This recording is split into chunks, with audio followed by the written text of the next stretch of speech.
Chapter 1 Transformed into an Emperor, for said to face a coup from start. Your Majesty, grave news, someone has rebelled.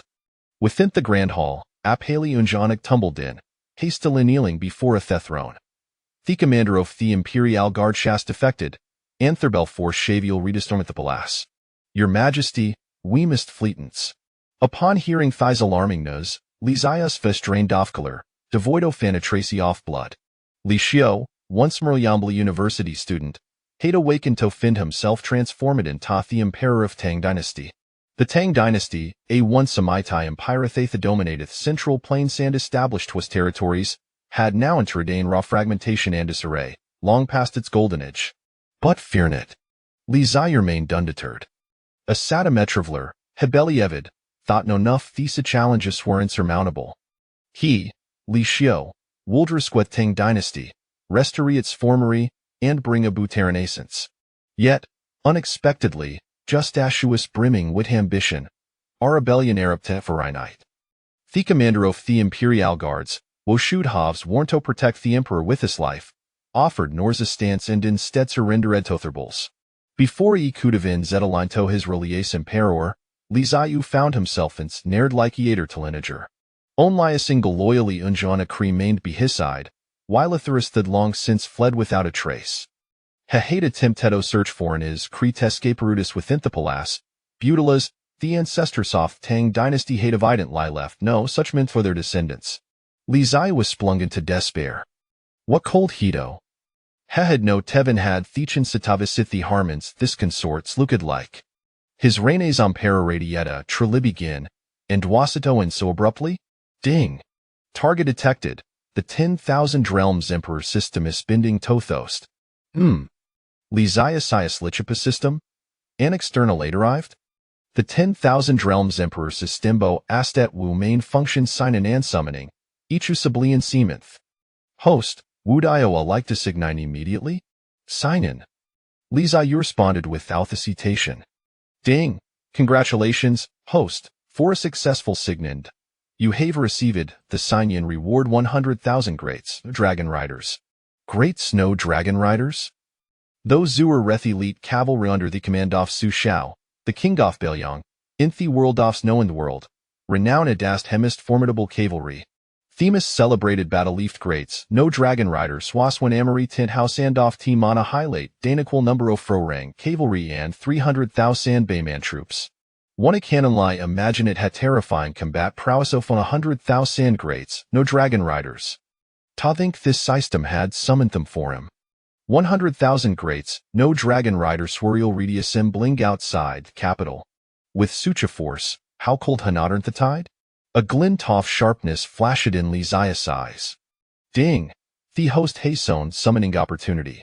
Would you like to proceed with the summoning? Summon. Li Ziyu declared without a moment's delay. Ding! Congratulations, host, for summoning Chao Jingchuan. Chao Jingchuan? Li Ziyu paused for a minute, then his face broke into a joyous smile. It was Noniothur Thanther renowned director of the Eastern Depot, Chao Jingchuan. View detailed information about Chao Jingchuan. At that instant, a translucent screen appeared before Li Ziya's eyes. Name Chao Jingchuan. Cultivation perfected Diamond Realm. Skill Heavenly Gang Youth Technique. Evaluation Director of the Eastern Depot, highly skilled, ruthless, and unscrupulous in his methods. Chao Jin-chun's realm is perfected Diamond Realm? Li Zai was taken aback. The Diamond Realm is a first-year martial arts realm, far surpassing Gordon-era martial artists and is considered a top-tier powerhouse. Beyond the Diamond Realm, there are Red Jizu and Tianziang realms, Viewmaster Soft he's a realm Sarah indeed. The former national master of Tang Dynasty, hailed as the greatest expert of Tang, was merely a perfected Diamond Realm. How cold Chao Jingchuan, hailing from a low-limb martial world, possess such high cultivation? System, where is Chao Jingchuno? Li Ziyu inquired eagerly. Chao Jingchun is al redo within the palace and will soon come atop his respects to the host. Excellent. Li Ziyu clapped Hishin sun the thiof tenir young eunuch, causing him to insane pain and shooteries in full glance alitio. Your Majesty, can we not slapor on thice next time? Come with me, shall confront those rebels outside. Li Ziyu rose from the dragon throne, a glimmer of determination in his eyes. Let us see you hold a restorable against me. Up in hearing this, the Injunik stared at Lizai with sifawari fool. Thereable swariant the verjob reaching the palace, and Lizai you intended toventury to meet them headin? Your Majesty, could it be thought VR has driven I out o' madness? However, asked the Unjoana Quaslist in thought, Lizai you confident, lie strode out off Tegrandal, his assured demeanor causing Thunjanik CS to flicker with hope. Could it be thought the Emperor true liha samihadin strategito turned the tide? Your Majesty wait form. Realizing this, the Unjoanic CS brightened dandy erdla cased after Licio. Outside Ithepolis. Thereable shats around dead Hintar Palace. In front oft here mistu Daomen Cladina Dragonrobe, riding Gatel steed with an air of confidence. Beside him stood Thuricent lit affected Commandor of the Imperial Guards, Ho Jing. Lizai oozing competent and dassless the support oft, he people Fispalacy thing but an empty fortress. Ho Jing bowed to Thean man in the Dragonrobe, a sycophantic smiley on his face. Congratulations, sixth prince, you shall soon ascend the throne. Up in hearing this, the sixth prince appeared quite pleased. Ho commander, Wistel referred to me's, sixth prince? Shouldn't wa dress me differently now? Ho Jing slapped his sewn mouth in realization. Look at me foolish tongue, what have I said? With that, he straightened Japan bowed deplied at the sixth prince, it pay my respects to your majesty. Mighty Arminister, yau need not bessa formal. The sixth prince swayed his hand dismissively, as mile plastered across his face. Rest assured, once I am officially crowned, I shall reward ya well for our loyalty.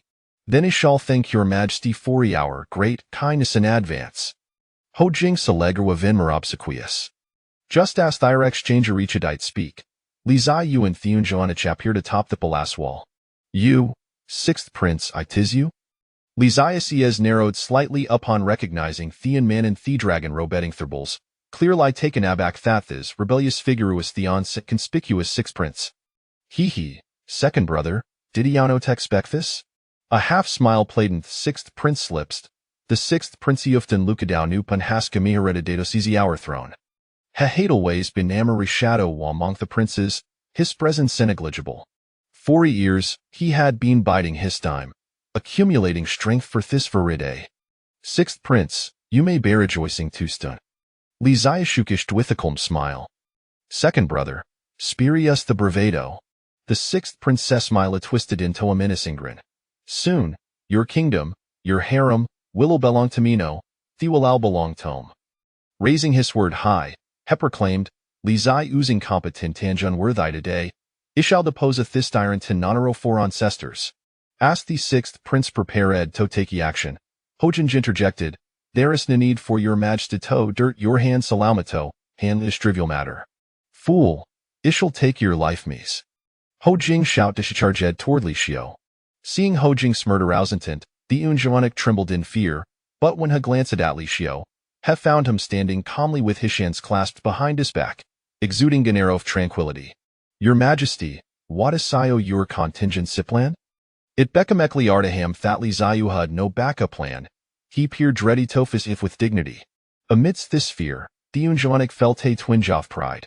How old Hava thought that the Impera possessed it. Your majesty, even with your Lafitte stake, you do not fear death Thesamirunuka. What do I have to fear? With this thought, the Unjoanic straightened his slender back. Lizaya glanced at the ski, it should be time. Whoosh!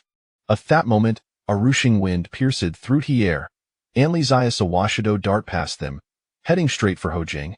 What? Start led Bethesdina Parishan, Ho Jing instinctive lit try to it.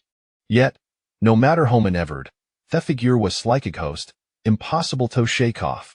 Before Heknowit, the figure Hadsolent lie appeared behind him. In the next moment, Thegisly figurized Ho Jing Bethethrodis of Flifting Achik. No. Fear-filled Ho Jing sighs. Chapter 2 Great Snow Dragon Riders, Sweeping Away the Clouds. The next instant. Crack. Ho Jing's neck was twisty dan broken with a single motion. His legs kicked, and his lifeless body slumped to the ground. Ho Jing is dead? In an instant, the entire palace fell into a profound silence. One strike to kill Ho Jing? The sixth prince swallowed hard. Ho Jing, as the commander of the Imperial Guards, was a Skandir master. In the vast expanse of the Great Tang dynasty, there existed between few law martial arts masters. Yet now, dissident our rival has effortlessly vanquished of formidable opponents with a single strike. Such prowess like Client Dicatessa Masteria the Fear Strength Hoft Vidrarium. When did Lizia's subordinates possess such a high caliber expert? Old servant Chaojin Chun pays respects to your majesty. After dispatching Ho Jing with a single move, Chaojin Chun prompt lighter Netali Xiao, bowing deep line a gesture of utmost humility. Upon hearing Chao Zinken's hoarse voice, Xiao Lindsay Wei staken aback this master who had just dispatched Ho Jing was, in fact, Anuk, Huasaturli Unawara thought such a powerful old courtier sided Thintapalas. However, Li Zia maintained a calm demeanor. Chao Jingchuan, the sixth prince has conspired against the throne. Suck treacherous traitors, mighty our minister, how should we deal with them? Execute without mercy. Chao Zinken declared, his face suffused with a fierce intensity. Li Zia waved his hand dismissively, spare his life I want them to live. ACO command. Chao Jin-chun clasped Hishin San thin Fiketa cold gaze upon the sixth prince. With malevolence, the sixth prince shuddered involuntarily, his entire body trembling. Protect the prince, quickly, protect the prince. The sixth prince, recalling the fate of Ho Jing, turned pale with fear and dirged guards to shield him. Yet, alas, event the second rank expert Ho Jing could not withstand a single move from Chao. What could others possibly do against them? Chao Jing Kun advanced a day sift traverse Singanun inhabited realm, and in an instant, had captured the sixth prince, lifting him effortless Lie Son Wu Damarekik, bringing him before Li Xiao. Second brother, I was wrong. The sixth prince fell to his knees with eighth hud before Li Xiao. It was momentarily misled by treacherous individuals sans strayed from the righteous Buthi. Second brother, for the sake of for brotherly bond, spare my life. Old six, ik know you have always been loyal surely yowerb which had bethos see, scrupulous men. Leadin Jado act rationally, Li Zia marked, raising Gania brow on Lawan Gafin, smile to gracious lips. If I disclose the identity of Tianu Hohen sight die you, I shall consider letting you off the hook. What say you? This the sixth princess face a revealed disner turmoil. At this juncture, Ivinifes spoke the truth. Hekkud hardly escaped the Athide of harem insolent. There were still 5,000 Drebel troops present, and the emperor might hesitate to execute him. Evidently, the sixth brother Rison willing to cooperate. Chaogong, take him to the small dark Krimendas system. Li Zio turned his gaze towards Chao Jingchuan, his smile brightening. The old Savannah bays, Chao Zenken replied silly. The emperor intended to pry the truth from sixth prince. In this regard, he was indeed an expert. The sixth prince Eason said something way amiss, a foreboding dread-filling Haimon saint he hands off Thizenuka, Hefirad would wish for death. Li Xiao, I Feudorito Harmy, the 50,000 troops out, it will not spare you, has shouted. 50,000 troops? Li Zia slipped skir-leaden tozardonic smile, they shall soon become a 50,000 dumplings. Sixth prince, be good fellow and da company the shumblesерvant tosmal darkrum. Eight peculiar smiles pre-da cross Chao Zingen's face, phonet, in consideration of his majesty, I shall besomi walk until with you. Upon hearing such a sinister remark, the sixth prince Shiart sank for their Thysidunu quood not resort to cruel methods, turning high minto a powerless wretch, Wuda? Oldenuch, releaseth sixth princiatants. Finally, Arabelli der Cood no longer contain himself. They had 5,000 troops and were being toyed with Bimuranuka for doff this go tout. They would become a laughing stock. Despite Chao Jin-chun's formidable strength, Huasputini mount the 5,000 Dreebles, the overwhelm him. The 5,000 Dreebles is tirred restlessly, preparing to launch an assault to seize Li Ziyu and Chao Jingchuan. Clip, clip, clip, clip. At that moment, air sounding Hundero Fufsa code from beyond the imperial city. The sound of hoofs was orderly and disciplined, rapidly approaching. The horses beneath their bulsimit since a impending danger, daring sigh. When he ascending Thurbal Sinto Statoff panic. Even Befer Thermi arrived, the sheer ray of their presence struck terror into the heart soft he 5,000 Dreebles. Surely, they were not friendly. Anothar are mice arriving? The sixth prince was momentarily Ned Mustafa to military forces in the capital were under his command. How could Anothar are my possibly be approaching? Within his sight, dust billowed as there my advanced, revealing a caval Kitafuron-clad cavalry, a Kinto a dragon of Physian snow, appearing behind the 5,000 Dreebles like Kiras or sharp dagger poised to park through. In the blink of finny, the 5,000 Dreebles were fragmented, Trampled Danshittered with 100,000, no dragon cavalry, utterly routed. How is this possible? The sixth princess sweddened in disbelief. Where had his dragon-like Hirmimer jed from? His 5,000 dreebles were a Thelidi troop stationed in capital, yet before a thisterifying cavalry, the crumbledlick dust. The northern Liang cavalry was renowned throughout Hiram, and Thes no dragon cavalry was the pretty of northern Liang. Li Zayuful Tassergif emotion. Thebadal lasted list Hannah Quartero fan whore. Outtoft he 5,000 dreebles, 10th the sand lace lane, and Theramane and Fertai thousand surrendered hirely.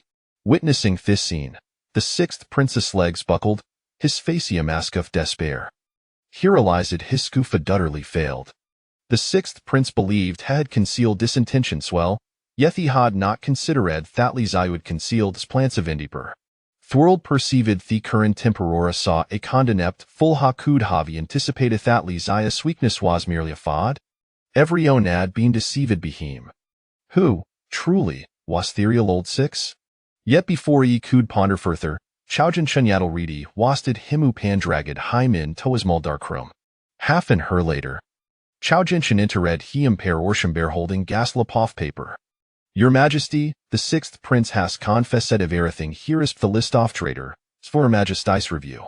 Li Zayas eyes brighten Chowjin Chun ways indeed deficient, having produced said results in just Hoffenhor. Pre-Sentatome. Li Zayad awoke Thepaper from Chow Zenkenshans, yet upon seeing the long list, his expression darkened considerably. The official soft the court, many of whom were implicate on this list, seemed to constitute nearly half. So many courtiers shade a line yet themselves with old six? Unbelievable.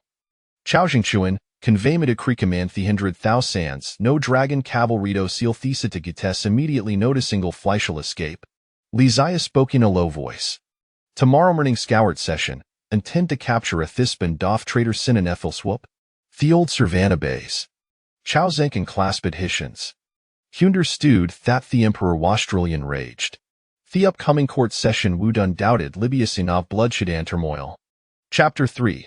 The execution of traitors in the imperial court on the following day. Within the resplendent Golden Hall, the early court session commenced as officials from all ranks of the Tang dynasty's civil and military hierarchy entered the grand chamber in succession. Awaiting the arrival of His Majesty, to be precise, they gathered to welcome the ascension of the new emperor.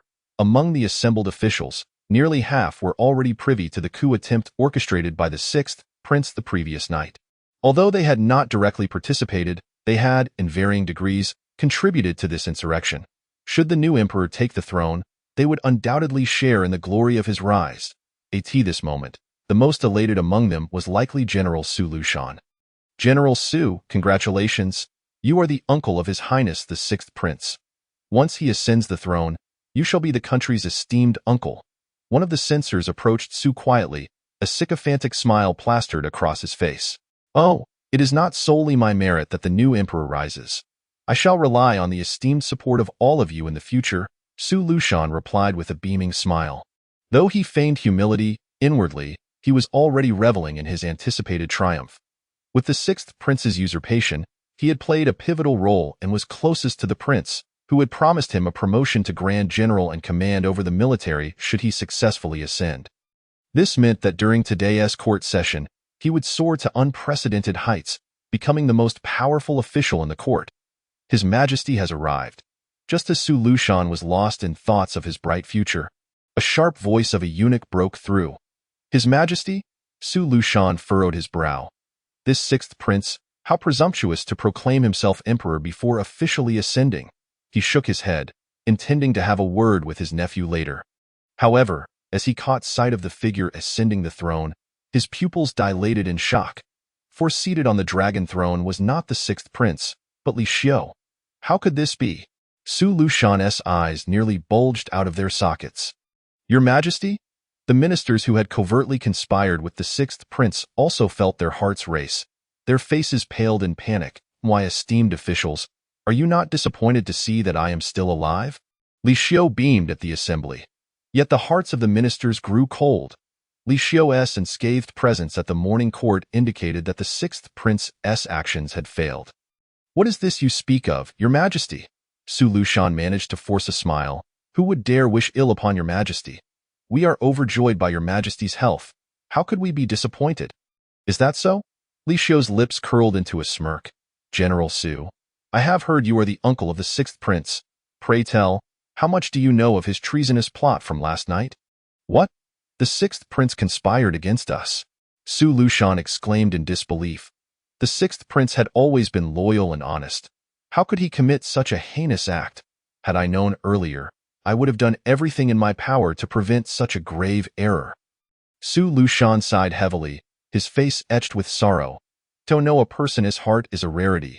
Who would have guessed that the sixth prince, despite his outward honesty, harbored such treachery? How insidious he is, deceiving even the elder statesman. Fortunately, His Majesty is the Son of Heaven, wise and martial, thwarting the traitor. Otherwise, the consequences would have been dire.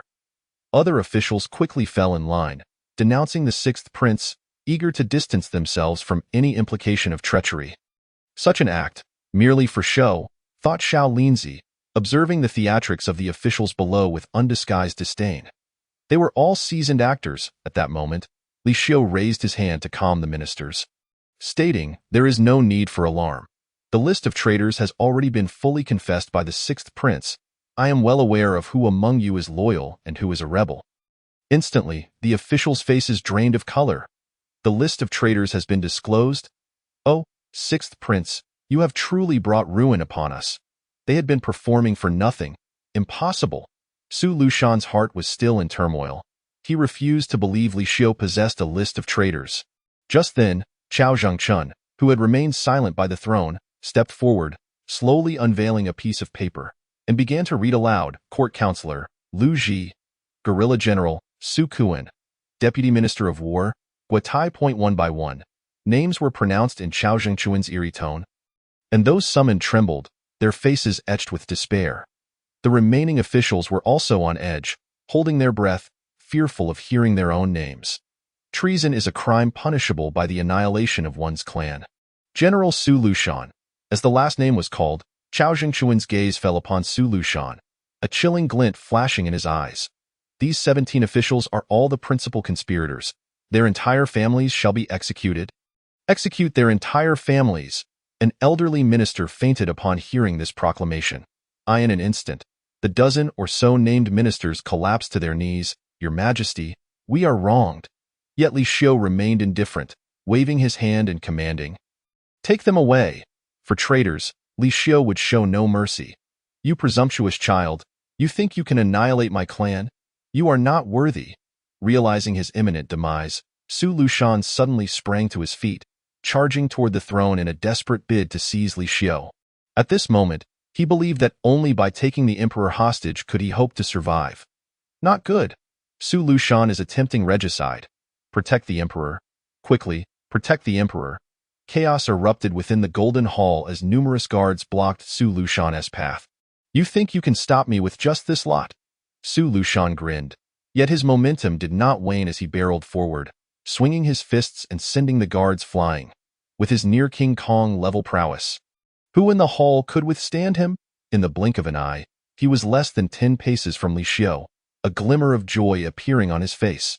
However, just as he was about to seize Li Xiu, Chao Zhengchun's ghostly form suddenly materialized before him. With a mere outstretched hand, he seized Su Lushan's fist, rendering him utterly immobile. What? Su Lushan was astounded. He struggled desperately, but it felt as if he were caught in an iron vice, unable to break free. What level of cultivation does this eunuch possess? Crack. Just as Su Lushan was overwhelmed with shock, an excruciating pain radiated from his hand as Chao Zhengchun crushed his fist. With a pained howl, Su Lushan retreated hastily, a look of terror etched across his face as he fled the Golden Hall. No need to pursue. Li Xiu halted Chao Zhengchun, stating calmly, "He will not escape." Did he not follow?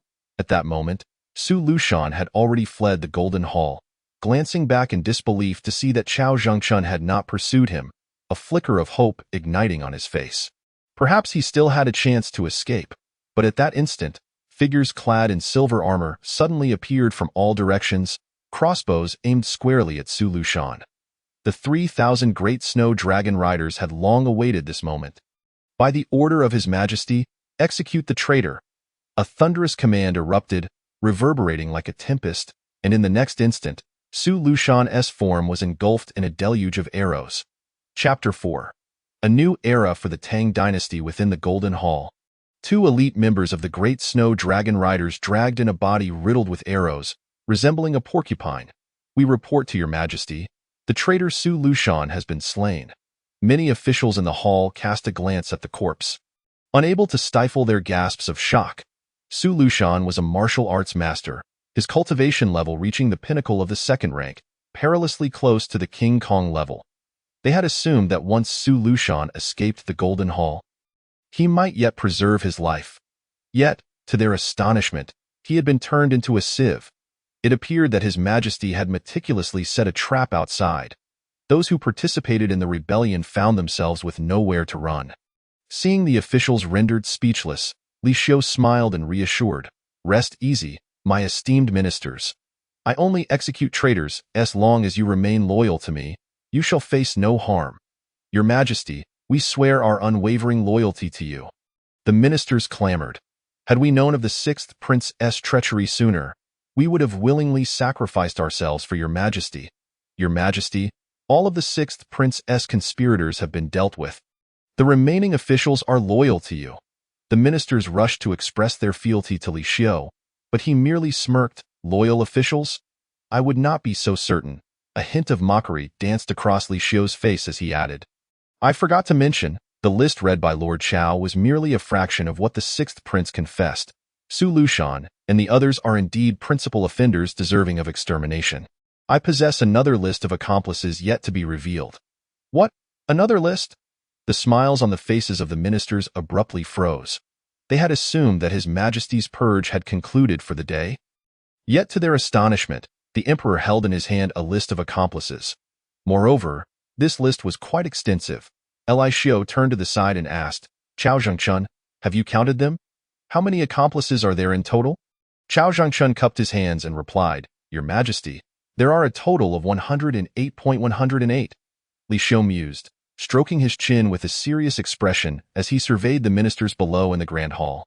"Isn't that roughly the number of officials present in the Golden Luan Hall? Chao Zhengchun, could there be a mistake? Is it possible that all my ministers are traitors? Your Majesty, I remember it clearly." "It is indeed this many," Chao Zhengchun stated with an impassive demeanor. At that moment, the officials in the court were on the verge of tears. Many among them had known in advance about the sixth prince's rebellion, as it seemed almost foolproof. Consequently, over 80% of the officials had aligned themselves with the sixth prince. Yet, who could have predicted that such an apparently foolproof coup would end in failure? "Your Majesty, we are wronged. This is the sixth prince's scheme. He is deliberately sowing discord between you and your ministers. Indeed, the sixth prince harbors malicious intentions. He seeks to incite you to eliminate your loyal ministers, leaving you with no one to rely on. Your Majesty, we are merely caught in the crossfire." In that instant, all the ministers in the court appeared united in their anguish, repeatedly bowing to Li Xiu. "Gentlemen, there is no need for such alarm." Li Xiu waved his hand. Yet a radiant smile adorned his face. "I am not a bloodthirsty tyrant. Why would I slaughter officials in the court?" However, little Lin, standing nearby, could hardly contain himself. "Your Majesty, you have just beheaded 17 officials. Who would believe such words now? After all, if you were to kill us all, who would serve you?" Initially, the civil and military officials were somewhat anxious. But upon hearing Li Xiu's words, their hearts gradually settled, replaced by expressions of surprise. "Your Majesty is wise. Your Majesty is truly wise. Your Majesty, we are loyal subjects with unwavering hearts." It seemed their heads were safe for the time being. "Very well, I know you are all loyal subjects. Hence I intend to provide you with an opportunity to demonstrate your loyalty." Li Xiu's gaze swept over the court as he cheerfully declared, "As you are all aware, our national treasury is depleted, and the newly recruited army urgently requires funds. Therefore, this is the time for the court to rely on your selfless contributions."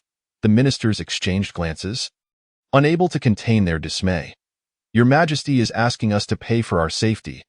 I, an old servant, am willing to donate half of my fortune to serve the court." Just as the ministers hesitated over how much would suffice as a contribution, Grand Tutor Sima Yi stepped forward, declaring with righteous fervor. The ministers regarded Sima Yi with a glimmer of admiration in their eyes. To propose half of one's fortune. Indeed, the Grand Tutor was generous and possessed a lofty vision. Only half? Li Xiu frowned upon hearing Sima Yi's offer, realizing that the Grand Tutor was not as loyal as he had imagined. Upon hearing this, Sima Yi's smile abruptly stiffened. Is half of my fortune deemed insufficient? Your Majesty, are you attempting to kill the goose that lays the golden eggs? However, upon witnessing the displeasure on Li Xiu's face, he suppressed his reluctance and declared, I am willing to surrender my entire fortune to the court.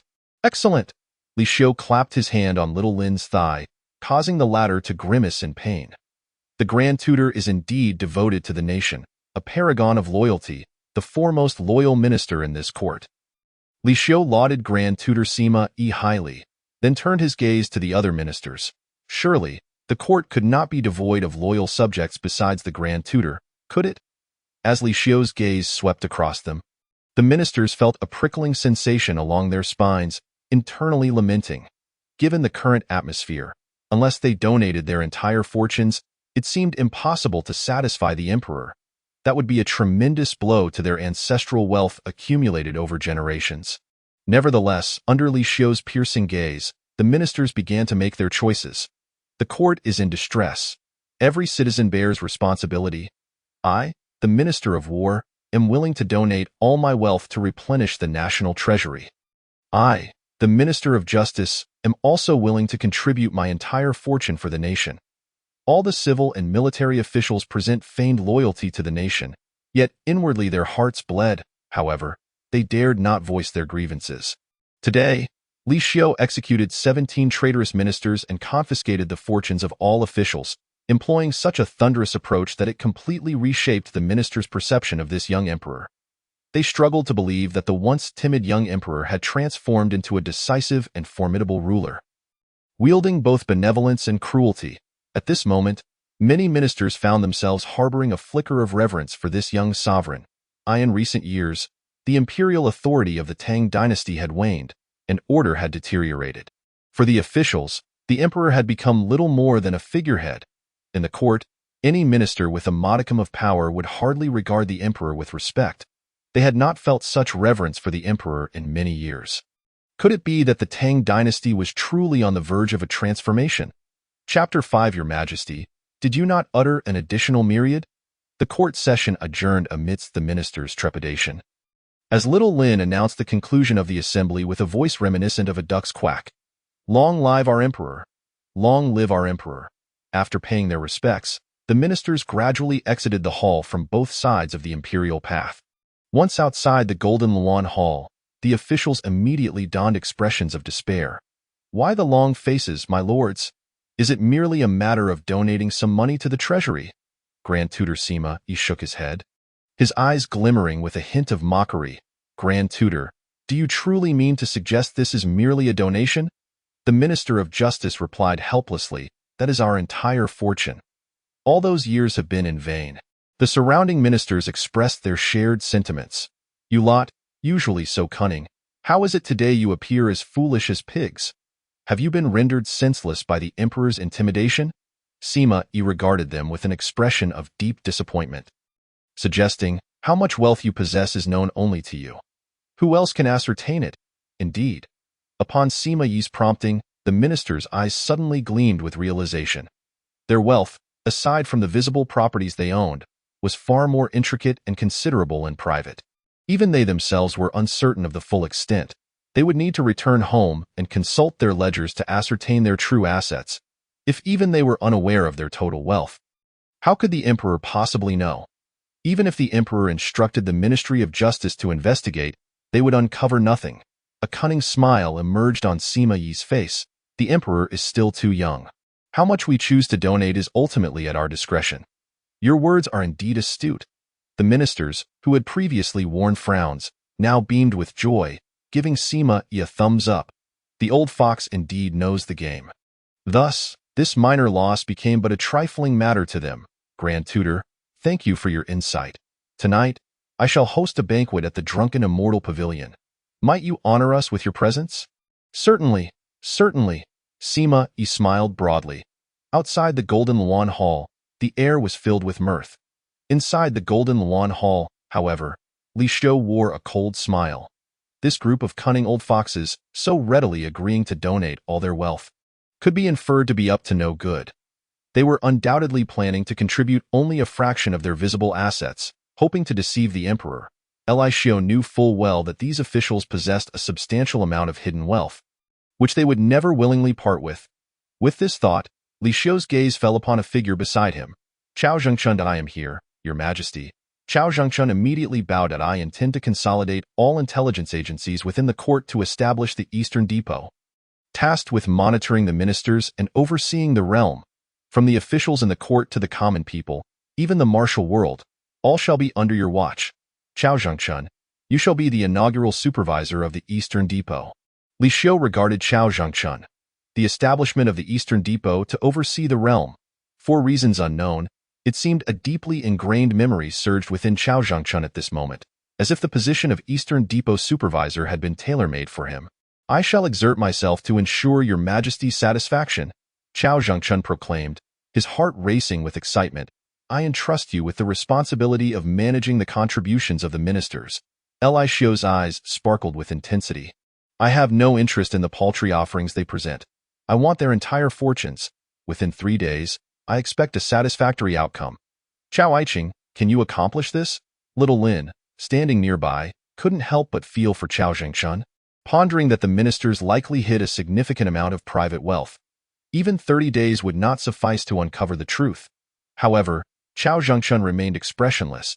If he failed to accomplish the task entrusted by Your Majesty within 3 days, he would present his head for judgment. Go. Li Xiu nodded, thoroughly satisfied with Chao Zhengchun's response. As he gazed at Chao Zhengchun's departing figure, a subtle smile graced the corners of Li Xiu's mouth. My esteemed ministers, we have promised to contribute to the nation. Such loyalty must not be compromised. He could already foresee that Chao Zhengchun's actions would undoubtedly stir up a tempest throughout the entire capital. All he needed to do was wait patiently for the good news from Chao Zhengchun in the imperial study.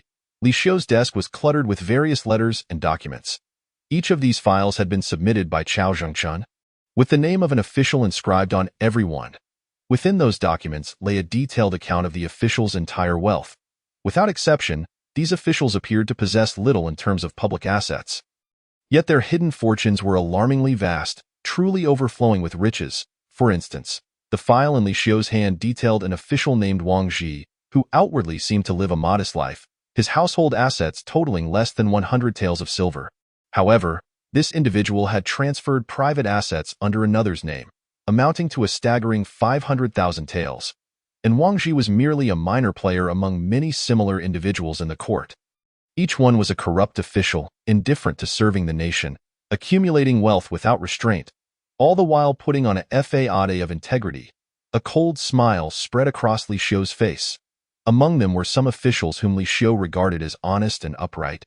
Yet in reality, these individuals were no less ruthless in their financial exploits.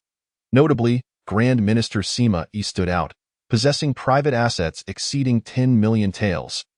Oh, you old rascal Sima, your private wealth surpasses even my national treasury. Li Xiu's gaze was devoid of warmth. Chao Zhengchun, ensure you have gathered all the evidence. At tomorrow's court session, I shall eradicate this nest of treacherous vermin once and for all. Yes. Chao Zhengchun's eyes gleamed with determination as he turned and exited the grand hall. The following day, within the court, all civil and military officials were present for the morning assembly. Today marked the moment for them to fulfill their promises, to offer up their family fortunes in full. The Minister of Revenue meticulously tallied the contributions of each official. The Deputy Censor Lu Yuan declared his total assets amounted to 4,080 taels of silver. The Minister of Justice Lu Tong reported his total wealth at 3,500 taels. The Secretary Wang Ji announced his meager contribution of merely 100 taels. The Minister of Revenue read aloud the figures donated by the officials, a mix of sums that seemed credible enough. Had it been the Li Xiu of yore, he might have nodded in agreement, believing these ministers to be paragons of integrity. However, the current Li Xiu could only chuckle, especially at Secretary Wang Ji, who had the audacity to donate such a paltry sum, treating him like a fool. Minister Sima Yi, your total assets. No need to read further to that moment. Li Xiu interrupted the Minister of Revenue, stating, I am well aware, after all, Grand Minister Sima is the wealthiest in the court, with total assets amounting to a staggering 28 million taels, wealth rivaling that of nations.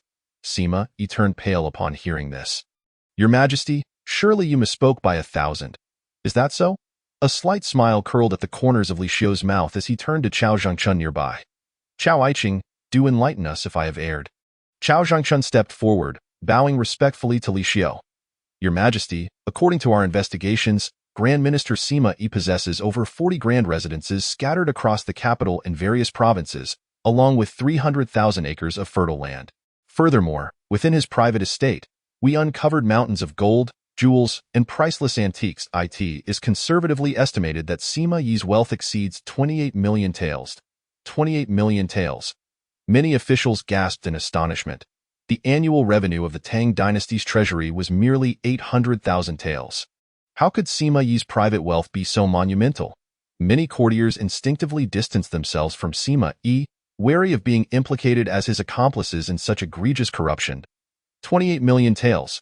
Li Xiu sneered at Sima Yi. You have hidden your wealth well. Surely, your meager salary could not have amassed such an enormous fortune. I am wronged. Sima Yi collapsed to the ground, exclaiming, Your Majesty, though I may not be entirely devoid of wealth, I am a man of principles. Such vast riches are not mine. Yet, Chao Zhangchun, with a smile, addressed Sima Yi, Grand Minister, the evidence is irrefutable. You cannot deny it.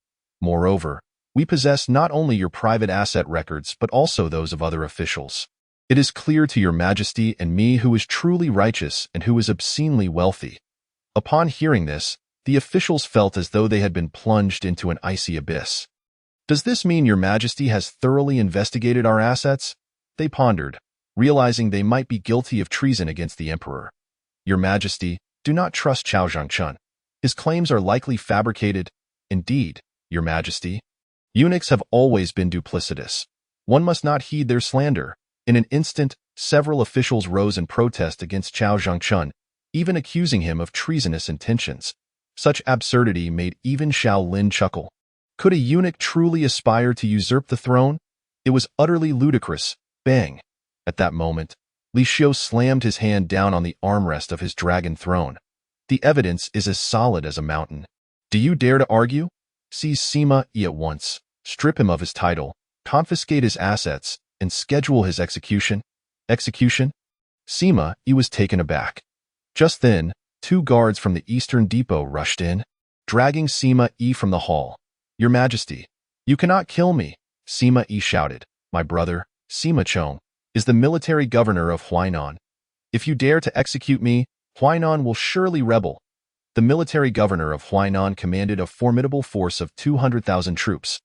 Being the foremost regional power in the Tang dynasty, Sima Yi had felt emboldened in his wealth accumulation due to this connection, believing that even the emperor would not dare to take action against him. However, Li Xiu remained unfazed. Dare to threaten me? Take him out and execute him. The military governor of Huainan, Sima Chong, is it? Draft an edict to strip him of his position and summon him to the capital to face trial. Otherwise, he shall be charged with disobedience and executed alongside you. Sima Yi's face turned ashen as he was dragged away. He could hardly believe the emperor would truly dare to execute him. Witnessing Sima Yi being led away from the Golden Luan Hall, the court officials trembled in fear. While Sima Yi was indeed a notorious corrupt official, how many among them were truly innocent? Moreover, now that the emperor had thoroughly scrutinized the officials, it meant their secrets had been laid bare before him. Your Majesty, spare us! The officials cried out. We were momentarily blinded by greed and did not mean to deceive you. With a resounding thud, the civil and military officials fell to their knees, begging for mercy from Li Xiu. Spare you? What face do you have to plead for mercy before me? Yet, Li Xiu felt no sympathy for the weeping officials. As high-ranking ministers of the nation, they had amassed wealth without restraint, living off the state while only serving their selfish interests. Did they truly believe they had been faithful to the court and to him? It was precisely because this group occupied the court that the Tang dynasty was gradually declining, its glory fading. Today, he would turn the tide against this corruption. The first step to revitalizing the Tang dynasty was to cleanse the court. No reform, no establishment. Any official found to have amassed wealth exceeding 100,000 taels shall be executed. Those with wealth exceeding 10,000 taels shall be dismissed from their positions. Execute immediately. Li Xiu's voice thundered like lightning throughout the Golden Luan Hall, reverberating endlessly. All present officials were left in shock. They could hardly fathom the emperor's unwavering resolve to cleanse the court. Shortly thereafter, a large contingent of imperial guards stormed in, dragging away over half of the officials present. Half were executed, while the other half were dismissed from their posts, in the blink of an eye.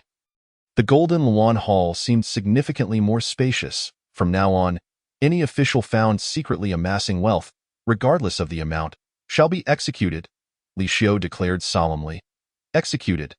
The weight of those words struck the remaining officials like a thunderclap, forcing them to swallow hard. They understood that the era of unchecked corruption was over. What lay ahead was a time requiring utmost caution and adherence to the law. The gazes of the ministers towards Li Xiu grew increasingly filled with reverence. At that moment, the Minister of Personnel cautiously stepped forward and remarked, "Your Majesty, due to your reforms, the remaining officials in the court now constitute less than 30%, resulting in numerous vacancies across various departments. This situation may hinder the operation of these offices. This issue has long been on my mind," Li Xiu replied. "In light of the vacancies, we shall initially select capable individuals from among the various provinces and prefectures of the dynasty to fill these positions. Simultaneously, I command that an edict be issued to the realm, announcing the reinstatement of the civil service examination. I wish to gather the talents of the world." The civil service examination? The minister's eyes brightened. Ever since the decline of the Tang dynasty, the examination had become merely a formality and eventually ceased altogether, having been abandoned for a decade. The prospect of Li Xiu reviving the examination was undoubtedly a significant event, poised to inject fresh blood into the court. "Your Majesty is truly wise," the Minister of Personnel mused inwardly, realizing that the concerns he harbored had already been addressed by the emperor. Not only the Minister of Personnel, but the other officials also began to regard Li Xiu with newfound respect. Although they remained apprehensive due to the recent purges he had enacted, they could not deny that Li Xiu's recent series of bold actions, suppressing rebellion, punishing corruption, cleansing the court, and reinstating the examination, were the hallmarks of a formidable ruler. Could it be that His Majesty genuinely possessed the qualities of a great sovereign, capable of transforming the fortunes of the dynasty and revitalizing the Tang Empire? Chapter 7. Infiltration of the Imperial Palace in the city of Yangzhou. Within a stately residence, a burly middle-aged man suddenly erupted in anger, smashing the wooden table before him into two pieces. Listening to the eunuch's words, indiscriminately slaughtering loyal ministers. A foolish sovereign indeed. This formidable man was none other than Sima Chong, the younger brother of Grand Tutor Sima Yi and the military governor of Huainan. He had just received the news that his brother, Sima Yi, had been executed by the young emperor for the grave offenses of embezzlement and treason, displayed as a warning to all.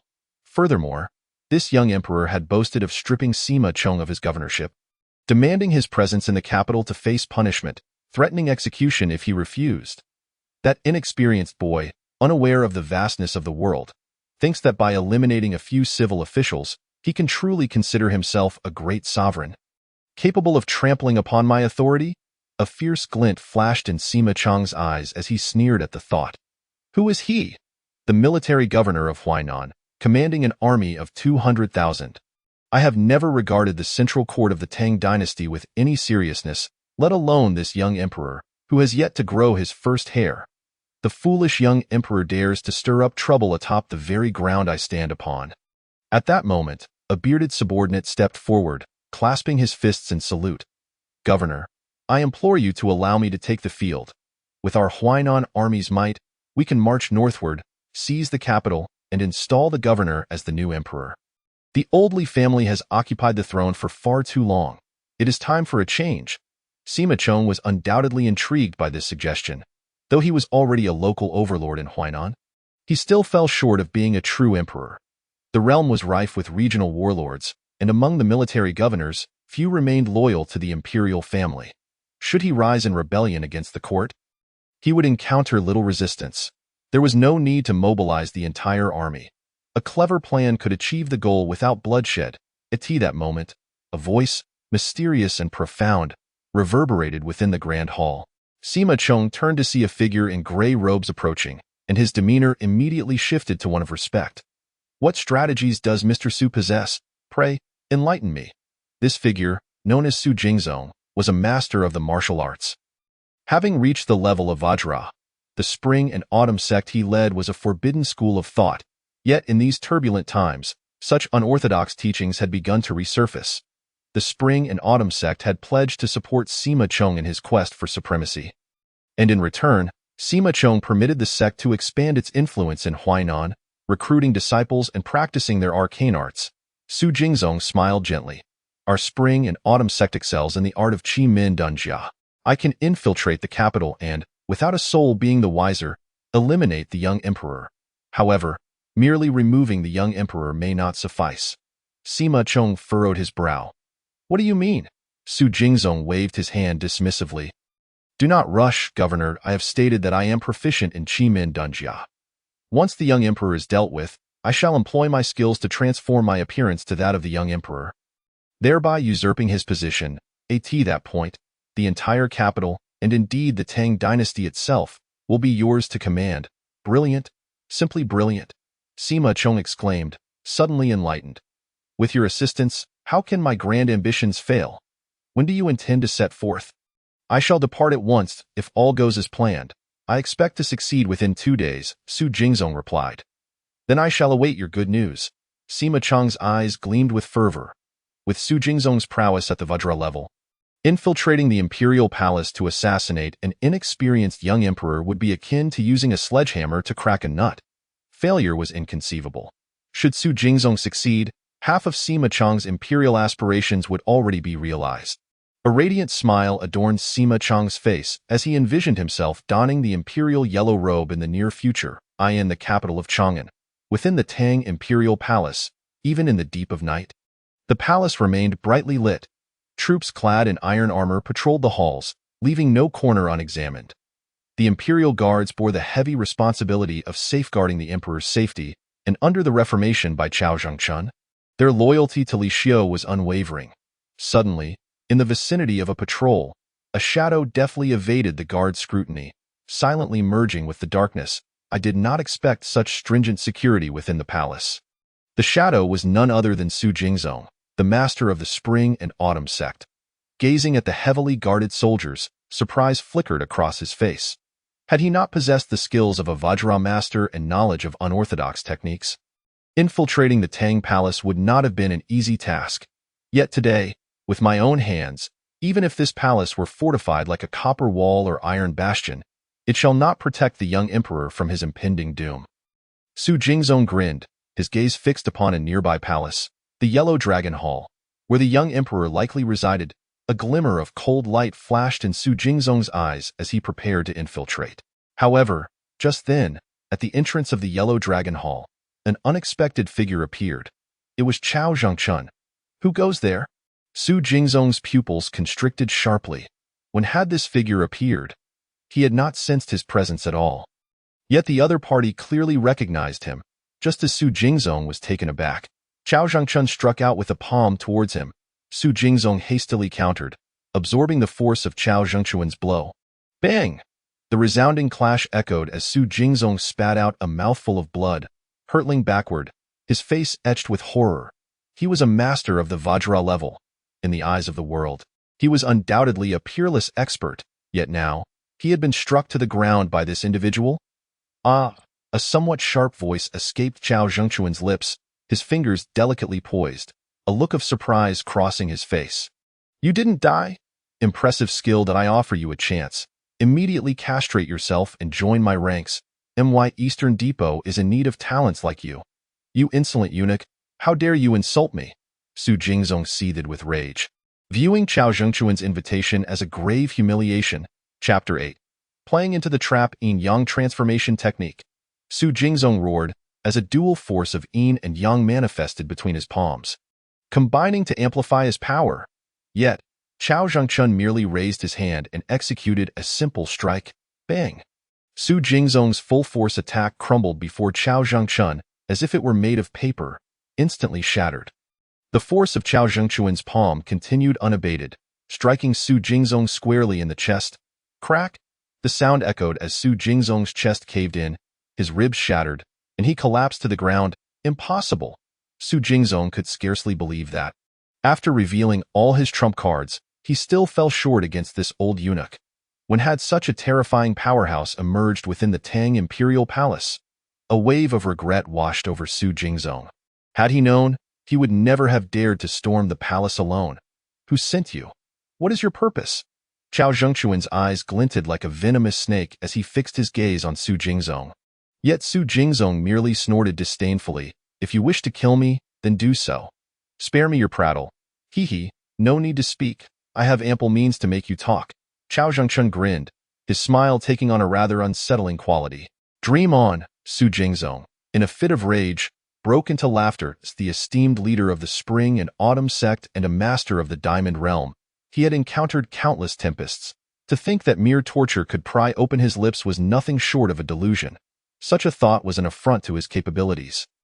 Half an hour later, within the dungeons of the Eastern Depot, anguished cries echoed. I confess. I will reveal everything. Please, spare me from this torment. The haunting wails of Su Jingzong reverberated through the cold stone walls. Chao Zhengchun, with a sardonic grin, observed him and taunted. So, how does it feel to be subjected to this plucking?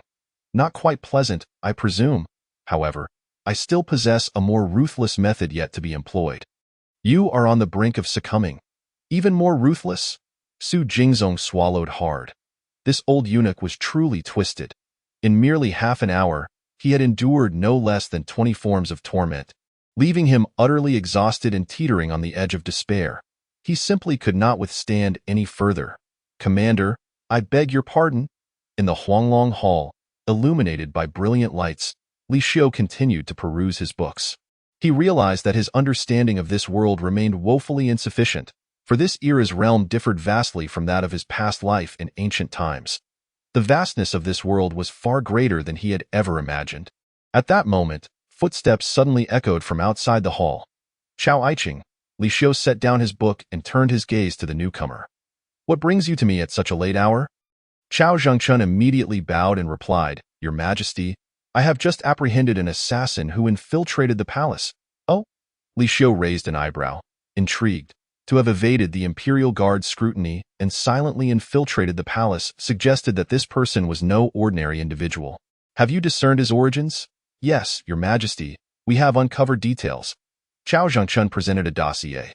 Having grown accustomed to Chao Zhengchuan's efficiency, Li Xiu accepted the dossier, and upon reviewing it, a cold glint flickered in his eyes. He had not anticipated that Sima Chong was colluding with forces from the martial world. The Spring and Autumn sect, he had indeed encountered its name in literature. It should have been extinguished a century ago. How could it possibly still exist? A century prior, during the zenith of the Tang dynasty, most martial sects had been outlawed by the court. Sects like the Spring and Autumn sect were undeniably among those forbidden.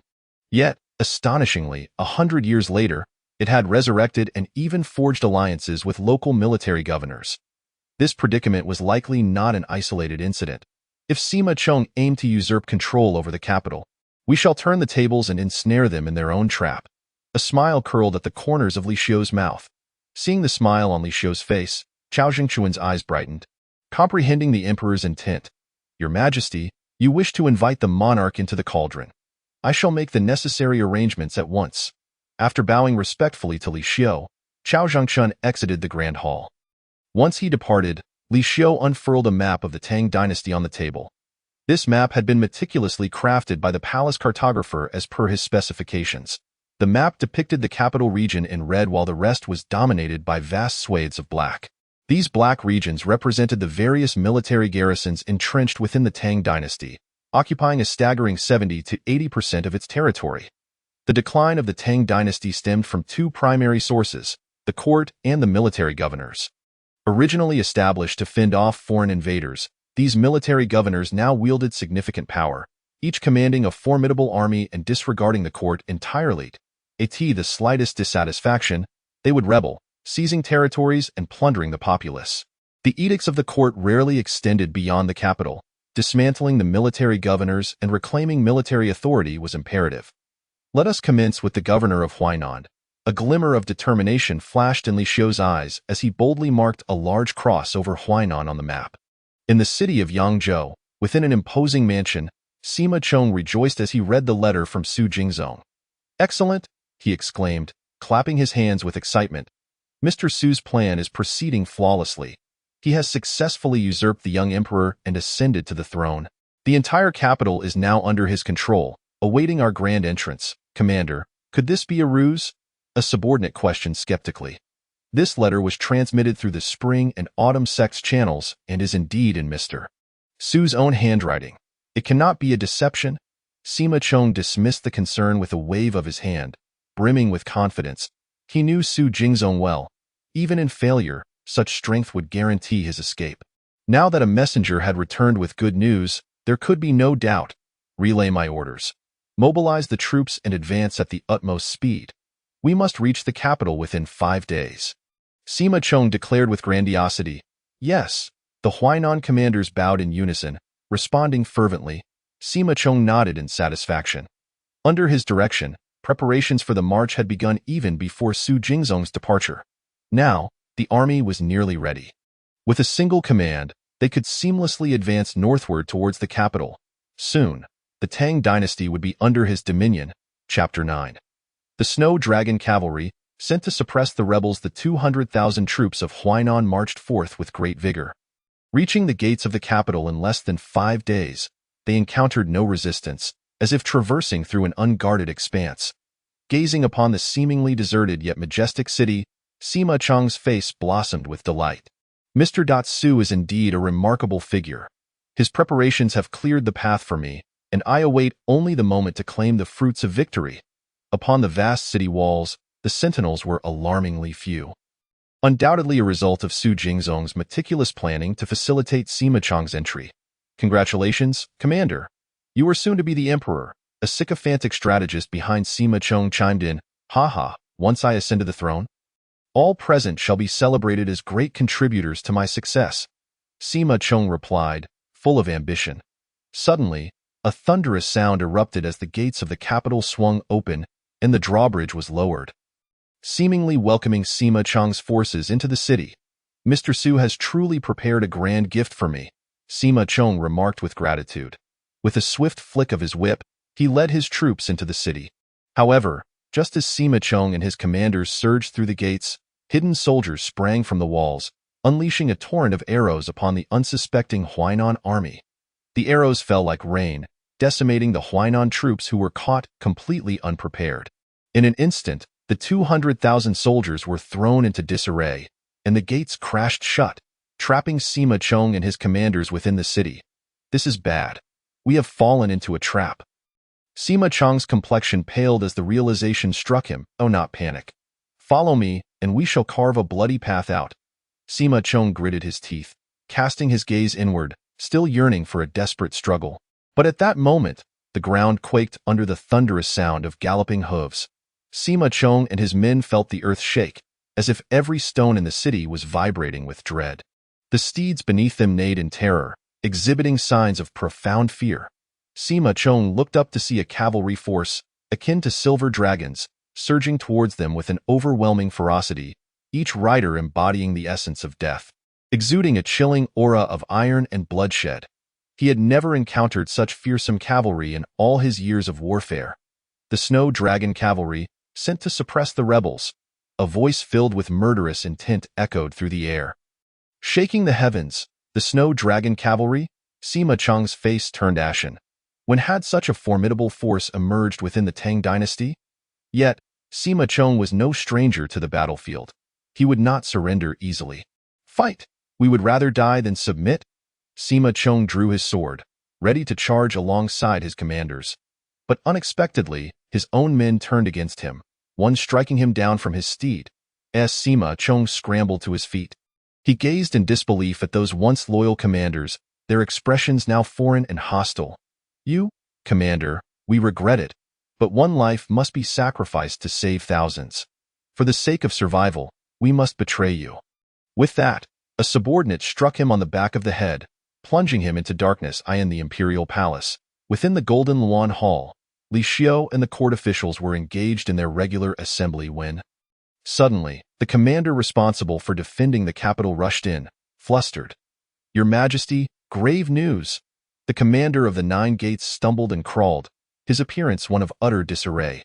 "General Zhao, what has caused such a flurry of distress? What kind of demeanor is this?" chided the Minister of Rights. "The situation is dire. I have just received alarming news that Sima Chong, the governor of Huainan, has led an army of 200,000 troops near the capital." The commander of the 9 gates turned pale and exclaimed, "What did you say?" The Minister of Rights, taken aback, collapsed to the ground. The entire court, both civil and military officials, appeared stricken with fear. "It is over. This is undoubtedly a consequence of His Majesty's execution of Grand Minister Sima, provoking Sima Chong's wrath. Moreover, His Majesty has summoned Sima Chong to the capital to face justice. Now he has brought his entire army. I had foreseen that His Majesty's actions would drive Sima Chong to extreme measures. Little did I know my words would come to pass." However, Li Xiao, seated upon the dragon throne, remained unfazed. "I merely issued a decree and uncovered a long-planned traitor. A rebellious general, Minister of Punishment. What punishment should be meted out for Sima Chong's unauthorized march into the capital?" The Minister of Punishment, momentarily stunned, then responded with a solemn bow. "This is a grave act of treason, warranting the execution of his entire clan." The officials in the court exchanged perplexed glances. "Your Majesty, is this truly the time to consider Sima Chong's punishment? He is marching with 200,000 troops towards the capital, clearly intending a mutiny. Should we not focus on how to defend against this formidable force? Deciding on punishment can only be considered after we have quelled the Huainan army. Your Majesty, we must not linger. Sima Chong approaches with great intensity. The capital may not withstand the assault. I advise immediate relocation to the south to evade the enemy's wrath." An elderly censor stepped forward earnestly. Upon hearing the suggestion of relocation, many civil officials brightened, and soon a chorus emerged. The censor's words reflect seasoned wisdom. "I too advocate for a retreat southward. I support this. I too lend my support." The civil officials nearly unanimously favored the idea of retreating. Proposals ranged from moving to Bashu to relocating to Nanyang, Xiangyang, and even as far as Jiangnan, Lingnan, and Vietnam. Regardless of the destination, the consensus was clear. They must not remain in the capital awaiting death. "Your Majesty, you must not." At that moment, the Minister of War stood resolutely, declaring, "Anyone advocating for relocation harbors ulterior motives and should be executed." "You?"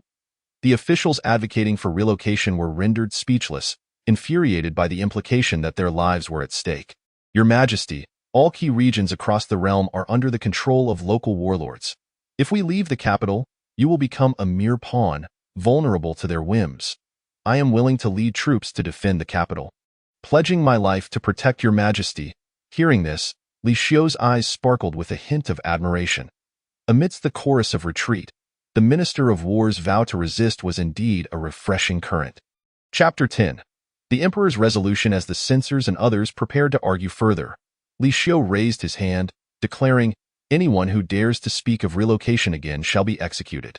Upon hearing this, the censors and officials who had been eager to voice their opinions immediately fell silent, not daring to breathe a word. They understood that the emperor was a man of his word, intolerant of any dissent. Once he made a decision, none could alter it. To defy the emperor was to court death. Witnessing Li Xiao's unwavering stance, the Minister of War was overwhelmed with joy, just as he was about to plead once more for permission to defend the capital. "Concerning Sima Chong's mutiny, I have already made arrangements, so do not worry." Calculating the time, Li Xiao remarked, "Sima Chong should be in custody by now." The officials, however, were filled with skepticism, their faces betraying disbelief. Even the Minister of War frowned, feeling that the emperor's confidence might be misplaced. Despite any prior preparations, facing an army of 200,000 was no trivial matter. Such a situation demanded utmost caution. "Your Majesty," just as doubts lingered among the officials, they heard a familiar voice, and soon Chao Zhangchun entered the grand hall, beaming with satisfaction. "Your Majesty, I have successfully quelled the rebellion as per your command." Our forces achieved a resounding victory, and Sima Chong has been captured alive. All 200,000 troops from Huainan have surrendered. A wave of astonishment swept through the court at this announcement. The notion that 200,000 troops had surrendered, and that Sima Chong was alive, felt surreal, as if they were in a dream. Is this truly real? Stammered the censor. Of course it is. Chao Zhangchun clapped his hands. Bring Sima Chong before the throne. As he spoke, 2 elite Snow Dragon cavalry soldiers escorted a bound Sima Chong into the hall. It is indeed Sima Chong. The officials, who had previously doubted Chao Zhangchun's reports, were left speechless, their jaws nearly dropping in disbelief. The man bound before them was indeed Sima Chong, the governor of Huainan. They had not been mistaken. Your Majesty wields military strategy like a divine being. He is truly a reincarnation of the god of war. I am in awe. The Minister of War looked at Li Xiu with admiration. What reincarnation of a war god? Your Majesty is the living embodiment of military prowess. The censor immediately changed his tone, beaming with pride. Indeed, to annihilate 200,000 Huainan troops with mere words is nothing short of miraculous. Such extraordinary martial prowess is rarely seen throughout history. An elderly official even suggested, given your Majesty's talent, you could be enshrined in the Hall of Warriors. The civil officials began to lavish praise. It was merely a small stratagem.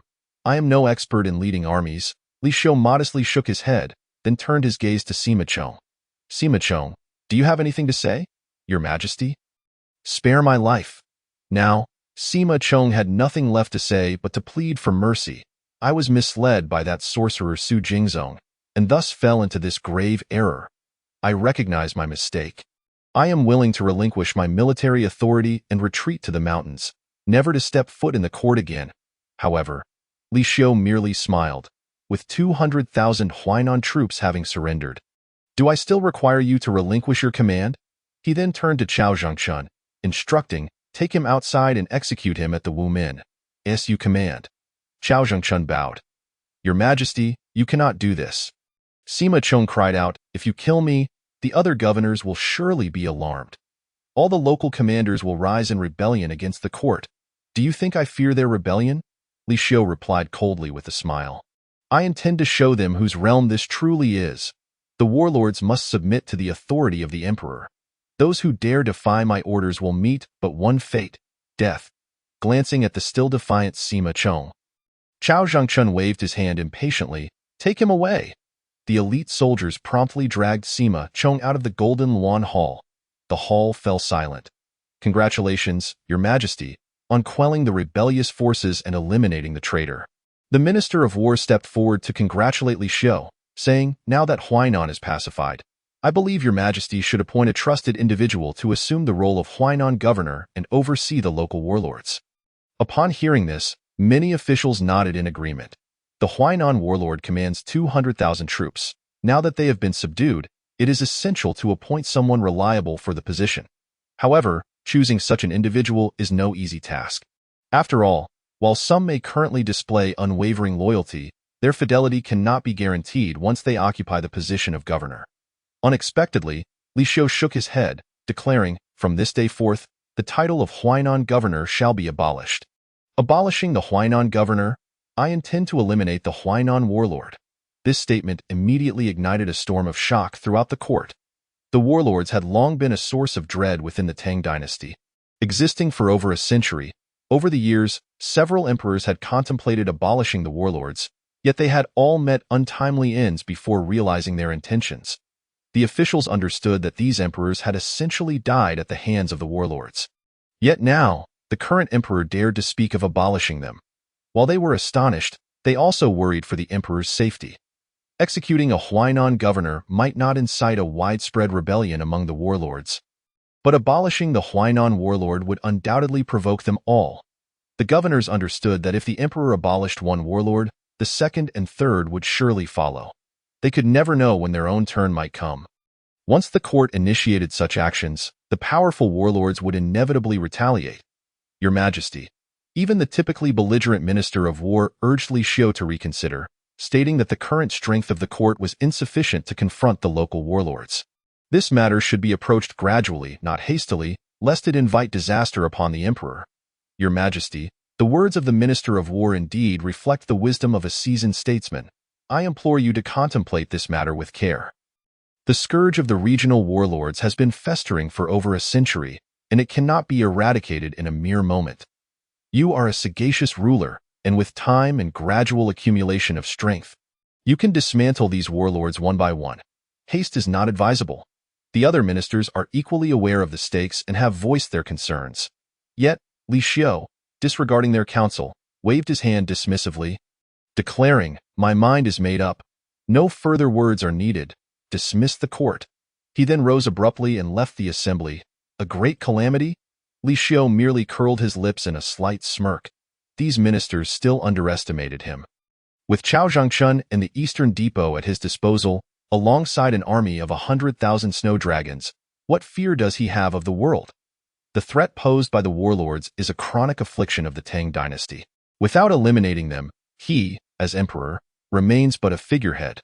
This time, he intends to use the pretext of abolishing the Huainan warlord to cleanse the empire of all dissenting factions that refuse to heed the imperial command.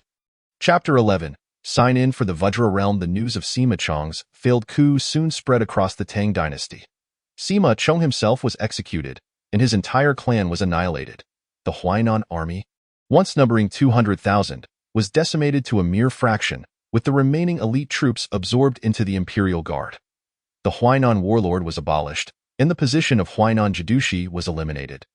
With the court assuming direct control, this news sent shockwaves throughout the nation. The execution of a warlord was indeed significant, yet it did not warrant nationwide uproar. However, the outright dissolution of a warlord was an unprecedented act in decades. It sent a clear signal. The court was preparing to take action against the warlords. In the Taiyuan prefecture of the Shannan West Road, the governor of Hedong, Yang Ling, swirled his wine cup, his eyes glinting with coldness. How dare the foolish young emperor issue a decree to dissolve the Huainan warlord? It appeared he was courting the same fate as his predecessors, meeting an untimely demise. The young emperor, brimming with youthful arrogance, was oblivious to the gravity of the situation, not realizing that the officials of the Tang court were equally foolish to follow his reckless lead. A nearby dark-clad beauty shook her head, stating, "If the young emperor seeks death, then we shall oblige him." Yang Ling's eyes glimmered with increasing intensity as he promptly sent letters to the other 9 warlords, proposing a united front to raise an army of 1,000,000 to overthrow the court and divide the realm among themselves. In their eyes, the court was a mere formality. They had never regarded the emperor or the court with any seriousness. But now, the Tang court had dared to encroach upon their interests, and they would not hesitate to abandon any pretense of loyalty. The Tang dynasty had no further reason to persist.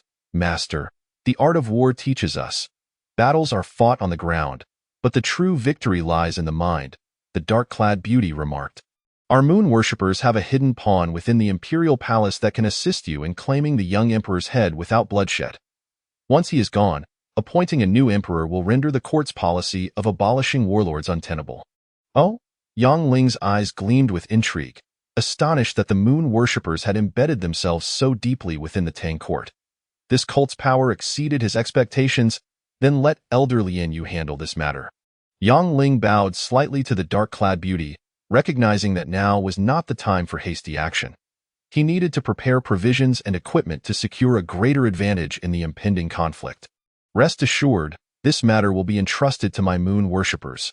Within 3 days, the young emperor shall meet his demise," the dark-clad beauty declared confidently. Their hidden pawn within the palace was beyond the young emperor's imagination. If the moon worshippers desired it, his death was inevitable. In the Huanglong Hall of the palace, after issuing the decree to abolish the Huainan warlord, Li Xiu remained industrious. He ordered the Ministry of Personnel to replace all the main officials of Huainan with those appointed by the court. Simultaneously, he commanded the mobilization of 30,000 imperial guards to garrison Yangzhou, preventing other warlords from seizing the opportunity to plunder and annex the Huainan region. Thus, the wealth of Huainan would entirely belong to the court. With complete control over Huainan, Li Xiu began to set his sights on other warlords. In such times, whoever dared to act first would become his next target for elimination. After the abolition of Huainan, the realm was abuzz with astonishment. Yet, thus far, no warlord had made any move. What were they waiting for? Li Xiu pondered. resting his chin on his hand. Ding! At that moment, a crisp system notification echoed, indicating that the host had an opportunity to sign in. Would he like to proceed? Li Xiu's eyes brightened.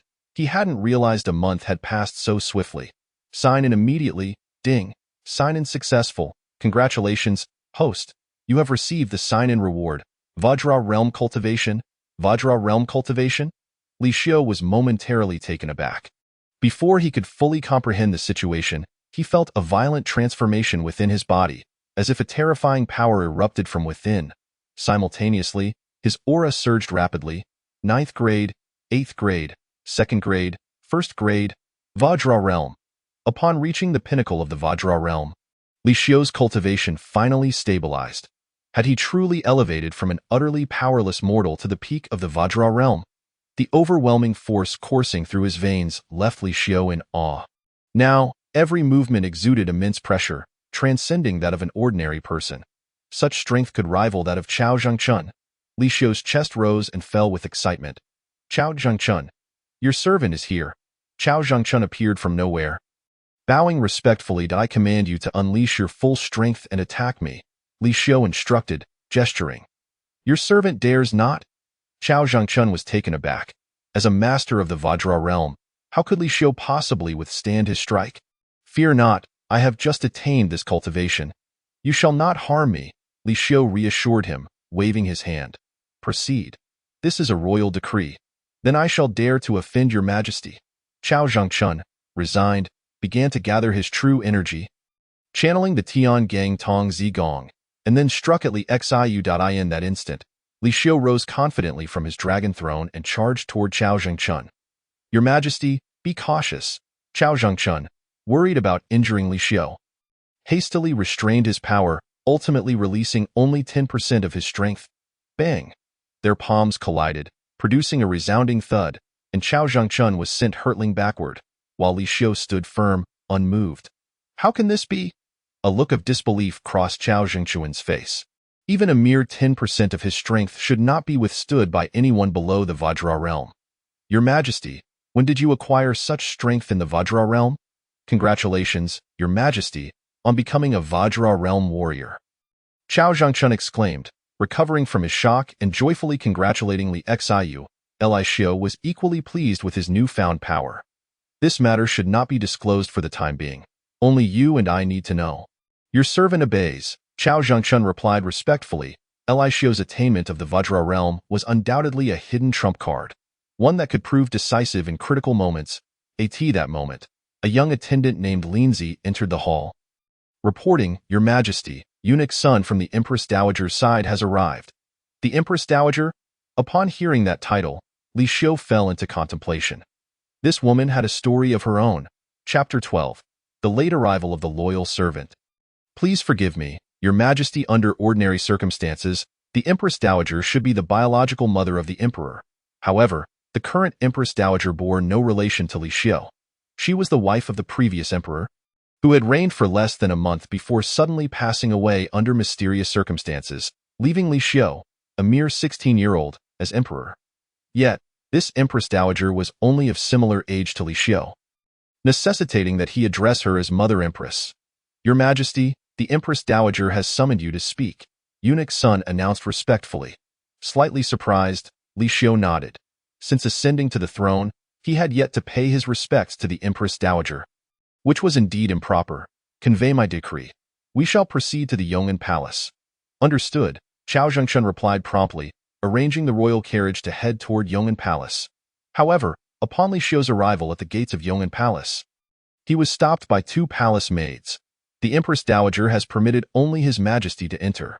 Chao Zhengchun frowned, about to voice an objection, but Li Xiu halted him, sensing that the Empress Dowager must have significant matters to discuss. Chao Gonggong, please wait here. Your servant obeys. Chao Zhengchun was left outside the Empress Dowager's chamber, while Li Xiu entered alone. However, at that moment, his heart was beset by uncertainty. He had only encountered the Empress Dowager once before, and even then, they had been separated by a considerable distance. Li Xiu was completely unaware of what the Empress Dowager looked like, and there could hardly be any semblance of familiarity between them. Why had she summoned him so suddenly? As Li Xiu pondered this, he found himself unwittingly stepping into the Empress Dowager's private quarters. In an instant, a delicate fragrance wafted towards him, interrupting his thoughts. Upon glancing around, he was struck by the sight of the chamber, adorned in shades of pink and filled with an enchanting aroma, reminiscent of a maiden's boudoir, brimming with charm. Eliseo paused, momentarily doubting whether he had entered the correct place. "Your Majesty," at that moment, a voice, soft yet intoxicating, reached his ears. The curtains parted, revealing a breathtaking figure before him. The woman possessed alabaster skin, her features exquisite, with lips as red as coral and skin so flawless it seemed almost ethereal. Although separated by a thin veil, her alluring silhouette was unmistakable. She appeared to be no older than 17 or 18, yet an irresistible allure emanated from her being. Was this the Empress Dowager? This was surely a trap to ensnare me. Even the most celebrated internet celebrities of my past life paled in comparison to the woman before me. In that moment of eye contact, Eliseo found himself momentarily entranced. However, being a practitioner of the Vajra realm, he quickly regained his composure. Yet, within him, tumultuous waves of emotion surged. Intuitively, he recognized that this Empress Dowager, Shangguan Xianyan, harbored ulterior motives. Had he not possessed the profound cultivation bestowed upon him by the system? That fleeting moment of connection might have placed him under her control. Now that he was aware of Shangguan Xianyan's devious intentions, why not play along and discover what schemes she had in store? Eliseo smirked inwardly as he approached Shangguan Xianyan, feigning a captivated demeanor. Observing that Eliseo had fallen completely under her spell, a sardonic smile crept upon Shangguan Xianyan's lips. The intoxicating aroma in the chamber had been meticulously prepared for him. As a saintess of the moon worship sect, she possessed an innate charm and mastery of seduction. Ensnaring a vigorous young man was an effortless task. Boher, the so-called holy monarch, was merely a naive boy, unable to escape the base tendencies of lust. With just a slight manipulation of her charms, Eliseo was ensnared in her web of beauty, unable to extricate himself.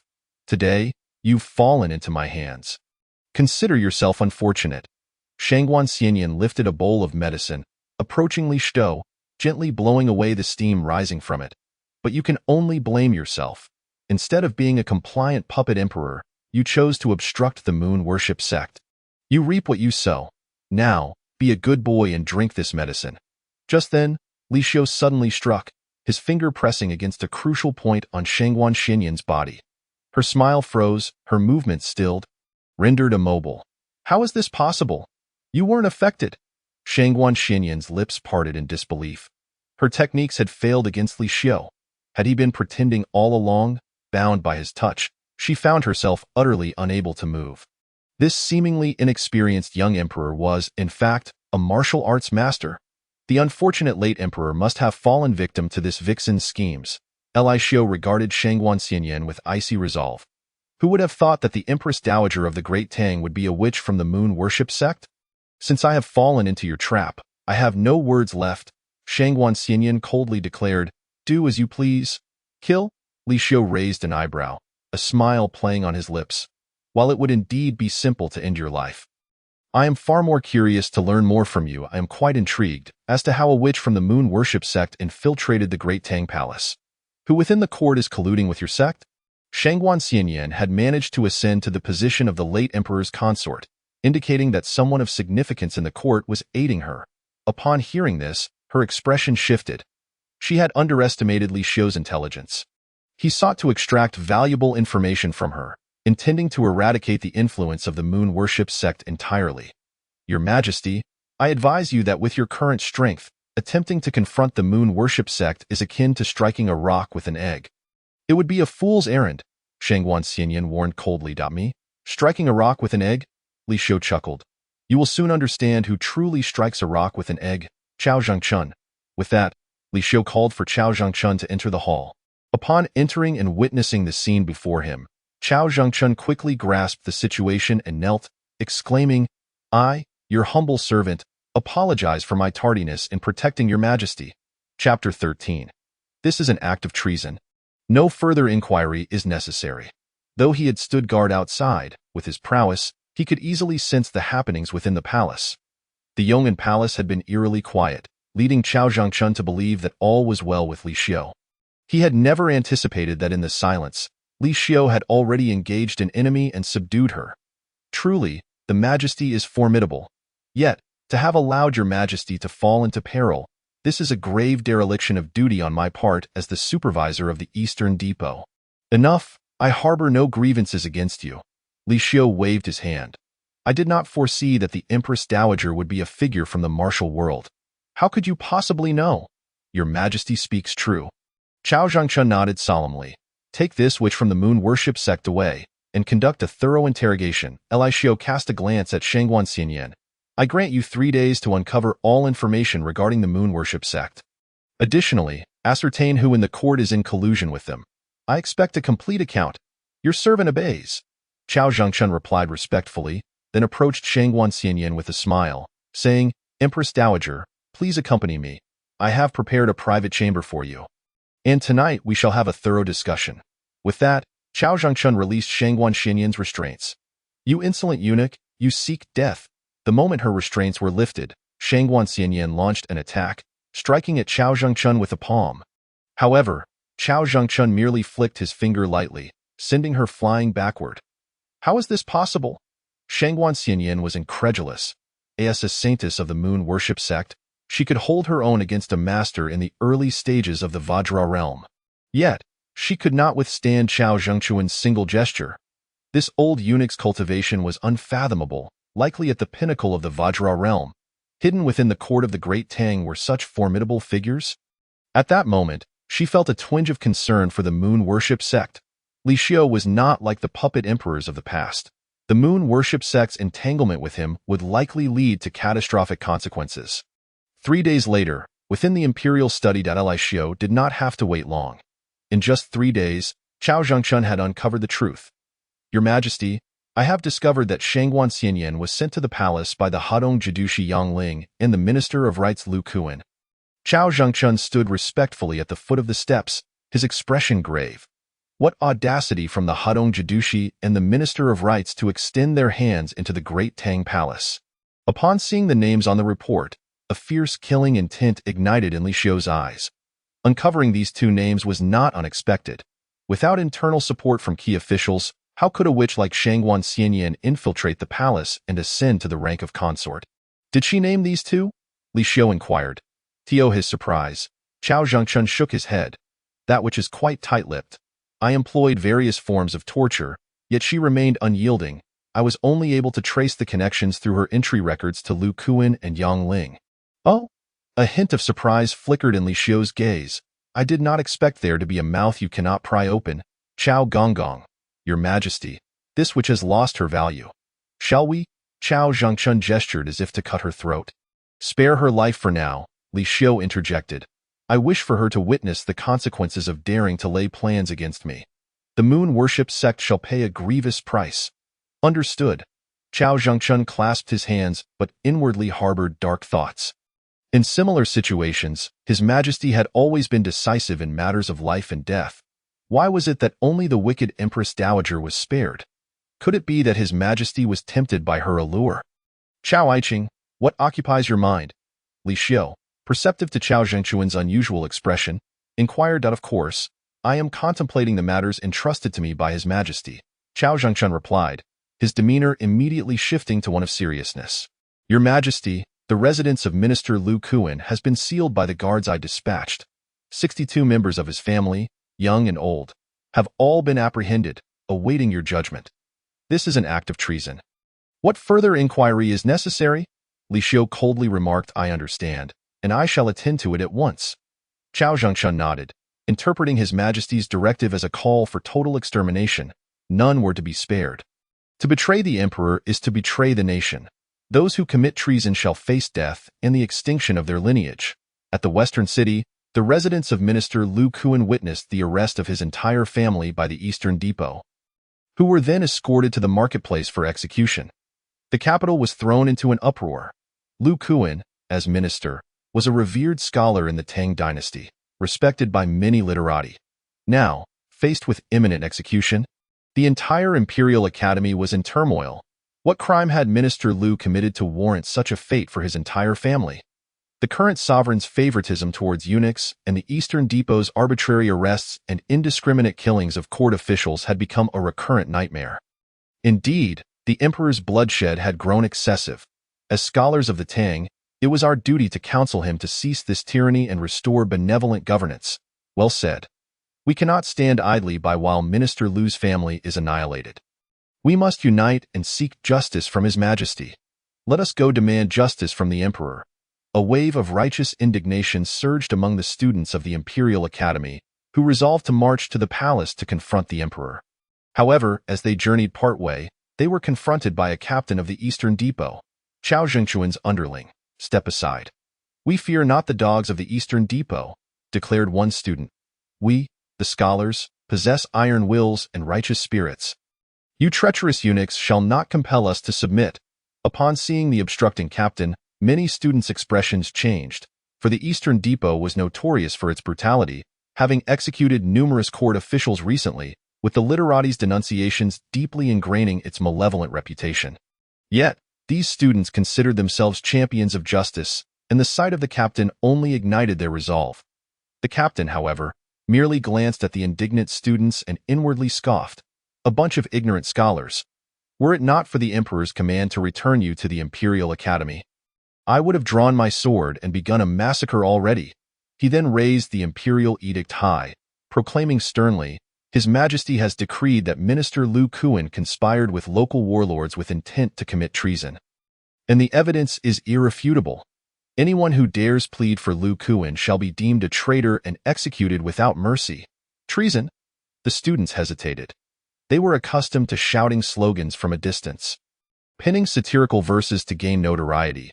But when faced with the prospect of losing their heads, who among them dared to take a stand? You have 1 hour to return to the Imperial Academy and diligently study your Confucian texts. The captain declared coolly.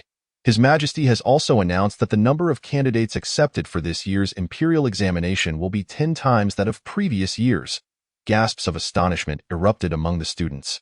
What had they endured years of hardship for, if not for the Imperial examination? To one day achieve the rank of Jinshi and serve in the court was their utmost aspiration.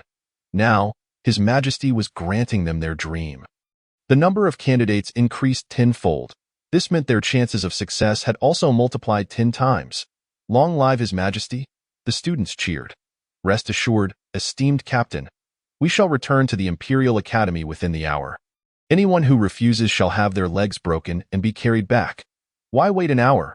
I, Su, need only a quarter of that, declared one student.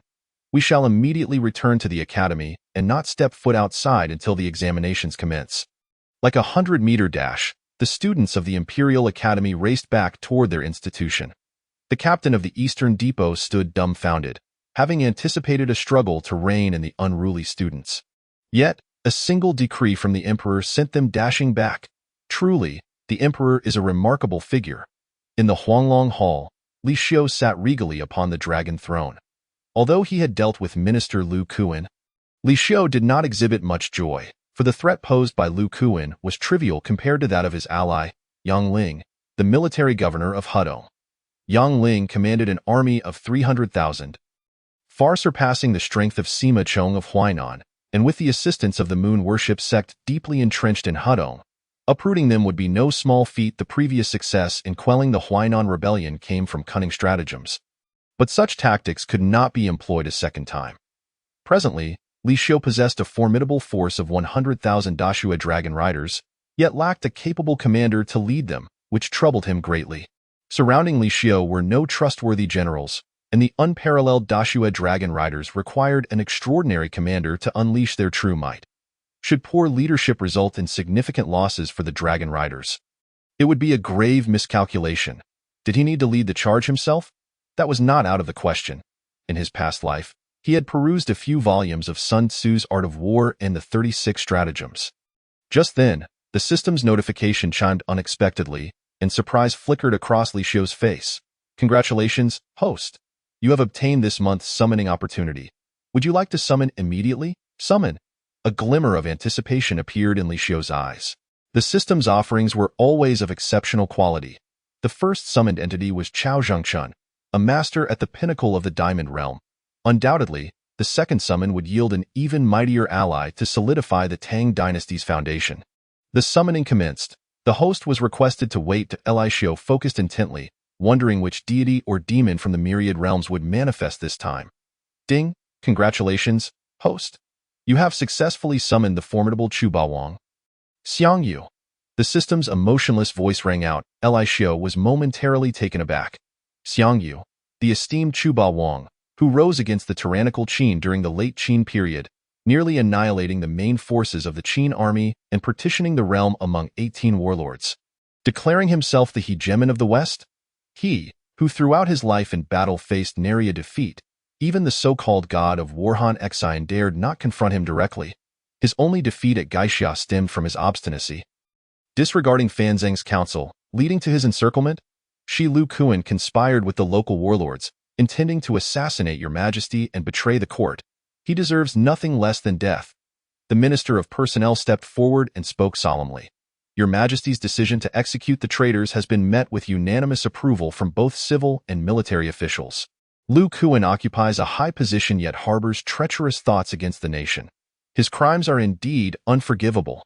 Your Majesty's handling of this matter is commendable. Any delay could lead to unforeseen changes. Should Lu Kuan catch wind of this and escape, it would undoubtedly tarnish the court's dignity. The ministers collectively admonished, vehemently denouncing Lu Kuan. Chapter 15. I strongly recommend General Duan. Upon the throne, Li Xiu maintained a stoic expression and remarked, while Lu Kuan certainly deserves death, it is the warlords who conspired with him that are the true culprits, and they are far more deserving of punishment than Lu Kuan. The thought of warlords in collusion with Lu Kuan stirred unease among the ministers. Could it be that the governor of Hadong, Yang Ling, is implicated? Your Majesty, surely you do not intend to follow the trail and bring Yang Ling to justice as well. Such an action would be ill-advised. Last time, Sima Chong fell victim to carelessness, leading to his complete annihilation. They believed luck played a significant role in that outcome. Such success cannot be replicated, however. The troubling fact remains that while Sima Chong was subdued, it instilled great confidence in your Majesty. Furthermore, Yang Ling commands an army of 300,000 battle-hardened soldiers and stands formidable in Hadong. His strength is incomparable to that of Sima Chong. Among the warlords in the realm, he undoubtedly ranks as one of the mightiest. To confront him would require utmost caution. Under the scrutinizing gazes of the ministers, the grand historian stepped forward and advised, Your Majesty, the matter of Lu Kuan's collusion with the warlords may require further investigation. To his surprise, Li Xiu interrupted him, declaring, There is no need for further investigation. I have already ascertained that the warlord in league with Lu Kuan is none other than Yang Ling of Hadong. Yang Ling's conspiracy with court officials to commit regicide is a crime that warrants no mercy. I intend to dispatch an army of 100,000 to quell this traitor. At this proclamation, a wave of shock reverberated through the court. Before Yang Ling could even respond, Your Majesty has resolved to take the initiative and launch an offensive, just as the ministers were about to dissuade him. Li Xiu shook his head, stating, I am not seeking your opinions. I hereby announce this matter so that you may prepare for the mobilization of the army. Mobilizing an army is no simple matter. It necessitates prior arrangements for provisions and equipment, and only once everything is in place can the troops be dispatched. Observing the resolute demeanor of the emperor, many ministers felt a chill in their hearts. It seems this battle is unavoidable. At this moment, the Minister of War approached and reported, Your Majesty, the expedition against the Hadong warlord is of great significance. The enemy is strong while we are weak. Your Majesty must select a renowned general to lead the forces, or else we may lack the odds of victory. Indeed, Li Xiu nodded in agreement, but he questioned, Do we still have any so-called renowned generals in the Tang court? The Minister of War replied, General Duan Siming, the loyal and martial general, is seasoned in battle, with far more victories than defeats. He is fit for this role. Oh? Li Xiu raised an eyebrow and inquired, Where is General Duan? At your service. A robust man in his 40s, with an imposing stature, stepped forward from the ranks of military officials and bowed respectfully to Li Xiu. Li Xiu smiled and asked, General Duan, are you able to relieve my worries and eradicate the Hadong warlords, slaying the traitor Yang Ling? Of course, that is out of the question. Duan Siming's countenance darkened, his heart filled with resentment. with the enemy numbering 300,000 and our forces only 100,000. The disparity in strength is staggering, and they are the aggressors. Can we expect victory in such circumstances? Even if he, Duan Siming, were to face the founding war god of the Tang dynasty, Li Jing, the outcome would still be uncertain. However, he dared not voice these thoughts aloud. He understood that if he were to retreat at this moment, the emperor would surely label him as cowardly and incompetent, potentially leading to his immediate execution. As a military commander, how could he possibly retreat? Moreover, as the undefeated general, renowned for slaying countless foes on the battlefield, he is indeed the most suitable candidate. I strongly recommend General Duan.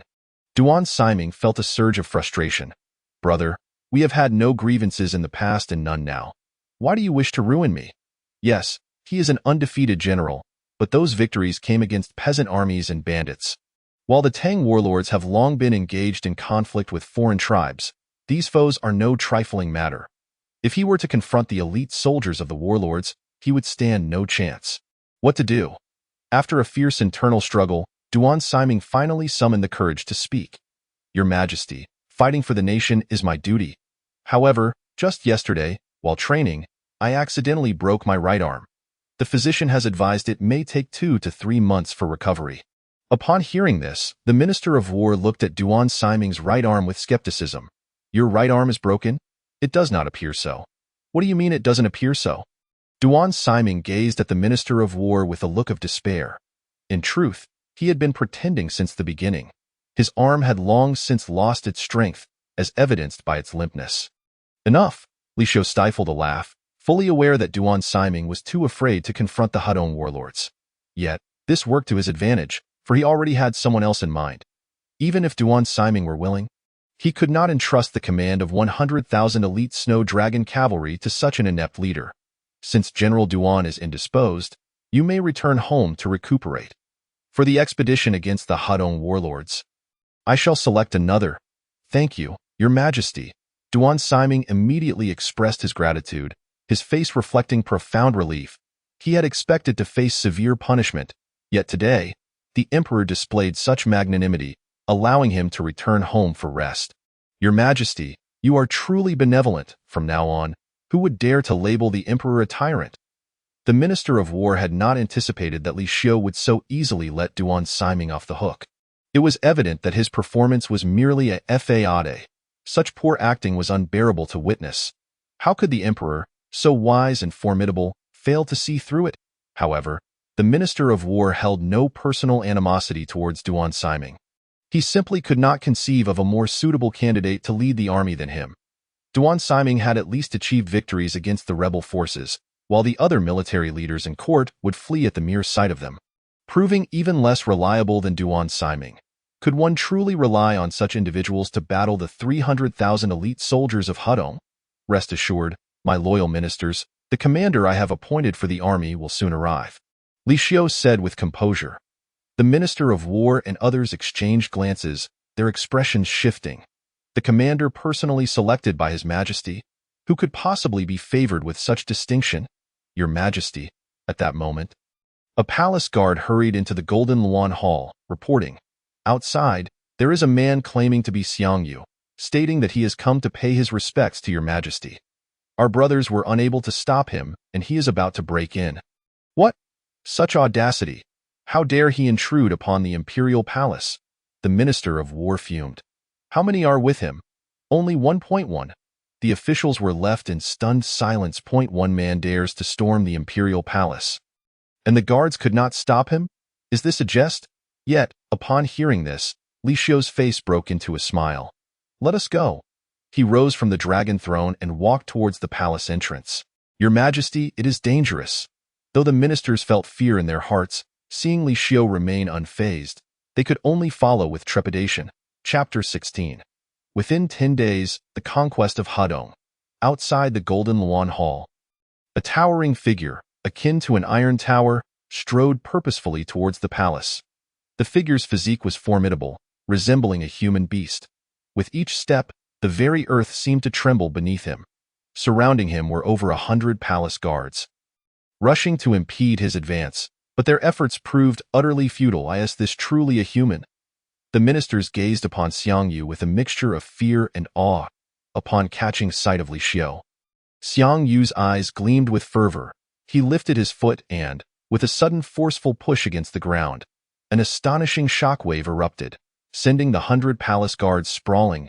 In an instant, Xiang Yu's speed surged, and he appeared before Li Xiu. "Protect the emperor," the officials shouted, but none dared to move. They were paralyzed with fear at the sight of Xiang Yu, their legs trembling, unable to take a single step. Yet, in the midst of their astonishment, Xiang Yu did not attack Li Xiu. Instead, he knelt on one knee and bowed deeply. "Xiang Yu pays his respects to your majesty." This scene nearly caused the ministers' eyes to pop out of their heads. Such a terrifying figure, they had initially believed him to be an assassin, yet he knelt before the emperor. Could it be that he was subdued by the regal aura emanating from Li Xiu? No need for such formalities. Li Xiu waved his hand. Xiang Yu then slowly rose to his feet. "This is the renowned Chu, Xiang Yu." Li Xiu regarded the imposing figure before him with a sense of profound admiration. "Your Majesty, do you know this man?" Seeing that Xiang Yu bore no malice, the Minister of War and others cautiously approached, inquiring softly. Li Xiu replied, "His name is Xiang Yu. He is the very candidate I had in mind for the position of commander of the army." "What?" The ministers were taken aback, staring incredulously at Xiang Yu. Who is Xiang Yu? Until this moment, they had never even heard of this name. A nameless pawn. How could your Majesty appoint such an unknown individual as the commander of the Grand Army? This is truly absurd, your Majesty. While Xiang Yu's personal prowess is indeed remarkable, the battlefield is not solely a matter of individual valor. It demands strategic deployment, command, and cunning. How can your Majesty entrust such a monumental responsibility to a novice? The Minister of War earnestly expressed, "The battlefield is no trifling matter. It would be better to send him to the front lines." However, Li Xiu merely smiled lightly and turned to Xiang Yu. "Xiang Yu, the enemy boasts an army of 300,000. While we can muster only 100,000. You have confidence in this battle. One battle can determine everything." Xiang Yu replied resolutely without a moment's hesitation. 100,000 against 300,000, and you believe one battle can decide the outcome? The Minister of War laughed derisively, as did the other military generals. This newcomer truly boasts without a shred of preparation. They could all ascertain that Xiang Yu was woefully inexperienced in the art of warfare. Yet, seeing the look of admiration on Li Xiu's face, an unsettling feeling crept over them. Wait, could His Majesty actually believe this? Very well. Li Xiu waved his hand and tossed a gold medal to Xiang Yu. "I appoint you as the Grand General of the Eastern Expedition. Prepare your troops immediately and march to quell the Hedong fiefdom. Within a month, I demand to see the head of the Hedong governor, Yang Ling. Otherwise, you shall bring your own head." To their astonishment, Xiang Yu shook his head. "No need for a month. Within 10 days, I will conquer Hedong and present the head of the rebel Yang Ling to your Majesty." 10 days to annihilate Hedong. The civil and military officials were left in a state of disbelief. They had already found the 1-month deadline inconceivable, and now Xiang Yu had audaciously proposed a 10-day time frame. Madness. His Majesty has lost his mind, and this Xiang Yu is even more deranged. Does he truly think Yang Ling can be easily subdued? This appointment by His Majesty is destined to lead to disaster. The officials could only sigh inwardly, praying that Xiang Yu would not face total annihilation, for otherwise, the stability of the Great Tang would surely be at stake. In the southern region of Shaanxi, at the residence of the Hedong governor, the news of the Great Tang court dispatching an army of 100,000 to subdue Hedong had already reached Yang Ling's ears.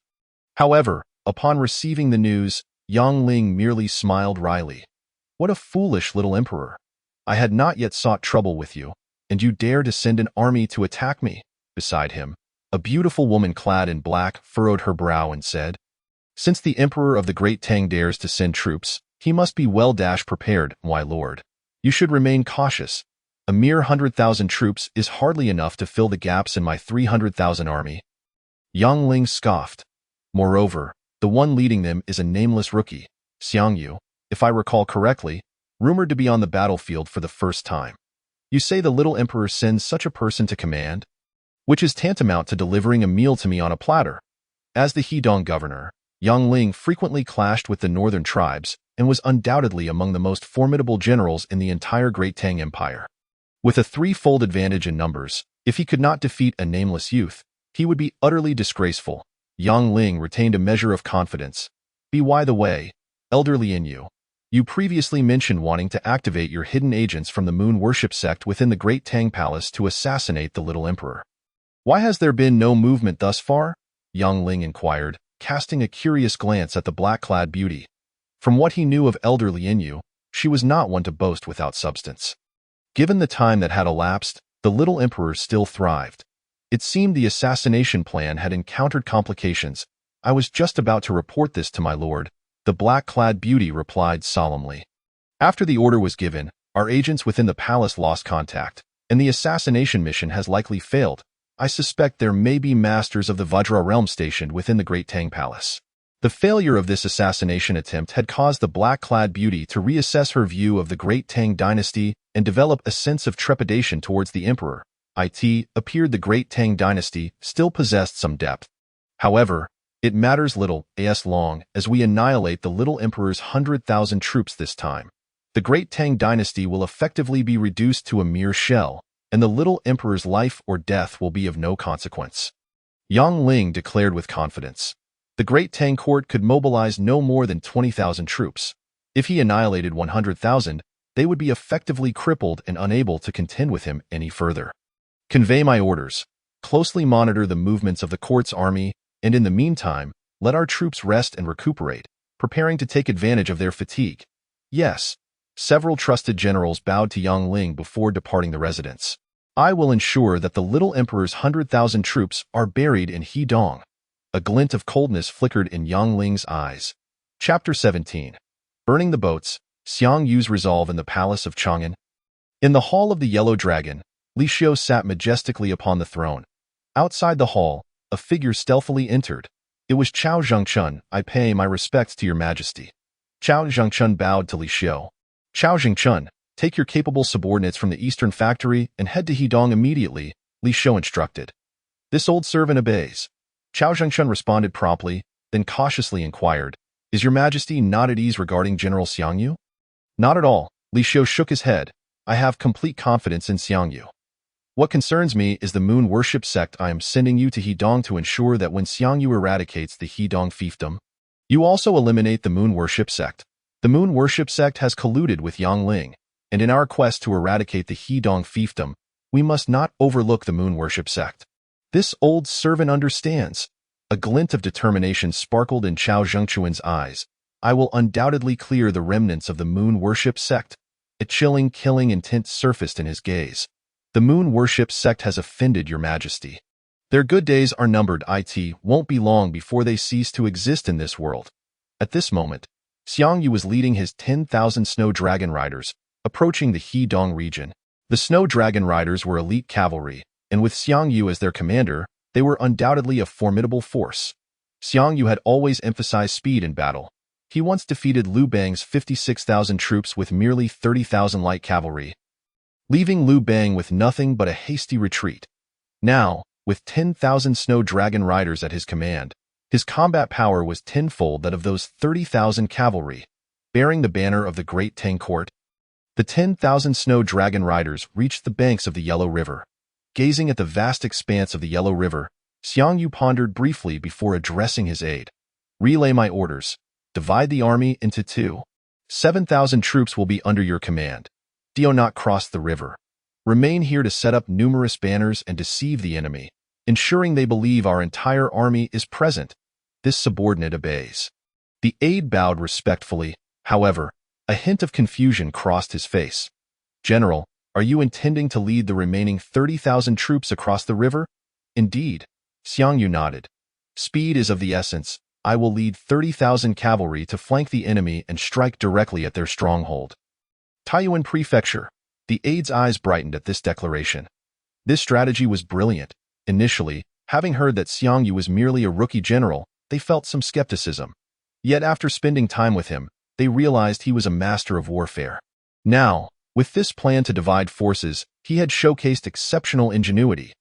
It was unlikely that any ordinary general would dare to split his forces when he had only 100,000 troops. leaving the main force on the opposite bank while personally leading a detachment on a long march to the enemy's stronghold. But General, this means you will only have 30,000 troops. And charging at Taiyuan Prefecture may be perilous, the aide cautioned. While this strategy was indeed audacious, it also bore great risks. The enemy had 300,000 soldiers, and if the surprise attack failed, they could easily become surrounded and trapped. It is merely dealing with a rabble. 30,000 is more than sufficient. Xiang Yu shook his head, then galloped away.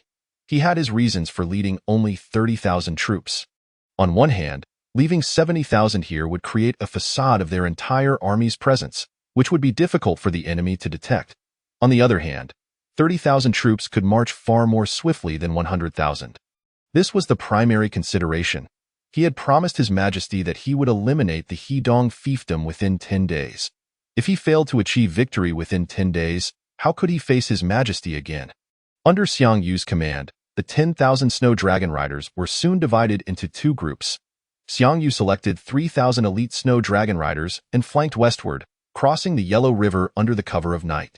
After crossing the river, Xiang Yu ordered all the boats to be sunk and all cooking utensils and supplies to be discarded into the Yellow River, retaining only 3 days' worth of rations for the troops. General, what are you doing? The soldiers looked on in bewilderment, unable to comprehend Xiang Yu's actions. Sinking all the boats and discarding even their means of sustenance was akin to severing their escape route. If they were to fail, they would be left with no place to die. Today, we burn the boats. If we cannot defeat the enemy, we shall perish ourselves. Xiang Yu surveyed the ranks of Snow Dragon Riders, his voice booming like thunder. Our supplies for the 4th day are in the enemy's stronghold. Our target is Taiyuan City. With a fierce roar, Xiang Yu brandished his mighty spear, pointing it toward the horizon. His steed, the Black Stallion, surged forward like a bolt of lightning, followed closely by 30,000 elite Snow Dragon Riders, resembling a swarm of silver dragons, charging toward the direction of Taiyuan Prefecture, i.e. the residence of the governor of Hedong. Yang Ling reclined lazily on a lounge chair, indulging in the service of 2 beautiful maidens. At that moment, a fully armored general entered, bowing respectfully to Yang Ling. Yes, he savored the grapes peeled by the maidens. Yang Ling finally opened his eyes, leisurely regarding his subordinate, and inquired, "To what location has the imperial army advanced?" The general slightly clasped his hands and replied, "Reporting to the governor, the imperial army has made rapid progress, establishing a camp across the river in just 5 days. The encampment is well organized, with banners flying high. I suspect they intend to assault our stronghold, Luzhou. An attack on Luzhou?" Yang Ling's lips curled into a sardonic smile. This Xiang Yu was indeed a novice. His route of advance was entirely within my grasp. "You may leave. Proceed according to the original plan." "Yes, my lord." The general promptly withdrew. Luzhou was a fortified stronghold in Hedong, heavily guarded by a formidable military presence. Xiang Yu's assault on Luzhou would inevitably lead to one outcome: a prolonged siege resulting in significant losses. Once the imperial army's supplies were depleted and their morale waned, he would then command a full-scale attack, ensuring a resounding victory. This was a strategy he had meticulously devised. At that moment, an elder from the moon-worshipping sect, known as Lin Yu, entered from outside. "What news? Is the imperial army's attack on Luzhou merely a ruse?" Upon her arrival, Yang Ling hastily dismissed the 2 maidens beside him, his demeanor growing notably serious, as a formidable general of the Tang. He still harbored a modicum of skepticism regarding the imperial army's intentions. Is it possible that the imperial army has orchestrated a feint to mislead us, launching a surprise attack elsewhere to catch us off guard? Thus, he had dispatched Lin Yu to utilize the resources of the moon-worshipping sect to discreetly investigate the situation of the imperial army. Chapter 18. This little wretch dares to attempt a sneak attack? Lin Yu remarked, "I personally ventured into the enemy camp and found no significant anomalies. However, there is one troubling matter. It appears that the imperial army does not consist of 100,000 troops, but rather only around 70 to 80,000. Though this, Yang Ling merely chuckled and waved his hand dismissively. This indicates that the court has but a meager force, claiming to be 10,000 strong, which is entirely expected. Inflating numbers for military campaigns is a standard practice. We governors have grown accustomed to it. Claiming to have 10,000 with only 70 or 80,000 is relatively honest." There are those who boast of 100,000 with merely 20 or 30,000 to intimidate others. Thus, Yang Ling perceived no flaw in their tactics. On the contrary, it further exposed the weakness of the imperial army. Is it conceivable that the imperial army has divided a small contingent to attempt a sneak attack? Lian Yu, though lacking in military strategy, voiced her concerns. With such a small force, does Xiang Yu truly take us for fools? Yang Ling scoffed. The imperial army comprises merely 30% of my Hadong garrison. To dare to split their forces is tantamount to courting disaster.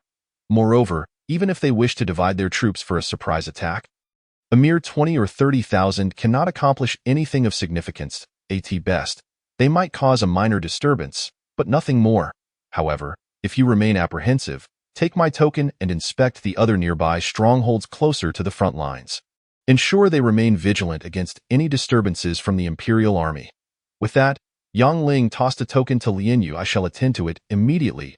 As Lian Yu departed with the token, a radiant smile spread across Yang Ling's face. He could now rest easy. Night fell, cold and bleak, with the moon obscured and the wind howling. Outside Taiyuan City, heavy snow began to fall. The guards within the city trembled against the chill. Though the Hadong garrison boasted 300,000 troops, they were scattered across various strongholds. Taiyuan, situated deep within Hadong, lay a considerable distance, 700 to 800 miles, from the front line at Luzhou, leaving it relatively secure and lax in defense. The remaining forces within Taiyuan numbered only 50,000, comprised largely of the elderly, the sick, and the weak. They could hardly fathom that, beneath such a heavy snowfall, any enemy threat could materialize.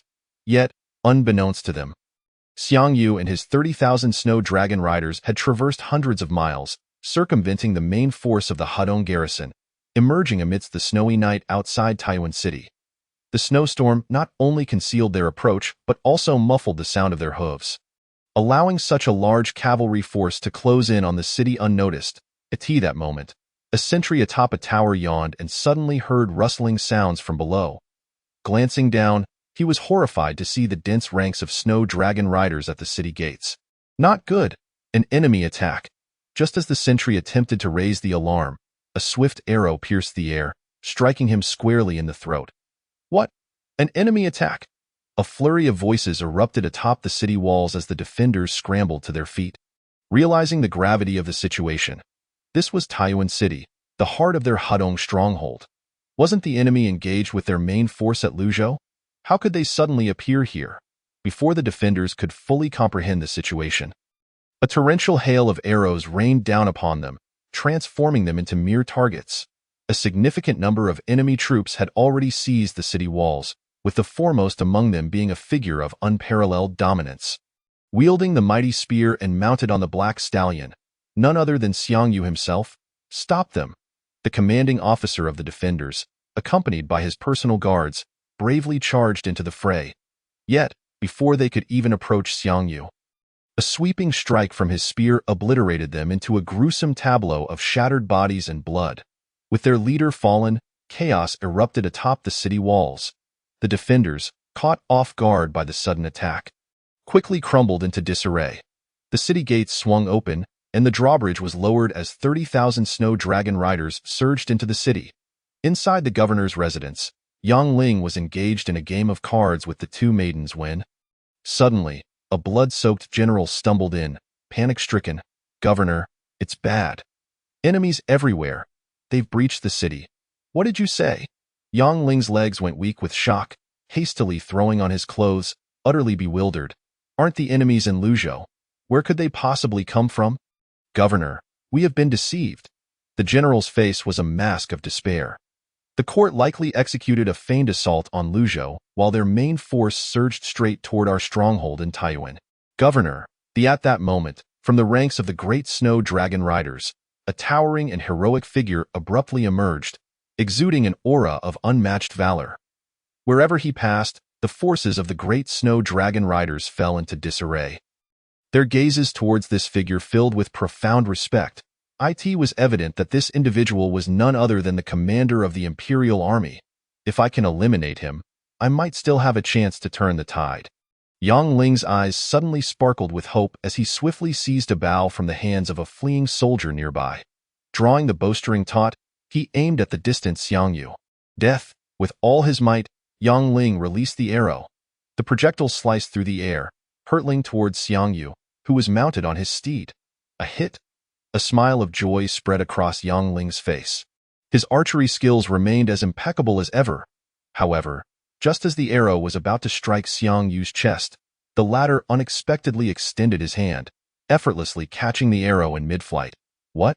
Witnessing Xiangyu's astonishing feat, Yang Ling's mouth fell agape, disbelief etched across his face. The speed of the arrow was extraordinary. How could this man possibly catch it bare-handed? This defies logic. Could it be that his recent indulgence in card games has diminished his own strength? You are Yang Ling? Xiangyu's gaze abruptly fixed on him, his eyes glinting with intrigue. He had initially worried that Yang Ling might have escaped Taiyuan City, but now fate had brought them face to face. However, being targeted by Xiangyu filled Yang Ling with foreboding. This man, capable of catching flying arrows with his bare hands, was surely formidable. Run! Yang Ling shouted to a nearby subordinate. Quickly, escort me away! The subordinate, at a loss for words, recalled how he had shouted for Yang Ling to flee moments ago, but the latter had ignored him, insisting on taking that shot. Now he had drawn the attention of the enemy commander and was demanding protection to escape. The problem was, could they even leave now? Before they could take more than a few steps, a flash of cold light suddenly flickered in Xiangyu's eyes. He grasped a magnificent bow, swiftly knocking 2 arrows onto the string. With a surge of inner energy coursing through his arms, the formidable strength he employed nearly deformed the bow. The instant Xiangyu released his grip, whoosh! The 2 arrows transformed into meteors, igniting fierce sparks as they tore through the air. No! Feeling the terrifying threat approaching from behind, Yang Ling's complexion drained of color, despair flooding his eyes. In the next moment, thud, thud. The 2 arrows pierced through the bodies of Yang Ling and his subordinate. The governor was dead. With Yang Ling's demise, the fear in the eyes of the fleeing soldiers intensified, their terrified cries echoing throughout Taiyuan City. The defending troops were now utterly devoid of leadership. Fully aware that Taiyuan City was doomed, the entire Hudong fief was finished at that very moment, as Yang Ling was slain by Xiangyu. The elder of the moon worship cult, Lian Yu, was hastily making her way back. Upon witnessing the devastation in Taiyuan City, her expression darkened considerably. Something has gone awry in Taiyuan. Yang Ling is in danger, my lord.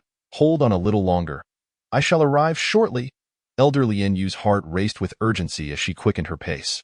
Hee, rather than worrying about others, you would do well to concern yourself with your own predicament.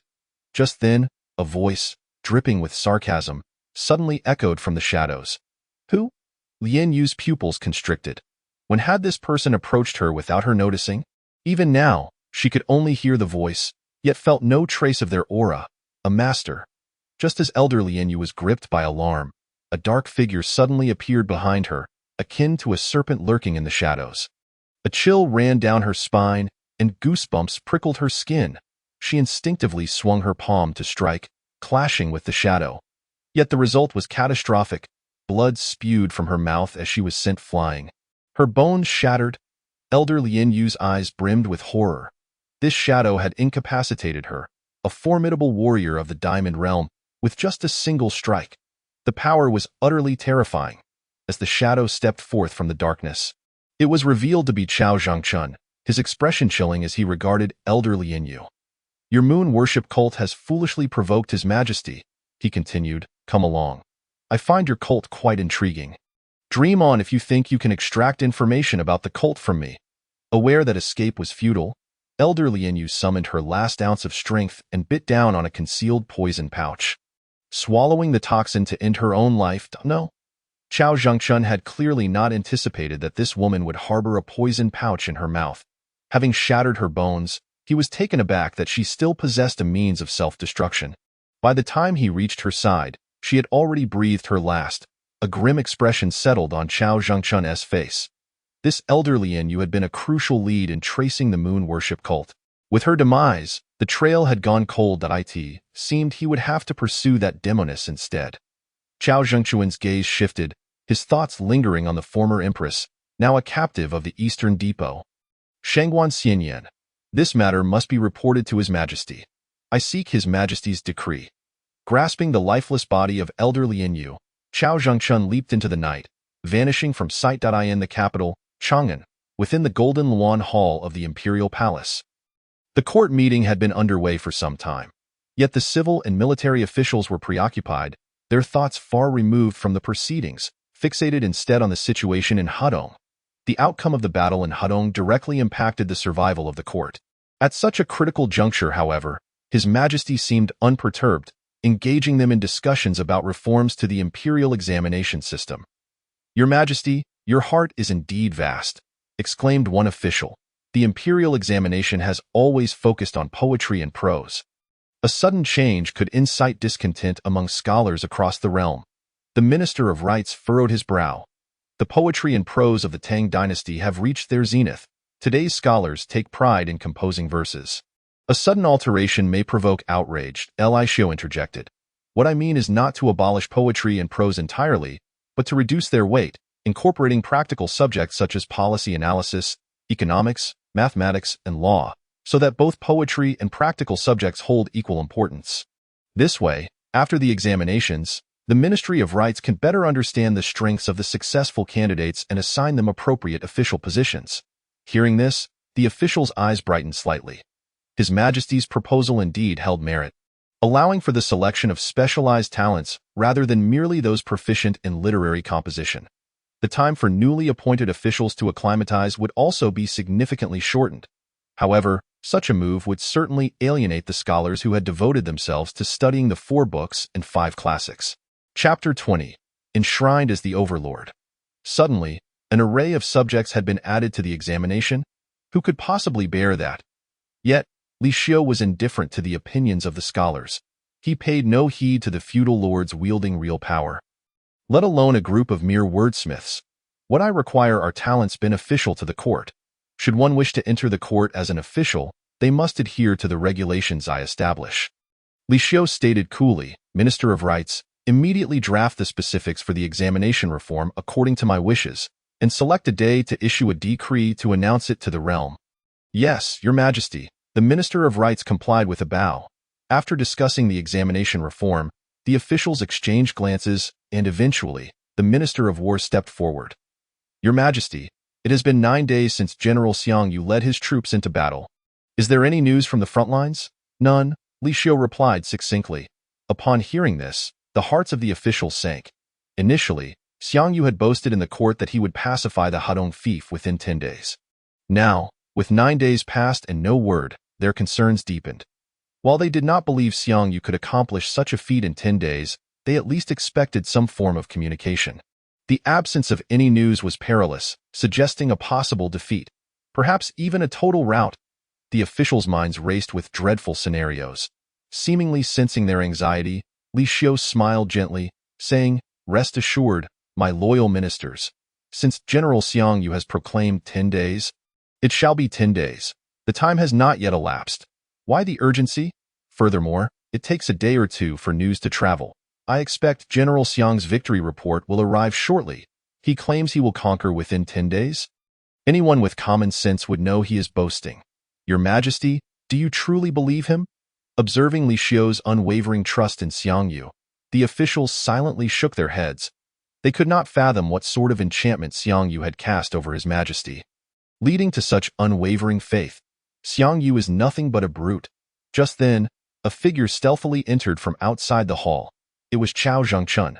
"Chao Gonggong has returned." A smile curled upon Li Xiu's lips. "What news from Hedong?" "Hedong?" At the mention of Hedong, the officials' interest peaked, their eyes fixated on Chao Zhengchun. "Did you venture to Hedong?" "Indeed." Chao Zhengchun nodded slightly, stating that he was dispatched by the emperor to Hedong to investigate matters concerning the moon-worshipping demon sect. The moon-worshipping demon sect? What exactly is that? Yet, this is not the crux of the matter. The Minister of War gazed at Chao Zhengchun and cautiously inquired, "Chao Gonggong, may I ask how the situation in Hedong stands?" The other court officials also fixated their gaze on Chao Zhengchun, their hearts hanging in suspense. "The war in Hedong has concluded," Chao Zhengchun replied nonchalantly. "Concluded? So soon?" A sudden sense of foreboding enveloped the officials. "Xiang Yu, could it be that he has suffered a complete rout?" The Minister of War's face turned ashen. No one believed that Xiangyu could annihilate an army of 30,000 in such a brief span of 9 days. Yet, the minister took a deep breath and, with a quavering voice, asked, "Did our forces emerge victorious?" Chao Zhengchun, however, did not respond immediately but sought the emperor's permission. Li Xiao waved his hand casually, instructing, "Declare it here in the court." So the officials need not live in daily trepidation, consumed by dread. Understood. Chao Zhengchun clasped his fists in salute, then surveyed the assembly of officials before proclaiming, "In the Battle of Hudong, our forces achieved a resounding victory. The Hudong governor Yang Ling was slain, and the majority of his 30,000 troops surrendered. The land of Hudong now rightfully belongs to the court."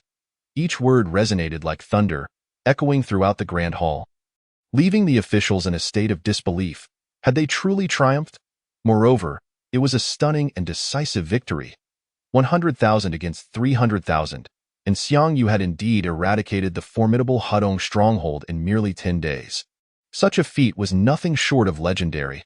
The Minister of War marveled. General Xiang's victory against overwhelming odds truly marks him as a hero of the ages. "Congratulations, Your Majesty, congratulations!" The officials all knelt, invigorated by the news.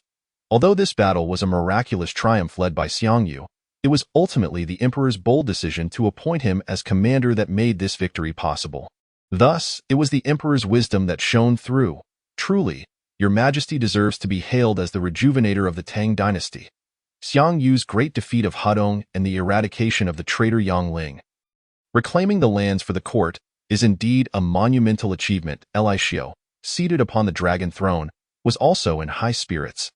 Though he had anticipated Xiangyu's success, he was still astounded by the sheer brilliance of the victory, sustaining almost no losses while subduing the seemingly formidable Hudong stronghold and converting 300,000 rebels. "Convey my decree, General Xiangyu, for his meritorious service in subduing the bandits, shall be granted a noble title and be bestowed the rank of overlord." Li Xiao's proclamation stirred a tempest within the court. The officials gazed at him in disbelief. "Overlord? Your Majesty, are you intending to bestow upon Xiangyu the title of a king of another surname? Your Majesty, granting kingship to one of a different surname is a recipe for chaos." The Minister of Rights hastily interjected, "I implore Your Majesty to retract your command.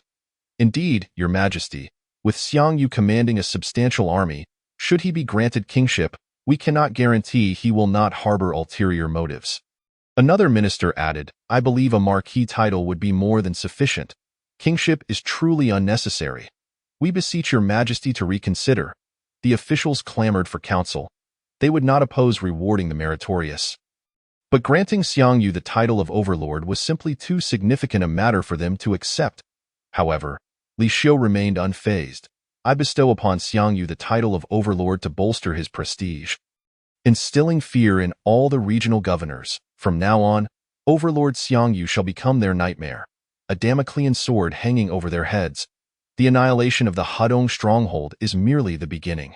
I shall sweep away all regional powers and restore unity to the Tang dynasty." The officials were left in shock by Li Xiao's grand declarations. They understood the emperor's intent. Xiangyu was but a weapon in his arsenal, a sword to pacify the realm. Yet, did the emperor not worry that this sword might turn against its master? Little did they know that Xiangyu was a figure summoned from the system by Li Xiao. Possessing unwavering loyalty to him, betrayal was inconceivable. The notion of granting kingship to one of a different surname, a path to chaos, would not manifest under Li Xiao's rule. Chapter 21.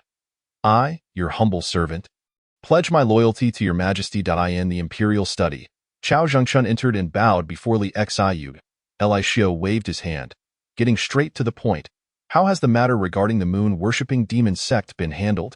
"Your Majesty, I regret to report that I was unable to apprehend the woman from the moon-worshipping demon sect, as she took poison and ended her own life. I humbly accept any punishment you deem fit." Chao Zhengchun replied solemnly. "Oh?" Li Xiao raised an eyebrow, surprised that there was something Chao Zhengchun had been unable to accomplish. "It seems I have underestimated this moon-worshipping demon sect." Li Xiao. While the regional powers of the Tang dynasty posed significant threats, they were all visible, whereas the martial sects lurked in the shadows, with the court possessing scant knowledge of them. This was the true challenge. Since the trail has gone cold, We must now focus on that woman, Li Xiu mused, stroking his chin as he made his way out of the imperial study. Come, Chao Aiqing. Take me to the Eastern Depot's dungeon. I wish to pay a visit to the Empress Dowager. Understood. Chao Zhengchuan's eyes brightened as he quickly followed suit in the Eastern Depot's dungeon. A place reserved for the imprisonment of serious offenders, the air was thick with an oppressive dampness. Punctuated by intermittent cries of anguish, Shangguan Xianyan was confined in the innermost depths of the dungeon. Upon seeing Li Xiu and Chao Zhengchun approach, her expression shifted slightly. From the moment she was imprisoned in the Eastern Depot's dungeon, Shangguan Xianyan had prepared herself for the possibility of death. She knew that having failed to assassinate Li Xiu, there was no chance for her survival. Furthermore, the Eastern Depot would glean no valuable information from her. Her continued existence served no purpose. It seemed that today would mark her demise. As this thought crossed her mind, Shangguan Xianyan's delicate features paled. Though she was unafraid of death, being confined in this lightless dungeon for an extended period inevitably sowed seeds of doubt. Alas, Li Xiu approached Shangguan Xianyan, lifting her pale chin with his finger, shaking his head as he remarked, "To kill such a stunning beauty, what a tragic waste." Shangguan Xianyan swatted Li Xiu's hand away, her voice cold as she retorted, "Li Xiu, if you are a man, then do it swiftly. Kill me. Do you think I wish to kill you?" Li Xiu chuckled derisively. "Killing is but a mere act. And the reason you are still alive is that you still hold some value to me. I have come to offer you one final opportunity." "No need," Shangguan Xianyan rejected outright. "All I seek is death." "Do not be so quick to refuse," Li Xiu smiled. "Allow me to show you something first. After you have seen it, you may decide." With that, Chao Zhengchun clapped his hands, and 2 guards from the Eastern Depot dragged a lifeless female corpse into the room, discarding it before Shangguan Xianyan. "Senior Lingyue?" Shangguan Xianyan gasped, her face expressing sheer disbelief as she recognized the lifeless body. How could this be? Senior Lingyue was supposed to be in Hudong, assisting the governor Yang Ling. How could she be dead at the hands of the emperor of the Tang? Does this not imply that Yang Ling is also in grave peril? A mere Hudong governor, do you truly believe he poses any threat to me? Li Xiu smirked. The Hudong stronghold has been utterly obliterated. Your meticulous schemes within the moon-worshipping demon sect are nothing more than trifles in my eyes. Observing Li Xiu's nonchalant demeanor, a tempest of emotions surged within Shangguan Xianyan. While others might be oblivious to Yang Ling's capabilities, she was acutely aware. Yang Ling commanded 300,000 troops, and with the covert assistance of the moon-worshipping demon sect, he ranked among the top 3 in strength among all regional powers. How could the crumbling Tang court possibly contend against Yang Ling? Had the court undergone a seismic shift under Li Xiu's rule during her imprisonment in the Eastern Depot?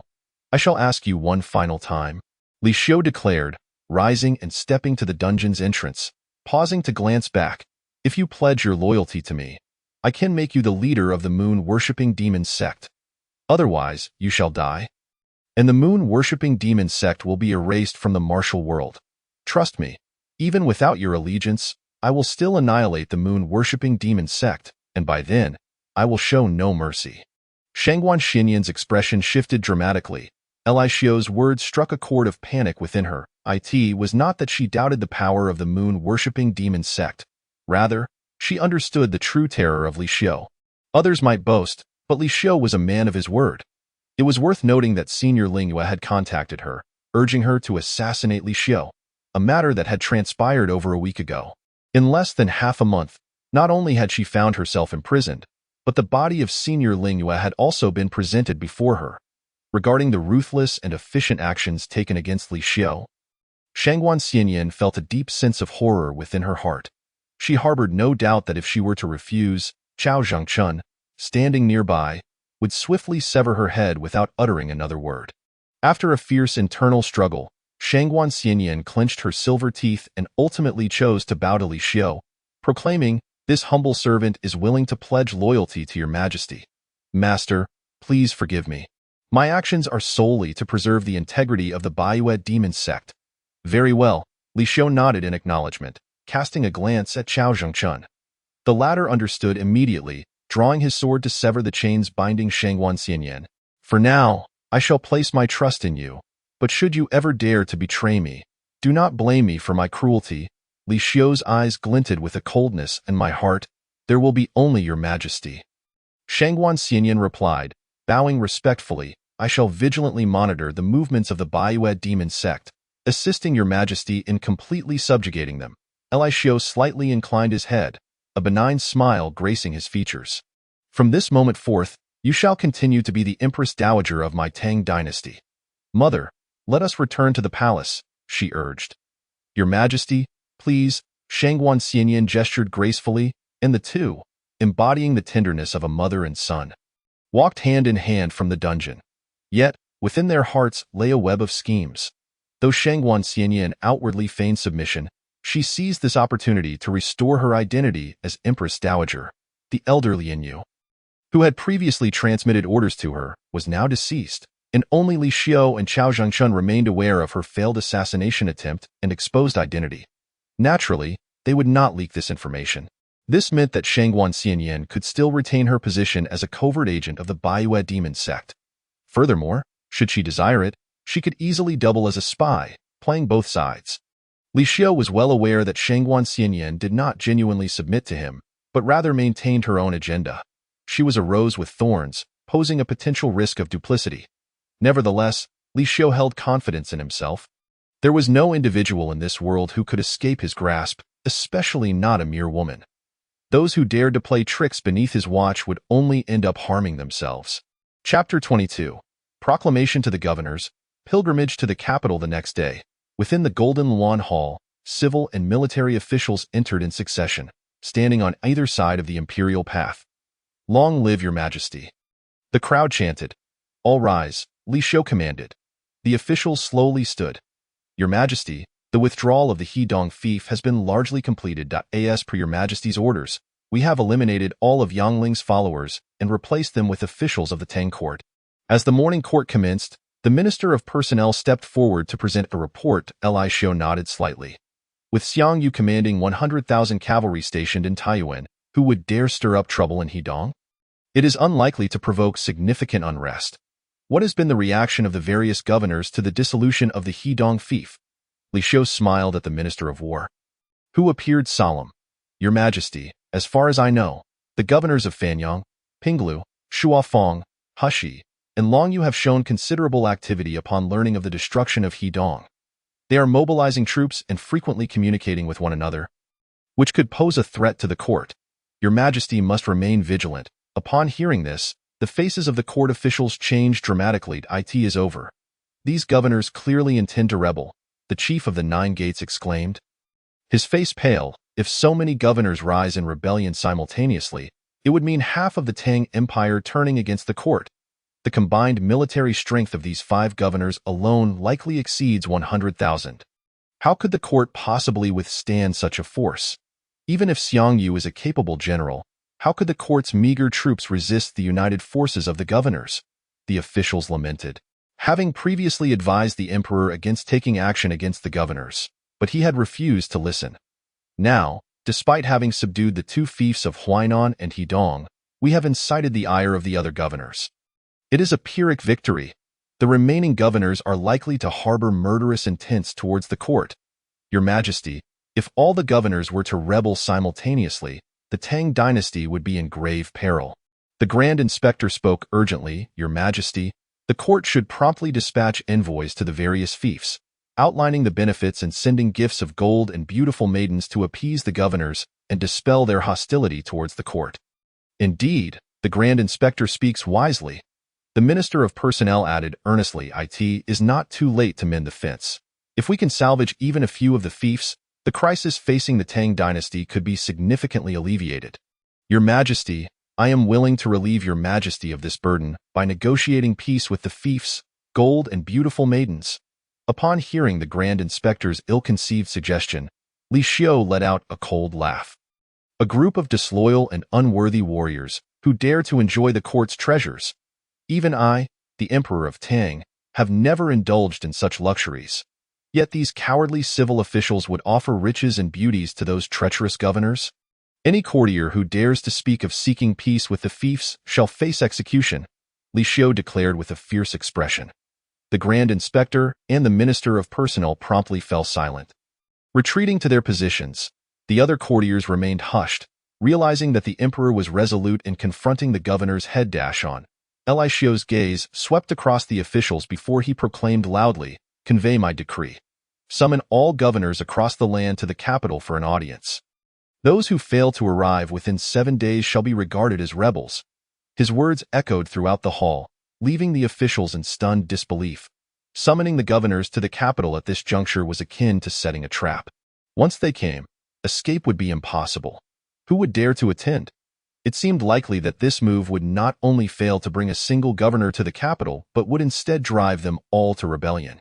In Hebei Province, Yuzhou, the stronghold of Fanyang Governor Pei Hong held the imperial edict in hand. Upon reading its contents, his brow furrowed deeply. The emperor summons all governors to the capital for an audience within 7 days. Those who fail to comply shall be deemed rebels. Facing Pei Hong stood a swordsman clad in white, clearly a member of the martial world. The young emperor dares to issue such a decree. Is he not mad? The white-clad swordsman took the edict from Pei Hong and, upon reading its contents, displayed a look of astonishment. Having just eliminated the governors of Huainan and Hedong, at such a critical juncture to summon all governors to the capital. It is evident the court harbors ill intentions. Who would dare enter the capital? This decree is clearly a provocation for all governors to rebel, Pei Hong mused, a hint of confusion crossing his features. Lu Xianxing, why do you think the emperor is forcing us into rebellion? Could it be that he possesses absolute confidence in his ability to contend with all governors? The white-clad swordsman nodded slightly. It seems the conquest of Huainan and Hedong has greatly emboldened the emperor. Together, these two fiefs command an army of 500,000, yet he subdued them at an exceedingly low cost. Thus, the emperor must believe that all governors are merely paper tigers, lacking real strength. Pei Hong agreed, indeed, to easily vanquish 2 fief governors. The current emperor does exhibit the demeanor of a great ruler. Yet, alas, he is overly hasty. He lacks sufficient might and seeks a quick resolution to eradicate all governors in one fell swoop, which is a fanciful notion. He, Li Xiu, may be a formidable leader, but we governors are not mere fools. A glint of cold light flickered in Pei Hong's eyes. "Summon my generals at your command." A subordinate stepped forward, kneeling before Pei Hong.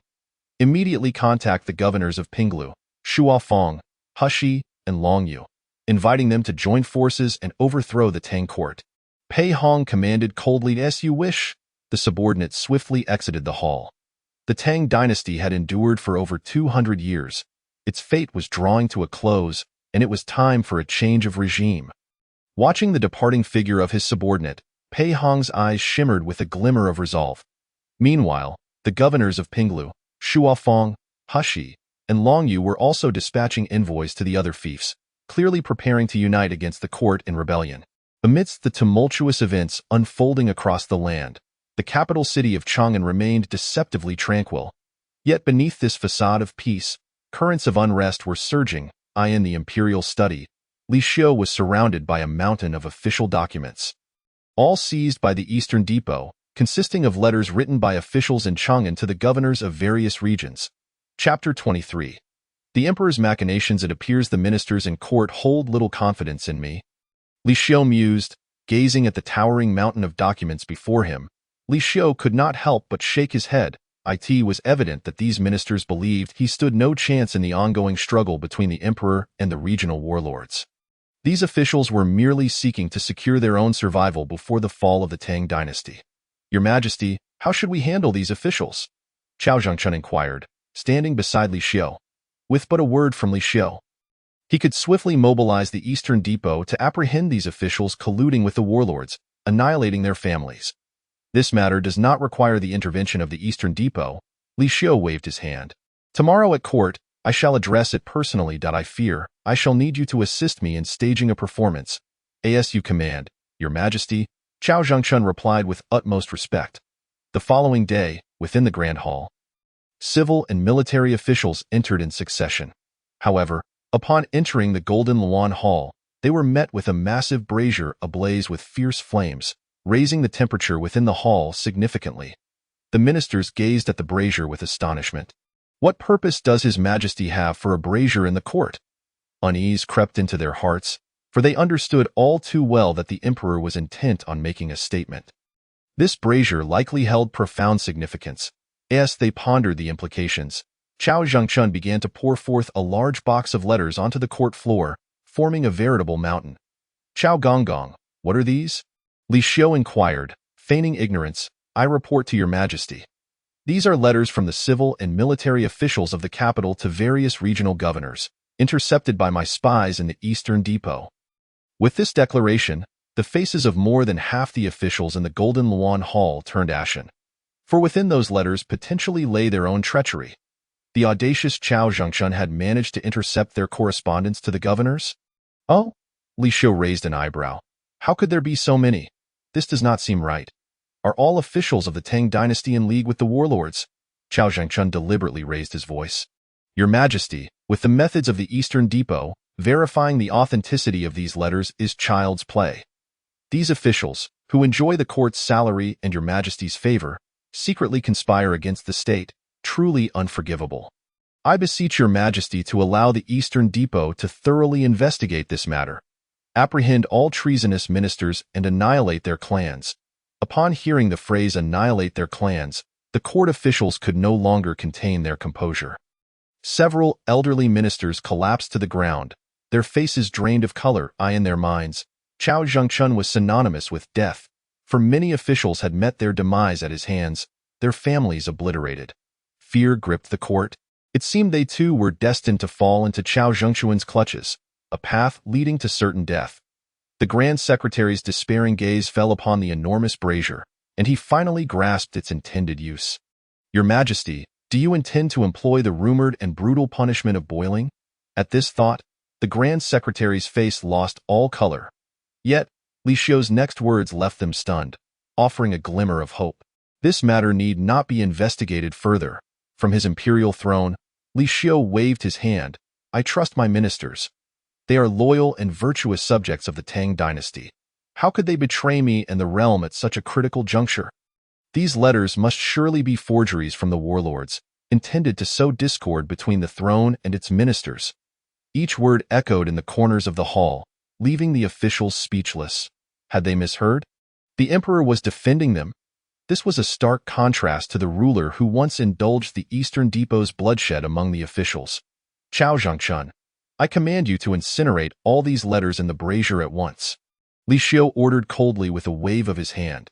"Your Majesty," Chao Zhengchun exclaimed in shock, "these are all evidence of the officials' betrayal.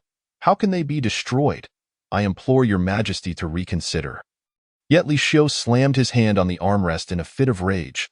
"Chao Zhengchun, do you dare defy my command?" "I would not," Chao Zhengchun hastened to assure, though his face betrayed his reluctance. "I shall see to it at once." Under the emperor's coercion, Chao Zhengchun reluctantly cast the entire box of letters into the brazier.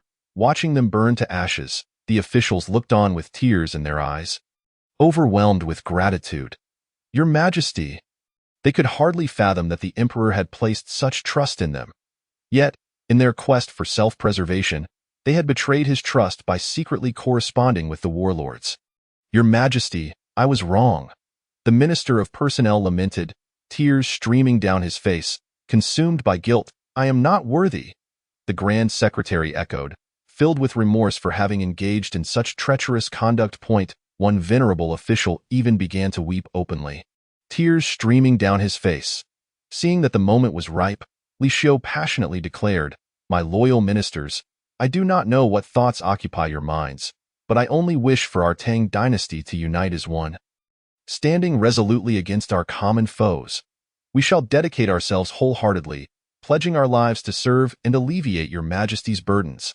The civil and military officials knelt in unison, their voices resolute, united in purpose. Dismissed, with his objectives achieved, Li Xiu gestured for the court to disperse. The officials, after chanting their praises, exited the grand hall in succession. Once all had departed, Chao Zhengchun turned to Li Xiu, seated upon his throne, and asked, "Your Majesty, did I perform convincingly?" Li Xiu nodded with a smile. "Indeed, you should be awarded a little golden statuette." "What is a little golden statuette?" Chao Zhengchun wondered silently. However, he did not press further but instead looked at Li Xiu with confusion. "Your Majesty, Why did you choose to spare those officials who colluded with the warlords? You have always been intolerant of even a grain of sand in your sight. This moment is different from the last. Li Xiu replied, shaking his head. That time, I had just experienced a rebellion and needed to instill fear in the court to establish my authority. Now, as we are on the brink of war with the warlords, indiscriminately executing officials would jeopardize internal stability. It is far better to burn the letters, thereby consolidating the hearts and minds of the officials, uniting them with me to confront the formidable enemy. Your wisdom is unparalleled. Chao Zhengquan's eyes lit up with realization. He had focused solely on gathering evidence to execute the traitors, yet the emperor had already considered the broader picture. This was the artistry of a sovereign's mind. Chapter 24. A single battle to achieve total victory. 7 days passed in the blink of an eye. The imperial edict summoned all regional governors to the capital within 7 days. Yet, in the end, not a single one obliged. It was not until the final day that a governor from Lingnan arrived. This venerable governor, now in his 60s, had journeyed a great distance from Lingnan to present himself before the emperor. Beholding the white-haired Lingnan governor, Li Xiu was filled with mixed emotions. It was evident that loyal ministers still existed among the warlords of the Tang dynasty. Grasping the governor's hand tightly, Li Xiu expressed, "My dear minister, you have traveled far from Lingnan. It must have been arduous."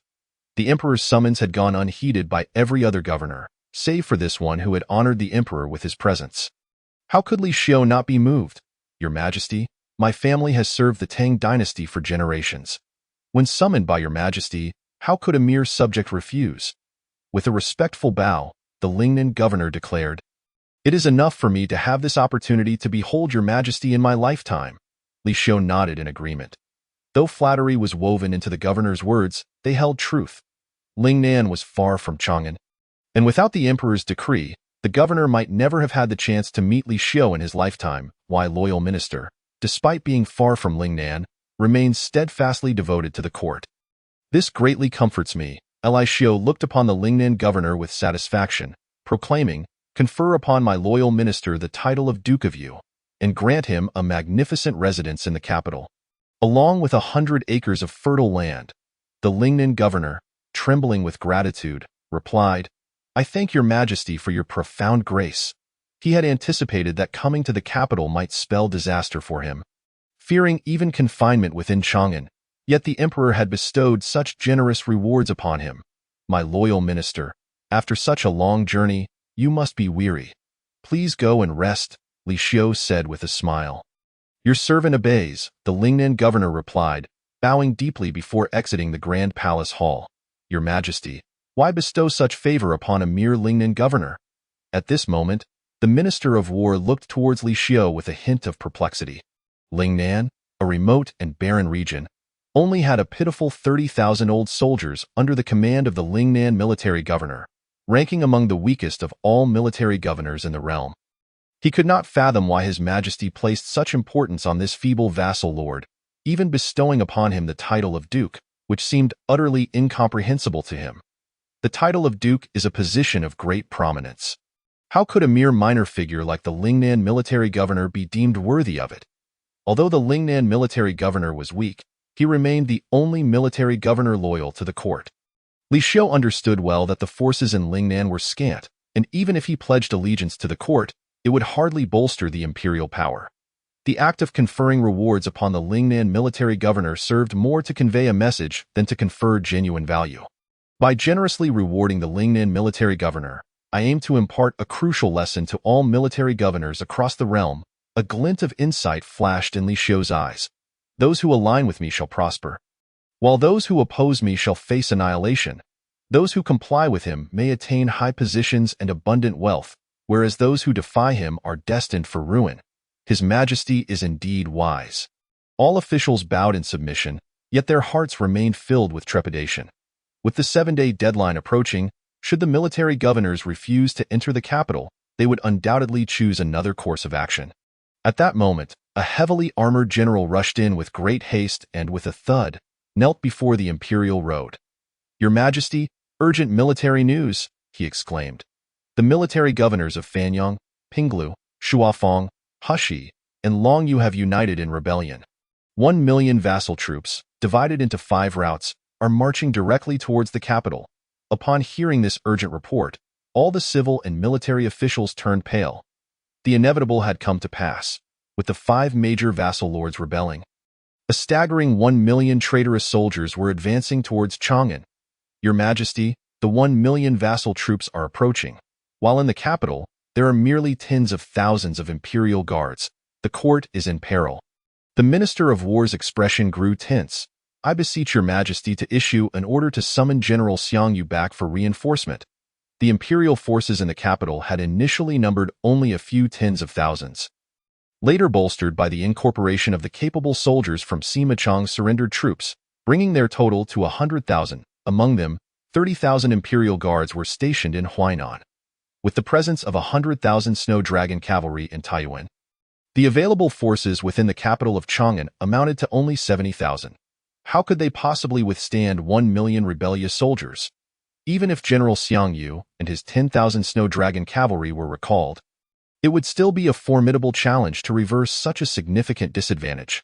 Your Majesty, at this moment, the chief of the 9 gates also stepped forward. The rebel forces are approaching from 5 routes. If we allow them to converge, it would amount to 1 million strong.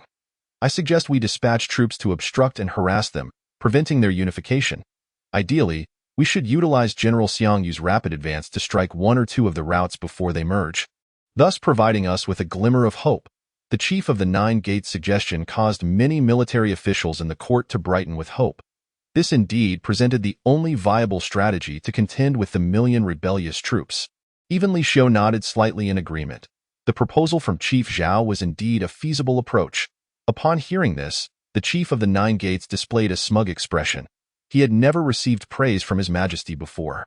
However, in the next moment, Li Xiu shifted his tone, stating, "Nevertheless, this plan is overly complicated and cannot secure a decisive victory, leading to the complete annihilation of the 5 rebellious forces." The chief of the 9 gates was left speechless. The Minister of War was taken aback. The other officials were equally astonished. Had they misheard? A single battle to achieve total victory and eradicate the 5 rebellious forces, with the court's meager military strength? Your Majesty, what are you truly contemplating? They thought. Tio put it delicately. The chances of the Tang court emerging victorious against the million rebellious troops from the 5 powerful vassal lords seemed to be less than 1 in 10. Yet, His Majesty still harbored hopes of achieving victory in one fell swoop. Was this not mere folly? The capital of Chang'an possesses the perilous Tongguan Pass. Even with 1 million troops, it cannot be seized in a short time. Li Xiu stood up from the dragon throne, his gaze sharp. We need only to hold the rebels outside of Tongguan. If the rebels cannot breach it after prolonged assaults, their morale will inevitably wane. When their spirit is utterly diminished, we shall then deploy General Xiangyu's elite forces to join the fray, striking at their rear. This will surely lead to a resounding defeat of the rebels. The Minister of War and the Chief of the 9 gates exchanged glances, both recognizing the concern reflected in each other's eyes. His Majesty's strategy was not without merit. However, the success of this plan hinged on whether the court could hold Tongguan. If they could maintain their position, victory would certainly be within reach. Yet the question remained, could they endure? 70,000 imperial guards against 1 million rebellious troops, even with the natural defenses of Tongguan. It would likely not withstand for many days. They feared that before they could diminish the enemy's morale, Tongguan would already fall to the adversary. Just as the officials were about to offer further counsel, Li Xiu waved his hand and proclaimed loudly, "I shall personally lead the charge, advancing to Tongguan to confront the 5 rebellious military governors." Chapter 25. The third sign-in, 200,000 Iron Eagle elite warriors. Your Majesty is truly risking your life by personally leading the campaign, exclaimed one official. Should this end in failure, it would be an irreversible calamity. While the officials were shaken, this time they did not attempt to dissuade His Majesty. For if the Emperor had truly resolved to confront the enemy at Tongguan, then his presence on the battlefield alongside the soldiers could undoubtedly bolster the morale of the imperial army, enhancing their chances of success even slightly. Point 1. Must not underestimate this slight increase. At a critical moment, it could very well determine the outcome of the battle. Furthermore, even if His Majesty remained in Chang'an, should Tongguan fall, there would be no escape. The outcome would remain unchanged. It would be better to gamble at the front lines. My loyal ministers, are you willing to stand with me and seize a glimmer of hope for our Tang dynasty? Li Xiu surveyed the assembled officials, his resonant voice echoing within the Golden Luan Hall. The civil and military officials, their expressions solemn, knelt in unison upon the court floor, proclaiming in unison, "We are willing to serve your majesty, to face the national crisis together." At that moment, the hearts of all officials surged with fervent loyalty. Their sovereign, in the prime of his youth, feared not the rebellious troops and dared to venture forth to confront the million enemies, challenging the 5 military governors. How could they, as loyal subjects, hesitate to put their lives on the line? On this day, the military governors of Fanyang, Pinglu, Shuafang, Hushi, and Longyu almost simultaneously raised their banners in rebellion, gathering the elite forces of their vassal armies and advancing towards the capital of Chang'an in 5 separate columns. They faced little to no resistance from the court's forces, successfully merging into a 1,000,000-strong army, marching towards Chang'an with great momentum. The ease of their advance, without encountering any formidable opposition from the court, allowed the 5 vassal armies to unite seamlessly. "Surely, our emperor has not been frightened into submission," remarked a tall man of Hu lineage, the Shuafang military governor, Ashina Bayer. "Do not underestimate the emperor," countered the Fanyang military governor. Pei Hong, shaking his head, "I have received word that His Majesty is personally leading the 70,000 imperial guards to defend Tongguan, ready to confront us 5 military governors. His Majesty is leading the charge?" The young emperor displays some courage after all.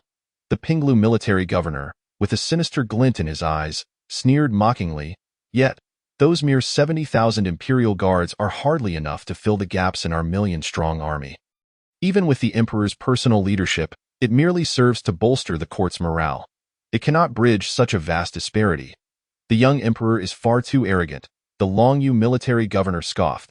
"To think that a mere child could dismantle the power of the vassal lords and seize control of the realm is nothing short of delusional.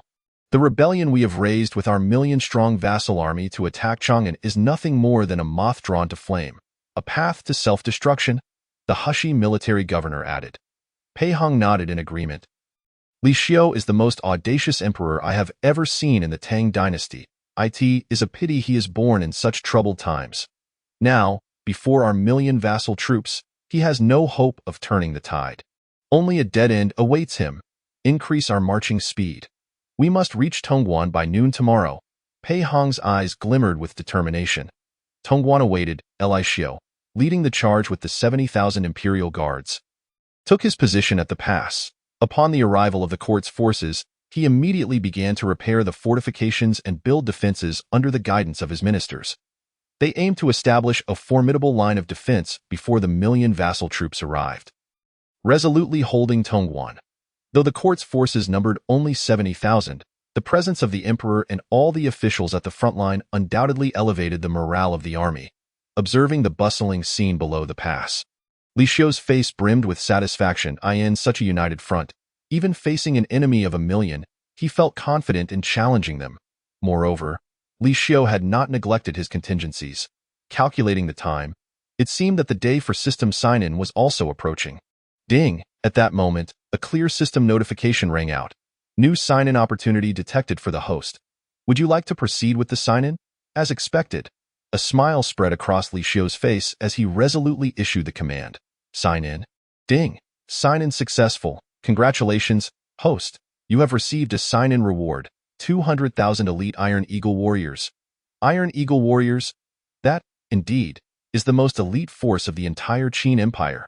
As Xuanzi once stated, the skilled warriors of Qi cannot confront the martial troops of Wei, and the martial troops of Wei cannot stand against the sharp soldiers of Qin.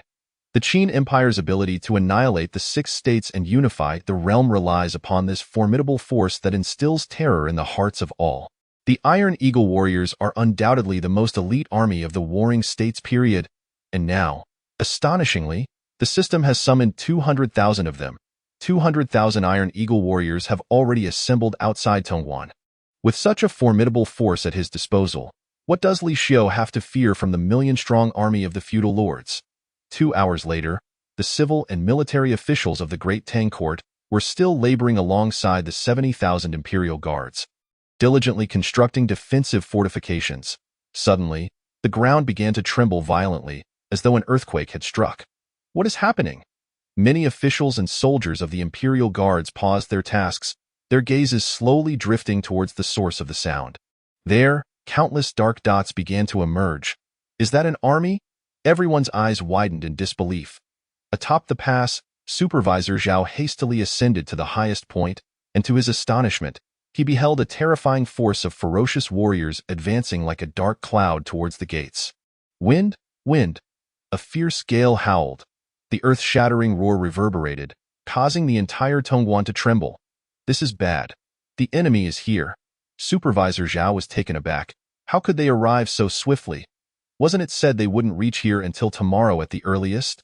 The marching speed of 1,000,000 troops could not possibly be this swift, unless the feudal lords had once again divided their forces and sent an advanced detachment to seize the pass. This is disastrous. I miscalculated. At the foot of the pass, the civil and military officials, along with the Imperial Guards, were equally pale with fear. The sudden arrival of the enemy caught them completely off guard. Moreover, this army was impeccably organized, their morale soaring like a dark tempest. They were evidently seasoned veterans of countless battles. The great Tang Empire is in peril, just as the officials and soldiers felt a chill in their hearts. The imposing force of ferocious warriors unexpectedly halted, and, under the bewildered gazes of all, they knelt in unison.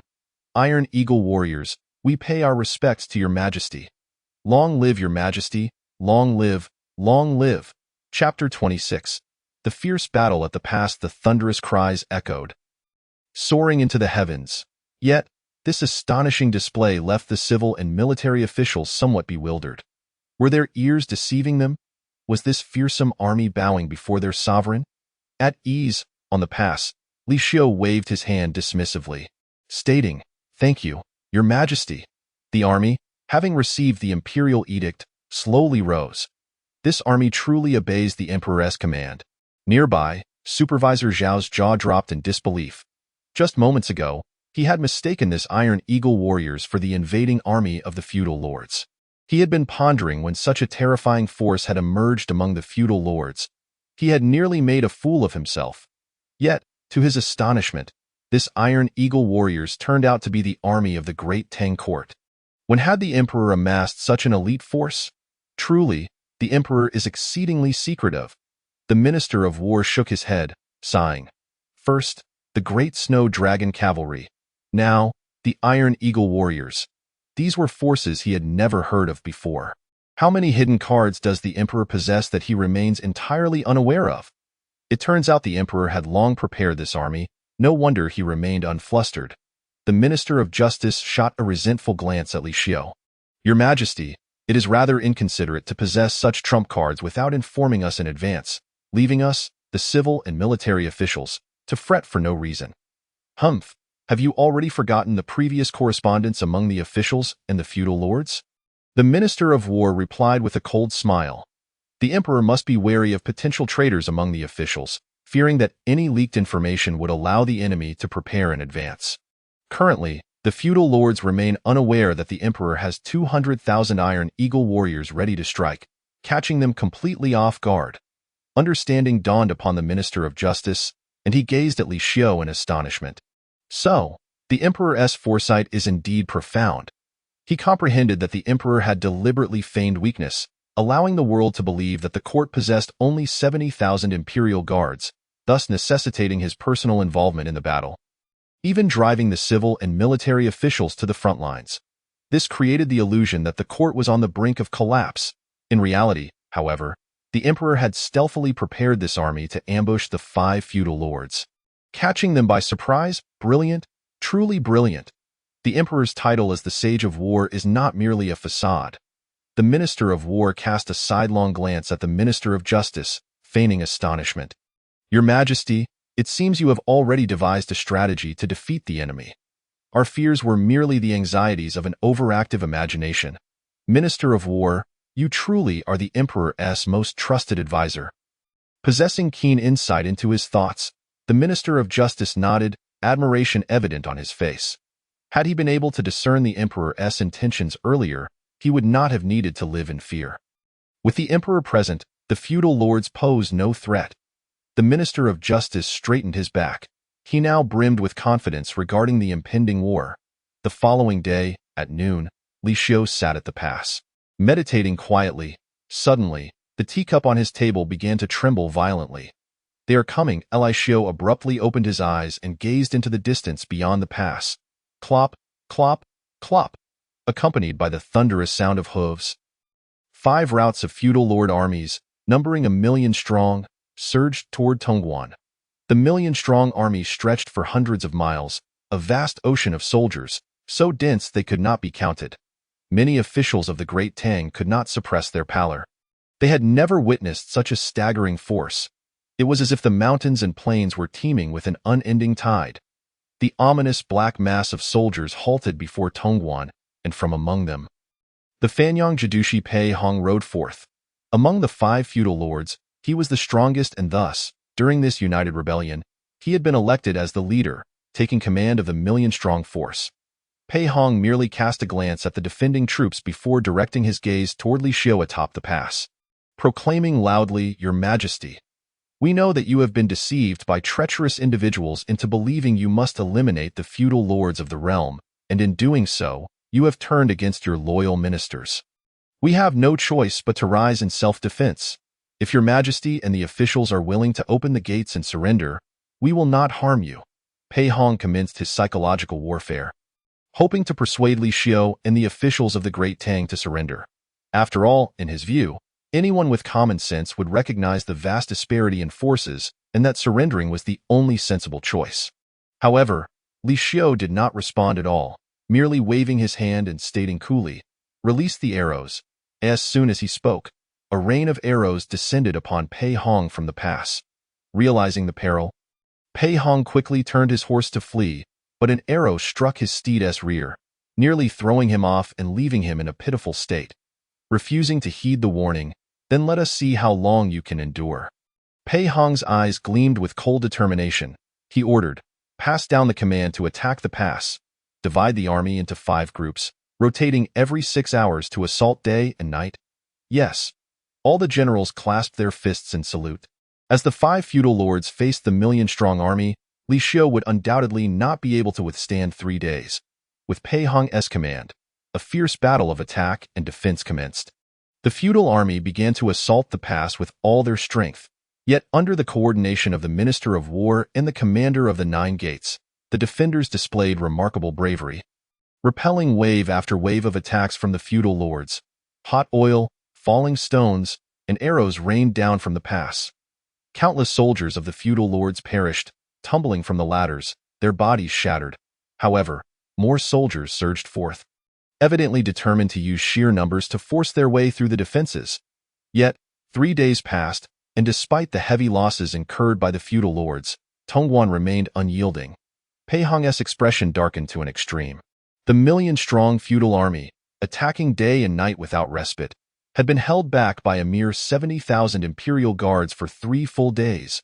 Beneath Tongguan, the corpses of the rebellious soldiers piled high, emitting a foul stench.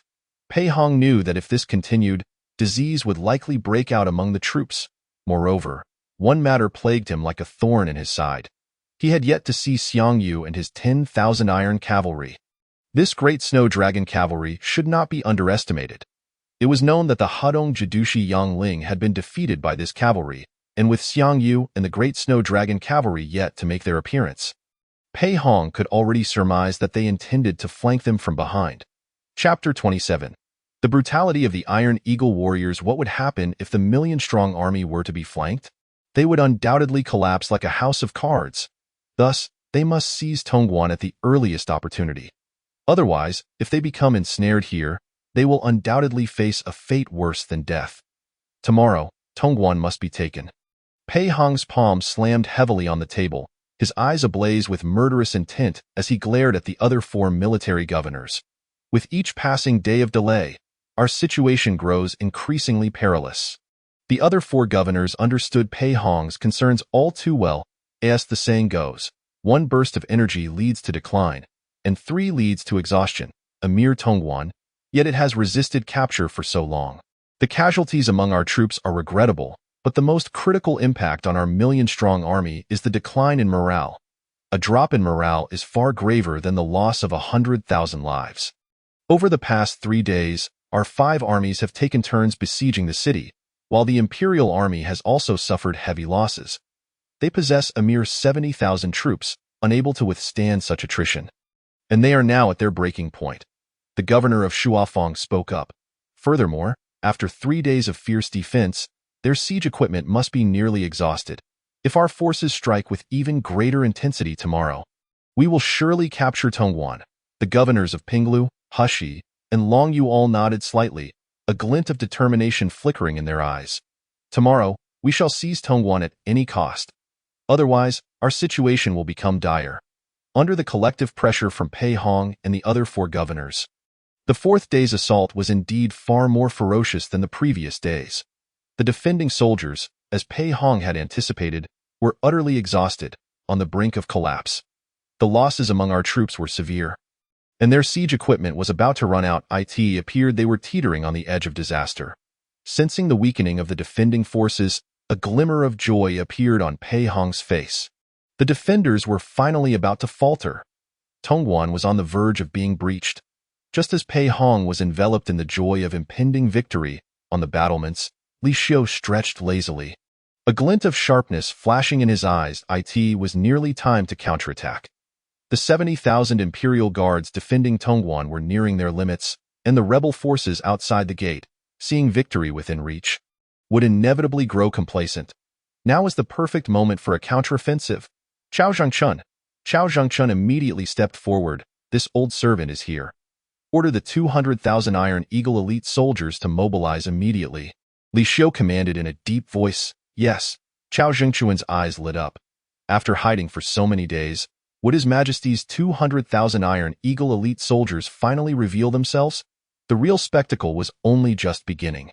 With a thunderous roar, the gates of Tongguan swung open, startling the nearby rebel forces. But in the next moment, a formidable army, fierce as wolves and tigers, surged forth from within. The 200,000 Iron Eagle elite soldiers, with fearless resolve, burst out of Tongguan and joined the fray. The rebel forces, already worn down by the defenders, were no match for the Iron Eagles. Before they could recover from their shock, they were routed. Fleeing in disarray, how could the Tang court still possess such a hidden force? Pei Hong, witnessing this scene, was struck with deep astonishment. After all this time, Li Xiu had concealed such a fresh force within Tongguan, only to launch a counterattack against his rebel army at this crucial moment. Where did these 200,000 formidable soldiers come from? Pei Hong and his companions felt a surge of panic. They had served as governors for so many years, yet were completely unaware of such an elite army within the Tang court. People often harbor a sense of awe towards the unknown. Moreover, the sudden emergence of the 200,000 Iron Eagle elite soldiers dramatically altered the tide of battle, leading the rebel forces to a catastrophic defeat. The Iron Eagles surged forth like a black tempest from hell, leaving no life in their wake. Although the rebel forces were more numerous, they were utterly helpless against the storm-like assault of the Iron Eagles, beginning to trample each other in their panic, showing signs of complete collapse. Anyone who dares to retreat shall die. Pei Hong's expression changed, and he hurriedly dispatched a disciplinary unit to slay the retreating soldiers, attempting to stabilize the ranks. However, even as the disciplinary unit slaughtered hundreds of fleeing soldiers, piling their heads like mountains, they could not stem the tide of defeat. What kind of ferocious army is this? Pei Hong's face turned pale. Having fought for half his life, he had never encountered such a terrifying force. At this rate, the rebel army would surely crumble. Just as Pei Hong was filled with urgent anxiety, his gaze fell upon Li Xiu, who was orchestrating the battle from above the gates, a smile upon his face. And a glimmer of coldness flashed in Pei Hong's eyes. Seeing that the rebel forces were no longer a match for the Tang army, Li Xiu seemed to entertain nefarious thoughts and turned to the white-robed swordsman beside him, asking, "Mr. Liu, do you have any means to directly slay the emperor on the city wall?" Liu Xian, upon hearing the words, gazed toward the city wall, his face revealing contemplation as he replied, "At this distance, it would be somewhat difficult to kill the emperor of the Tang. What if Mr. Liu were provided with a god-breaking crossbow?" Pei Hong coldly suggested. God-breaking crossbow? Liu Xian was taken aback, and his eyes suddenly lit up. General Pei possesses such a divine weapon? The God-breaking crossbow is renowned in the martial world for its extraordinary range. Even the body of a Diamond Realm warrior cannot withstand its arrows. This crossbow had famously slain a Diamond Realm master a century ago, earning it great acclaim. It was unexpected that such a treasure would be in Pei Hong's possession. Without further ado, Pei Hong ordered for a golden crossbow to be brought forth. The golden crossbow, seemingly forged from gold itself, shimmered brilliantly, its arrows sharp and unmatched, undoubtedly a divine artifact. With this God-breaking crossbow in hand, Liu Xian could be 80% certain of slaying the Tang Emperor. Liu Xian's confidence soared instantly. Pei Hong nodded, "Then I shall trouble Mr. Liu." Liu Xian immediately seized the God-breaking crossbow, soaring into the air, employing his Diamond Realm cultivation to swiftly approach Tongguan. He was determined to shoot the Emperor amidst the chaos of battle. Just the thought of it ignited a fervor within Liu Xian's chest. If he succeeded, it would surely be a monumental feat that would be remembered through the ages. What does this person intend to do? Liu Xian's actions soon attracted Li Xiu's attention. Amidst the retreat of the rebel forces, this man approached the gate, crossbow in hand. Could he be attempting to emulate Jing Ku? Unfortunately for him, he was not facing a king who could be encircled but rather the Emperor of the Tang, who possessed complete mastery of the Diamond Realm. Chapter 28. With iron eagles in front and snow dragons behind. This moment, Liu Xian had found his position before the gates. He infused his true energy into the God-breaking crossbow, aiming it at Li Xiu on the battlements. Die! A murderous intent suddenly flashed in Liu Xian's eyes. With a whoosh, the crossbow bolt shot forth like a meteor. Protect the Emperor. Seeing this bolt streaking toward them from a great distance, the court officials atop the walls could not help but exclaim in alarm. However, the speed of the bolt left them powerless to intervene. They could only watch in horror. Yet, Li Xiu remained unfazed. His body motionless. It was not until the bolt was nearly upon him that Li Xiu raised his hand, suddenly clenching it tightly, and astonishingly caught the God-breaking bolt with his bare hand. Unharmed. What? Liu Xian's eyes widened in disbelief. With his Diamond Realm cultivation, a shot from the God-breaking crossbow should be sufficient to kill a Diamond Realm master from a distance. Yet, Li Xiu had caught it with bare hands. Seeking death? Just as Liu Xian remained in a state of shock, a sharp, furious voice echoed suddenly. Liu Xian was jolted back to reality, only to find an elderly eunuch had silently appeared behind him. His heart raced, and just as Liu Xian turned to aim the crossbow at Chao Zhengchun, the latter seized his throat first. With a snap, Chao Zhengchun twisted Liu Xian's neck with brutal force. Liu Xian's legs kicked out, his eyes bulging, and he fell lifelessly to the ground. The God-breaking crossbow slipped from his grasp, becoming Chao Zhengchun's trophy. Mr. Liu. Pei Hong's face turned pale with horror. He had never expected that not only would they fail to kill Li Xiu, but they would also lose Liu under the banner of Xiangyu. They have already breached the rear of our grand army with unstoppable momentum, plunging our ranks into utter chaos. What do you say? Pei Hong and the 4 great military governors were taken aback, their faces drained of color. The very thing he feared most has indeed come to pass. The forces of Xiangyu have arrived with astonishing swiftness. With the Iron Eagles in the front and the great Snow Dragon Riders at the rear, they are attacking from both flanks. They find themselves with no escape, trapped between heaven and earth. The defeat of the rebel forces is now a foregone conclusion. Pei Hong drew his sword and raised his arm, proclaiming, "Gentlemen, follow me and carve a path through this bloodbath." The remaining 4 regional governors also wore grim expressions, their eyes flashing with determination. They understood that the morale of the troops had completely collapsed, besieged on 2 fronts. Their situation was dire. If they did not break through swiftly, once the enemy completely penetrated their ranks, they would likely find themselves unable to escape. As they prepared to leave, Pei Hong cast a lingering glance at Li Xiu at the pass, a bitter smile crossing his face. Today, the defeat of a 1,000,000-strong army here will surely shock the world. These regional governors have ultimately underestimated His Majesty. Underestimating him has led them to pay an irretrievable and grievous price. At this moment, atop Tongguan, the ministers of the Great Tang gazed from a distance at the battlefield below, their faces alight with astonishment. The Iron Eagles fought with such valor, proving their worth. They faced the million-strong rebel army without a hint of trepidation, pushing the rebels into retreat, bodies piled high like mountains. Moreover, behind the regional army, Xiangyu led 100,000 great snow dragon riders, cutting off the rebels' retreat. Two elite armies, striking from both sides, have left the regional rebels in utter disarray. The million-strong army has been continuously encircled and annihilated in large swathes, captured at an alarming rate, visibly collapsing. The terrifying might of these two armies rendered the civil and military officials profoundly solemn. Is this truly the emperor's trump card? The ministers gazed at Li Xiu. Their eyes filled with reverence. They could scarcely fathom how many more secrets this emperor harbored. They only knew that after today, the 5 regional governors who had come with such ferocity would likely face utter ruin. Their main forces decimated. Minister of War, the upcoming military affairs will be entrusted to you and General Xiang to handle with full authority. Li Xiu turned to the Minister of War. I shall obey. The Minister of War immediately clasped his hands in salute. The outcome of the great battle has been determined. Now, only the task of clearing the battlefield remains. Such a trivial matter, he, as the Minister of War, can certainly manage. Chao Aiqing, notify the officials to prepare for departure back to the capital, Li Xiu instructed. Yes, this old servant shall make preparations at once. Chao Zhengchun respectfully retreated, Yanchang'an City, within the imperial palace.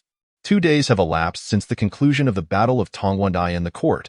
The Minister of War and Xiangyu have returned, reporting the details of this great victory to Li Xiu and the officials. Your Majesty, our army suffered a total of over 30,000 casualties, of which 30,000 were from the garrison troops. The regional rebel forces, however, faced a complete rout, suffering over 300,000 casualties and 40,000 captives, with fewer than 100,000 remnants fleeing back to their respective regions. Among the 5 great governors, General Xiangyu personally beheaded 3, leaving only the governors of Fanyang and Shuafang, who fled in a panic, shielded by their loyal guards, barely escaping with their lives. Such a splendid achievement ignited the fervor of the civil and military officials present. A million-strong regional army has been annihilated by the court in a single battle. To be precise, it was annihilated by His Majesty in one fell swoop. Reflecting on the initial trepidation when His Majesty proposed to confront the million-strong regional army at Tongguan, they now felt like a band of clowns. His Majesty had long since prepared meticulously. He had full confidence in victory at Tongguan. Congratulations to Your Majesty for obliterating the million-strong regional rebel forces and restoring the glory of our great Tang. The officials gazed at Li Xiu on the dragon throne, their eyes brimming with admiration. Your Majesty is truly the rejuvenator of the great Tang. Chapter 29. I suggest complete extermination. Your Majesty, I in the court. Xiangyu, who had always remained silent, stepped forward, bowing deeply to Li Xiu, stating, in the Battle of Tongguan, the governors of Fanyang, Pinglu, Shuafang, Hushi, and Longyu have all suffered defeat, their forces nearly annihilated. The court must dispatch troops swiftly to completely quell these 5 regions, leaving them no chance to regroup. Another military expedition? The officials furrowed their brows. They had just concluded a monumental battle, and the army had yet to recuperate. Yet Xiangyu proposed another deployment.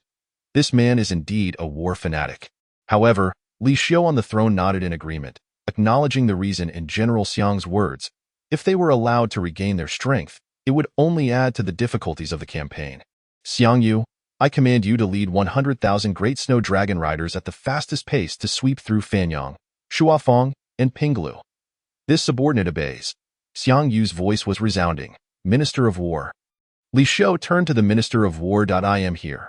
The Minister of War, summoned by Li Xiu, immediately perked up, his voice becoming notably more robust. You will lead 200,000 Iron Eagles to pacify Hushi and Longyu. This subordinate obeys. The Minister of War's eyes lit up. He had not anticipated that His Majesty would trust him so much, entrusting him with the command of 200,000 Iron Eagles. Was His Majesty intentionally granting this old general a second spring?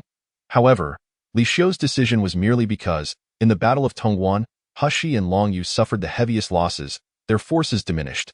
Even if the Minister of War's military acumen was average, he could still handle the pacification of these 2 regions without significant error. The difficult tasks were all assigned to Xiang Yu. Xiang Yu excelled at commanding cavalry.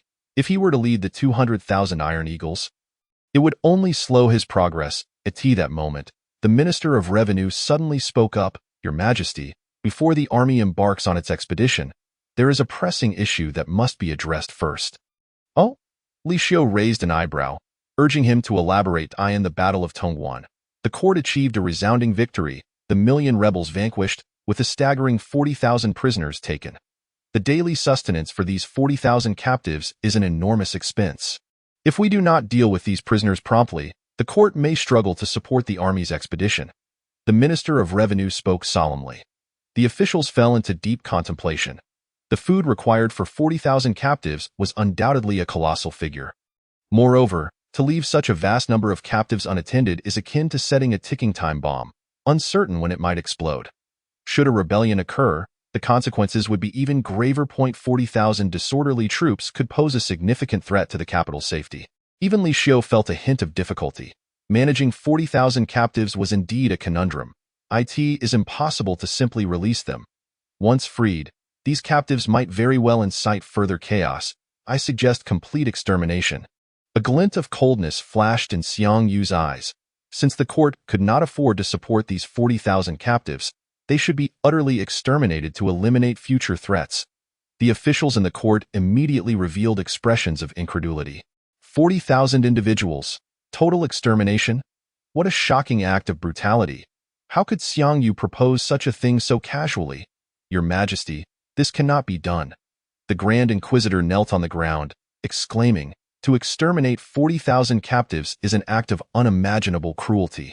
This will be recorded in history, condemning us for eternity.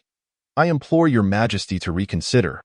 The Minister of War also furrowed his brows, speaking solemnly, "Your Majesty, I too believe this is not a matter to be decided lightly.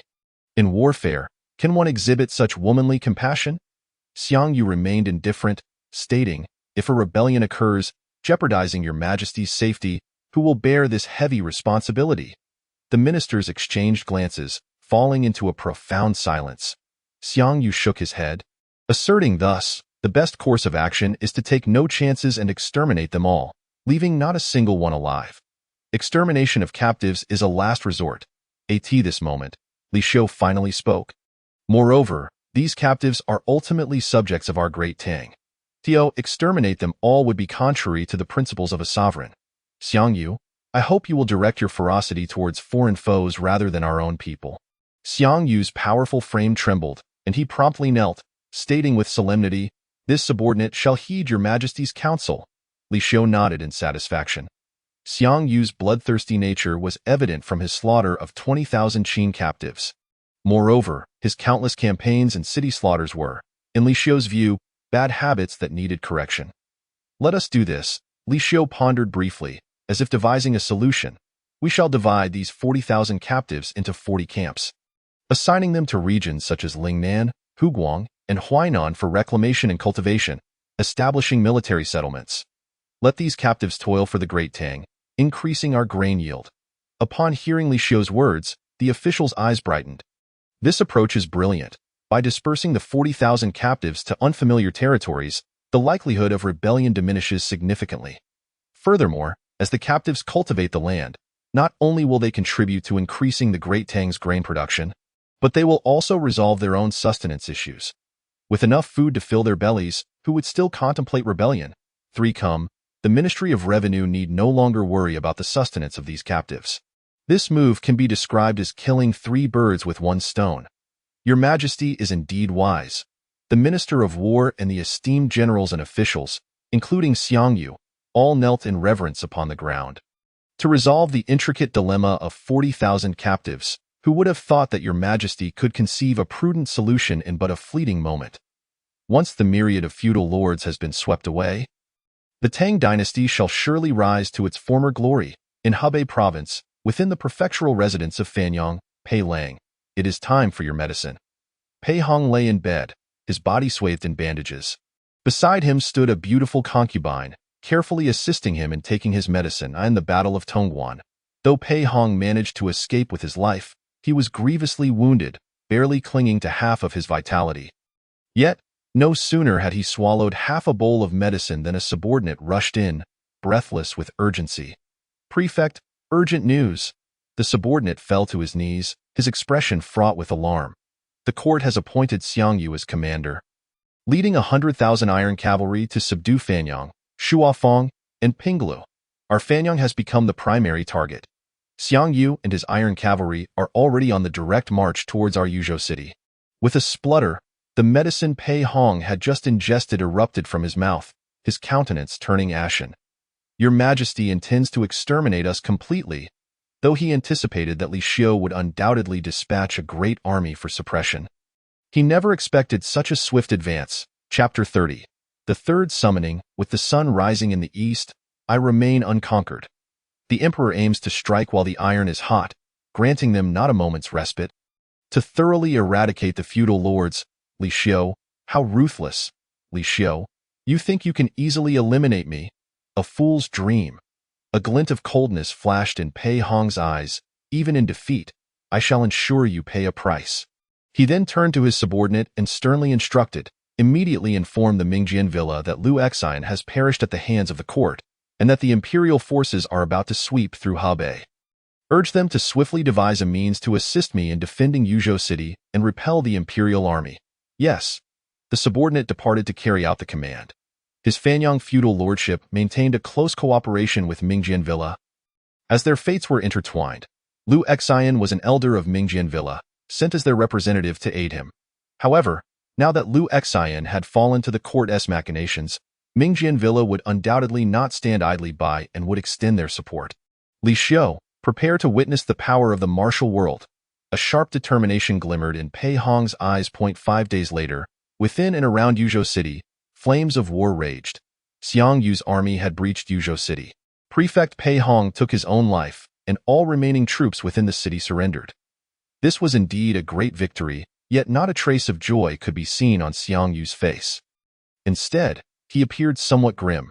According to his estimations, the campaign against Yuzhou should have concluded within 3 days, yet it had been prolonged by 2. Moreover, the Dashua dragon riders had suffered grave casualties, with losses amounting to 5,000. This was the most severe loss the Dashua dragon riders had ever endured under Xiang Yu's command.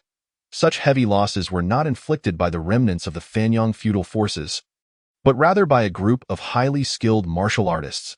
These martial artists hailed from a faction known as Mingjian villa. Had it not been for their assistance to Pei Hong in holding Yuzhou city, the enemy would not have lasted 5 days. Although this group of martial artists was ultimately decimated, with their leader being slain by Xiang Yu himself, the magnitude of the loss still left him unsettled. He immediately sent word to the emperor, seeking a royal decree. Xiang Yu turned to a nearby messenger, commanding, "Relay this information to His Majesty at once." As the supreme commander of the army, Xiang Yu excelled in battlefield conquests. Yet dealing with these martial artists was not his forte. It was better to inform the emperor and allow him to dispatch someone specialized to address the matter, in the imperial palace of Chang'an. Upon the court floor, a mere martial faction dared to inflict losses upon my Dashua dragon riders. Upon learning of Xiang Yu's report, Li Xiu was consumed with fury, his eyes glinting with murderous intent. This Mingjian villa must be dealt with. Observing Li Xiu's wrath, the Minister of War hesitated for a moment before cautiously speaking, "Your Majesty, news has also arrived from the Ministry of War that during the pacification of the Hushi and Longyu feudal lords, they too were ambushed by the martial faction, Xinming sect, resulting in a loss of 10,000 Iron Eagle warriors." "What did you say?" Li Xiu's countenance darkened with rage. 5,000 Dashua dragon riders and 10,000 Iron Eagle warriors. Such devastating losses were simply unacceptable. Even in the Battle of Tongguan, facing millions from the feudal lords, the combined casualties of the Dashua dragon riders and Iron Eagle warriors barely numbered in the thousands. Yet now, 2 martial factions had inflicted losses exceeding 10,000 upon them. Well done, Xinming sect and Mingjian villa. Li Xiu's gaze turned icy. They dared to openly defy the court and attack imperial troops. These 2 martial factions clearly held no regard for him. "Chao Zhengchun, your servant is here." Chao Zhengchun immediately bowed. "I give you 3 days to ascertain the precise locations of the Xinming sect and Mingjian villa. Otherwise, prepare to meet your end," Li Xiu declared sternly. "Your servant obeys." Chao Zhengquan's forehead broke into a sweat. The emperor had granted him only 3 days. Even as the director of the Eastern Depot, he felt the weight of pressure. He could clearly perceive that this time, the emperor was truly enraged. Initially, the emperor may not have intended to swiftly deal with these martial factions, but they had crossed his bottom line. A dragon has its reverse scale. Touch it and you shall surely die. Chao Zhengquan foresaw the calamity that awaited these two martial sects. In the imperial study, Li Xiu sat upon the dragon throne, contemplating strategies to deal with the two martial factions.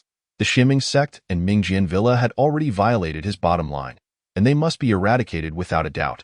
Moreover, Li Xiu believed this presented a splendid opportunity, a chance to step into the martial world and place the entire realm under the jurisdiction of the court. However, to do so, he could not simply dispatch a large army for a punitive expedition. Firstly, the martial factions consisted merely of scattered martial artists. Mobilizing a great army would be akin to using a sledgehammer to crack a nut, and if they were to receive word in advance, they might withdraw their disciples, making it unlikely for the army to succeed in their extermination efforts, laboring in vain and wasting national resources. Secondly, the martial world has its own code. Should he directly send a large army to attack? Even if he were to sweep through the entire martial realm, he would not truly conquer those martial artists in any meaningful sense. The best approach would be to use the martial world to contain the martial world. He should support a representative of the court within the martial realm, utilizing this figure to conquer and control the martial world. As this thought crossed his mind, a slender and graceful figure materialized in Li Xiu's imagination. Shangguan Xianyan, the saintess of the Baimoon demon sect, was a legitimate martial artist. If the court were to forcibly support her, it might not be impossible to achieve success. However, Shangguan Xianyan was still too inexperienced, and to cultivate her into a powerful figure would likely require considerable time and resources. Moreover, her loyalty was uncertain. Should she turn out to be an ingrate after being supported, it could backfire. In such a vast Tang dynasty, could there truly be no one to share my burdens? Li Xiu reclined upon the dragon throne, letting out a sigh. Ding! Suddenly, the crisp sound of the system's prompt resonated. Congratulations, host. You have acquired a summoning opportunity for this month. Would you like to summon immediately? Upon hearing this, Li Xiu's eyes brightened slightly. Unbeknownst to him, the time for the system's summoning had arrived once more. Summon! Li Xiu silently thought. Would the system comprehend his troubles this time, summoning a candidate capable of conquering the martial world for him? As the summoning commenced, ding! Congratulations, host. You have successfully summoned the peerless Dongfang Bubi. Dongfang Bubi? A hint of surprise crossed Li Xiu's face.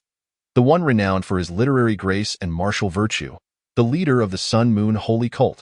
Dongfang Bubi was undoubtedly the foremost expert in the world of smiling proud wanderer. Even if the protagonist Ling Huchong were to face Dongfang Bubi in a fair duel, he would be no match for the latter. Moreover, Dongfang Bubi was cunning and ruthless, his martial prowess unparalleled. His only weakness might be his male lover. Now that he, as the host, was present, how could there be an opportunity for Dongfang Bubi to indulge in such distractions? Chapter 31. The objective to dominate the martial realm within a month. Name: Dongfang Bubi. Cultivation: Pinnacle of Ji Xian Realm. Skill: Sunflower Manual. Realm: Heavenman Transformation. Evaluation: Leader of the Sun Moon Holy Cult, a martial tyrant who practices the Sunflower Manual, indistinguishable in gender, unmatched in martial arts. This Dongfang Bubi's cultivation has actually reached the Ji Xian realm? Li Xiu was taken aback. Previously, both Chao Zhengquan and Xiang Yu had attained the pinnacle of the King Kong realm, yet unexpectedly, Dongfang Bubi had surpassed them by an entire realm, achieving the pinnacle of Ji Xian realm. Dongfang Bubi is on his way. What a splendid system, truly to my liking. A smile graced Li Xiu's face. He was in dire need of a dominant figure to advance into the martial world, and the arrival of Dongfang Bubi undoubtedly alleviated his urgent concerns. Xiao Linzan Li Xiu called out toward the outside. Your servant is here. Xiao Linzi entered, offering a subtle bow to Li Xiu. Please summon the Empress Dowager, he requested. Li Xiu replied nonchalantly. This servant shall obey. As Xiao Linzi exited the imperial study, a wave of doubt began to stir within him. It had always been the emperor who sought an audience with the Empress Dowager. Never had he called her to him.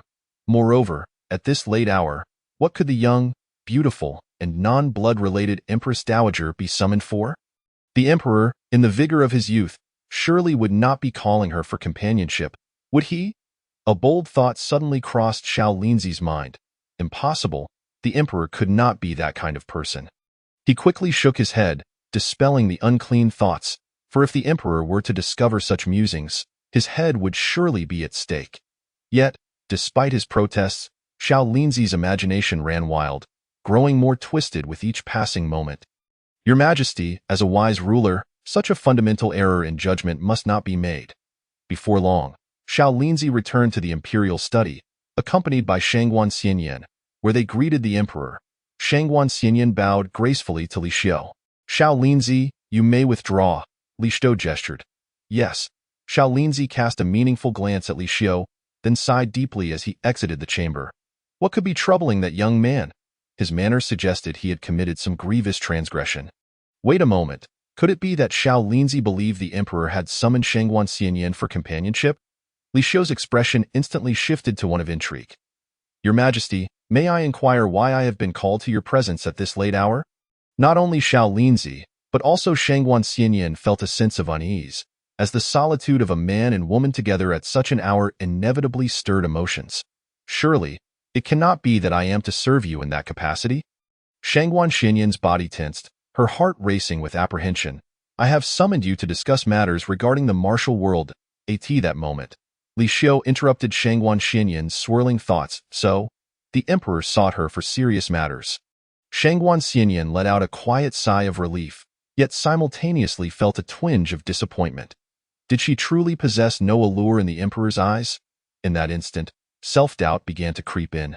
Li Xiu continued, in the martial world, there have been frequent collusions between sects and local powers. Opposing the Tang court, I intend to send someone into the martial realm to rectify the situation and bring it under the court's control.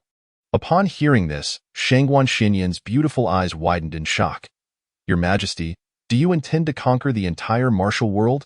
Recently, she had heard whispers within the palace of martial sects defying the court, impeding the imperial campaign against local powers, resulting in significant losses for the court's military.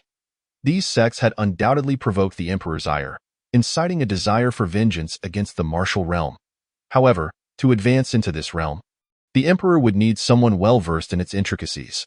The only individual with such a background by the Emperor's side was her. It seemed that the Emperor intended to position her as the court's representative in the martial world. Who do you plan to appoint for this task? Although Shangguan Xianyan suspected she was the Emperor's intended choice, she still asked, unable to shake her unease. I have someone in mind, Li Xiu replied calmly.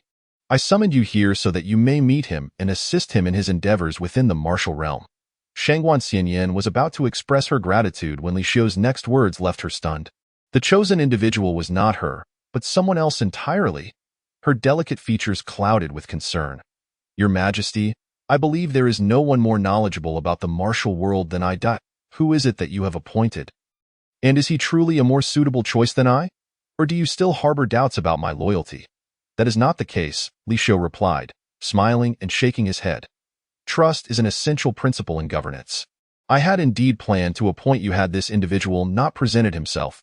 He is, without a doubt, more capable. Shangguan Xianyan's brow furrowed in confusion. Li Xiu's unwavering certainty that this person was more suitable suggested that the court had recently gained the allegiance of a significant figure from the martial realm. Just as her mind raced with queries, a figure dressed in red unexpectedly appeared at the entrance of the imperial study, unnoticed by Shangguan Xianyan, and approached silently. Who goes there? The moment Shangguan Xianyan realized, the figure had already reached her side, sending her heart racing with fear. This individual was undoubtedly an unfathomable master. Could it be an assassin? Shangguan Xianyan hastily retreated a few steps, bracing herself for confrontation.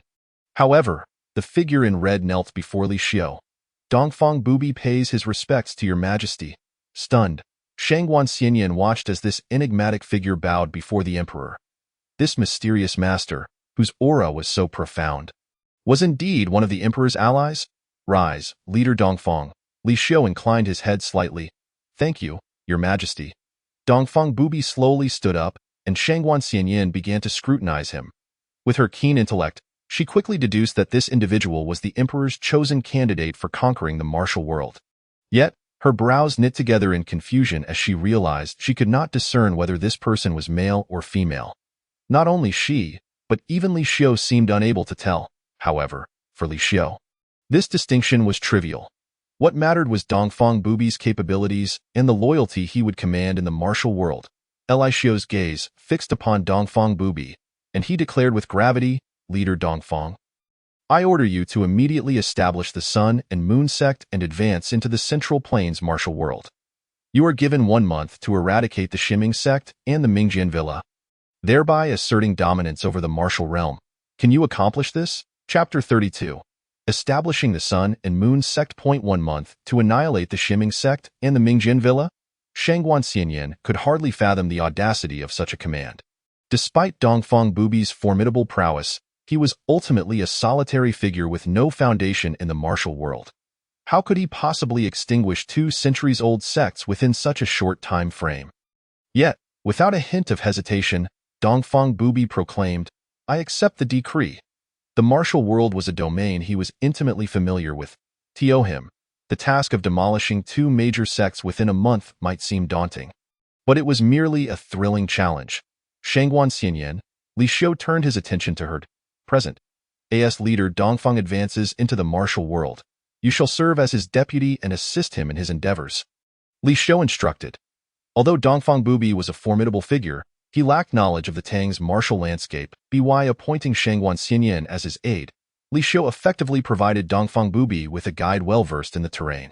"Understood," Shangguan Xianyan replied, though her heart held little faith in Dongfang Bubi's success. "How will you recruit followers for the Sun and Moon sect?" she pondered. Just the 2 of them hardly constituted a sect. "Your Majesty, I wish to borrow something," Dongfang Bubi addressed Li Xiu, bowing slightly. "What do you require?" Li Xiu inquired, curiosity piqued. 300 death row inmates. Dongfang Bubi stated plainly that I will use these 300 condemned prisoners to establish the Sun and Moon sect. Death row inmates? Li Xiu's expression shifted to one of surprise, but as he contemplated the request, it began to make sense. These prisoners, having committed heinous crimes, would undoubtedly fight for their lives if given a chance at redemption. While ordinary individuals might struggle to control such inmates, Dongfang Bubi would have no such difficulty. "Very well, I shall instruct Chao Zhengchun to procure 300 death row inmates for you," Li Xiu agreed.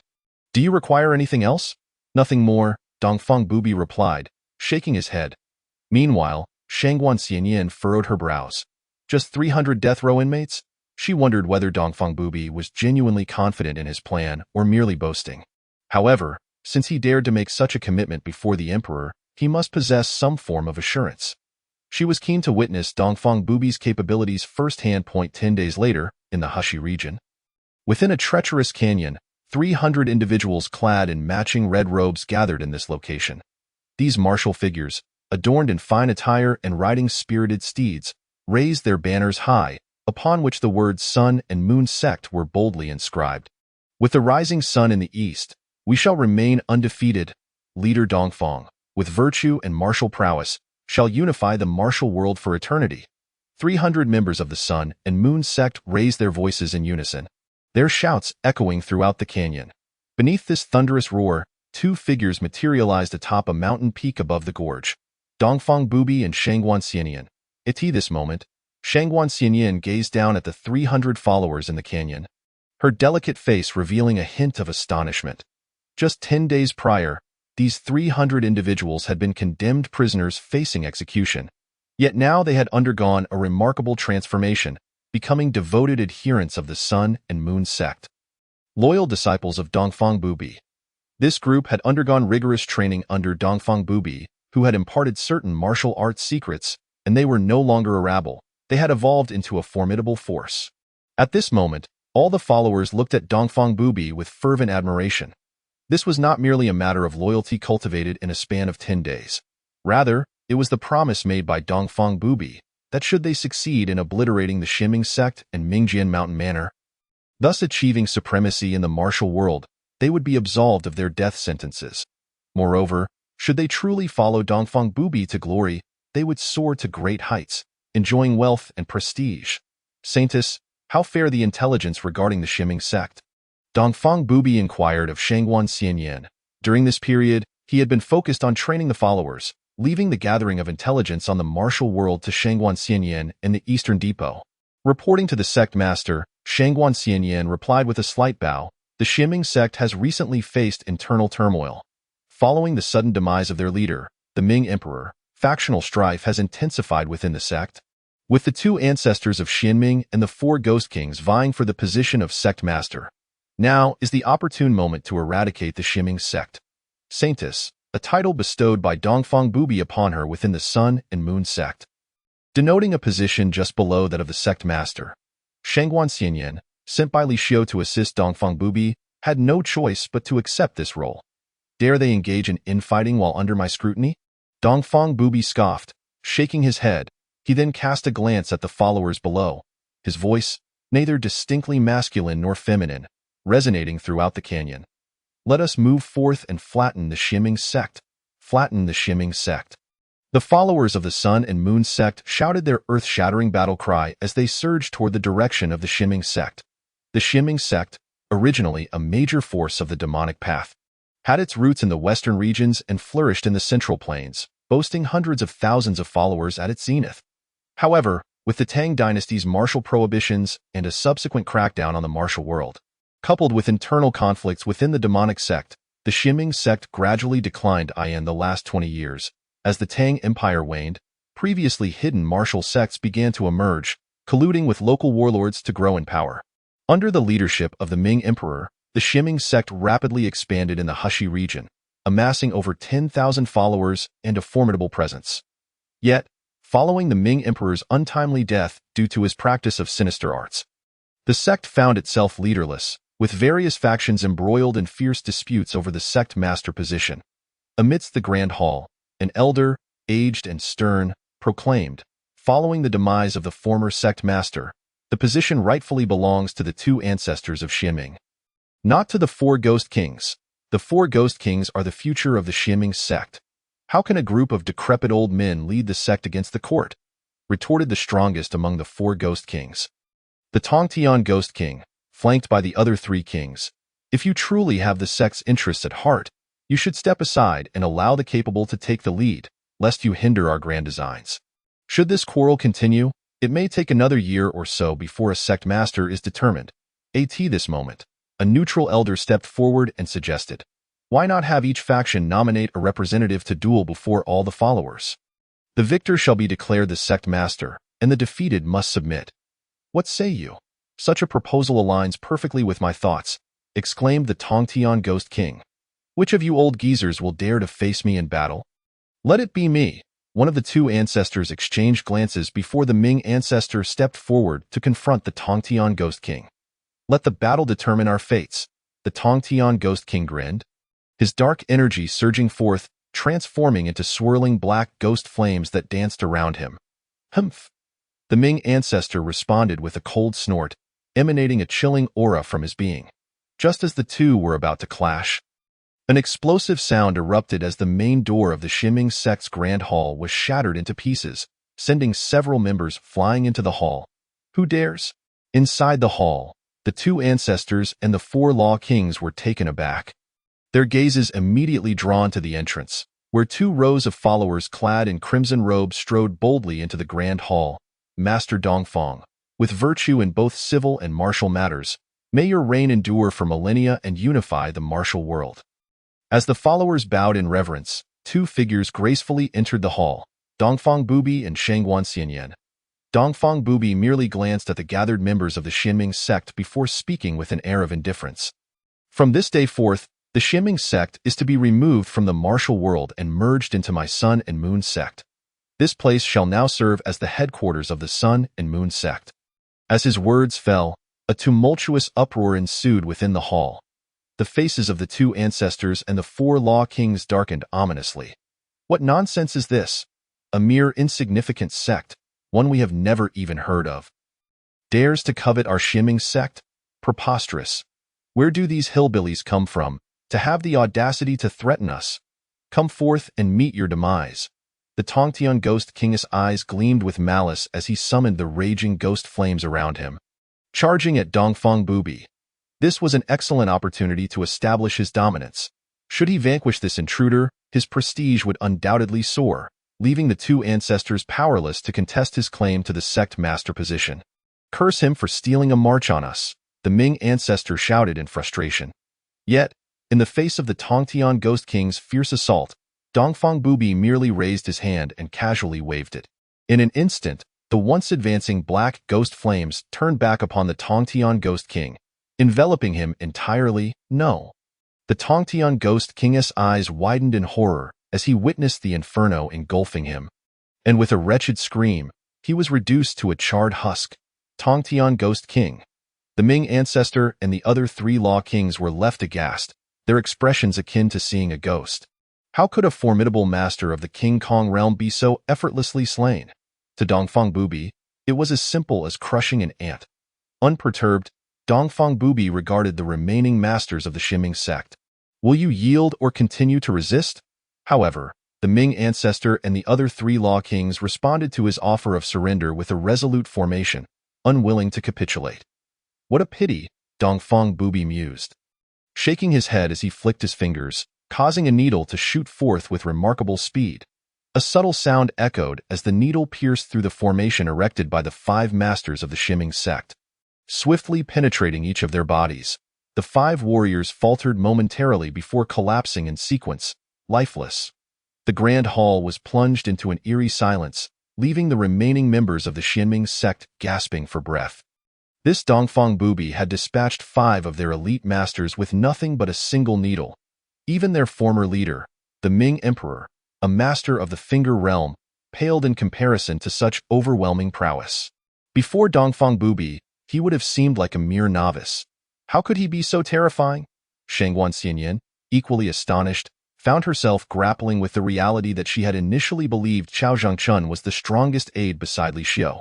Yet, Dongfang Bubi, who appeared so youthful, had just effortlessly annihilated 6 masters of the King Kong realm.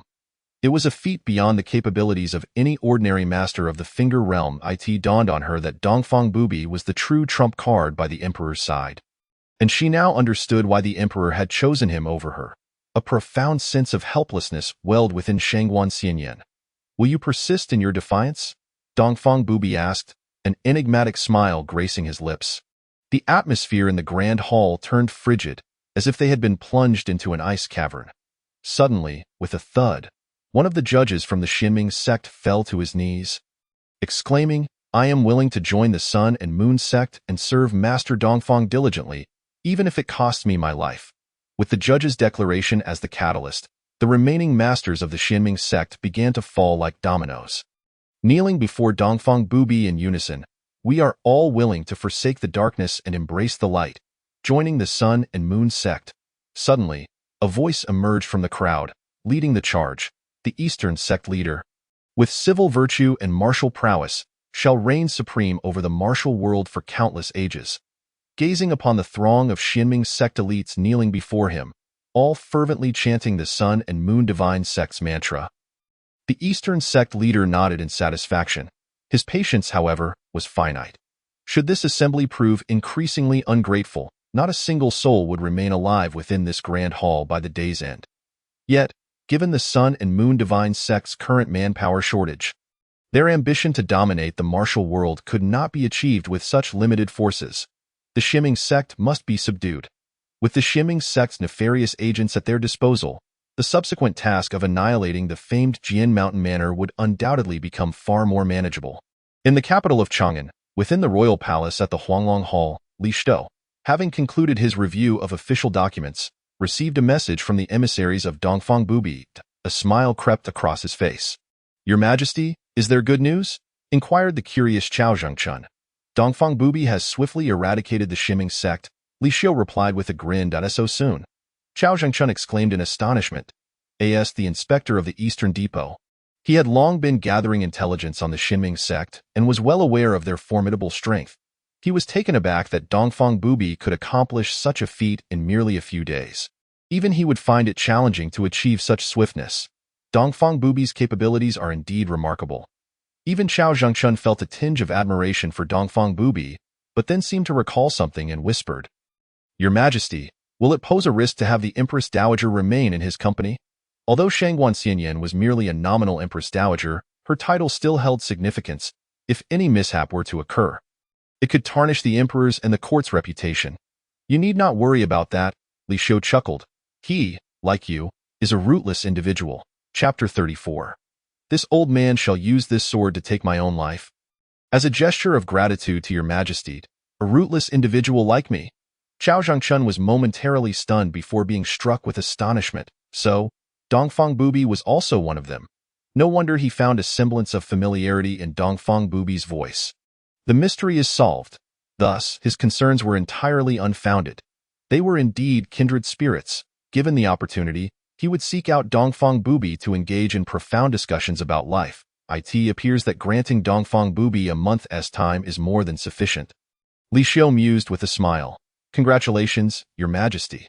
With the eradication of the Shiming sect, the Hushi and Longyu fiefdoms have lost their formidable allies, and the court should soon be able to quell them. Chao Zhangchun remarked, clasping his fists in respect. Li Shou nodded. Convey my imperial edict to hasten the actions of the Minister of War. Should the Hushi and Longyu fiefdoms remain unsettled within 3 days, military law shall be enforced, with 200,000 elite Iron Eagle soldiers, unimpeded by the Shiming sect. If they still dawdle and fail to subdue the Hushi and Longyu fiefdoms, it would raise serious questions about the minister's competence. The Tang dynasty shall not harbor incompetence. Understood. Chao Zhangchun smirked inwardly. The Minister of War would surely face dire consequences. Under the emperor's command, the ranks brimmed with capable generals. There was no room for mediocrity. The right to breathe is earned through one's own efforts. In Longyu, the Eastern Depot's spies conveyed the emperor's decree to the Minister of War. Within 3 days, the Hushi and Longyu fiefdoms must be thoroughly subdued. Otherwise, military law shall be enforced. It seems the emperor has lost all patience. The Minister of War's expression darkened. With 200,000 elite Iron Eagle soldiers at his command, he ought to have subdued the fiefdoms long ago. It was only the interference of the Shiming sect that had delayed matters. Now that the Shiming sect has been vanquished by the emperor, there are no longer any obstacles to pacifying the two fiefdoms. Bring me my great halberd. The minister's eyes glinted with determination. I shall personally lead the charge into battle. The generals within the camp exchanged glances and hastily stepped forward to dissuade him. Old minister, you are nearing 60. It would be wise to rest in the camp. Indeed, old minister, we shall handle the battlefield. Have no fear. We will surely annihilate the two fiefdoms within 3 days, not exceeding your majesty's timeline. They could not bear to witness a nearly 60-year-old man donning armor to join them in battle. What does age matter? Lianpe fought valiantly at 70. Huang Zhong struck down Xiaohou at the same age. I am not yet 60. Though I may not match the prowess of renowned generals like Lianpe and Huang Zhong, I am certainly not a mere figurehead, nor an incompetent old fool. The Minister of War rose from his seat, drew his sword, and proclaimed, All generals, follow me into battle. Within 3 days, we will break the Hushi and Longyu fiefdoms. If I fail to fulfill the emperor's command within that time, I shall use this sword to take my own life as an apology to his majesty. The generals in the camp felt their blood surge at the minister's fervent declaration, shouting, We vow to give our all and follow the old minister into battle. In Hebei province, outside Changshan city, the Ming sword manor, unlike the Shiming sect, prided itself on being a righteous faction of the Central Plains martial world, attracting numerous chivalrous individuals to join its ranks. However, despite its claim to righteousness, the Ming sword manor conspired with the fiefdoms to undermine the Tang dynasty, even daring to oppose the court openly. Consequently, it became a target for eradication by the Tang court. Aware of the enmity they had provoked, the manor's master, Yi Qiu, issued a call to arms, hosting a sword appreciation conference and inviting heroes from all corners of the realm to attend. The event attracted not only wandering heroes from the martial world but also representatives from prestigious sects such as the Beggar sect, Longhu Palace, and Huashan sect, all eager to participate at the conference. The Ming sword manor showcased nearly all of its treasured swords, leaving attendees in a we.is that the heaven-slaying sword, once wielded by the Wei Emperor Cao Cao? Who would have thought it resided within the Ming sword manor? With the heaven-slaying sword unsheathed, who can rival it? Rumor has it that the Qinggang sword, once belonging to Zhao Yun, one of the 5 tiger generals, became a divine weapon in his hands. The heavy sword without an edge, the great skill without craft. Could that be the legendary Du sword demon's weapon? What an unparalleled sword! It was said to be the divine sword of the renowned hero Bu, which stirred the martial world hundreds of years ago. Among the chivalrous individuals present, many possessed discerning eyes and quickly identified the most potent swords from the collection, each having once caused great upheaval in the martial realm. Master Yi, I did not anticipate the Ming sword manor's profound heritage, truly a revelation for us, remarked an elder from the Beggar's sect. The Ming sword manor has been too low-key in the past. With such an array of renowned swords, even our Huashan sect feels humbled that, at the next Martial World Conference, the Ming sword manor will surely shine. The elders from Longhu Palace and Huashan sect echoed similar sentiments. Receiving praise from these three esteemed elders, Yichio's spirit's soared. Not at all, esteemed elders, your compliments flatter me. The Ming sword manor is but a small faction. How could we possibly compare to your three esteemed sects? If any of you fancy these renowned swords, please take them as a token of my appreciation. Oh? The three elders were taken aback. Such precious treasures, how could we accept them without due cause? Yichio sighed heavily. To be honest, the Ming sword manor has incurred the court's wrath and will likely face imminent persecution. Our sect's foundation is at risk. These swords will eventually fall into the hands of the court. It would be better to entrust them to the three esteemed righteous sects for safekeeping. This is utterly absurd. The three elders' expressions darkened. The Ming sword manor had always acted with righteousness and benevolence, earning a stellar reputation in the martial world. Rest assured, Master Yi, should the court act indiscriminately and attempt to seize the Ming sword manor, we, as the three righteous sects of the martial world, will not stand idly by. Yichio, overwhelmed with gratitude, waved his hand, and the heaven-slaying sword, the black iron heavy sword, and the unparalleled sword from the collection, landing before the three righteous sect elders, embedding themselves into the ground. This is my token of thanks. Please do not refuse, Yichio implored earnestly. The three elders exchanged glances and nodded in agreement. In that case, we shall graciously accept.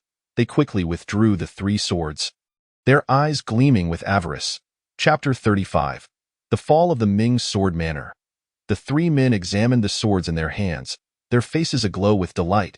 These are exceptional swords. From this day forth, the Ming Sword Manor shall be our Beggar's sect's brother faction. We rise and fall together. The court dares to act against the Ming Sword Manor? The Beggar's sect will be the first to object. Indeed, we at Longhu Palace will not idly witness the plight of the Ming Sword Manor. Huashan sect shall also lend our full support against the tyrannical court. The three esteemed elders of the prominent sects expressed their unwavering support for the Mingjian Mountain Manor. Upon hearing this, a smile of delight instantly graced Yichio's face.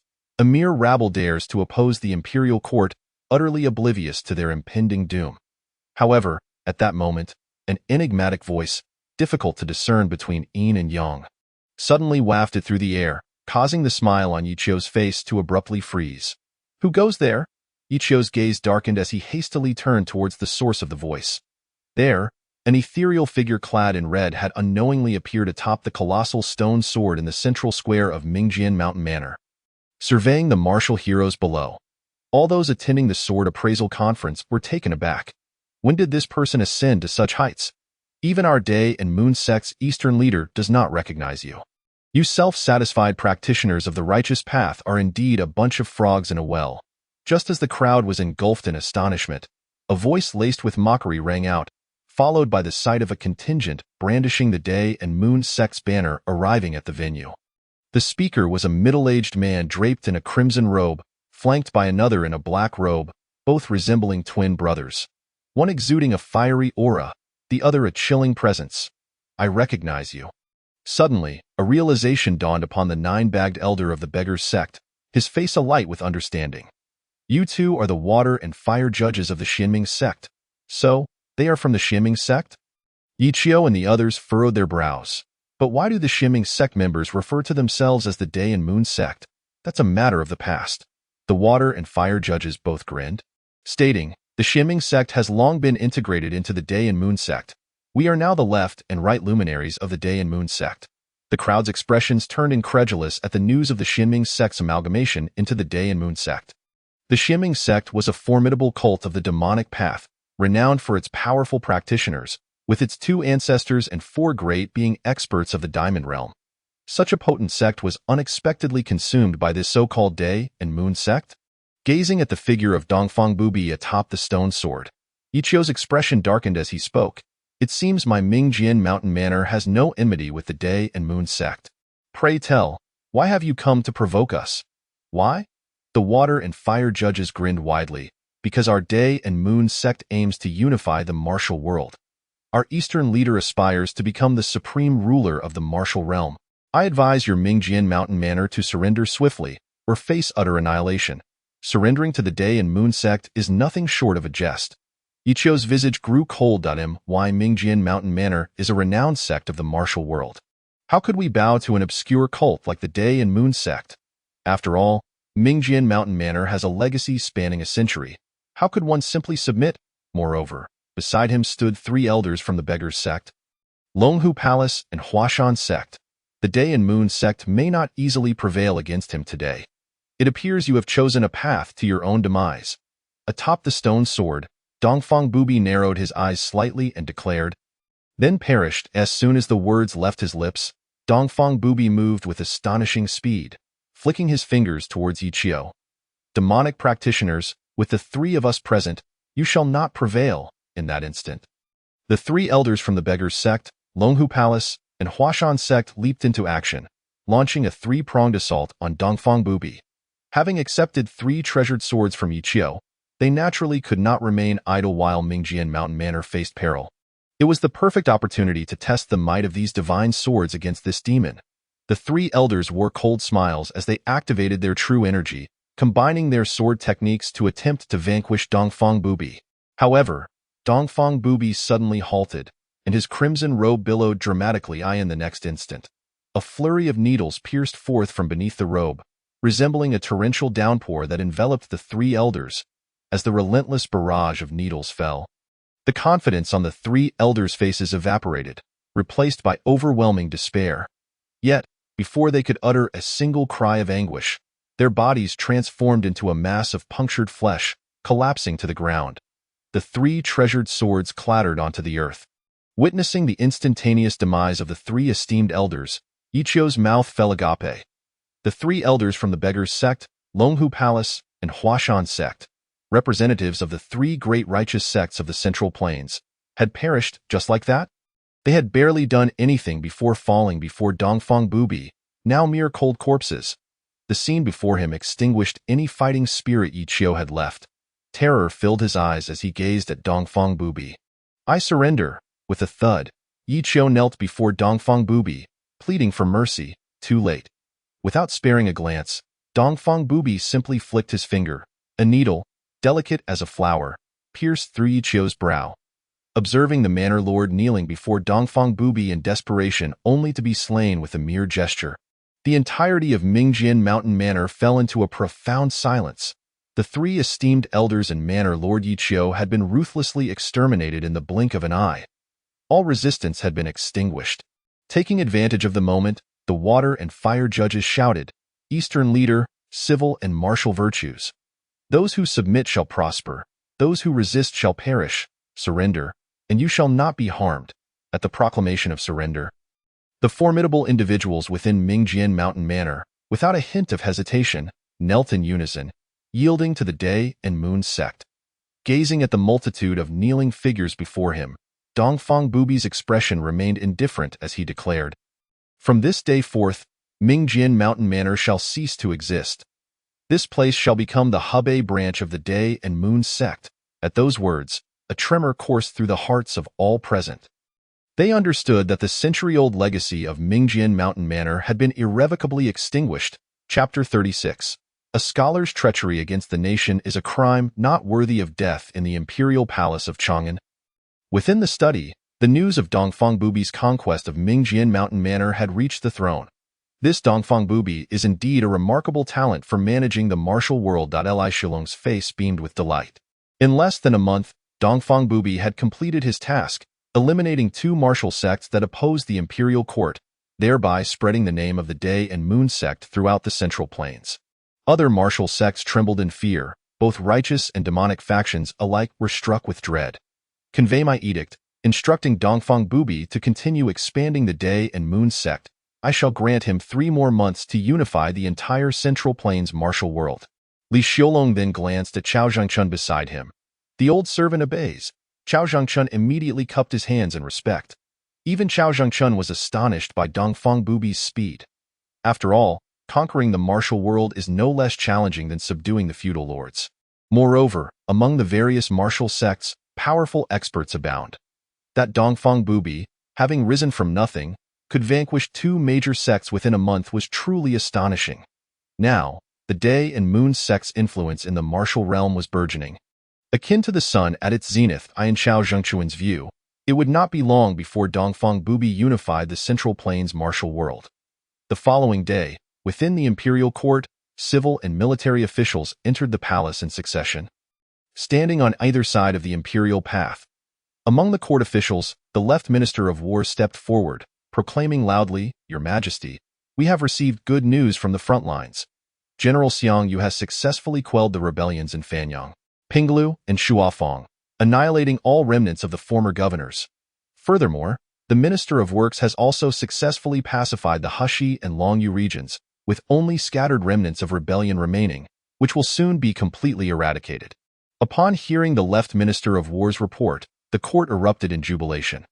They had initially feared that the imperial court might face significant resistance from the martial world while subduing the feudal lords, potentially hindering their progress. However, to their astonishment, the army had swiftly cleared the obstacles.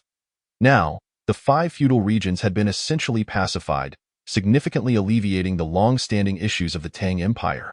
Yet, seated upon the dragon throne, Li Xiaolong felt no surprise. He had already dispatched Dongfang Bubi to eliminate the 2 major martial sects obstructing the Tang court. With these 2 threats neutralized, the imperial army would naturally face no formidable resistance.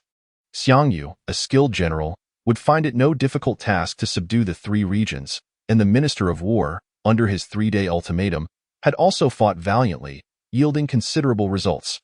Although some remnants of rebellion remained, they could be deemed as having completed their mission. With the 5 powerful feudal factions now eradicated by Li Xiaolong, the remaining governors were akin to lambs awaiting slaughter, no longer posing any significant threat before the emperor of the Tang Empire. "Your Majesty." At that moment, the Minister of Revenue suddenly stepped forward, stating, "The regions under the feudal lords have long suffered from severe exploitation by the governors, and with repeated warfare, the populace is in dire straits.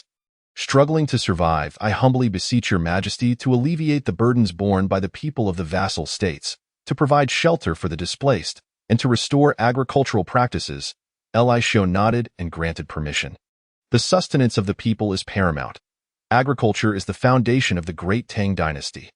The vassal states, through incessant military conflicts and relentless warfare, have imposed an array of harsh levies and taxes, plunging the populace into dire straits and on the brink of despair. Many commoners, seeking refuge from the ravages of war and oppressive taxes, have been compelled to abandon their homes and become wanderers. Should the issue of these displaced individuals remain unaddressed, it may very well incite civil unrest, jeopardizing the stability of the dynasty. Convey my edict to the local authorities, to tally the number of displaced persons, to settle them in situ, and to allocate land based on their numbers. Li Xiao gazed at the Minister of Revenue and declared aloud, "The populations of the 5 vassal states, Fanyang, Pinglu, Shuafang, Heshi, and Longyu, along with the previously mentioned Huainan and Hedong, shall be exempt from taxes for 1 year, and all harsh levies shall be abolished." Upon hearing this proclamation, the officials were left in stunned silence. Even the Minister of Revenue gazed at Li Xiao in disbelief. The matter of vassal state wanderers had merely been a casual mention, and he had not anticipated that Li Xiao would take such a seemingly trivial concern to heart. "After all, your Majesty possesses remarkable talents and ambitions aimed at unifying the realm. How could the plight of mere wanderers capture your Majesty's attention? Yet, unexpectedly, your Majesty has shown great concern for this issue and has proposed a solution, while also relieving the vassal state's populace of a year's taxes. It seems your Majesty truly understands that water can both carry a boat and capsize it. Your Majesty is indeed wise."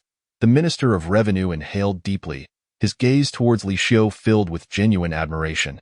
Your Majesty not only possesses military and literary prowess, but also a profound compassion for the people, which is indeed a rare virtue.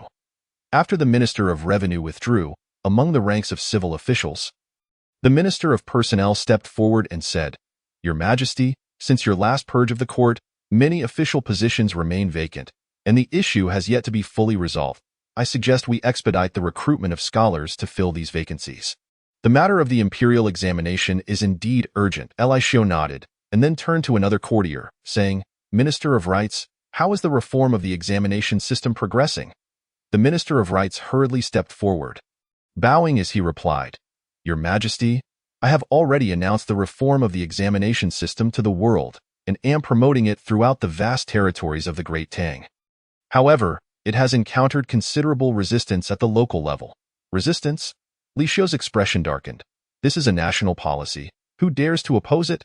The Minister of Rights explained. Upon learning of the examination reform, the entire scholarly community of the Great Tang has erupted in uproar. The scholars, led by the 4 great academies, claim that Your Majesty is unversed in poetry and literature and has recklessly altered the ancestral system of examinations, relegating their life's work to insignificance, rendering participation in the examinations unnecessary. A group of impoverished and pretentious scholars dares to mock Your Majesty and brazenly criticize Your Majesty's national policy. Such insolence deserves condemnation.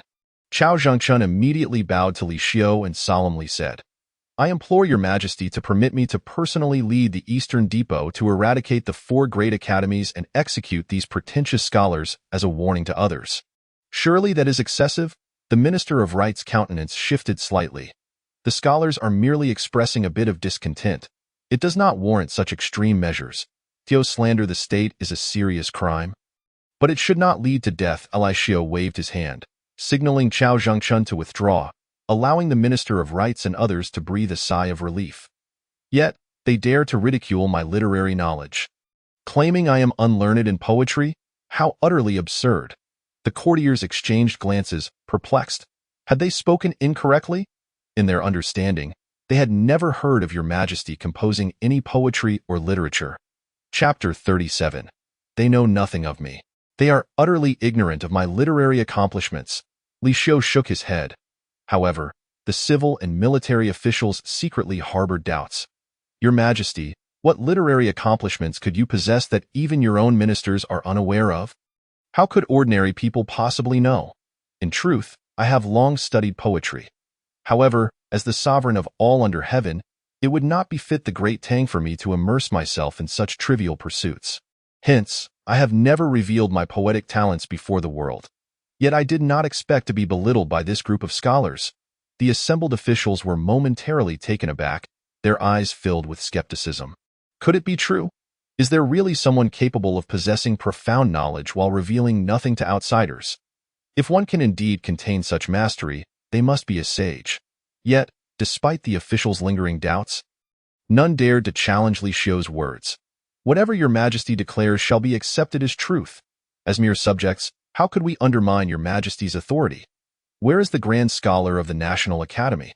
Suddenly, Li Xiu called out the name of the Grand Scholar. I am here. An elderly man, his hair and beard white, hurriedly emerged, kneeling upon the imperial path. Grand Scholar, I command you to immediately establish the Great Tang Wind and Cloud newspaper, to publish the 2 poems I composed during my leisure, and distribute them to the 4 great academies. I wish for these pretentious scholars who mock me to open their eyes and witness my achievements in poetry. Upon hearing this, the civil and military officials were filled with incredulity. They had initially thought Li Xiu was merely boasting before them to satisfy his own ego. To their astonishment, Your Majesty actually intended to create a newspaper specifically for publishing his poetry. This was a serious endeavor. Your Majesty, I implore you to reconsider. The Grand Scholar's expression fluctuated, and he could only reluctantly say, The old scholars at the 4 great academies have immersed themselves in poetry for decades. They will discern the true quality of Your Majesty's poems at a glance. Based on my understanding of these old scholars, they will not show deference to the court and will undoubtedly critique Your Majesty's verses in front of the world. At that point, I fear it may backfire and incite your Majesty's wrath. The Grand Scholar's words were quite tactfully phrased.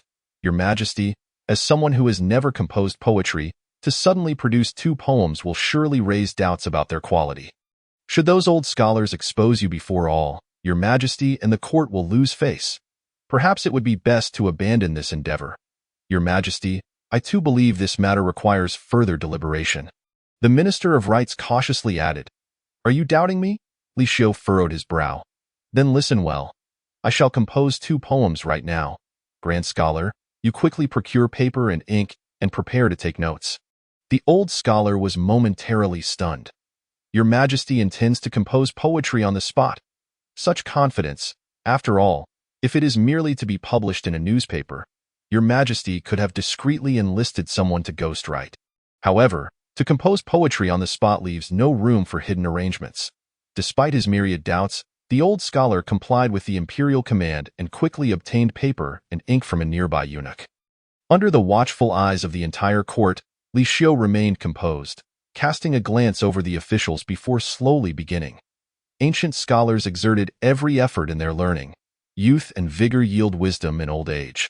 Knowledge gained from paper feels shallow. True understanding comes from practice. Li Xiu's mind raced, as he recalled the verses of the Song Dynasty's great poet, Lu Yu. He could guarantee that not a single person across the Great Tang would recognize this poem. As these lines were uttered, the court was filled with astonishment, their eyes wide with disbelief. Especially the latter 2 lines, which were simply timeless masterpieces. The meaning was profound. Knowledge gained from paper feels shallow. True understanding comes from practice. This instructs the students of the world not to be satisfied with book knowledge. Only through practice can one attain true understanding. The couplets were meticulously balanced, the intention profound, and it provoked deep reflection. What a splendid poem! The Grand Scholar's face flushed, and he nearly leaped up in excitement, exclaiming that this poem deserved to be passed down through the ages. The Minister of Rights similarly gazed at Li Xiu in shock, as if in the presence of a deity. This second poem of mine is titled The Lime Ode. Just as the court was abuzz with excitement, Li Xiu's voice once again resonated throughout the court, instantly drawing a solemn focus from all present, who leaned in to listen intently. Forged by countless strikes from deep within the mountains, scorched by fierce flames as if it were naught. To be pulverized into dust, I fear not. I wish to leave my purity in the world. Boom. Once again, the court was shaken. If the first poem was directed at the students of the world, this second poem was not only for the scholars but also for the ministers themselves. One's head may be severed, but one's integrity must not be lost. To live with integrity is essential, and to govern requires even more steadfastness. Your Majesty, this poem serves to educate these ministers on the importance of being upright and clean in their conduct, to be unafraid of treachery, and to uphold righteousness. Your Majesty's intentions are truly commendable. The entire court fell into a profound silence, as every official deeply reflected on the profound meaning within Li Xiu's The Lime Ode, unable to extricate themselves for a long time. Grand Scholar, do you think these 2 poems of mine can silence the old scholars of the 4 great academies? Li Xiu smiled at the Grand Scholar. Your Majesty, these 2 poems are indeed timeless masterpieces. Leaving the old ministers astounded, the Grand Scholar of the National Academy finally subdued the excitement etched upon his face. Inhaling deeply, I shall promptly publish His Majesty's 2 poems in the Datong Wind and Cloud Gazette and dispatch them to the 4 great academies. The foremost of these academies, the Bailu Academy, is revered as the pinnacle of Confucianism and is regarded as a sacred haven for scholars, holding immense prestige in the hearts of students across the realm. Within the lecture hall of the academy, the venerable headmaster was imparting wisdom to a gathering of scholars when, quite unexpectedly, a professor rushed into the hall, interrupting the lecture. After whispering a few urgent words into the headmaster's ear, the professor handed over a letter to him. The Datong Wind and Cloud Gazette?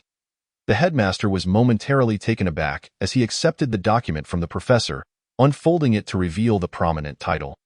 What scheme does His Majesty concoct this time? It undoubtedly pertains to our refusal to participate in the imperial examinations. I in the hall. A scholar clad in white shook his head, cautioning, the headmaster must not yield to the emperor of the Tang. Indeed, another scholar scoffed, adding, Unless His Majesty reinstates the previous examination system, we stand firm in our refusal to participate. These two scholars, Wang Xiu and Fan Bin, were among the most distinguished students of the Bailu Academy. The examinations are out of the question. I, Zhou, shall never partake in them, declared another student, Zhou, with resolute finality. Chapter 38. The stirring of Confucianism. I shall, of course, support you. The headmaster nodded, then opened the Datong Wind and Cloud Gazette, stating, "Let us see what His Majesty has inscribed therein." Merely some threats and temptations, the white-clad scholar sneered. However, as the headmaster perused the contents of the Gazette, his expression underwent a rapid transformation, from astonishment to gravity, culminating in a glimmer of fervor in his eyes. Witnessing the headmaster's varied expressions, Wang Xiu was left bewildered, pondering what could elicit such a roller coaster of emotions. Even he found himself intrigued by the contents. Who would have thought that His Majesty possesses such literary talent? The headmaster's countenance revealed a lingering sense of wonder. Did we not have someone among us who derided His Majesty for his supposed lack of literary understanding? Wang Xiu, taken aback, questioned, "Was it not a student who said that?" "What of it?" The headmaster shot him a meaningful glance before tossing the Gazette back to him.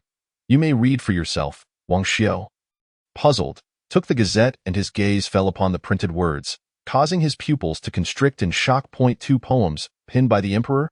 The young emperor dabbles in poetry? Wang Xiu chuckled derisively.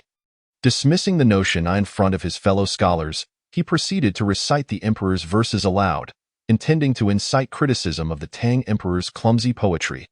Ancient scholars toil without reserve, fearless of shattered bones, yet yearn to maintain purity in this world. As he reached the final lines, Wang Xiu found himself utterly astounded, his entire being trembling. As one of the most exceptional students of the Bailu Academy, he immediately grasped the profound essence of the two poems. Thus, he understood the remarkable quality of the verses he had intended to mock. His recital not only stunned the assembled audience, but also left him in disbelief. Such extraordinary poetic talent rivals that of Li and Du. Beside him, Fan Bin remained in a daze, still processing the revelation. These timeless verses, are they truly the work of the current emperor? A voice from the hall raised a skeptical eyebrow. But the current Tang emperor is merely 16 years of age. How could he possibly compose such thought-provoking verses? It defies logic. It is indeed the emperor's work, Wang Xiu replied with a wry smile. The Gazette states that these poems were composed by His Majesty yesterday in the imperial court. The first is titled To the Scholars of the World, and the second, The Lime Ode, with civil and military officials as witnesses and the Grand Scholar of the National Academy recording them. How could there be any doubt? At this, the lecture hall fell into a profound silence, all skepticism dissipating in an instant. These poems from His Majesty are imbued with deep significance. Suddenly, Wang Xiu sighed heavily. The first poem serves as His Majesty's elucidation of the intent behind the examination reforms.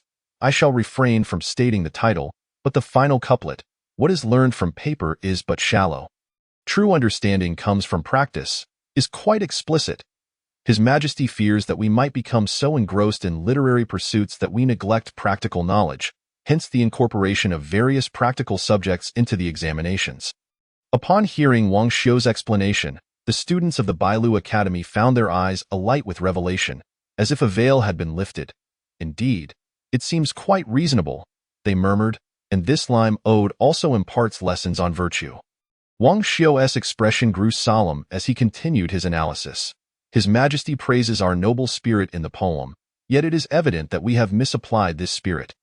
We ought not to expend our righteous resolve in defiance of the emperor's will.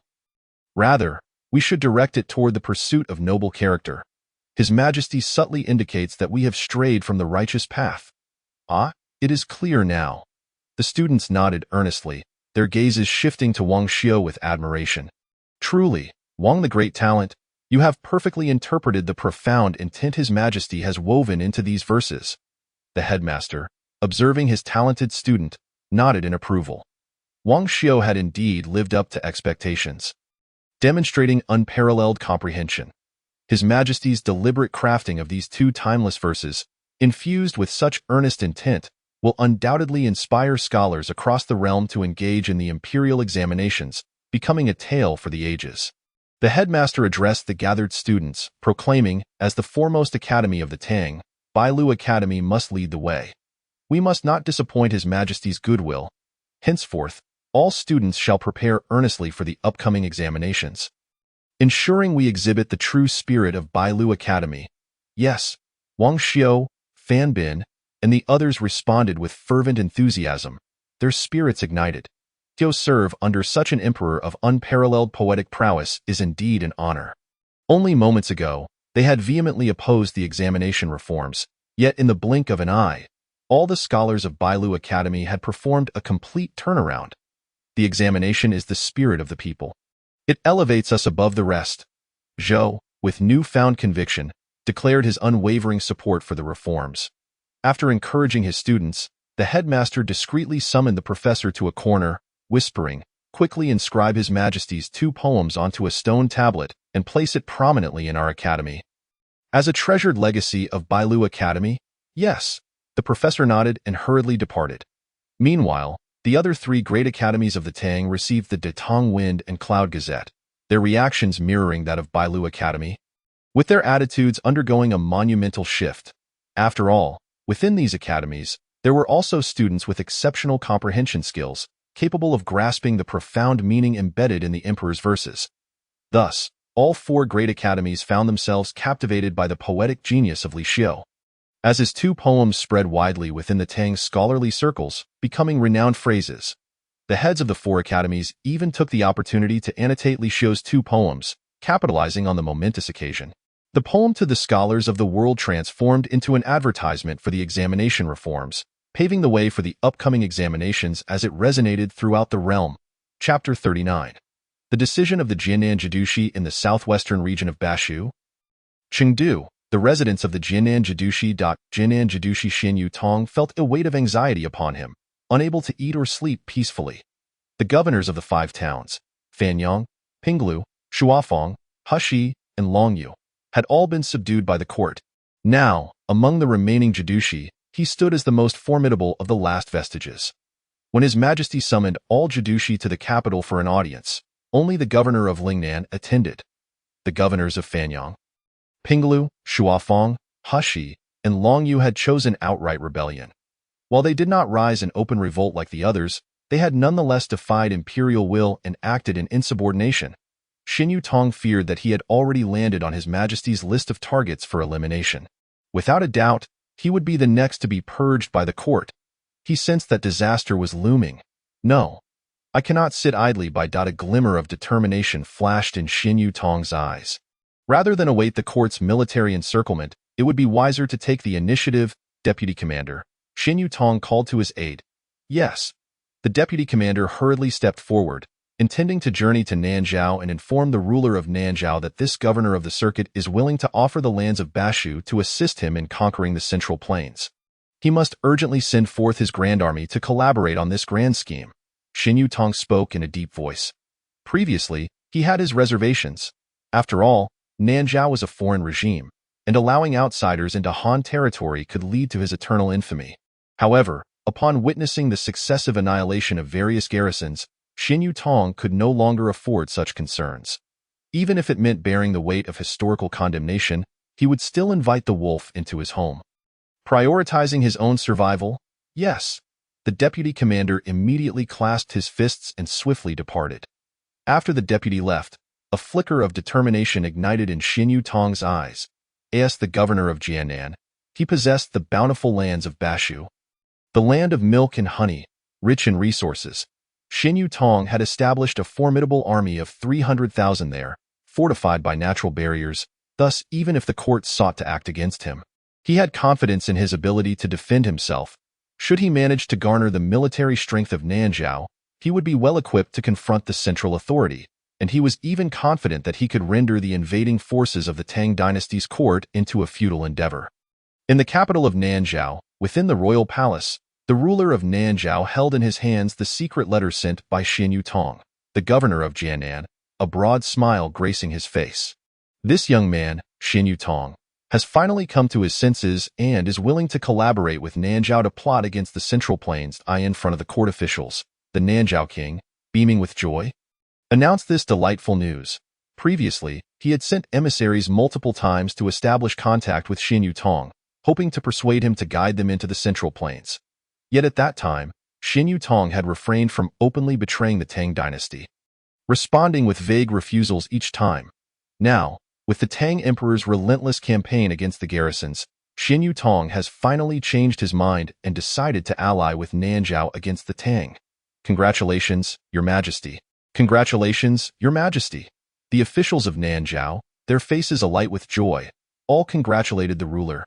Nanzhao, situated in the impoverished southwest, had long coveted the fertile lands of the Central Plains but had never found a suitable opportunity for invasion. Now, with Xin Yutong, the governor of Jiannan, proactively reaching out to Nanzhao for military assistance, it was undoubtedly a once-in-a-lifetime opportunity. General, the Nanzhao ruler, filled with ambition, rose from his throne. Your servant is here. A fully armored military commander stepped forward. This individual was none other than Duanda, the Grand General of Nanzhao. I command you to lead 40,000 Nanzhao troops into Bashu to rendezvous with Xin Yutong and conspire against the Central Plains. The Nanzhao ruler declared sternly. Duanda knelt on the ground, resolutely affirming, I shall fulfill the ruler's grand aspirations and vow to trample the Central Plains. The Nanzhao ruler nodded in satisfaction, a gleam of ambition shining in his eyes. The dreams and aspirations of generations of Nanzhao kings were finally within reach in his reign. In the North Court governor's residence, while Xin Yutong conspired with Nanzhao to rebel against the Tang, he also sent secret letters to the other governors. In these letters, he laid out the advantages and incited the remaining governors of the Tang to join him in rebellion. Among them was Zhao Tai, the North Court governor. Upon receiving Xin Yutong's letter, Zhao Tai's face lit up with surprise. After the downfall of the 5 garrison governors, he, as the North Court governor, could hardly enjoy his meals or sleep soundly, fearing the day when the Tang Emperor might issue a decree to eradicate the North Court. Just as he was consumed with dread, Xin Yutong, the governor of Jiannan, had taken the initiative to conspire with Nanzhao to rebel against the Tang. This revelation offered Zhao Tai a glimmer of hope. If Xin Yutong is colluding with Nanzhao against the Tang, how can we remain indifferent? Zhao Tai chuckled coldly, summoning his military advisor and promptly sending a message to the Turkic Khagan. Jili, with the governor of Jiannan planning to collude with Nanzhao, the main forces of the Tang army would inevitably concentrate in Bashu, leaving the north vulnerable. This was an excellent opportunity to seize the Central Plains and divide the Tang. He urged Khagan Jili to mobilize the Turkic cavalry to swiftly invade the Central Plains. The North Court's 200,000 troops would certainly cooperate fully. Miss this opportunity, and it will be gone forever. Understood. The military advisor immediately took his leave, finding a swift steed to head northward towards the Turkic lands. Watching the military advisor gallop swiftly into the grasslands, a glint of fierce determination flashed in Zhao Tai's eyes. Li Xiu, you were the one who acted unjustly first. Do not blame us for our treachery. Meanwhile, on Xin Yutong's side, shortly after forging an alliance with Nanzhao, the news was already caught by the Eastern Factory and soon reached the court. The revelation that Xin Yutong conspired with Nanzhao, inviting 40,000 troops into Bashu with intentions to seize the Central Plains, sent shockwaves through the court. Though rebellions by governors were not uncommon in the Tang dynasty, colluding with foreign enemies to invade the Central Plains was unprecedented since the establishment of the dynasty. Xin Yutong, this traitor, had audaciously allied with a foreign nation, committing such treasonous acts. The Minister of Rights was so incensed that his beard bristled as he vehemently denounced Xin Yutong in the court. The Xinyu family had long been a military lineage guarding the borders of the Tang, yet it had birthed such a disgrace. If the old General Xinyu were to know of this, his coffin lid would surely not hold. The other civil and military officials also joined in the condemnation of Xin Yutong, cursing his ancestors for generations. At this moment, the commander of the 9 gates stepped forward and spoke loudly. Colleagues, let us not be agitated. Our immediate concern is not to scold the enemy, but to discuss strategies for confrontation. The court settled somewhat, and silence fell. The 9 gates commander then looked toward the throne where Li Xiu sat and bowed respectfully. Your Majesty, I propose we immediately recall General Xiang and his 100,000 Great Snow Dragon Riders back to Chang'an, and unite with the 200,000 Iron Eagle warriors stationed in Guangzhou to strike against Xin Yutong before the Nanzhao army enters Shu. Li Xiu nodded slightly at this suggestion. If Xin Yutong were to successfully unite with the Nanzhao army, it would indeed significantly increase the difficulty of conquering Shu. Having Xiang Yu lead the Great Snow Dragon Riders to eliminate Xin Yutong before he could join forces with Nanzhao was indeed a sound strategy. However, just as the Nine Gates commander proposed his strategy, a messenger rushed into the hall. "Your Majesty, urgent news from the border." As the messenger entered the hall, he knelt and reported gravely, "North Court Governor Zhao Tai has colluded with Turkic Khagan Jili and is stirring unrest in the northern regions." Poised to descend at any moment, at this, the court erupted into chaos. This was truly a case of misfortune piling upon misfortune. While the court was already in disarray over Xin Yutong's collusion with Nanzhao, now the North Court governor was causing trouble with the Turkics. They were pushing the Tang dynasty into a corner. If the Turkics were to make a move, Xiang Yu would be unable to act. Li Xiu furrowed his brow. Xiang Yu and his 100,000 Great Snow Dragon Riders must deal with the North Court governor and the mightier Turkic Khaganate behind him. Thus, the only available forces would be the 200,000 Iron Eagle warriors stationed in Guangzhou. Li Xiu appeared contemplative when, at that moment, a familiar sound from the system chimed in. "A new sign-in opportunity has been detected for the host. Would you like to sign in immediately?" Li Xiu's furrowed brow relaxed at once. "Sign in," he mentally commanded. "Sign in successful. Congratulations, host. You have received a sign-in reward, 200,000 Tiger and Leopard Riders." The mention of the Tiger and Leopard Riders brought a look of astonishment to Li Xiu's face. The Tiger and Leopard Riders were the elite cavalry under Cao Cao during the Three Kingdoms era, renowned for their prowess in battle and their victories against formidable foes. Now, to have 200,000 Tiger and Leopard Riders at his command would significantly bolster the military strength of the Tang dynasty. The 200,000 Tiger and Leopard Riders had gathered outside Chang'an, awaiting the host's orders. The civil and military officials were unaware of Li Xiu's summoning of the Tiger and Leopard Riders. They were still mulling over the precarious situation of the Tang dynasty. "Convey my decree." At that moment, Li Xiu spoke from the throne, ordering Xiang Yu to lead the 100,000 Great Snow Dragon Riders to remain vigilant against movements from the North Court and to be on guard against potential incursions from the Turkic forces. Understood. While the officials had anticipated this outcome, their hearts still sank. With Xiang Yu needing to keep watch against the Turkics, he would be unable to march into Bashu to confront Xin Yutong and the Nanzhao army. In the current Tang court, who other than the renowned and valorous Xiang Yu could shoulder such a heavy responsibility? Were they to rely on the aging Minister of War? Convey the order to the Minister of War, instructing him to lead the 200,000 Iron Eagle warriors from Guangzhou to march toward Bashu and eradicate Xin Yutong. Li Xiu commanded once more. Numerous officials gasped in disbelief, astonished that the emperor truly intended to send the Minister of War into battle against Xin Yutong. Would it not be too much of a strain for the Minister of War to undertake such a task? However, it seems that apart from the Minister of War, who can still engage in battle, the others in the court lack even the courage to step onto the battlefield, let alone confront the formidable army of 40,000 from Nanzhao led by Xin Yutong. Who would dare to provoke them lightly? The Minister of War, though merely a standout among the short, is indeed the most suitable candidate available. They can only hope that the 20,000 Iron Eagle troops will prove their mettle and swiftly breach the Jinmen Pass to eliminate Xin Yutong.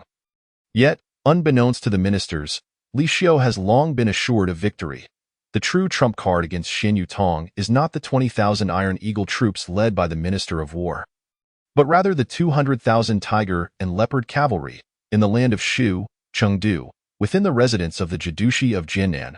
The news of the Tang court dispatching the Minister of War, accompanied by 20,000 Iron Eagle troops to march south from Guangzhou, quickly reached Xin Yutong's ears.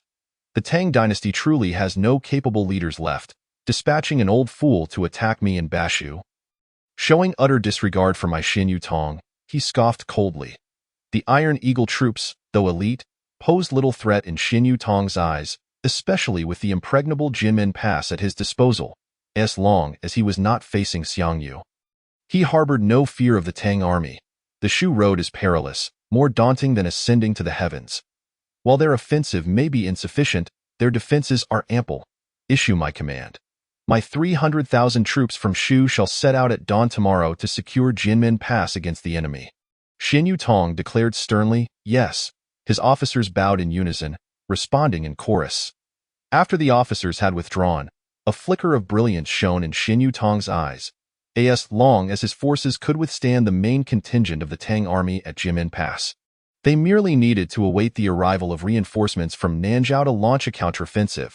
At that moment, they would strike with fervor, shattering the Tang forces and advancing into Guangzhou, directly assaulting Chang'an.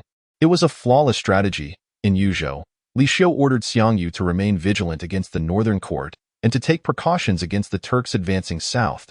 An imperial decree had been swiftly delivered to Xiangyu by spies from the eastern factory. However, upon receiving the edict, Xiangyu did not reinforce his defenses but instead commanded the entire army to set forth immediately, march towards the northern frontier.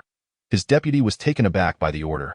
"General, Your Majesty has instructed us to remain vigilant against the northern court and the Turks. Wouldn't our hasty advance be a breach of the imperial command?" Xiangyu shook his head. "Whether it is myself or the prowess of the Dashua Longqi, we excel in offense rather than defense. Holding a city is not our strength. Besides, the collusion between the Jidushi of the northern court, Zhao Tai, and the Turks is a well-established fact. Rather than passively enduring an attack when the Turks descend, we should take the initiative." Xiangyu's gaze sharpened as he promptly dispatched 30,000 Dashua Longqi to accompany him on the expedition to Tingzhou, determined to capture Zhao Tai before the Turks could march south. "Once we eliminate the northern court, the Turks will lose their wings and may think twice before daring to invade our Tang. Thus, the threat to the northern frontier would naturally dissipate. General is wise." The deputy's eyes brightened, admiration evident in his expression. "I shall gather the troops forthwith." Watching the deputy hastily depart, Xiangyu's expression turned contemplative. He vowed to face the dangers of the northern frontier. But who would share the burden of the southern peril with the emperor? Chapter 41. I am called Li Shishir in Tingzhou, within the residence of Zhao Tai, the Jidushi of the northern court. He had become engrossed in indulgence following an alliance with the Turkic Khan Jili. The Turkic Khaganate was formidable indeed. Since the establishment of the Tang dynasty, they had been the most powerful foreign entity in the northern territories. The Turkic people were all warriors, their cavalry unmatched in the world. With their assistance, Zhao Tai felt utterly secure. He merely awaited the Turkic cavalry's descent to march forth from the northern court and sweep through the heartlands of the Tang.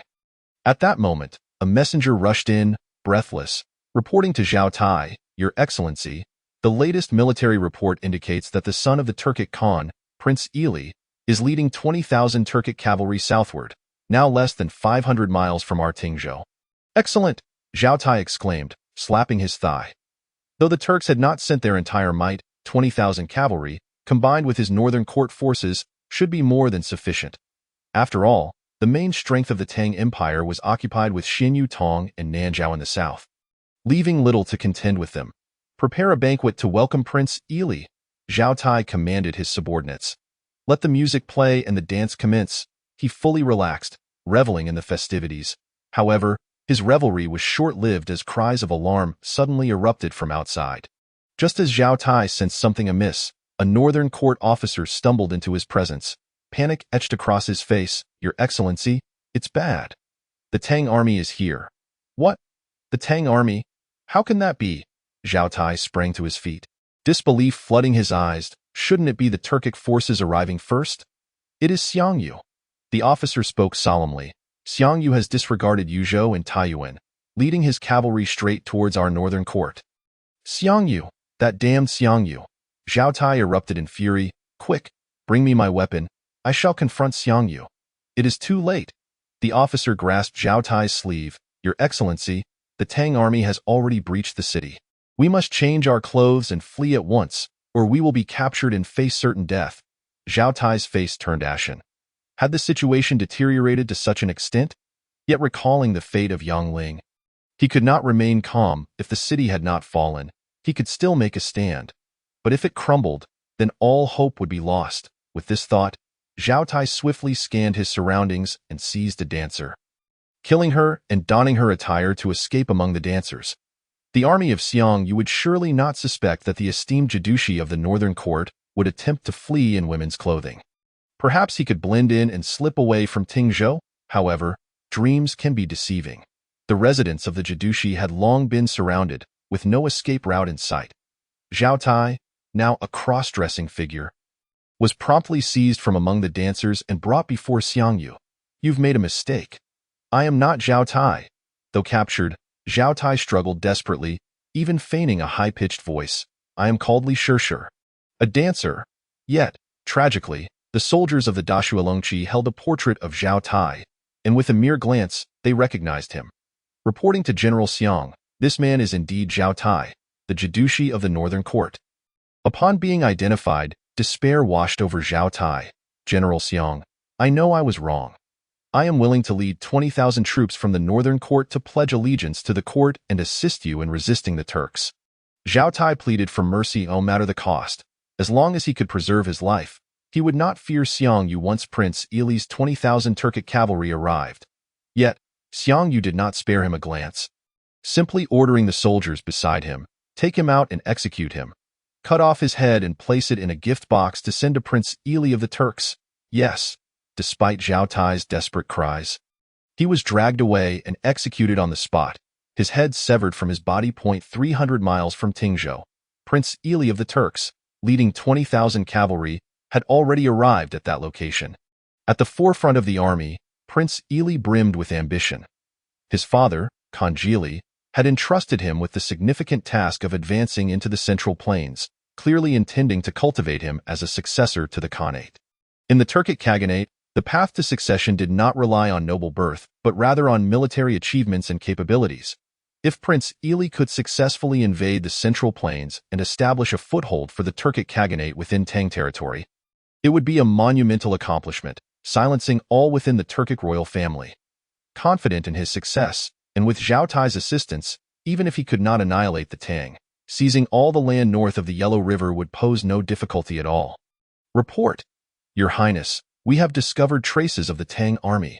Just as Prince Ili was brimming with confidence, preparing to seize the lands of Hebei from the Tang, a scout galloped back, holding a brocade box. What? Tang army traces? Prince Ili's pupils narrowed in surprise. Could it be Zhao Tai's forces? They merely left this box behind and fled, claiming it was a great gift for your highness, the scout reported. A great gift? Prince Ili's face reflected skepticism as he instructed the Turkic generals at his side to present the brocade box. The people of the Central Plains are notoriously cunning. Be wary of deceit. Your highness, one of the Turkic generals cautioned. Prince Ili nodded. You open it. The Turkic general's mind was flooded with a myriad of frustrations, cursing himself for having spoken out, for uttering that single cautionary remark.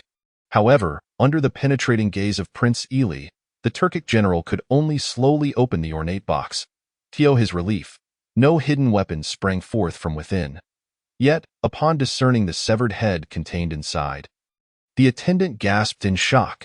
This was met with a sudden narrowing of Prince Ili's pupils, for he instantly recognized that the head in the box belonged to Zhao Tai, the military governor of Baiting. Zhao Tai was dead. Prince Ili's mouth fell agape, his eyes brimming with profound astonishment. Was it not agreed that they would join forces to invade the Central Plains? As the military governor of Baiting, Zhao Tai commanded an army of 200,000, yet now, he had been quietly executed by the Tang forces. With Zhao Tai's demise, did that not render Tingzhou a veritable den of danger? Your Highness, shall we continue our advance southward? The Turkic general inquired hesitantly. Chapter 42. The Fourth Summoning, The Arrival of the God of Slaughter. By Qi. Prince Ili's expression shifted between uncertainty and trepidation. His audacity to lead an army southward was predicated on the support of Zhao Tai's 200,000 troops. Now, with Zhao Tai's sudden demise, it was likely that the formidable Baiting forces had been rendered non-existent. Deprived of such a powerful ally, Prince Ili's confidence waned significantly. At this moment, Tingzhou had surely become a stronghold for the Tang army. The forces that had slain Zhao Tai were undoubtedly lying in wait in Tingzhou, poised to spring a trap for his Turkic army. No, we cannot proceed to Tingzhou. It appears the Tang forces have prepared for us. They must have already discerned our movements upon Zhao Tai's death. Prince Ili's gaze flickered with apprehension. If our Turkic forces march south alone, we shall inevitably fall into the traps laid by the Tang army. This battle, we can no longer guarantee our victory. Convey my orders. The army is to retreat immediately to Turkic lands. With a decisive wave of his hand, Prince Ili turned his horse around.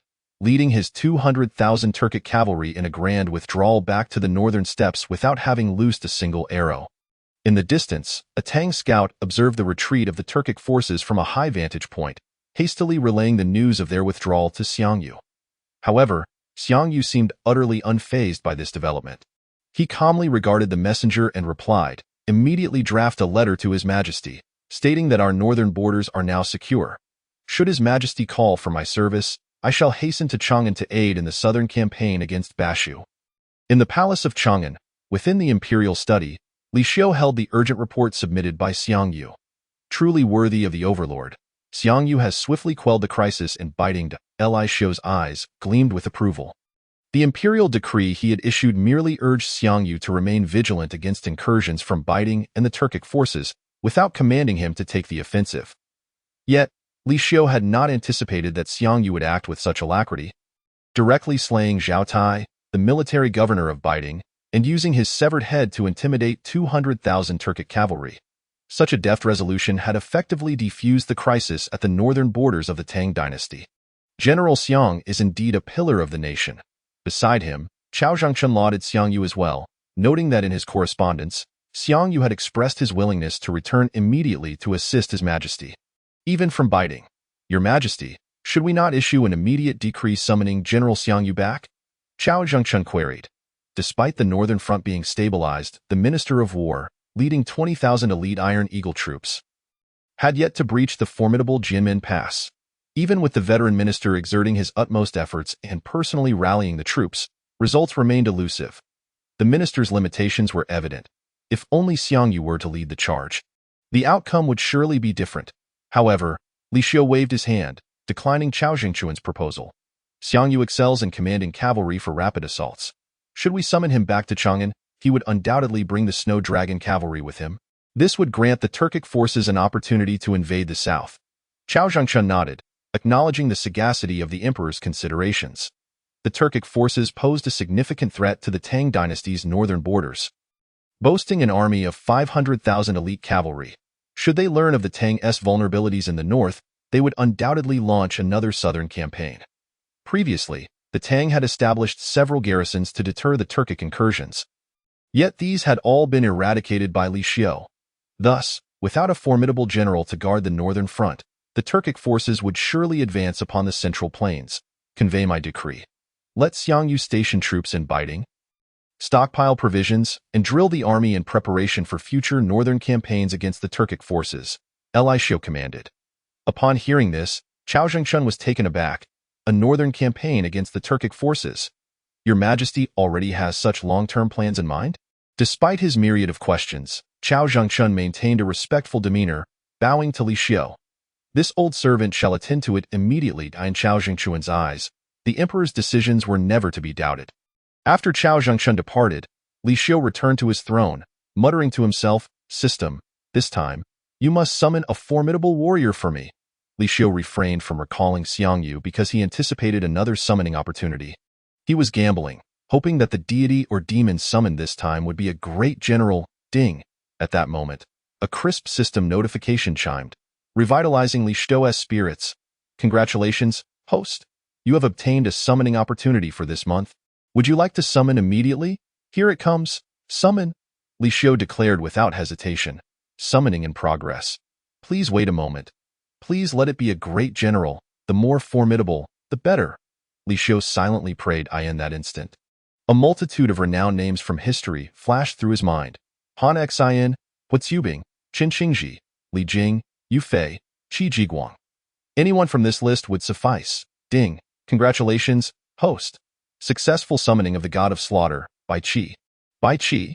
It's actually by Qi. Li Xiu was momentarily taken aback, then a broad smile of delight spread across his face. This is akin to hitting the jackpot. Who was Bai Qi? The foremost general of the warring states. He had besieged countless cities for the Qin Empire and had once decimated 400,000 troops of Zhao in the Battle of Chongqing. Renowned as the Butcher, he was feared throughout the land. Regrettably, Bai Qi ultimately met a fate of being granted death due to his overwhelming achievements, despite his unparalleled contributions. Name: Bai Qi, cultivation, pinnacle of the spirit realm, weapon, heaven-breaking halberd, physique, body of the god of slaughter, Evaluation. The butcher Bai Qi, leading the fearsome Qin army to conquer the 6 states, never suffered a defeat in his lifetime, having slain countless foes, and is hailed as the god of slaughter. His record is illustrious, and he is celebrated as the god of war. Bai Qi's cultivation was indeed at the spirit realm. Li Xiu was taken aback, clearly not expecting Bai Qi's prowess to be on par with the likes of Dongfang Bubi. Also at the spirit realm, Bai Qi was already en route to the palace, preparing to pay his respects to the emperor. Li Xiu nodded in satisfaction. With Bai Qi's arrival, the tiger and leopard cavalry would soon have a commander, and Bashu and Nanjiao would no longer pose any significant threat to the Tang court. The following day, in the Hall of Golden Chimes, civil and military officials entered in succession to present their matters. The ministers' council was nearly unanimous, all concerning the court's military campaign against Bashu. The 20,000 elite troops of the court were stymied at Jinmen Pass, unable to advance an inch. Setting aside the casualties from the siege, the daily consumption of provisions was a pressing concern. The Minister of War, leading these 20,000 Iron Eagle troops, was undoubtedly in the hot seat. Your Majesty, the Minister of War has been stalled at Jinmen Pass, and continued failure is untenable. The Minister of Revenue stepped forward, bowing to Li Xiu. I request the recall of the Minister of War and a temporary withdrawal of the court's forces to be resumed at a later date. Chapter 43. The astonishment of Xin Yutong. What the Minister of Revenue stated was indeed on point. The Superintendent of the 9 Gates also stepped forward in agreement. The cost of the army's assault on Bashu is exorbitant, and given the fortifications of Jinmen Pass, it is unlikely to be taken in the short term. It would be wiser for our forces to retreat to the Central Plains, adopting a defensive posture instead of an offensive one. As long as our court's army secures Dasa Pass, even if Xin Yutong joins forces with the Nanjiao troops, they will find it difficult to enter the Central Plains and threaten Chang'an. Upon hearing the superintendent's words, many ministers echoed their support. Indeed, the superintendent's strategy is deeply rooted in military wisdom. I second that. I also concur. In no time, the court was swayed, with ministers overwhelmingly backing the superintendent's proposal to withdraw the army to the Central Plains, shifting the court's strategy from offense to defense. Nevertheless, Li Xiu, seated upon the dragon throne, smiled and shook his head. Gentlemen, do not worry. The 20,000 troops led by the Minister of War are not the main force intended for the campaign against Bashu. They are merely bait to confuse the enemy. Bait. The ministers were taken aback by Li Xiu's declaration. What does Your Majesty mean? The 20,000 Iron Eagle troops led by the Minister of War are merely bait. Aren't they one of the most elite units of our Tang dynasty? Is there any other force available to the court at this time? How can such a main force be mere bait? Where then lies the main force for our assault against Xin Yutong? In the hearts of the courtiers, there was only a profound sense of absurdity. The main force was already on the march. But now, they lacked a commanding general. Li Xiu spoke calmly, already en route. This statement, however, stirred doubt among several ministers. They wondered where the great army of the Tang could possibly be. Could His Majesty be merely bluffing to deceive them into attacking Xin Yutong? Given their understanding of the emperor's cunning nature, it was entirely plausible for him to resort to such tactics. Furthermore, the Minister of War, leading 200,000 Iron Eagle elite soldiers, was still blocked outside Jinmen Pass. If they were to advance with just a handful of misfits against Xin Yutong, encountering the southern Zhao's formidable army could very well spell their doom. Silence enveloped the court as an unusual stillness prevailed. Not a single soul stepped forward voluntarily. Instead, a wave of anxiety washed over the ministers, fearing that should the emperor call upon someone, it might be them. Sensing the unease among his subjects, Li Xiu smiled and waved his hand, saying, "There is no need for concern, esteemed ministers. The commander for this campaign against Xin Yutong has already been appointed. Many officials raised their heads in surprise, gazing at Li Xiu with curiosity. Who is it? We were not informed. Bai Qi. As the courtiers were left perplexed, Li Xiu suddenly proclaimed in a loud voice. Moments later, a man clad in black armor strode into the hall. This man, with a cold visage, exuded an aura of lethal intent, as if he had just emerged from a battlefield. Your humble servant Bai Qi greets Your Majesty. Bai Qi immediately knelt in reverence upon reaching the imperial path. Bai Qi? Who is Bai Qi? The courtiers exchanged glances, clearly unaware of the newly appointed commander. Was he yet another obscure newcomer? Although the former Xiongyu had also started without fame, he had since risen to prominence, becoming a legendary general renowned throughout the Tang Empire. Could this Bai Qi possibly be a second Xiongyu? It seemed unlikely, for such instances were rare, and it would be improbable to see another emerge in such a short span of time. However, before they could voice their counsel, Li Xiu's voice resounded through the court. Bai Qi, heed my command. At your service. Bai Qi's body tensed in response. I appoint you as the Grand General of the Southern Defense. Li Xiu declared sternly, you are to head immediately to Bashu and quell the unrest within 10 days. Otherwise, present your head before me. Your servant will obey. Bai Qi accepted the imperial edict and golden insignia from a nearby eunuch and promptly strode out of the Golden Luan Hall. Dismissed, Li Xiu waved his hand and rose to depart. Farewell, Your Majesty. Though the ministers harbored skepticism regarding Li Xiu's arrangement, they chose to trust him. After all, following Xiangyu's precedent, each of the emperor's decisions had proven wise in retrospect. This time, Bai Qi must at least possess some military talent, right? Even if he could not secure victory, it was unlikely that he would suffer a humiliating defeat. In Jiangling, 200,000 tiger and leopard cavalry advanced first. With Bai Qi's strategic acumen, he managed to catch up with the 200,000 cavalry in less than half a day. Upon meeting, Bai Qi brandished the golden insignia bestowed by Li Xiu, thereby asserting command over the tiger and leopard cavalry. Having assumed command, Bai Qi swiftly led his forces westward, following the Yangtze River towards Bashu. The 200,000 cavalry surged forth like tigers descending a mountain. Hastening towards Bajuan, the southern Zhao army, with nearly 300,000 main forces stationed at Jinmen Pass, relied on the natural defenses to withstand the advance of the Minister of War's Iron Eagle elite soldiers. The defenses at Bajuan were flimsy and could not withstand the might of the Tang's 200,000 tiger and leopard cavalry. Wherever the army passed, they swept all before them.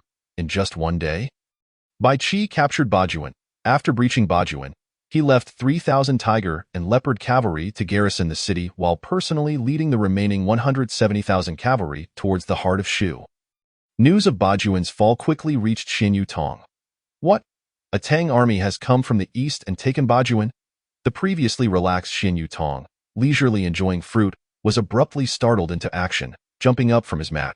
His expression darkened considerably.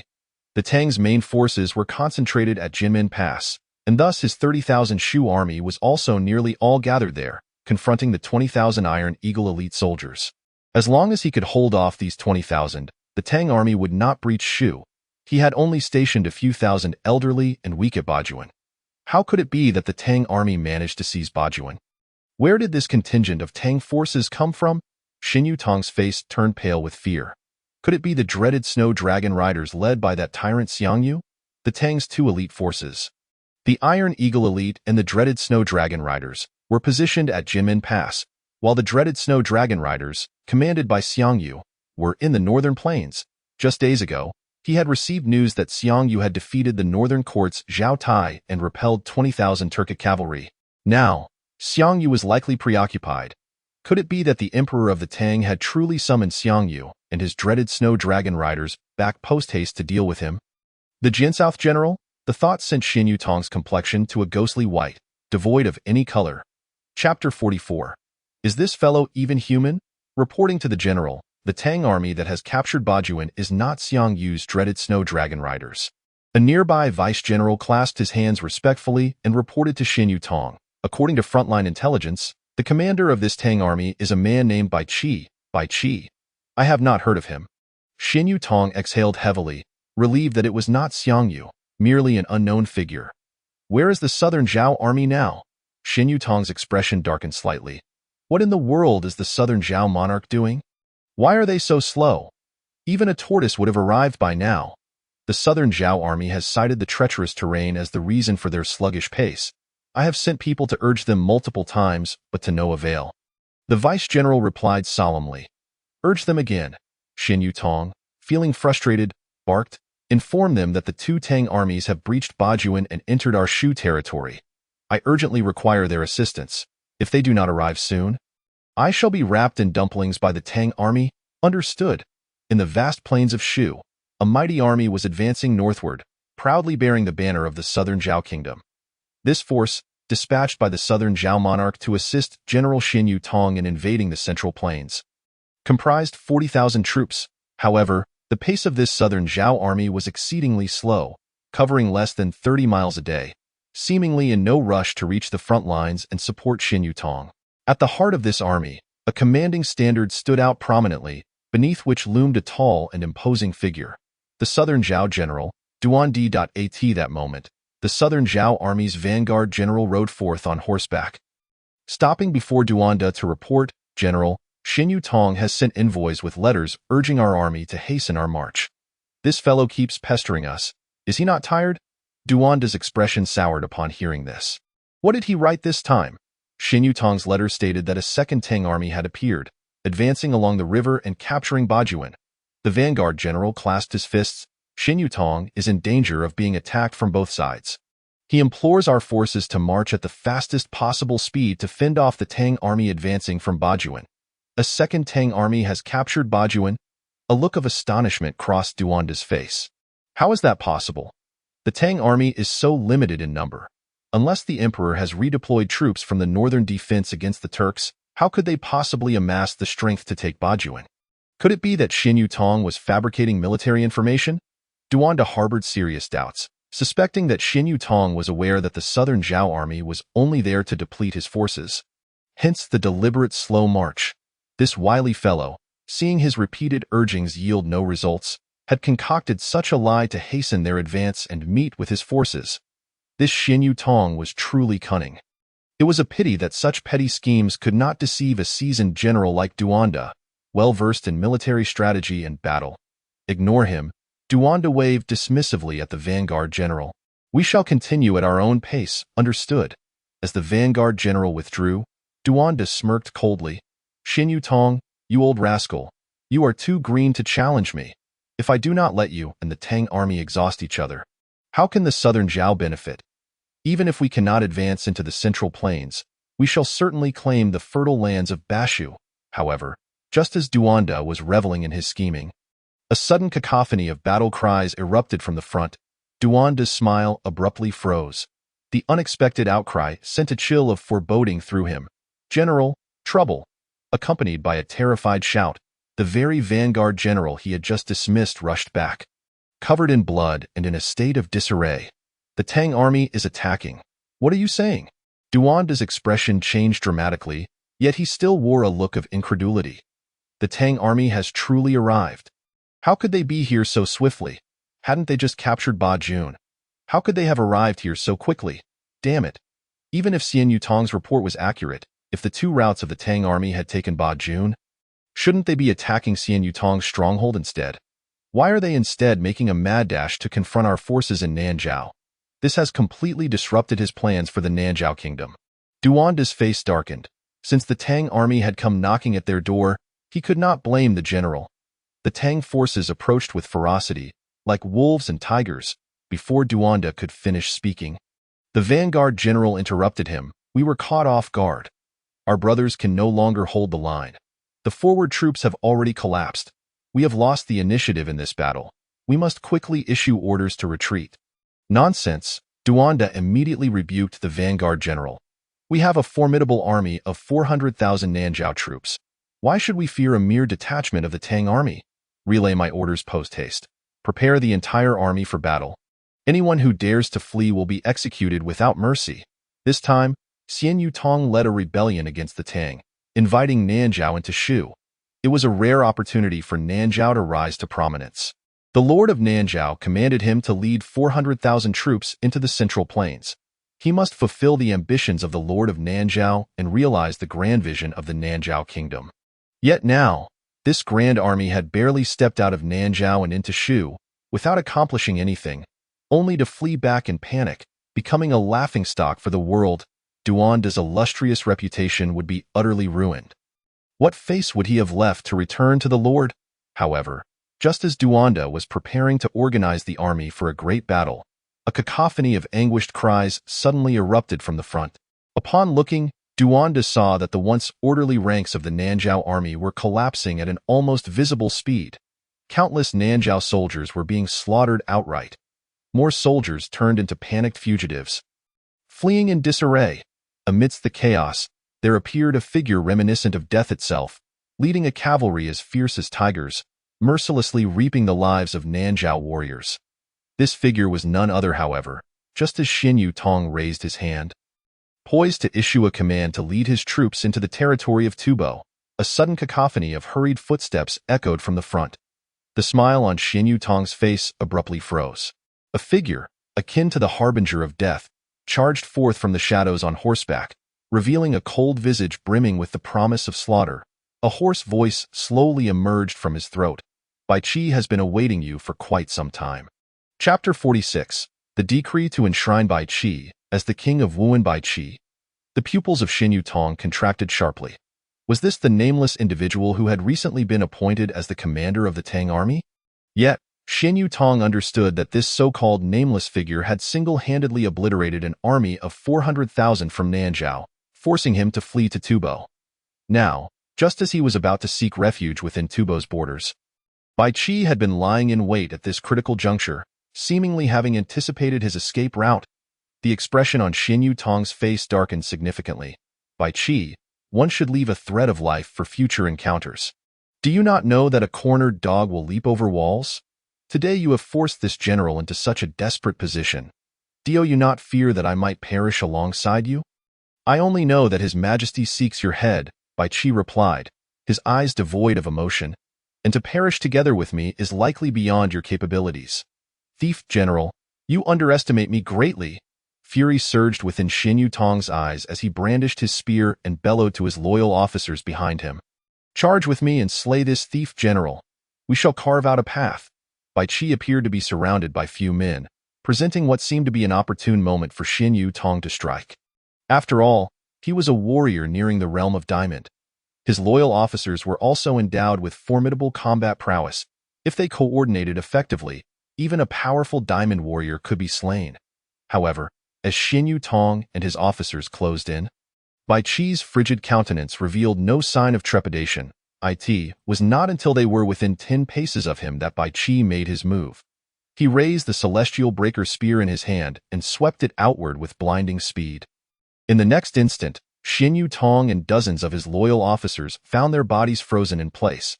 As the wind blew, severed heads rolled from their necks, and countless geysers of blood erupted into the sky. A truly magnificent sight. With a single sweep of his spear, Xin Yutong and his men met their untimely demise. The remaining soldiers of Shu looked on with faces pale and trembling, gazing at Bai Qi as if he were a malevolent specter. Who are you? They stammered, having never witnessed a scene so akin to the harvesting of wheat. Was this man even human? I am the god of slaughter, Bai Qi. I shall wield my blade for His Majesty and conquer the 9 provinces. Bai Qi's hoarse, deep voice reverberated throughout the entire Shu army, as if it emanated from the depths of the abyss. All present were filled with dread. The god of slaughter, Bai Qi, after this night. This name would surely echo throughout the world. In the capital of Chang'an, within the imperial palace, reports from the front lines had already arrived. The general of the Southern Guard, Bai Qi, led 2 divisions of the Tang army from Bajuan into Shu, defeating the 400,000-strong army of Nanzhao, instilling fear in the hearts of Xin Yutong, and causing him to abandon Jinmen Pass and flee to Tubo under cover of night. Bai Qi then lay in wait at the Tubo border, slaying Xin Yutong and annihilating the remaining 10,000 of his troops. Upon the news returning to the court, the civil and military officials were elated. Their spirits uplifted, to stabilize Bashu, to vanquish Nanzhao, to capture Xin Yutong. These were all monumental achievements for the realm. Never would they have anticipated that General Bai Qi's talents were not in the slightest inferior to those of General Xiangyu. These 2 truly were the renowned heroes of the Tang dynasty's resurgence. Congratulations, Your Majesty. Our Tang dynasty shall now have another towering pillar. I believe that Bai Qi's extraordinary accomplishments are a result of Your Majesty's benevolence. Were it not for Your Majesty's discerning eye for talent, Bai Qi might still be toiling away in obscurity.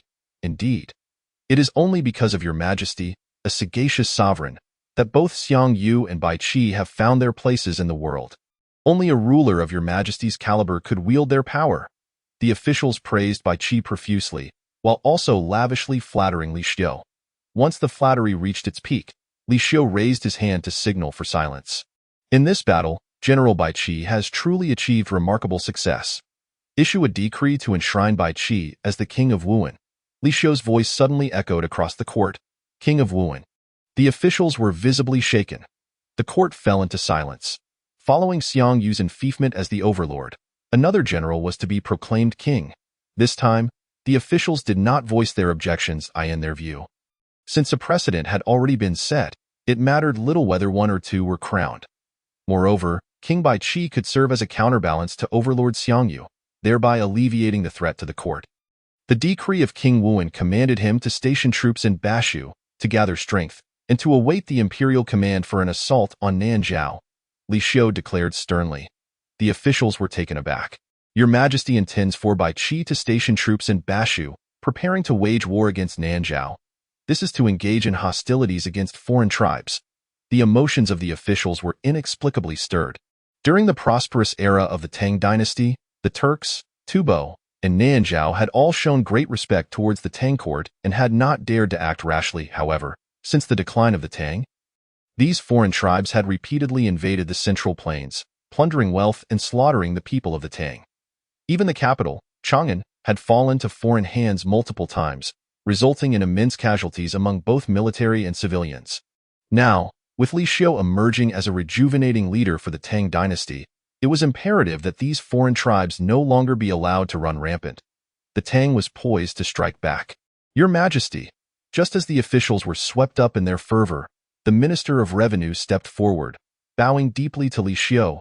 I believe this matter should be deliberated with caution. Upon hearing this, the other officials were somewhat displeased, casting glances at the Minister of Revenue that were anything but approving.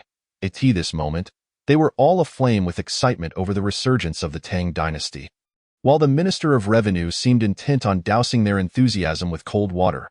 Why do you say that, my dear Minister? Li Xiu inquired, bewildered. The Minister of Revenue bowed further. Your Majesty, while our Tang dynasty possesses a formidable military, prolonged warfare has drastically reduced local tax revenues, and the national treasury is already depleted. Should we embark on another large-scale campaign, it may lead to severe issues regarding provisions and pay. The treasury has become so depleted? Li Xiu's brow furrowed. The Tang treasury had never been particularly affluent, especially considering that prior to this, the Tang court had only a limited number of states and prefectures under its control, with the majority of the territory occupied by vassal states that did not remit taxes to the court.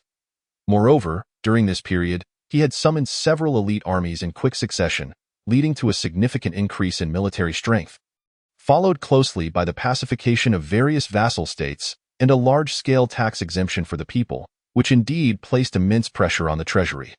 Were it not for the previous confiscation of officials' assets, yielding a considerable sum of silver, they might not even be able to sustain themselves at this moment. As the saying goes, before the army moves, provisions must be prepared. Without funds, how can one wage war? As emperor, he needed to devise a means to replenish the treasury. Chapter 47. Issuing the emperor's treasure bonds. Stepping down, the Minister of Revenue continued, Your Majesty, you previously decreed the exemption of taxes for the people in the vassal state regions for 1 year and abolished all harsh levies and miscellaneous taxes. I suggest issuing another decree to resume the collection of taxes and to reinstate all previous harsh levies and miscellaneous taxes imposed by the vassal states. Only then can we ensure the treasury of the Tang remains filled. Though other officials were not entirely in agreement with the Minister of Revenue's approach, acknowledging that it would damage the court's credibility, it seemed to be the only feasible solution. Absolutely not, to their surprise. Li Xiu promptly rejected the proposal, stating, An emperor's word is as heavy as a mountain. Once the decree has been issued, it cannot be changed at will. I have declared a tax exemption for the people, and I shall see it through without fail. Your Majesty's wisdom is commendable. The officials bowed in unison. While it is commendable that Your Majesty honors your promises, the issue of the treasury's emptiness still requires a solution. I have a plan that can alleviate the urgent treasury crisis. Li Xiu suddenly spoke. The officials looked at him in astonishment before paying close attention. Starting tomorrow, the Ministry of Revenue will begin issuing the Emperor's treasure bonds. Li Xiu declared loudly. The Emperor's treasure bonds, bearing the Emperor's personal seal and likeness, will each be valued at 10,000 taels of silver. These items are sacred treasures of the emperor, the national treasures of the Tang. To be issued in limited quantity and possess significant collectible value, ensuring that the people of the realm are eager to purchase them. Emperor's treasure bonds? Valued at 10,000 taels of silver? While we often say that your majesty is worth 10,000 gold, that does not imply that your majesty's likeness is also worth 10,000 gold. Just because you declare it a national treasure does not make it one. Is this not akin to pulling a fast one? The wealthy are not fools. This is nothing more than a piece of worthless paper, a veritable tax on intelligence, unless one has been kicked in the head by a donkey. Who would buy such a thing? The Minister of Revenue's face showed signs of distress. Your Majesty, while the Ministry of Revenue can certainly issue these bonds, there is no guarantee that anyone will purchase them. I fear we may end up wasting our efforts. You are correct, my minister. If that were the case, it would indeed be difficult to gain the support of the populace. Eliseo nodded. Then let us add another stipulation. Anyone who purchases the emperor's treasure bonds shall be granted a qualification for the imperial examination for one descendant. Purchasing 5 imperial treasure bonds grants 2 descendants the qualification to participate in the imperial examination. Purchasing 10 bonds grants 3 descendants the same privilege, and so forth, with no upper limit. Upon uttering these words, the entire court was taken aback. The populace of this realm is divided into 4 classes: scholars, farmers, artisans, and merchants, with merchants occupying the lowest rank and holding the least esteemed status. Historically, the dynasties of the Central Plains have consistently pursued a national policy favoring agriculture over commerce, imposing severe restrictions on merchants and their progeny, the most stringent of which prohibits participation in the imperial examinations, effectively precluding any possibility of merchants holding official positions. Yet now, His Majesty dares to break with tradition and permit the offspring of merchants to take the examinations? Your Majesty, this precedent cannot be set. The Minister of Rights hastily interjected. Merchants are of the lowest order, preoccupied with profit rather than production, and have long been despised by the scholarly populace. To now open such a significant avenue for the descendants of merchants to enter the examinations will undoubtedly incite nationwide uproar and discontent among the learned classes. In the eyes of those who study the classics, merchants are nothing more than lowly figures steeped in the stench of copper and money, even inferior to farmers and artisans. How can they be compared to the noble scholarly class, however, with Lixiu's decree? The situation has changed. Those merchants, offspring whom they have always scorned, can now equally participate in the examinations, a notion that the self-righteous scholars find utterly intolerable. The purpose of the imperial examinations is to uphold fairness. If merchant progeny can study the classics and succeed in the examinations, it is their merit. If they are displeased, they should strive to surpass them through examination, not exclude them from the process. Lixiu's gaze was indifferent. He would not indulge these so-called scholars. As the Minister of Rights attempted to speak again, Lixiu's expression darkened, warning that anyone who dared to advise against him would have to contend with the issue of the empty national treasury, a problem he would address himself. Upon hearing this, the Minister of Rights immediately fell silent. The issue of the empty treasury had even caused the Minister of Revenue great distress. How could he possibly find a solution? Minister of Revenue, promptly execute my decree. After the officials fell utterly silent, Lixiu's gaze finally settled on the Minister of Revenue. I shall obey. The Minister of Revenue immediately accepted the order. Setting aside the matter of deviating from tradition and violating ancestral protocols, it is indeed a commendable idea for your Majesty to issue imperial treasure bonds. Though merchants hold the lowest status, they are also the wealthiest class, however, due to the existing policy of favoring agriculture over commerce in the Tang dynasty. Even the wealthiest merchants remain among the common people. To fundamentally alter this status and elevate themselves, they can only do so through the imperial examinations. Now, your Majesty has opened a window for those merchants yearning to change their fate. By purchasing the imperial treasure bonds issued by the court, they can gain the opportunity to participate in the examinations and alter the destiny of their entire lineage. This sum, which may seem substantial to an ordinary person, is a highly valuable investment in the eyes of merchants. Days later, as anticipated by Lixiu and the Minister of Revenue, the issuance of the imperial treasure bonds indeed elicited an astonishing response. Merchants across the Tang dynasty eagerly purchased them, and the initial batch of 2,000 bonds quickly sold out, leading to a shortage in the Golden Hall. Lixiu reflected. I had underestimated the financial power of merchants. 2 million taels worth of imperial treasure bonds were sold out. Just like that, it is evident how enticing a single examination quota is to these merchant families. Your Majesty, given the soaring demand for the imperial treasure bonds, I believe we should issue an additional 1,000 to satisfy the fervent needs of the populace. The Minister of Revenue was equally filled with joy, convinced that selling another 1,000 bonds would pose no problem whatsoever. However, Li Xiu on the throne waved his hand and declared that no more would be issued. The imperial treasure bonds should serve merely as a temporary measure to alleviate the urgent needs of the treasury, not as a long-term strategy. To fundamentally resolve the issue of the empty treasury, we must address the taxation of the entire realm. Upon hearing this, the Minister of Revenue realized that His Majesty was likely planning significant actions and promptly bowed. Requesting clarification. Li Xiu proclaimed, since the implementation of the two tax law in our Tang dynasty, the two primary forms of taxation have been land tax and household tax. Land tax is levied based on the landholdings throughout the realm, while household tax is based on the population. However, following the turmoil of the warlords, both land and household taxes have become chaotic, shrinking to less than a tenth of their original yield. Chapter 48.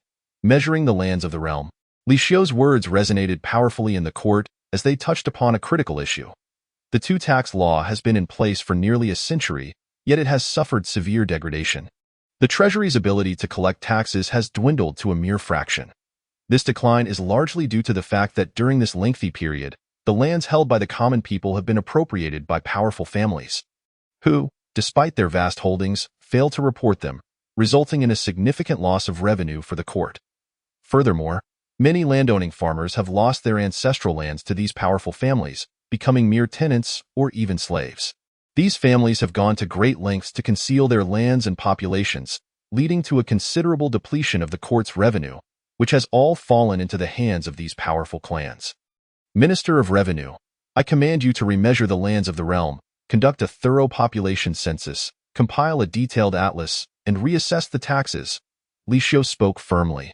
The officials were all taken aback, as they understood that this task of measuring the lands and census was far from simple.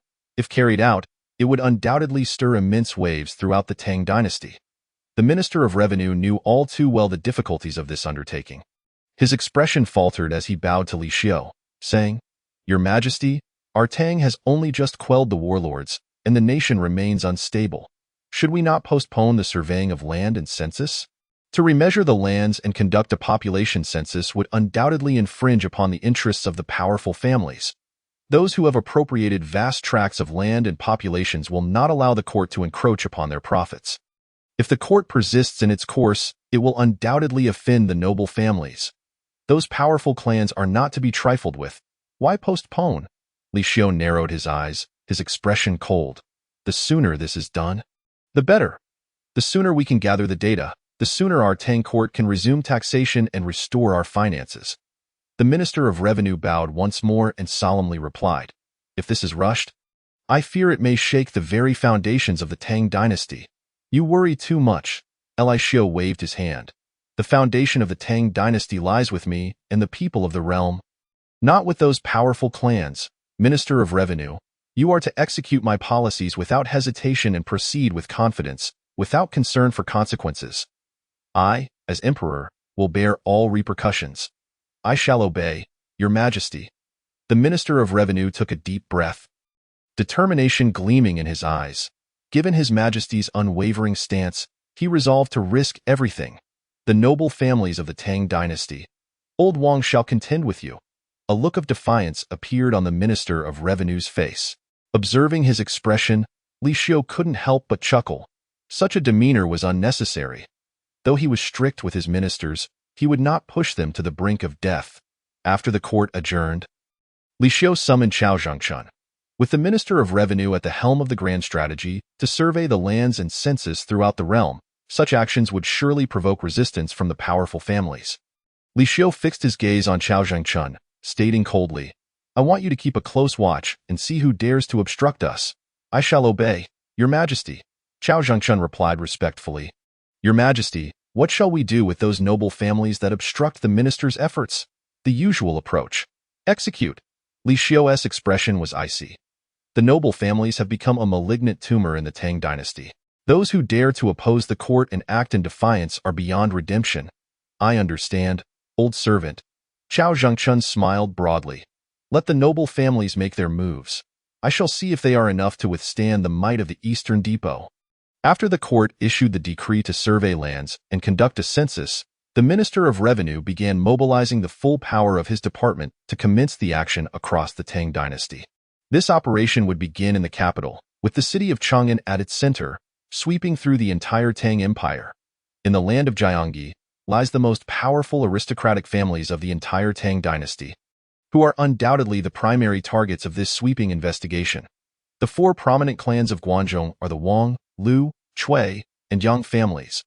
These illustrious families have flourished in Guanzhong for centuries, wielding immense power and wealth that rivals nations.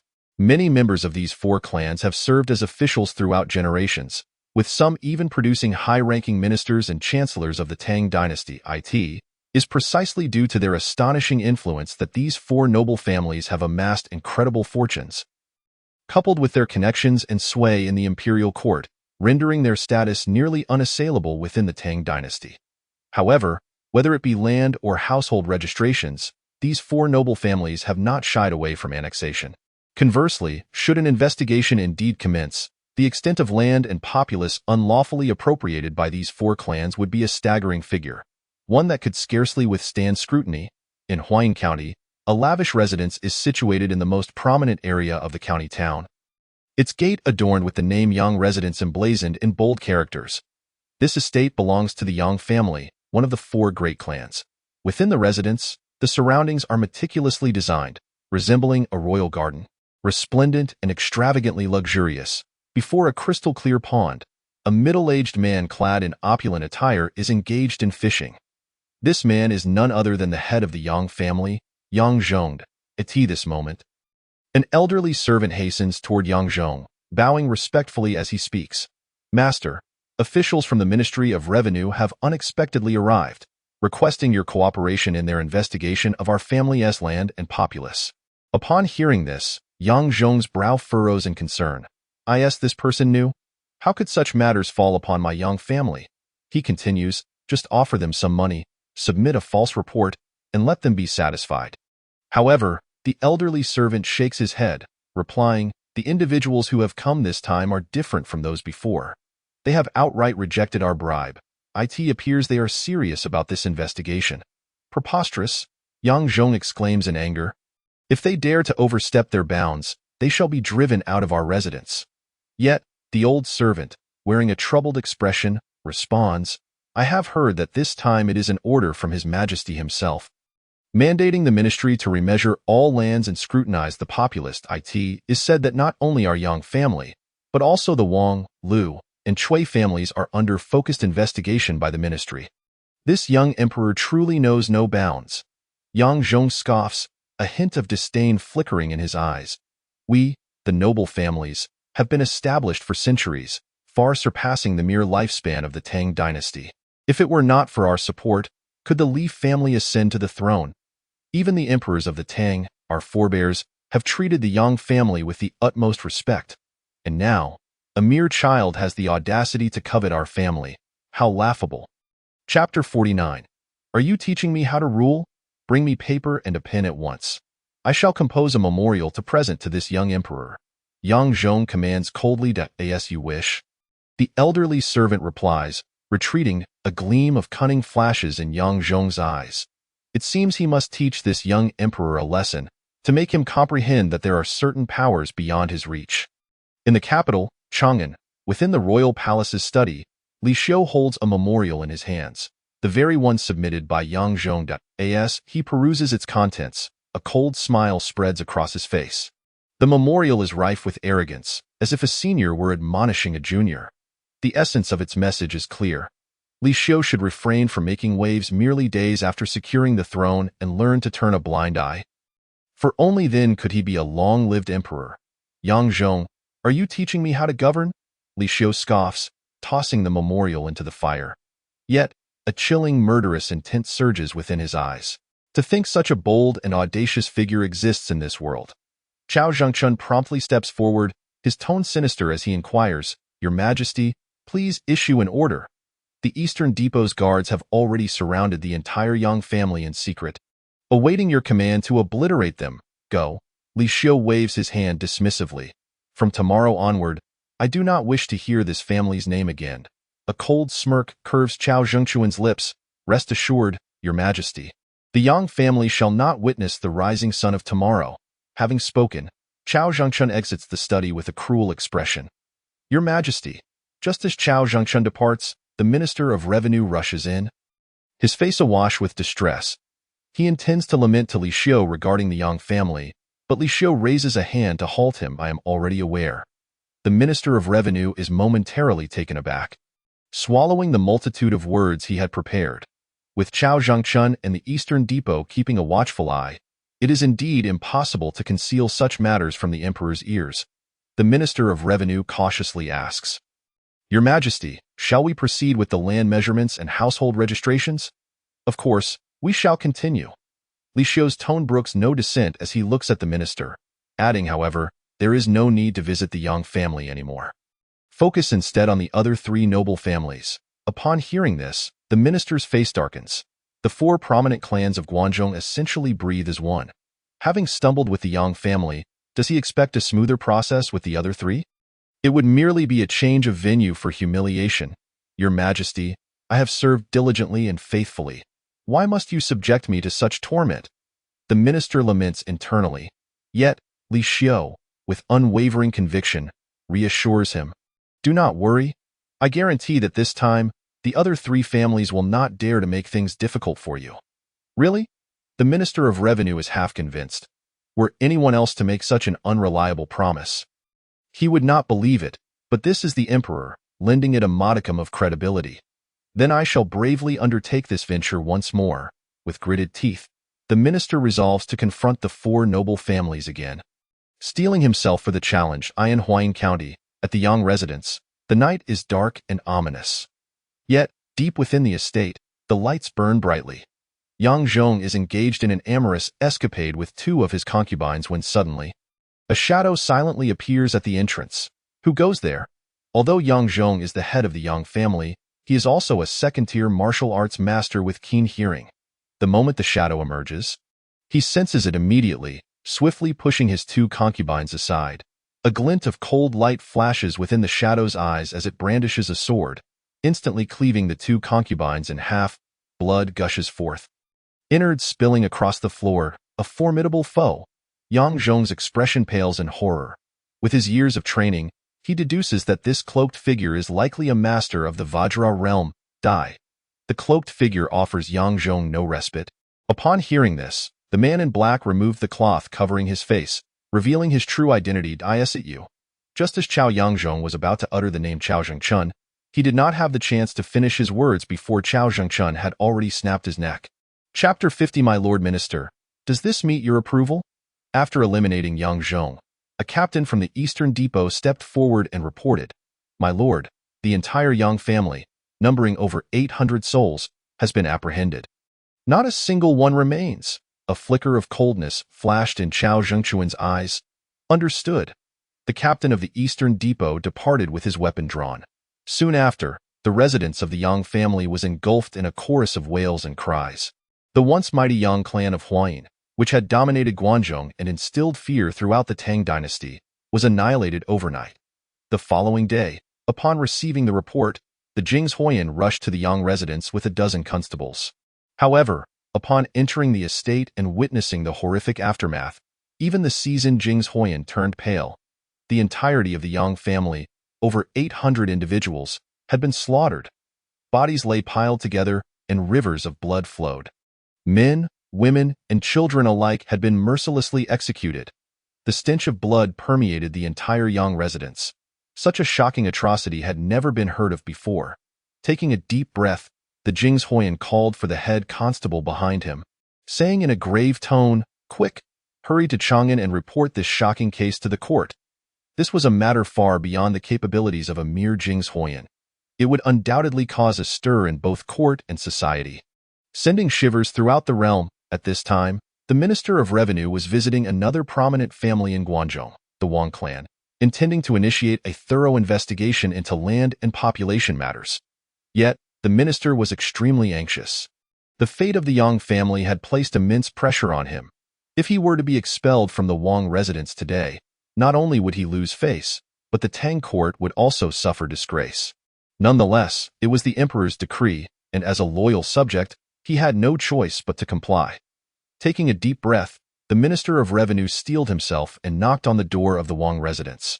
The door opened slightly, and a head peered out, scrutinizing the minister and his entourage, asking, "Are you the Minister of Revenue from the court?" "Indeed," the minister boldly affirmed, having prepared himself mentally, "if I do not enter hell, who will?" If his singular sacrifice could advance the investigation into land and population, he was willing to lay down his life. However, to his surprise, as soon as the minister's words fell, the doors of the Wang estate swung wide open. And instead of the anticipated hostility, a cacophony of firecrackers erupted. Bam, bam, bam.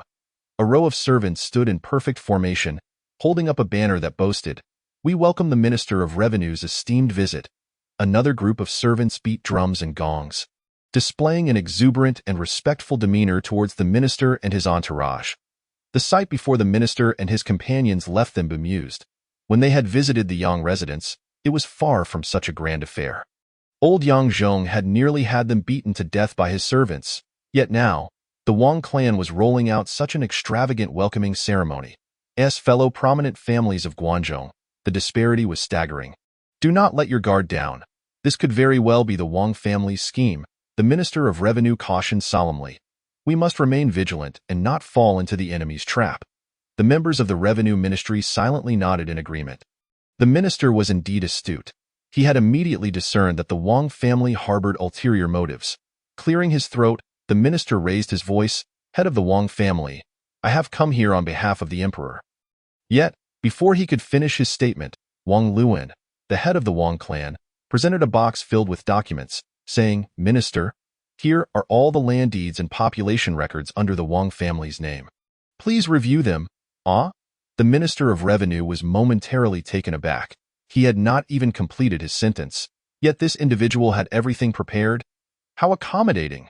But wait, could these documents contain discrepancies? The minister's heart tightened. It was obvious that when it came to their own wealth, these noble families would not be forthright. Surely, the records and accounts must be flawed. "Bring them here. Examine these documents thoroughly," the minister commanded. The officials immediately rushed forward to begin scrutinizing the contents of the box. Conducting audits was their forte. If the Wang family attempted to falsify these documents, the ministry would undoubtedly uncover the subtle signs. Half an hour passed, and the officials finally concluded their examination. The leading official stepped forward and bowed, saying, "Minister, we have completed the review of the Wang family's land deeds and population records. It has been confirmed that there are substantial hidden lands and individuals, and the issues are quite serious." Upon hearing his subordinate's report, the minister was momentarily stunned. The Wang family had not even required the ministry to conduct an undercover investigation, and yet they had voluntarily disclosed all their transgressions? This felt surreal, almost dreamlike, at that moment. Wang Luan approached the minister, looking remorseful, and sighed, "Minister, our Wang family has indeed committed some wrongs against the court in the past. However, we have come to realize our mistakes." Wang Luan adopted a posture of sincere contrition, vowing to amend his ways, leaving the minister momentarily speechless. After a brief cough, he solemnly replied, "Head of the Wang family, acknowledging one's faults and striving to correct them is commendable. However, do you understand the immense damage your family's incessant acquisitions have caused to the court?" "I understand." Wang Luan nodded vehemently. "I am fully aware. My Wang family is willing to repay the taxes owed to the court tenfold." "Minister, would that be acceptable? Tenfold?" The minister's expression shifted to one of astonishment. Such a sum was no small matter. Even for the Wang family, if they were to pay such a hefty tax all at once, it would undoubtedly cripple them, severely injuring their vitality. In fact, the Wang family might very well decline and lose their status as a prominent clan. What could possibly have motivated Wang Luan to cooperate so willingly with the ministry? Since this young man was so obedient, the minister thought he could be less reserved. Head of the Wang family, merely repaying the taxes may not suffice. We must also address those individuals your family has displaced, reducing them to tenants and slaves. The contracts will be annulled, and all must be released. Wang Luan gritted his teeth. However, merely releasing them without land will not suffice. The minister furrowed his brow. The lands belonging to my Wang family shall be allocated to them. Wang Luan was on the verge of tears.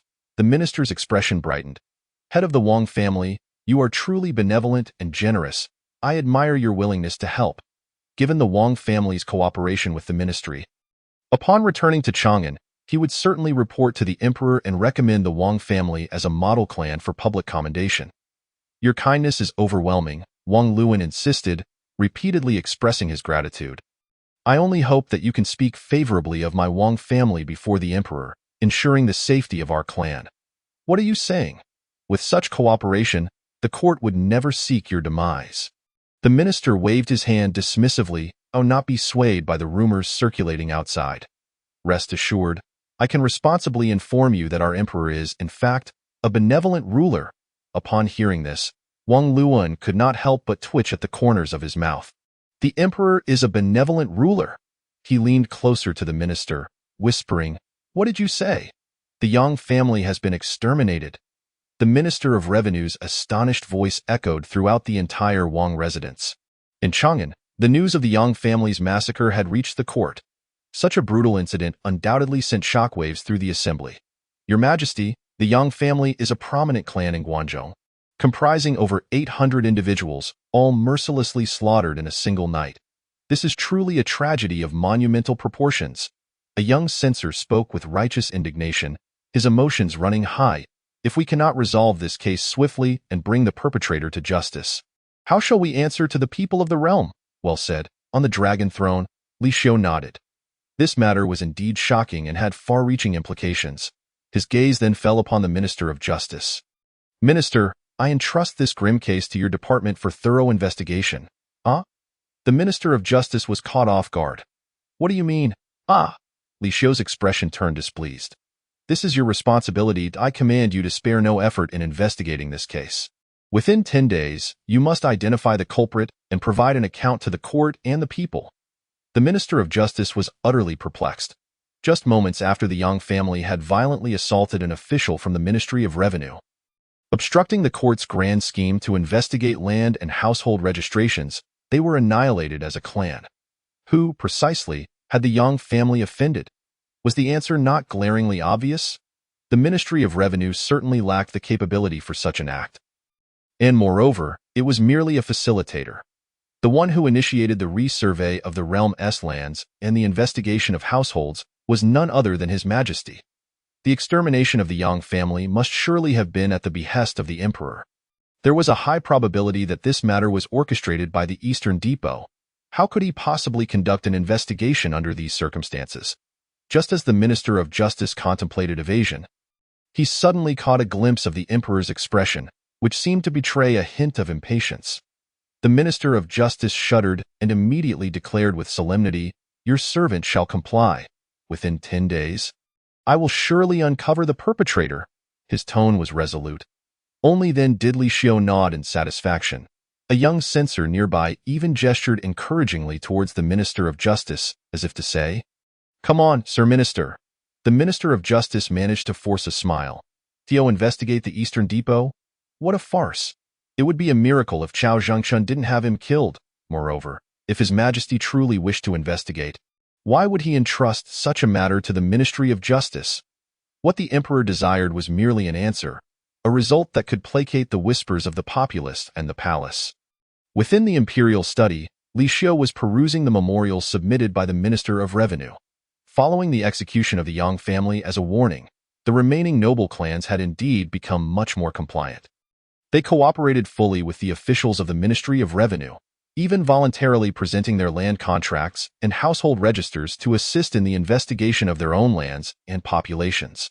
Although these noble families wielded considerable influence locally, such power was but trifling in the face of the mighty Tang dynasty. Furthermore, any non-compliance with the court would result in their entire clan's extermination. Both the emperor and the Eastern Depot would not grant them the luxury of dissent. By proactively offering their cooperation, they could safeguard their families. Otherwise, should the court discover any discrepancies, it would lead to their utter ruin. It seemed that, after all, most of these noble families were quite astute. Li Xiu set down the memorial with a cold smile. What a pity. Otherwise, I could have confiscated a few more families. The eradication of a noble clan would undoubtedly yield immense wealth. Following the extermination of the Yang family, their assets had been covertly seized by the Eastern Depot, amounting to nearly 30 million taels of silver, significantly enriching the state treasury. These noble families were quite fat and prosperous. Alas, confiscation could not sustain itself indefinitely. To truly enrich the treasury, reliance on state taxation was imperative. Once the Ministry of Revenue completed the land surveys and investigations, the taxes of the Tang dynasty would return to normalcy. And at that point, the treasury's issues would be thoroughly resolved. At that moment, a graceful figure entered the imperial study. You? Li Xiu's gaze fell upon the slender silhouette, and his pupils slightly narrowed. The visitor was none other than Shangguan Xianyan. What brings you back? Li Xiu raised an eyebrow, pondering if she had encountered some troubles in the martial world. As the deputy of the undefeated Dongfang, Shangguan Xianyan had been leading the Sun Moon Holy Cult in various campaigns across the land. During this period, Li Xiu had not paid much attention to the affairs of the martial world, allowing Dongfang Bubi to act independently. After all, with Dongfang Bubi's capabilities, subduing the martial realm was no great challenge, and it was unnecessary for him as emperor to fret over such matters. However, with Shangguan Xianyan's return, it was evident that there must be some complications regarding the conquest of the martial world. Your Majesty, Shangguan Xianyan bowed slightly. Under the leadership of the Eastern Cult Master, the Sun Moon Holy Cult has been flourishing, having eradicated the Ximing sect and the Mingjian Manor, and has now successively conquered the Iron Palm Gang, the Xingxiu sect, and the Taishan sect, becoming a formidable presence that instills fear in the hearts of all in the martial realm. However, recently, to counter our holy cult, the righteous factions of the martial world, led by the Beggar S sect, the Dragon Tiger Palace, and the Huashan sect, have formed a righteous alliance, obstructing our operations at every turn. The righteous alliance? Li Xiu raised an eyebrow slightly. Indeed, Shangguan Xianyan confirmed. Among these three righteous sects, there are masters at the pinnacle of the Ji-Xian realm stationed, making it exceedingly difficult for our holy cult to defeat the righteous alliance and unify the martial realm in the short term. However, Your Majesty need not worry. The Eastern Cult Master is already working to sow discord within the righteous alliance. It should not be long before we break the deadlock and accomplish your grand vision of unifying the martial world. Li Xiu simply nodded, pondering that perhaps the martial realm was not composed entirely of inept individuals. The Righteous Alliance, with its three masters at the pinnacle of the Ji-Xian realm, indeed posed a significant challenge for Dongfang Bubi. Return and inform Dongfang Bubi that in a few days, I shall send someone to the Sun Moon Holy Cult to assist in dismantling the Righteous Alliance and conquering the martial world of the Central Plains. As you command, Shangguan Xianyan acknowledged, her expression subtly shifting. Your Majesty intends to send someone to the Sun Moon Holy Cult. She was curious about who the Emperor planned to dispatch. Chao Zhangchun? Or perhaps Bai Qi or Xiang Yu?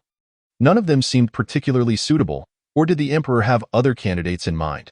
Dismantling the Righteous Alliance was no simple feat. The following day, in the court, civil and military officials took turns presenting matters of state to Li Xiu. Under his careful arrangements, the various affairs of the court were proceeding in an orderly fashion, maintaining the daily operations of the Tang Empire. After a session of court discussions, Xiao Linzi, having caught Li Xiu's glance, was about to announce the end of the court session when the Minister of Rights unexpectedly stepped forward from the ranks. Your Majesty, I have an urgent matter to address, the Minister of Rights proclaimed loudly. Li Xiu furrowed his brow. What urgent matter do you have? The old minister continued. I have heard that since you took the reins of governance, you have been residing within the Huanglong Hall, reviewing memorials, and have never visited the inner palace to favor the consorts. Your diligence in state affairs is indeed a blessing for our Tang dynasty, yet I must point out that you are now 17 years old. You have yet to establish an empress or produce heirs. Many emperors of our Tang dynasty had already filled their halls with children by your age. Should you remain without heirs, the very foundation of our state is at risk. I implore you, for the sake of our Tang dynasty, to frequent the inner palace and foster closer ties with the consorts. Li Xiu had anticipated that the Minister of Rights would raise some significant issue. Ever since he had crossed over, he had found himself at the center of power struggles, subsequently facing betrayal from the feudal lords. Only recently had he finally secured his position on the throne of the Tang dynasty. Who had the time to relax and entertain in the inner palace? Moreover, there was a more severe concern. Rumors had begun to circulate that the emperor was impotent. Such a grave allegation? Li Xiu was taken aback. This was indeed unexpected. How audacious! Zhao Zhengchun stepped forth, his voice cold. Who dares to slander the emperor? The Eastern Depot shall thoroughly investigate this individual and bring their entire clan to justice. Enough! Li Xiu waved his hand, signaling Zhao Zhengchun to stand down. I do not frequent the inner palace, not only because of my busy state affairs, but also for another significant reason. What reason? The Minister of Rites and the other officials all leaned in, eager to learn the cause. Simply put, the quality of the consorts in the inner palace is utterly inadequate, Li Xiu stated solemnly. Beside him, Xiao Linzi stifled a laugh. He was the most qualified to comment on this matter. As there were hardly any consorts in the emperor's harem, and those few were akin to withered leeks, he could not fathom who had the audacity to introduce such unworthy candidates. If anyone believed those few had not taken shortcuts, Xiao Linzi would never accept it. Although the emperor was not particularly inclined towards women, his consorts must be of the highest caliber, and he would never tolerate mediocrity. How can one joke about such matters? It is a monumental responsibility to become emperor, and the inner palace is of utmost importance. How could it be treated lightly? The Minister of Rites replied, Your Majesty, our Tang dynasty has always prioritized virtue and talent in selecting consorts. While appearance ranks lower in importance, Your Majesty must not focus solely on outward beauty at the expense of substance. However, Li Xiu looked at him coldly. So, according to your standards, you have selected a few withered leeks for my harem? We merely feared that Your Majesty might be led astray by beauty, the Minister of Rites replied, drenched in sweat. Are you attempting to instruct me on how to govern? Li Xiu inquired blandly. I would never. The Minister of Rites was drenched in cold sweat. Who would dare to instruct the emperor? The last person who attempted to do so had their grave covered with 3 feet of grass.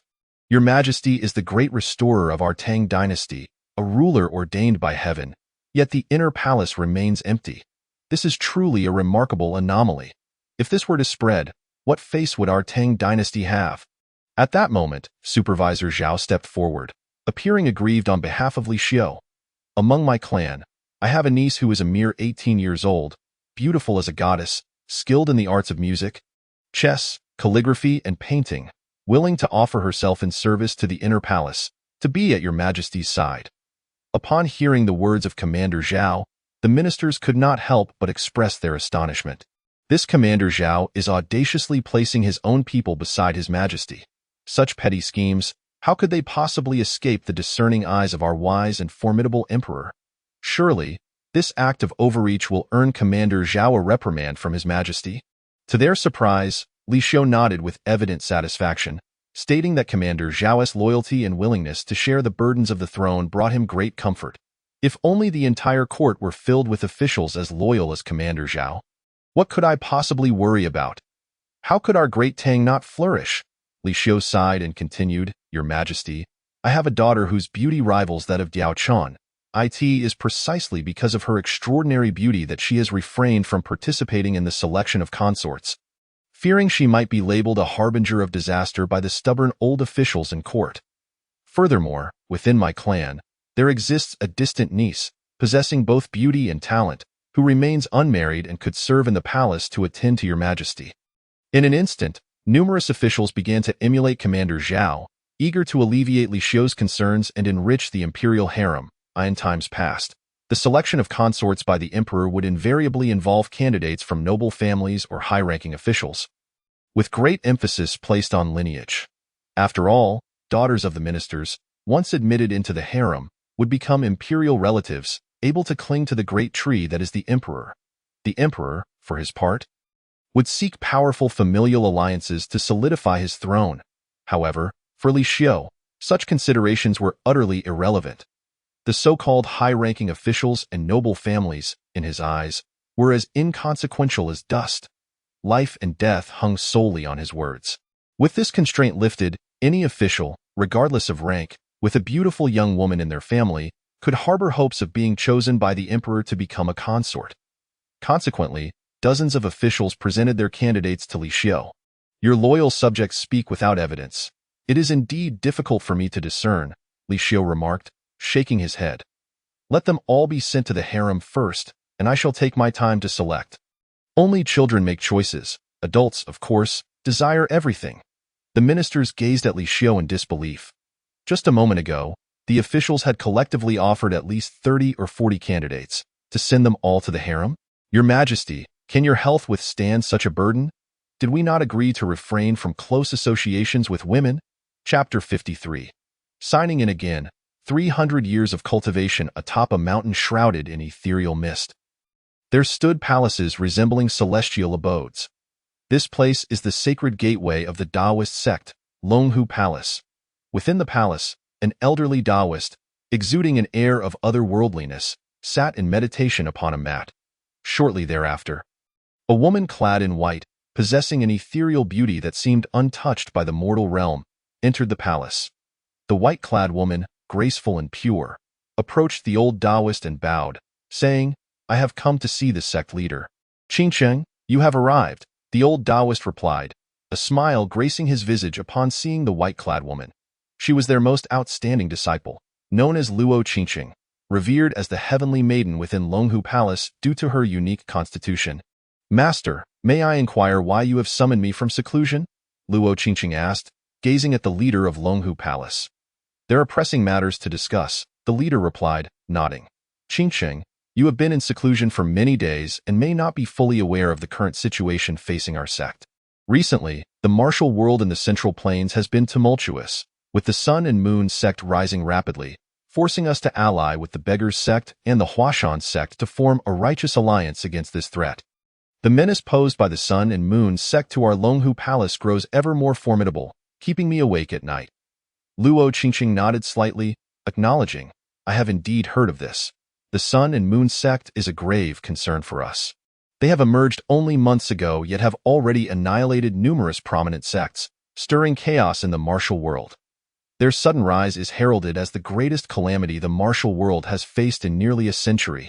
Luo Qingcheng's heart stirred. Could it be that the leader summoned her to confront the Sun and Moon sect? Yet, the leader shook his head, indicating that the true threat lay beyond the Sun and Moon sect. It was the backing of the Tang dynasty itself.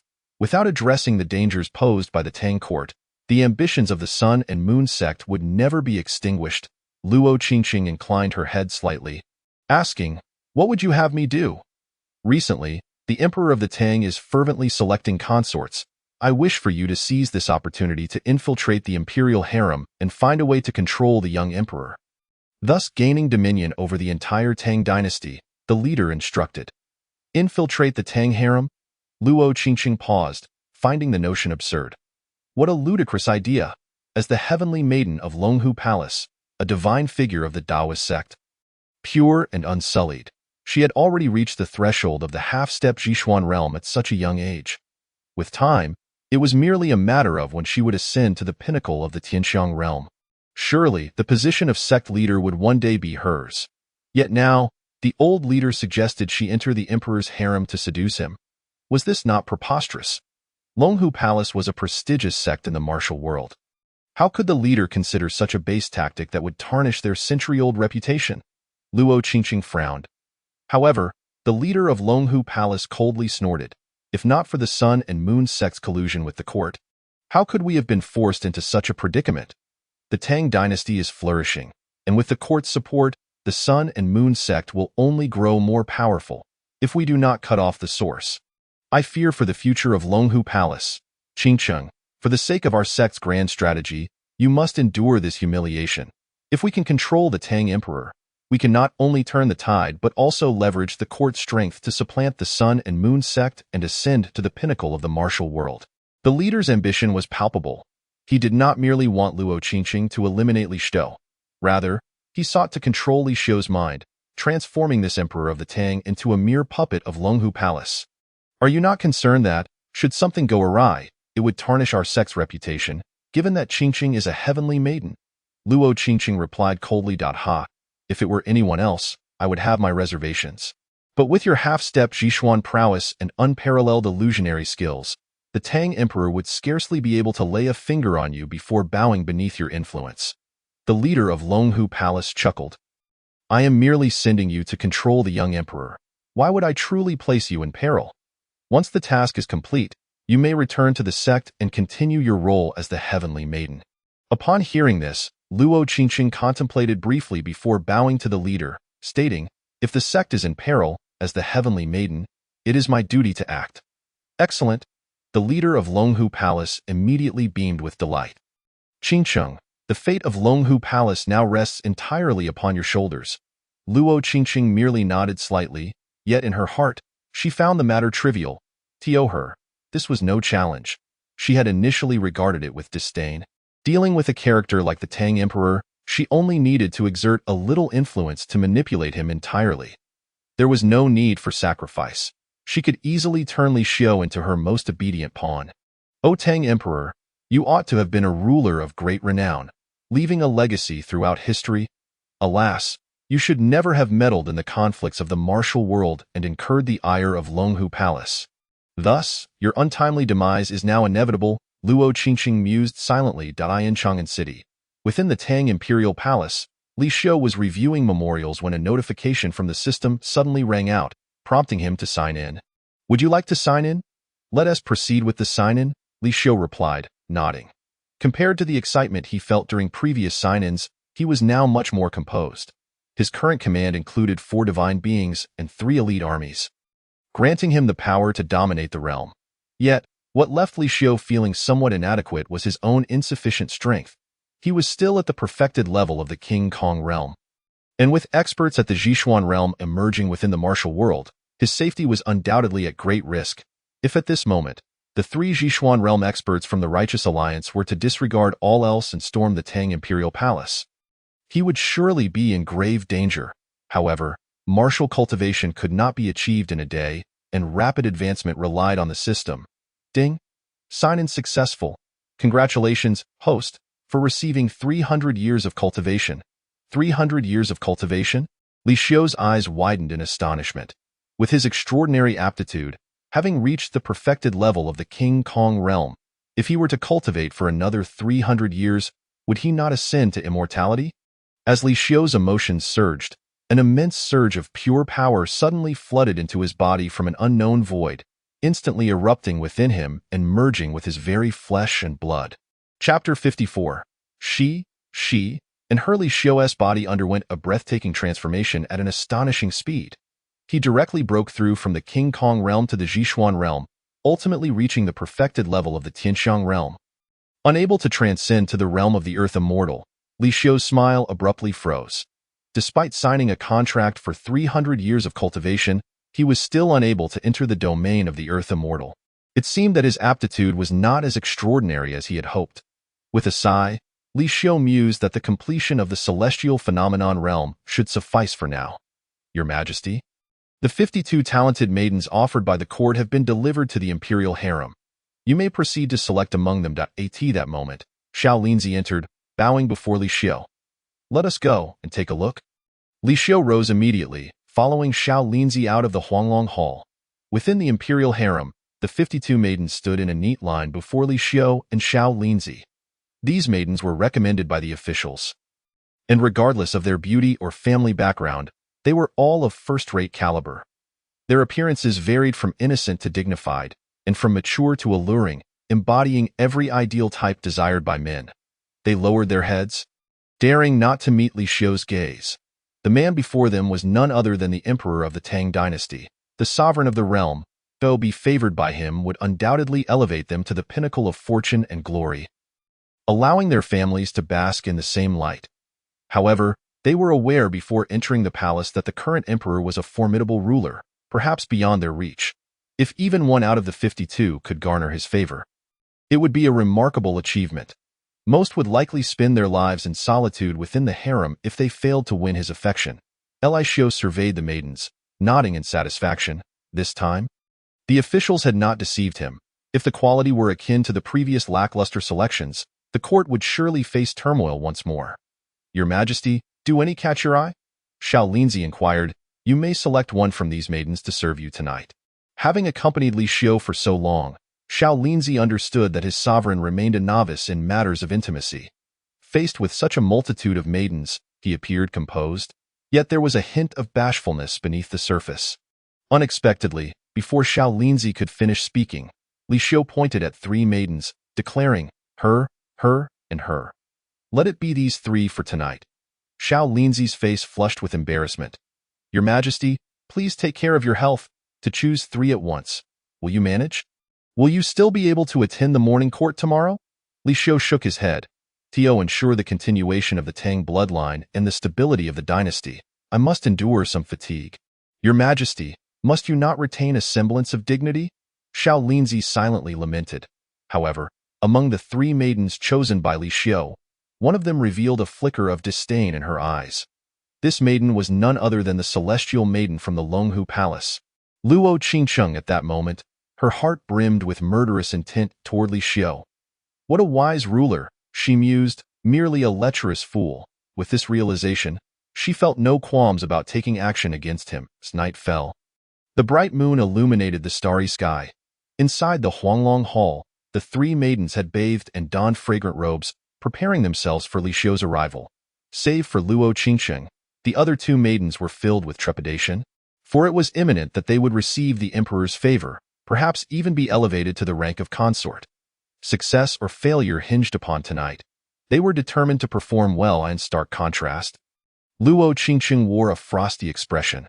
She knew that the aspirations of the other 2 maidens were destined to be dashed, for Li Xiu would soon fall into her grasp and become her puppet.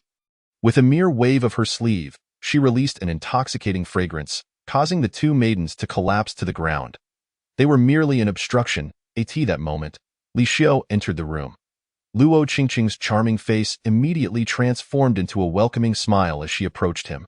Your Majesty, allow me to attend to your needs tonight. Li Xiu did not refuse, permitting Luo Qingcheng to draw near. However, as their bodies made contact, he sensed an unusual energy coursing through her palm, quietly infiltrating his body. Li Xiu's mind stirred. This maiden is not to be trusted. Yet, he chose not to expose her intentions, instead harboring a cold smile, eager to observe her next move. The icy energy swiftly traversed through Li Xiu's body, ultimately targeting his brain's nerves. In an instant, he found himself ensnared in a hallucination. Li Xiu, I am your master, Luo Qingcheng whispered, her lips parting as she repeated the phrase, as if attempting to brainwash him. Watching Li Xiu's dazed expression, Luo Qingcheng couldn't help but smirk inwardly. This foolish emperor of the Tang soon would be utterly ensnared in her web, becoming her obedient servant. Just then, unexpectedly, a mocking smile crept onto Li Xiu's lips. Is this amusing? Luo Qingcheng's face blanched. This Li Xiu had not succumbed to her illusion. Before she could react, he declared, I return it to you. In that instant, Luo Qingcheng felt the energy she had stealthily injected into Li Xiu's body rebound upon her with doubled force.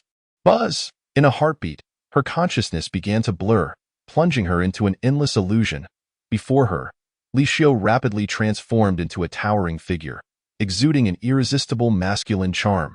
Master, Luo Qingcheng gasped, gradually losing herself. The following day, when Luo Qingcheng awoke, she found herself sprawled on the dragon bed, utterly unclothed. What had transpired last night?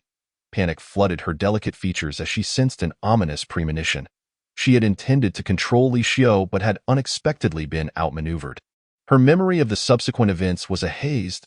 At that moment, footsteps echoed from outside the door. 2 maidens entered, those who had accompanied her into the Huanglong Hall but whom she had incapacitated.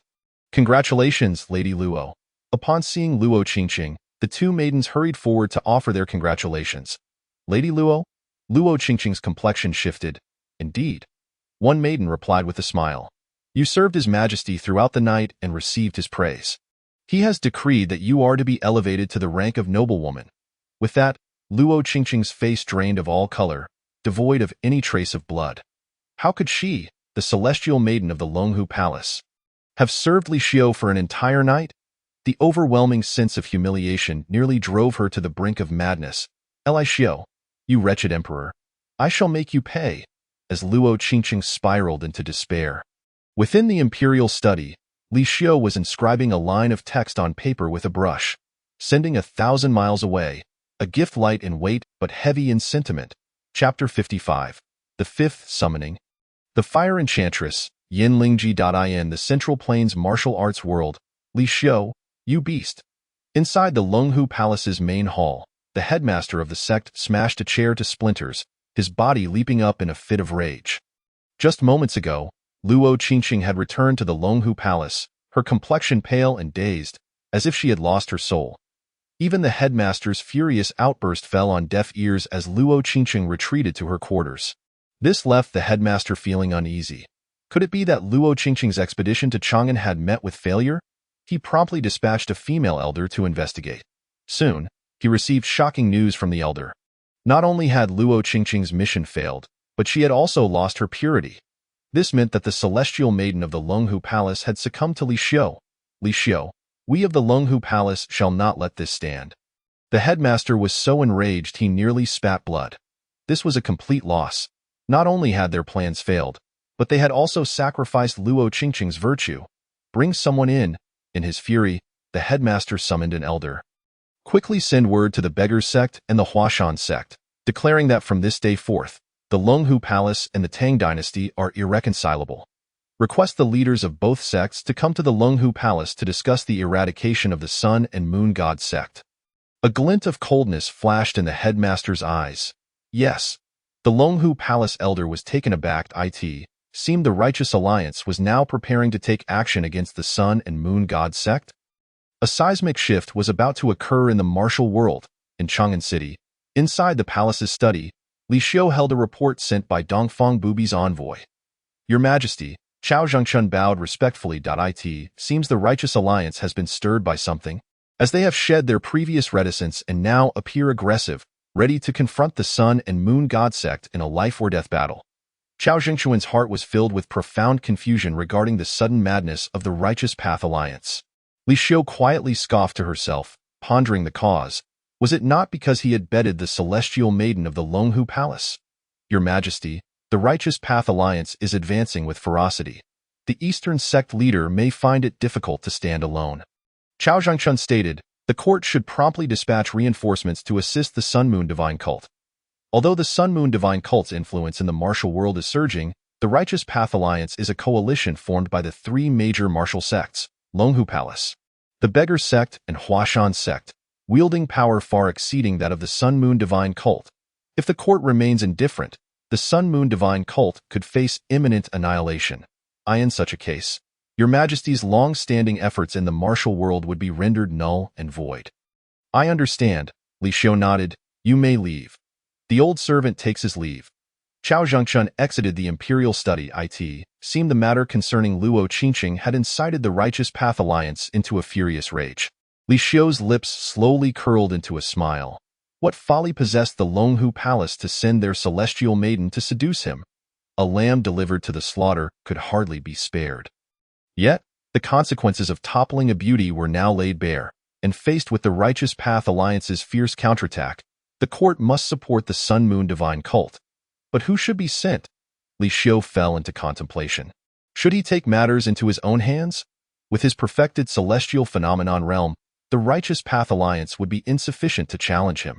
However, Li Xiu was reluctant to reveal his strength too soon. After all, he was still unfamiliar with the intricacies of this world. Once he exposed his capabilities, he would undoubtedly find himself in peril. Ding! Congratulations, host.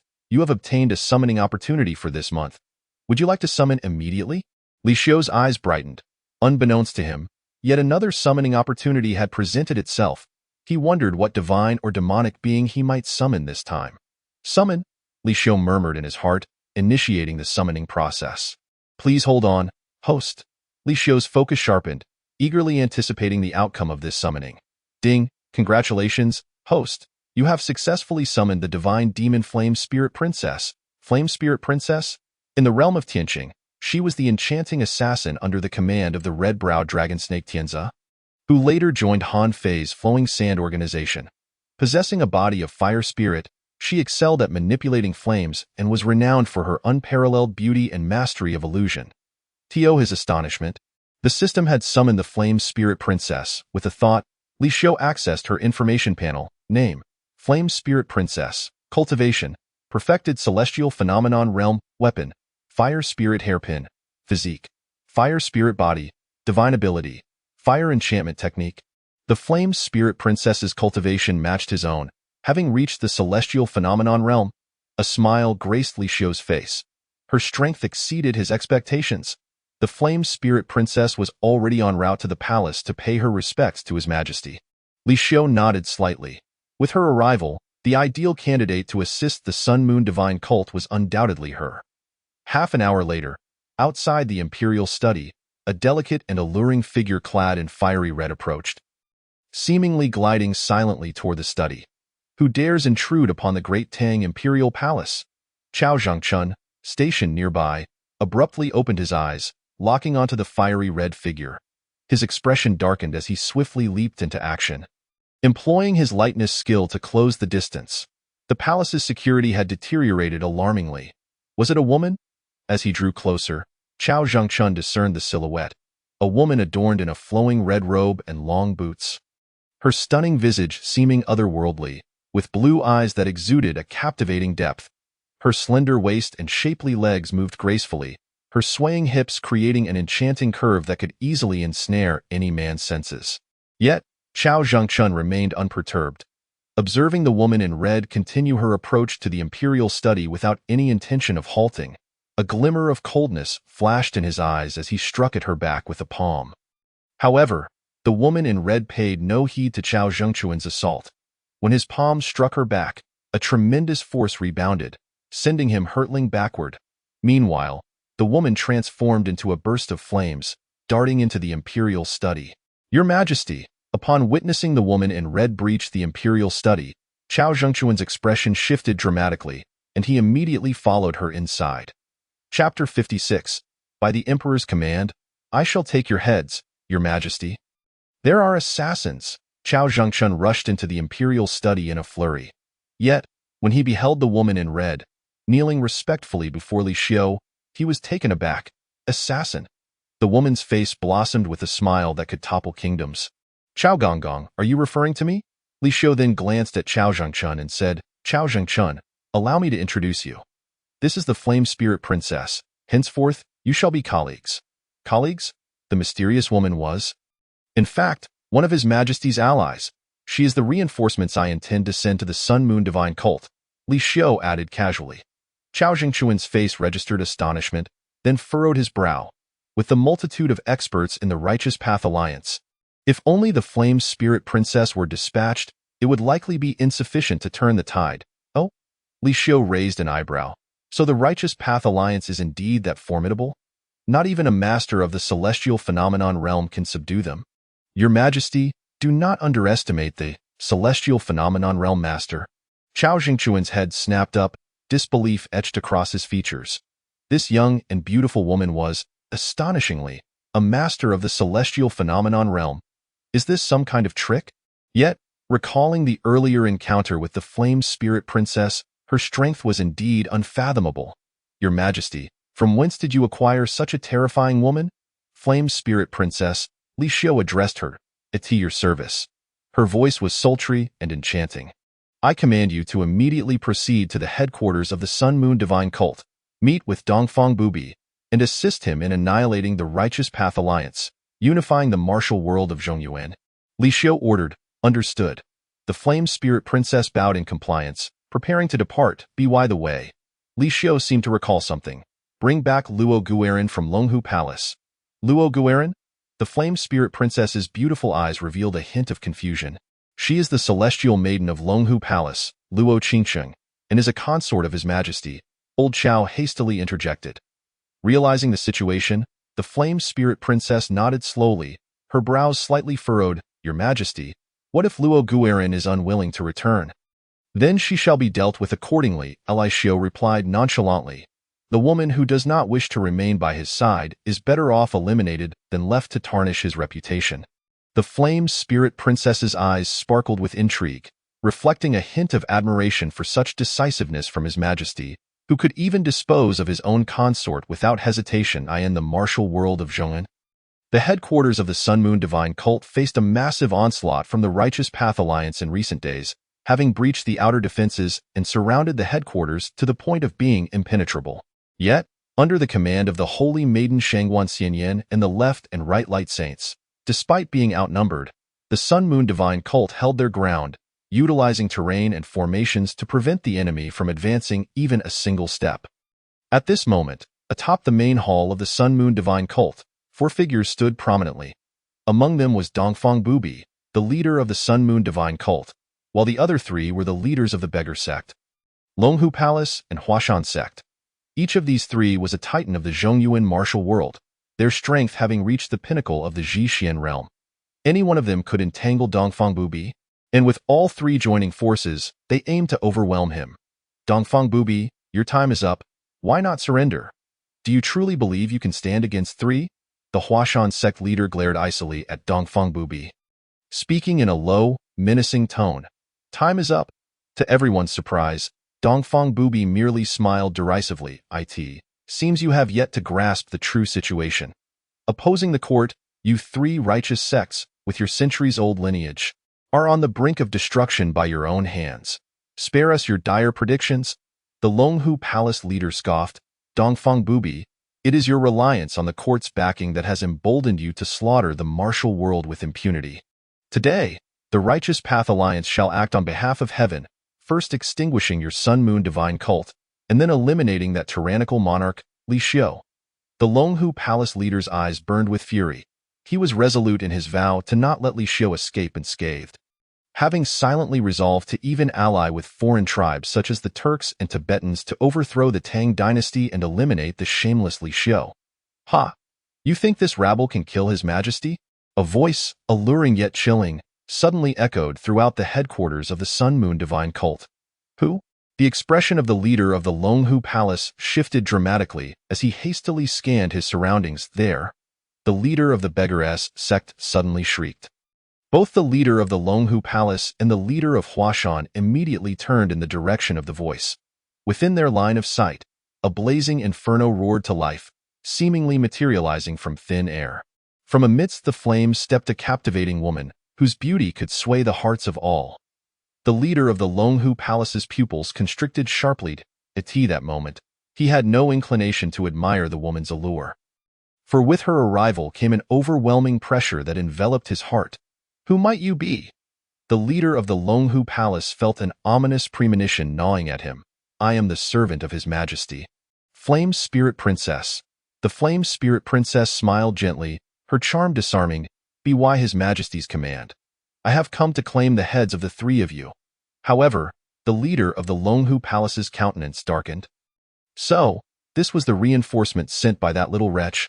Li Xiu. A flicker of doubt crossed his eyes as he assessed the mysterious woman before him. Her prowess was undoubtedly formidable. How could Li Xiu have such a powerful ally? This woman is mine to handle. At that moment, the leader of Huashan gazed at the Flame Spirit Princess with fervent desire, his thoughts racing. He had recently acquired a dual cultivation technique and was in search of a suitable partner. This woman perfectly matched all his criteria. Upon hearing this, the leader of the Longhu Palace and the Beggar sect leader exchanged disdainful glances. Old lecher, are you simply lusting after the girl's body? Dual cultivation? Sounds quite intriguing.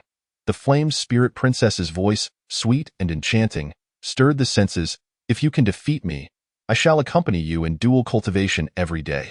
How does that sound? As she spoke, her azure eyes subtly unleashed the fire charm technique. That is what you said. The leader of Huashan seemed entranced, feeling an unbearable heat rising within him, as if flames were igniting inside. He could no longer restrain himself and lunged toward the Flame Spirit Princess. Yet, as he approached, a glint of icy resolve flashed in the depths of her eyes. She merely raised a delicate finger and, with a swift motion, ignited a flame at its tip. A terrifying wave of heat radiated from that tiny flame. Be cautious, Master Yu. The leader of the Longhu Palace, sensing the dreadful aura emanating from that flickering flame, urgently warned. But it was too late. With a mere flick of her finger, the flame shot toward the leader of Huashan. instantly transforming him into a raging inferno. Accompanied by a chilling scream, his body was visibly reduced to a charred corpse. The leader of Huashan had fallen. The remaining leaders of the Longhu Palace and the Beggaress sect were left in sheer terror. A martial arts master at the pinnacle of the Zhixian realm had been slain with such ease. They felt an icy chill creeping down their spines. To achieve such a swift kill, was the Flame Spirit Princess truly a grandmaster of the Tianxiang realm? A Tianxiang master at such a young age? Impossible. It couldn't be. Who will be next? The Flame Spirit Princess lightly snapped her fingers, igniting another flame at her fingertip as she gazed at the leaders of the Longhu Palace and the Beggaress sect. They felt as though they had plunged into an icy abyss. We must fight. The leader of the Longhu Palace gritted his teeth and turned to the Beggaress sect leader, declaring, Master Sure. You attack from the front while I circle around. Let us make a desperate effort. We may still have a glimmer of hope. The Beggaress sect leader nodded, determination flashing in his eyes. At this juncture, they had no choice but to fight for their lives, dragon subduing palm. With a sudden surge of energy, the Beggaress sect leader unleashed his sect's most powerful technique. A magnificent surge of true energy transformed into a colossal dragon, soaring toward the Flame Spirit Princess. However, as soon as the dragon made contact with her flame, it disintegrated into nothingness. The Beggaress sect leader himself was sent flying, blood spewing from his mouth. Master Wang, now is your chance. The Beggaress sect leader exclaimed with joy, feeling that he had finally created an opening for the leader of the Longhu Palace to maneuver. Master Sure, forgive me. Yet, at that moment, he heard the voice of the leader of the Longhu Palace behind him.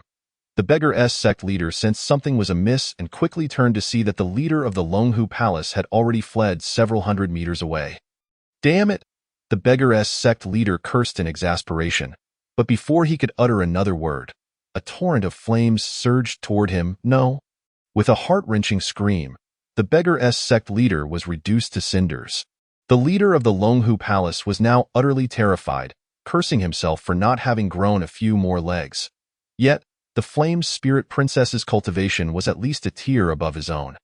No matter how fast he ran, he could not escape her grasp. As he saw the Flame Spirit Princess drawing ever closer, he desperately shouted, Please, do not go too far. You have already slain 2 leaders of the righteous path today. Will you not relent? Does the young emperor truly intend to eradicate our righteous alliance and allow the demonic faction to rise, plunging the martial world into chaos? The martial world has always been a delicate balance between righteousness and evil. Today, with the righteous alliance suffering a devastating blow and 2 leaders dead, the losses were catastrophic. The demonic forces would surely seize this opportunity to assert dominance, shattering the equilibrium of the martial realm.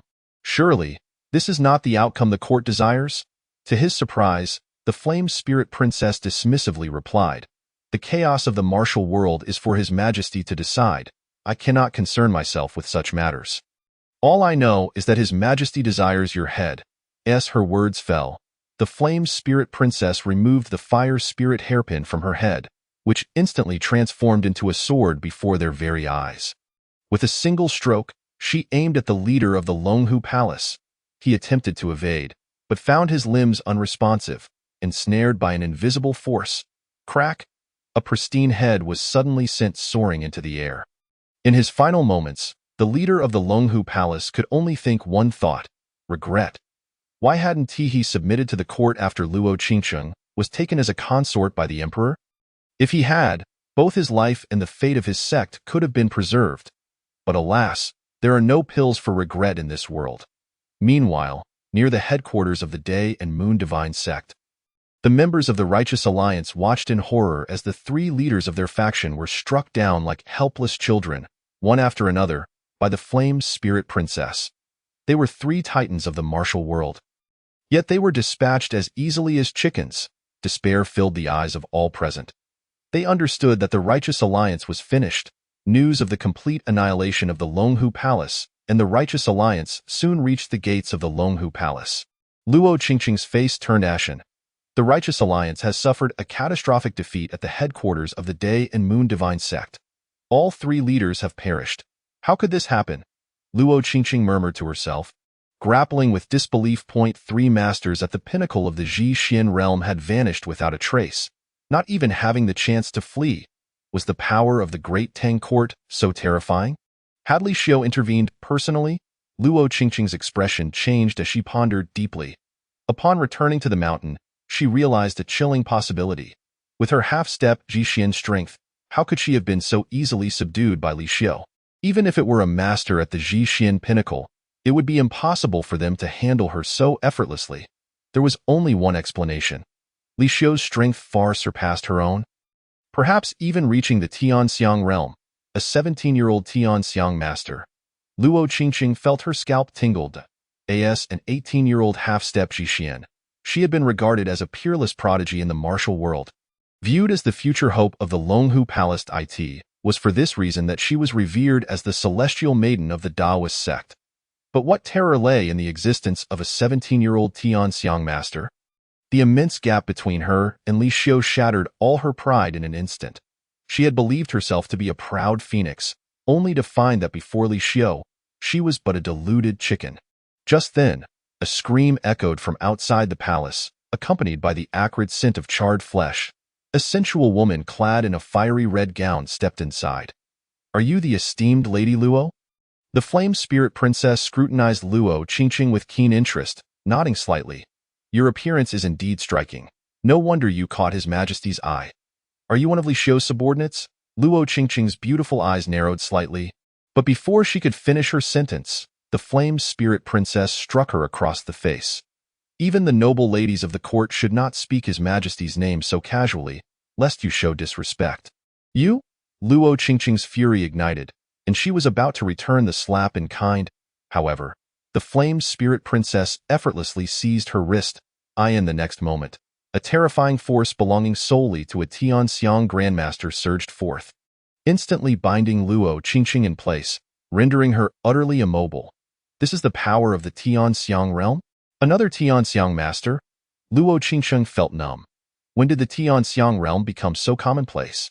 Realizing this, she felt her status as the celestial maiden of the Taoist sect was rendered mundane. "Your strength far exceeds mine.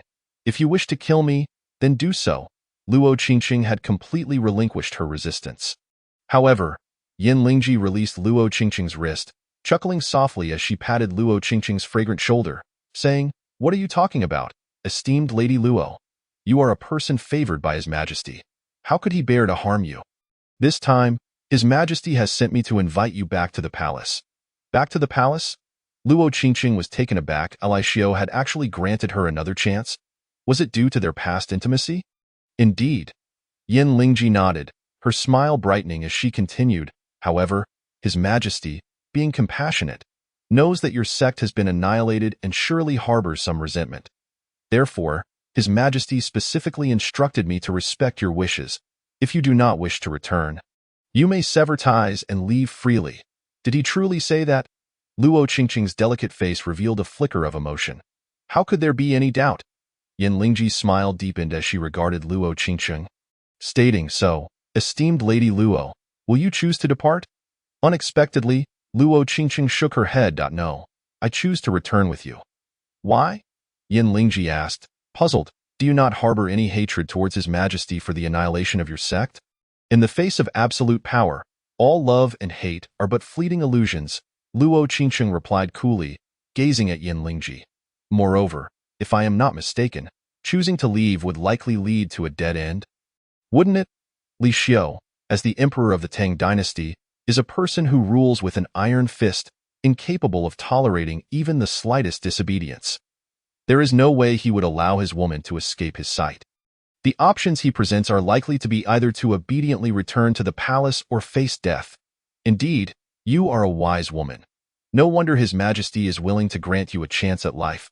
Yin Lingji observed, her gaze towards Luo Qingqing shifting slightly to it. Seemed that this esteemed Lady Luo was not as ineffectual as she had initially presumed. "Please," Yin Lingji gestured for Luo Qingqing to proceed, then turned to walk towards the palace exit. Watching Yin Lingji's retreating figure, Luo Qingqing let out a quiet sigh of relief. It appeared her gamble had paid off. In that moment, she finally understood the meaning of being a companion to a ruler, a relationship as perilous as it was intimate. Li Xiu himself was difficult to fathom, and with a ruthless woman like Yin Lingji by his side, her future as his consort promised to be fraught with challenges. A single misstep could plunge her into irretrievable ruin. In the capital city of Chang'an, within the imperial palace, the study was abuzz with news. Your Majesty, Miss Yin Lingji indeed possesses formidable strength. With her alone, she has turned the tide, slaying the leaders of the Longhu Palace. The Beggar Sect and Mount Hua, thoroughly dismantling the Righteous Alliance, reported Chao Zhengchun, visibly excited before Li Xiu. Previously, when Li Xiu had mentioned Yin Lingji's cultivation at the Celestial Phenomenon Realm, he had been somewhat skeptical. Now, he was convinced, however. Li Xiu merely nodded calmly, acknowledging the report. With a master of the Celestial Phenomenon Realm like Yin Lingji taking action, the three leaders of the Righteous Alliance stood no chance against her. Even collectively, everything unfolded as anticipated, and esteemed Lady Luo? Li Xiu inquired casually. She has already returned to the palace, Chao Zhengchun replied. She knows her place, Li Xiu remarked non-committally. After all, she was a woman he had favored. Killing her would be somewhat regrettable. Chao Zhengchun added, this old servant has instructed the palace maids to teach esteemed Lady Luo the proper etiquette, ensuring she swiftly adapts to her new role as a consort. Li Xiu nodded, convey my edict. Let Yin Lingji and the Eastern leader continue to restore order to the martial world and purge the factions within the Tang dynasty. Those who surrender will be spared. Those who resist will be put to death. This old servant obeys.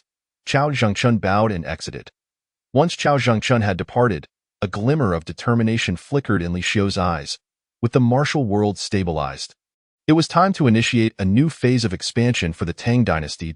As the emperor, Li Xiu would not be content with the current borders of the empire, moreover, with the legendary generals Bai Qi and Xiang Yu at his command.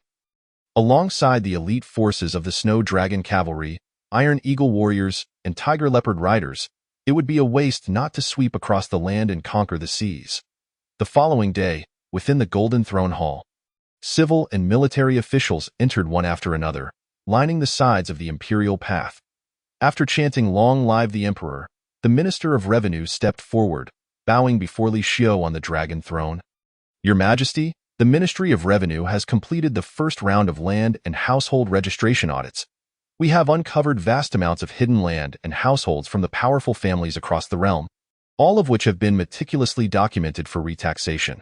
Through this first round, the ministry has reclaimed a total of 80 million taels in taxes, fortifying the imperial treasury. At this proclamation, the faces of the civil and military officials lit up with joy. They had not anticipated such impressive results from the initial audit, with 80 million taels being a substantial sum that could sustain the court for a considerable time. If the emperor exercised caution in spending, it was possible that the court would not face a financial crisis for an extended period. Yet, Li Xiu on the throne merely nodded slightly, instructing, proceed swiftly with the second round of audits. Ensuring that all land and households across the realm fall under the court's control. The minister obeys, the Minister of Revenue replied confidently. The first round of audits primarily targeted the regions previously controlled by the Tang dynasty. After encountering some initial resistance, the powerful families had become considerably more compliant following the eradication of the Yang family, and few dared to engage in fraudulent activities thereafter. For the second round of audits, the focus would shift to the newly conquered vassal territories. The number of noble families in these regions was substantial, and the potential tax recoveries would likely exceed those of the first round. With the covert support of the Eastern Factory, no family dared to resist, and the Minister of Revenue believed this task would pose little difficulty. However, he was unaware that Li Xiu's intention to survey the land and population was rooted in a deeper purpose, one that would lay the foundation for his next move. But that was a matter for later. At present, the foremost task before Li Xiu was to address the watchful foreign tribes surrounding the Tang dynasty. The first on the list was the Nanzhao, which had previously meddled in the internal strife of the Tang. Under Li Xiu's directive, Admiral Zhao stepped forward, declaring loudly, "Your Majesty," with the treasury brimming and peace prevailing within the realm. The disasters of the vassal states have been quelled. The Tang dynasty's power is surging, and our military stands as a formidable force across the land. There is a small foreign nation, Nanzhao, that has disregarded Your Majesty's authority and repeatedly transgressed against the Tang. I earnestly request that Your Majesty dispatch troops to annihilate this nation and secure the southern borders of the Tang. Hearing Admiral Zhao's words, the entire court was taken aback. How could this seemingly foolish man propose such a bold suggestion? Undoubtedly, this statement stemmed from the emperor's intent. Was the emperor truly planning to eradicate Nanzhao? Although they had been mentally prepared, the officials could not help but feel a surge of excitement upon the emperor's true decision to mobilize forces. Since the establishment of the Tang dynasty, Nanzhao had held its ground, standing defiant in the southern territories for centuries. Even during the height of the Tang's power, they had not been vanquished. After the Ungshi rebellion, when the Tang's strength waned, Nanzhao had shown no respect, invading and pillaging repeatedly. Now, under the current emperor, it seemed the time had finally come to take action against Nanzhao. Moreover, this was indeed an opportune moment. In the region of Bashu, Nanzhao's 40,000 troops had been annihilated by Bai Qi, leaving them utterly vulnerable. What could they possibly use to resist the might of the Tang dynasty? Hence, after Admiral Zhao's proposal to conquer Nanzhao, not a single voice of dissent was heard in the court. The ministers had rarely reached such a remarkable consensus. Proceed with the decree. Faced with the unanimous support for the southern campaign, Li Xiu merely nodded slightly and proclaimed, "Convey my edict. Command General Bai Qi to lead 200,000 tiger leopard riders to conquer Nanzhao. Within a month, exterminate Nanzhao without fail. Long live your majesty."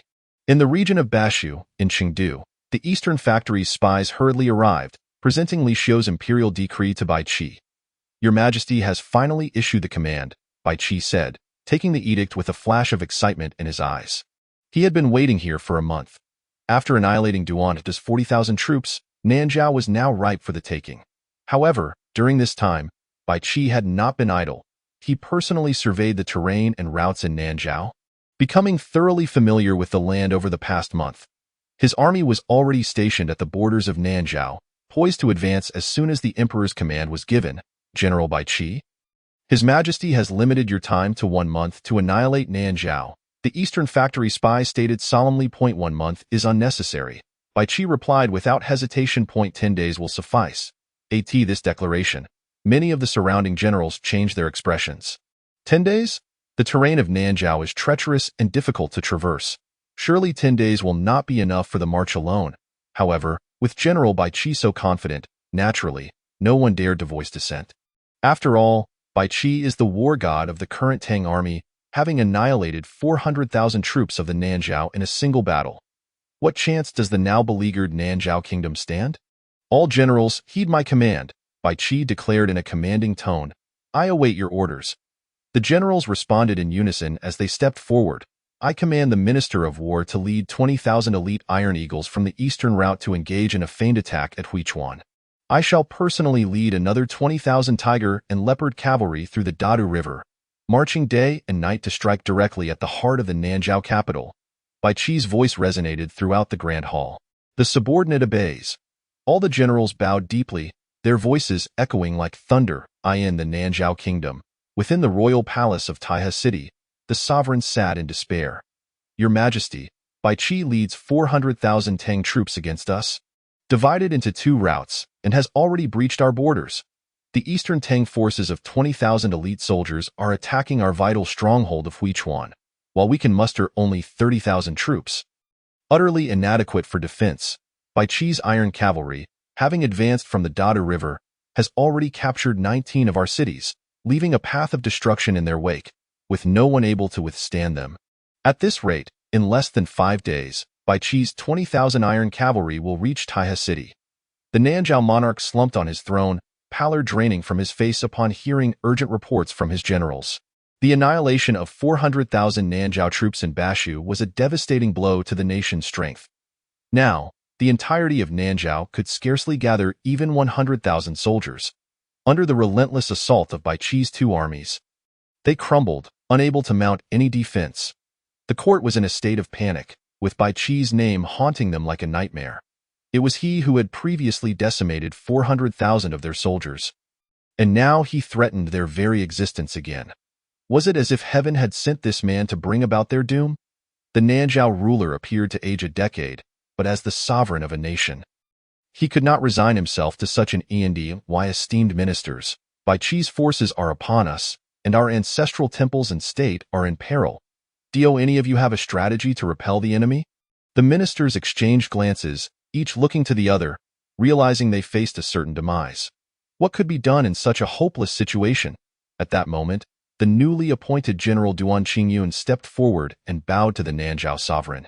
Your Majesty, the only viable option is to seek aid from the Tubo Kingdom, imploring them to send troops to attack our enemy's rear, thereby granting Nanzhao a glimmer of hope.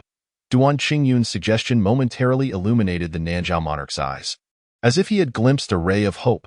Yet, the Nanzhao chancellor shook his head and remarked, by the time Tubo sends reinforcements, Nanzhao may have already fallen. The sovereign's hope was instantly dashed. What clever solution do you propose, Chancellor? He inquired, placing his hopes on the Chancellor before him. The Chancellor, devoid of expression, replied, I advise immediate surrender, opening the city to welcome Bai Qi. The Nanzhao Chancellor's words were met with a frown from the sovereign. Surrender? Is this your brilliant idea? After hundreds of years of Nanzhao's existence, can we be extinguished by my own hand? You, Chancellor, must surely have been bribed by the enemy General Bai Qi, he commanded. Take the Chancellor away and execute him. 2 palace guards rushed forward to drag Zhang Cheng away. The Chancellor's complexion changed, Your Majesty.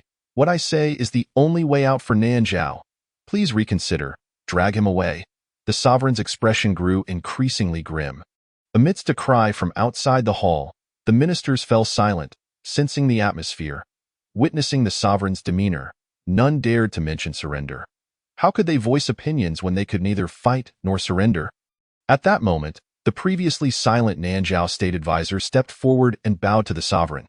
Your Majesty, I have heard that the Emperor of Tang has a fondness for beautiful women.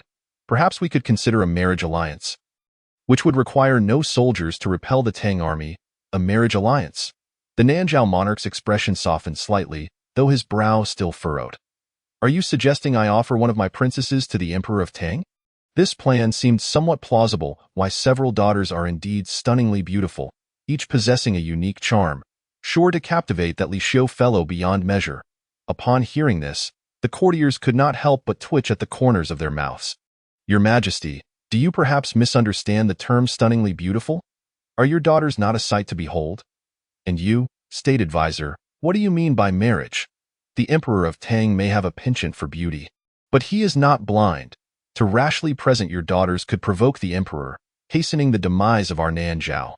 Feeling the puzzled gazes from the courtiers, the Nanzhao state advisor quickly clarified, Your Majesty. What I mean is not a true marriage but a feigned one, a feigned marriage. The sovereign looked perplexed. I once ventured into the 10,000 Great Mountains and met a Miao priestess skilled in witchcraft. Adept at controlling various insects, my proposal is to have this Miao priestess masquerade as a Nanzhao princess and feign a marriage with Tang, ostensibly to plant insects within the emperor's body, secretly manipulating him to serve Nanzhao. Upon hearing this plan, the Nanzhao monarch's eyes brightened. A splendid idea.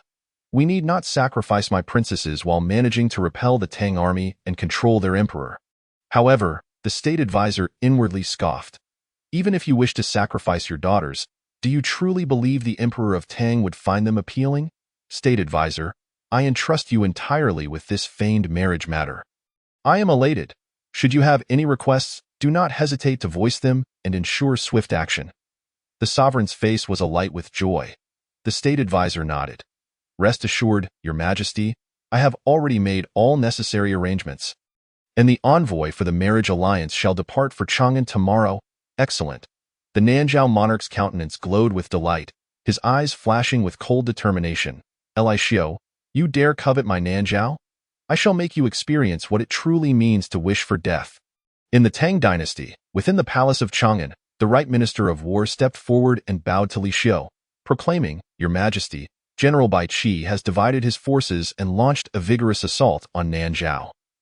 Achieving remarkable victories, a significant number of Nanzhao's key strongholds have fallen to our troops, and General Bai Qi's vanguard cavalry has been mercilessly conquering cities, drawing ever closer to the Nanzhao capital, inciting nationwide panic among the Nanzhao.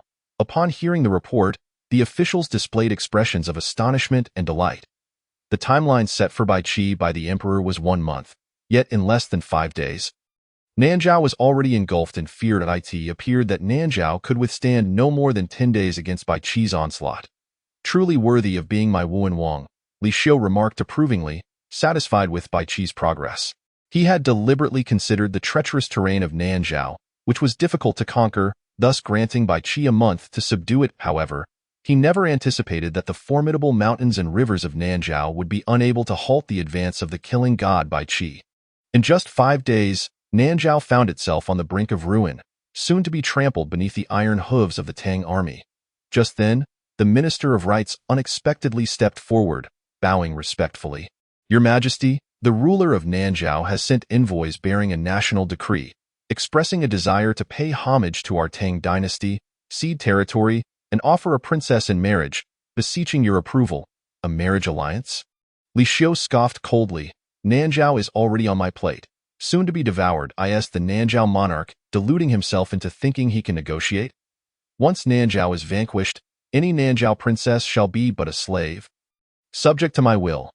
Why would I need to consider a marriage alliance? The decree stated that the Nanzhao princess was breathtakingly beautiful, renowned as the most beautiful woman of Nanzhao, possessing grace and agility, unmatched by the women of the Central Plains. The Minister of Rites, holding the decree, wore an expression of displeasure. Your Majesty, the Nanzhao monarch is clearly attempting to use his daughter's beauty to entice you. A most shameless endeavor. With that, he closed the decree and addressed Li Xiu on the throne. Your Majesty, the marriage envoy from Nanzhao has already arrived outside Chang'an. Shall we refuse the Nanzhao monarch's request and send the envoy back? Absolutely not. To the surprise of the minister, Li Xiu, who had previously been indifferent, now waved his hand. Nanzhao is at its wit's end and has resorted to ceding land and proposing a marriage alliance. If I outright refuse, it would extinguish the last flicker of hope within the Nanzhao monarch. A desperate man will fight to the death, complicating Bai Qi's task and leading to unnecessary casualties among our troops. Therefore, I shall feign acceptance of the marriage alliance, placating the Nanzhao monarch, while secretly instructing General Bai Qi to accelerate his advance and decisively capture the Nanzhao capital. Your Majesty is truly wise. The Minister of Rites' eyes brightened with admiration as he gazed upon Li Xiu. I shall promptly instruct the Honglu Temple to invite the marriage envoy to the palace. Initially, he believed that His Majesty had suddenly changed his mind upon hearing of the unparalleled beauty of the Nanzhao princess. Little did he know, he had misjudged His Majesty. How could His Majesty be a mundane ruler, driven by mere lust for beauty? His mind is filled with matters of state. Even the enemy's proposal for a marriage alliance can be employed by His Majesty as a means of counterattack against them. The ruler of Nanzhao thinks he can use beauty to sway His Majesty, but he is merely digging his own grave. In the royal palace, within the imperial garden, the Nanzhao princess, guided by a small attendant, entered the Grand Tang Palace and was brought before Li Xiu. The Nanzhao princess, dressed in flowing robes, greeted the Tang emperor with a graceful bow. No need for formalities.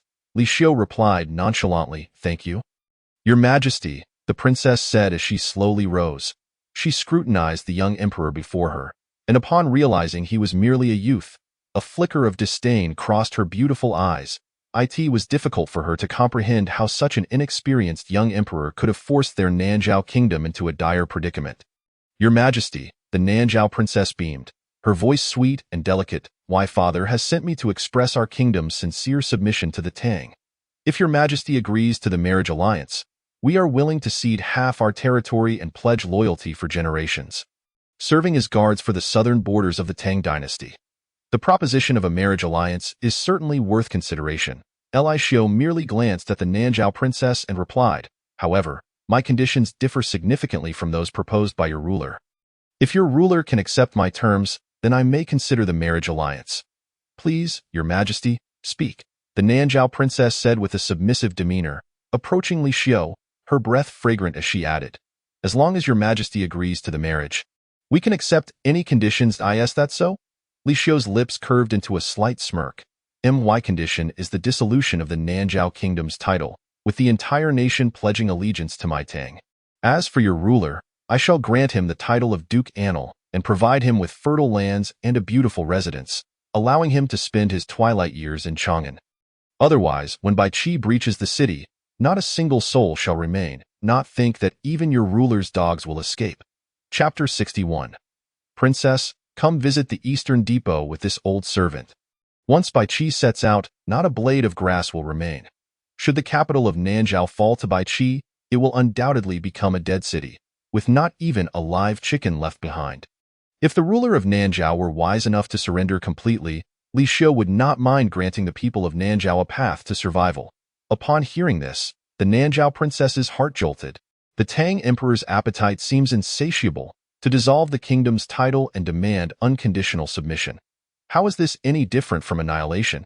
How could the ruler of Nanzhao possibly agree to such harsh conditions? Yet, the Nanzhao princess displayed no outward signs of distress, instead nodding earnestly, "I shall do my utmost to persuade my father to accept your majesty's terms." "Oh?" Li Xiu raised an eyebrow. "If your ruler agrees to my conditions, Nanzhao shall cease to exist. Dou, as a princess, not care at all. Your majesty sparing my father's life is more than I could ever ask for," the Nanzhao princess replied, gazing at Li Xiu with deep affection.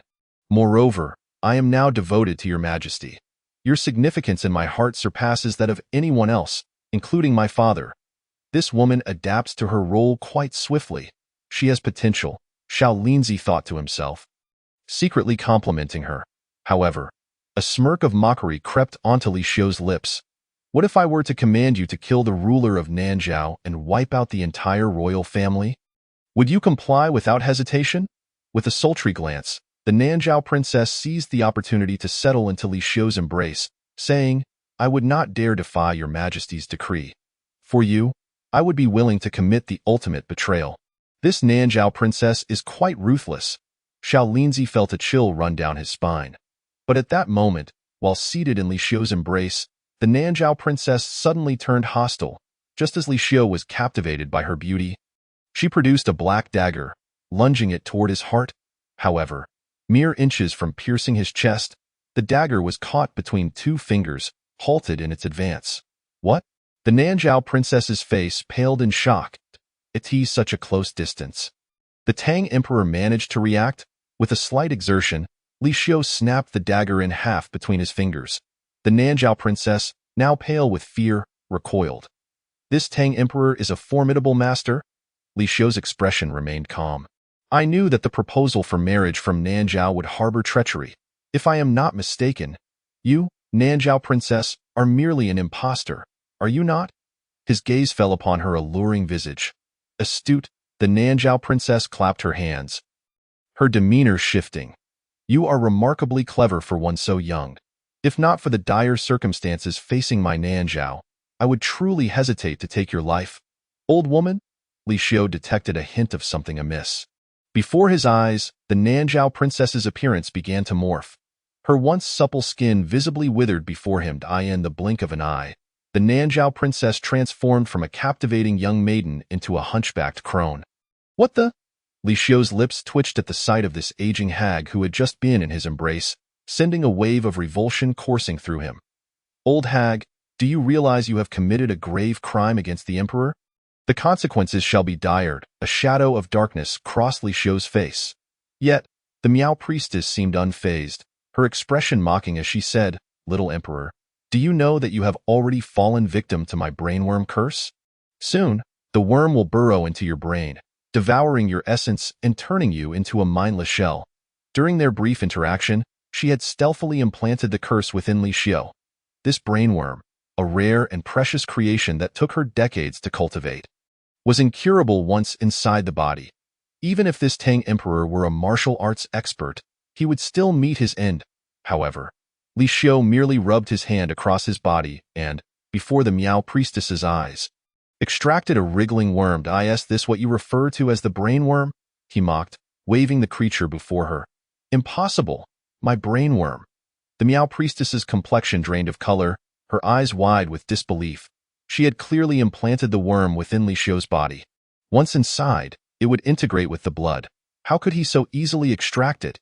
Indeed, the Miao's worms have truly opened my eyes. I wonder if this worm will recognize its master. If I were to embed it within your body, would it consume your brain? Li Xiu's lips curled into a cruel smile. The Miao priestess's expression shifted dramatically. If it fell into the hands of this perverse young emperor, the consequences would be unimaginable. She quickly produced a poison worm from her garments and hurled it at Li Xiu. Boom! The poison worm exploded mid-air, releasing a green mist that enveloped the surrounding area. Li Xiu's pupils constricted. With a mere wave of his hand, he dispersed the poisonous fog, unharmed. Your Majesty, be cautious, it is toxic. Yet, Xiao Linzi beside him foamed at the mouth, succumbing to the poison. Li Xiu approached Xiao Linzi and sealed his acupoint. While a figure as swift as a snake darted away. Chao Zhengchun, do not let her escape, Li Xiu commanded, his gaze fixed on the fleeing figure. Rest assured, Your Majesty, I have already laid a net to ensnare her. Chao Zhengchuan's eyes gleamed with determination. Prior to the Nanjiao envoy's arrival, he had uncovered the princess's true identity and suspected treachery, reporting it to His Majesty. Thus, he had already prepared an elaborate trap in the imperial garden to deal with this false princess. Princess, do not waste your effort. Come visit the Eastern Depot with this old servant. Chao Zhengchun grinned, ready to pursue the Miao priestess. Upon hearing this, the Miao priestess's eyes filled with dread. The infamous reputation of the Eastern Depot had reached even her ears. If she fell into their hands, escape would be impossible. Old eunuch, do you think you can capture me? Dream on. A fierce glint sparked in the Miao priestess's eyes as she swallowed a worm. Her aura surging as her power ascended to the pinnacle of the Vajra realm in an instant. Chapter 62. Do I really need to teach you this? After her cultivation had reached new heights, the Miao priestess's speed increased dramatically, leaving Chao Zhengchun far behind. As she approached the exit of the imperial garden, a glimmer of joy crossed her face. Once she rid herself of Chao Zhengchun, she was confident she could escape the grand palace of the Tang dynasty. At that moment, a stunning woman clad in a fiery red robe entered the garden, with an enchanting allure that could captivate anyone. It was Yin Lingji, returning from the headquarters of the Sun and Moon sect. Upon seeing the sudden appearance of Yin Lingji, the Miao priestess's eyes lit up. Given the notorious lechery of the Tang emperor, this breathtaking beauty must surely be one of his concubines. If she could capture this concubine, she could leverage her to threaten Chao Zhengchun, making him think twice. Without hesitation, the Miao priestess leaped forward. Appearing behind Yin Lingji, old eunuch, if you dare take another step, I shall take this little beauty's life. The Miao priestess seized Yin Lingji, a sinister smile creeping across her face. If I am not mistaken, you must be one of the Tang Emperor's concubines, correct? If anything happens to her, the Emperor will not spare you. Chao Zhengchuan's eyes widened in shock as he realized that the Miao priestess had taken Yin Lingji hostage. A concubine? You have captured a major prize. Yin Lingji merely glanced back at the Miao priestess, her brows furrowing slightly. Chao Gonggong, what is happening?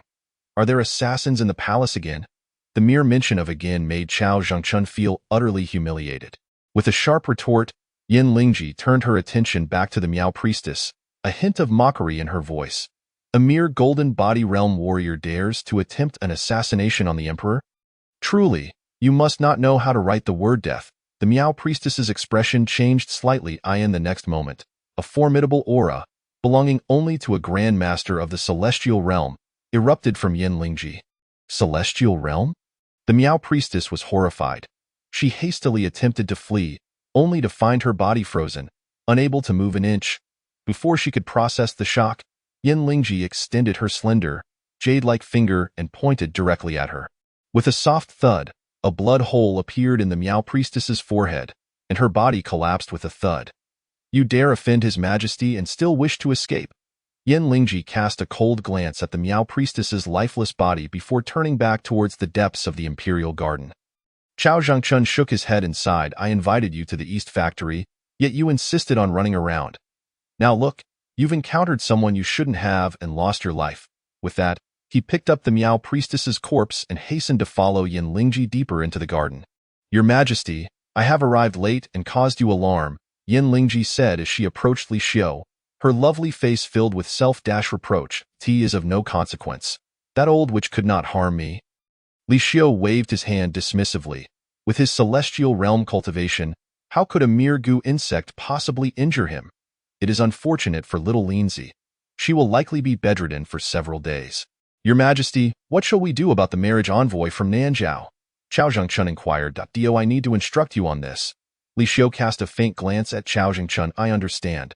A ruthless glint suddenly flashed in Chao Jingchun's eyes. In Taiha's city of Nanzhao, the capital was now shrouded in the ominous clouds of war. The 200,000 tiger and leopard cavalry, commanded by Bai Qi, had surrounded the city, leaving no room for escape. The defending troops in the city were already outnumbered and demoralized, facing the very same ruthless Bai Qi who had previously annihilated their 400,000-strong army. The atmosphere was rife with panic and despair. Were it not for the city's formidable defenses, it would likely have fallen within a day. Within the Nanzhao palace, the Nanzhao ruler paced anxiously, feeling immense pressure. Bai Qi's forces were already at the city gates, beginning their siege, while the morale of the troops within was plummeting. Soldiers fled daily. This battle was utterly unwinnable.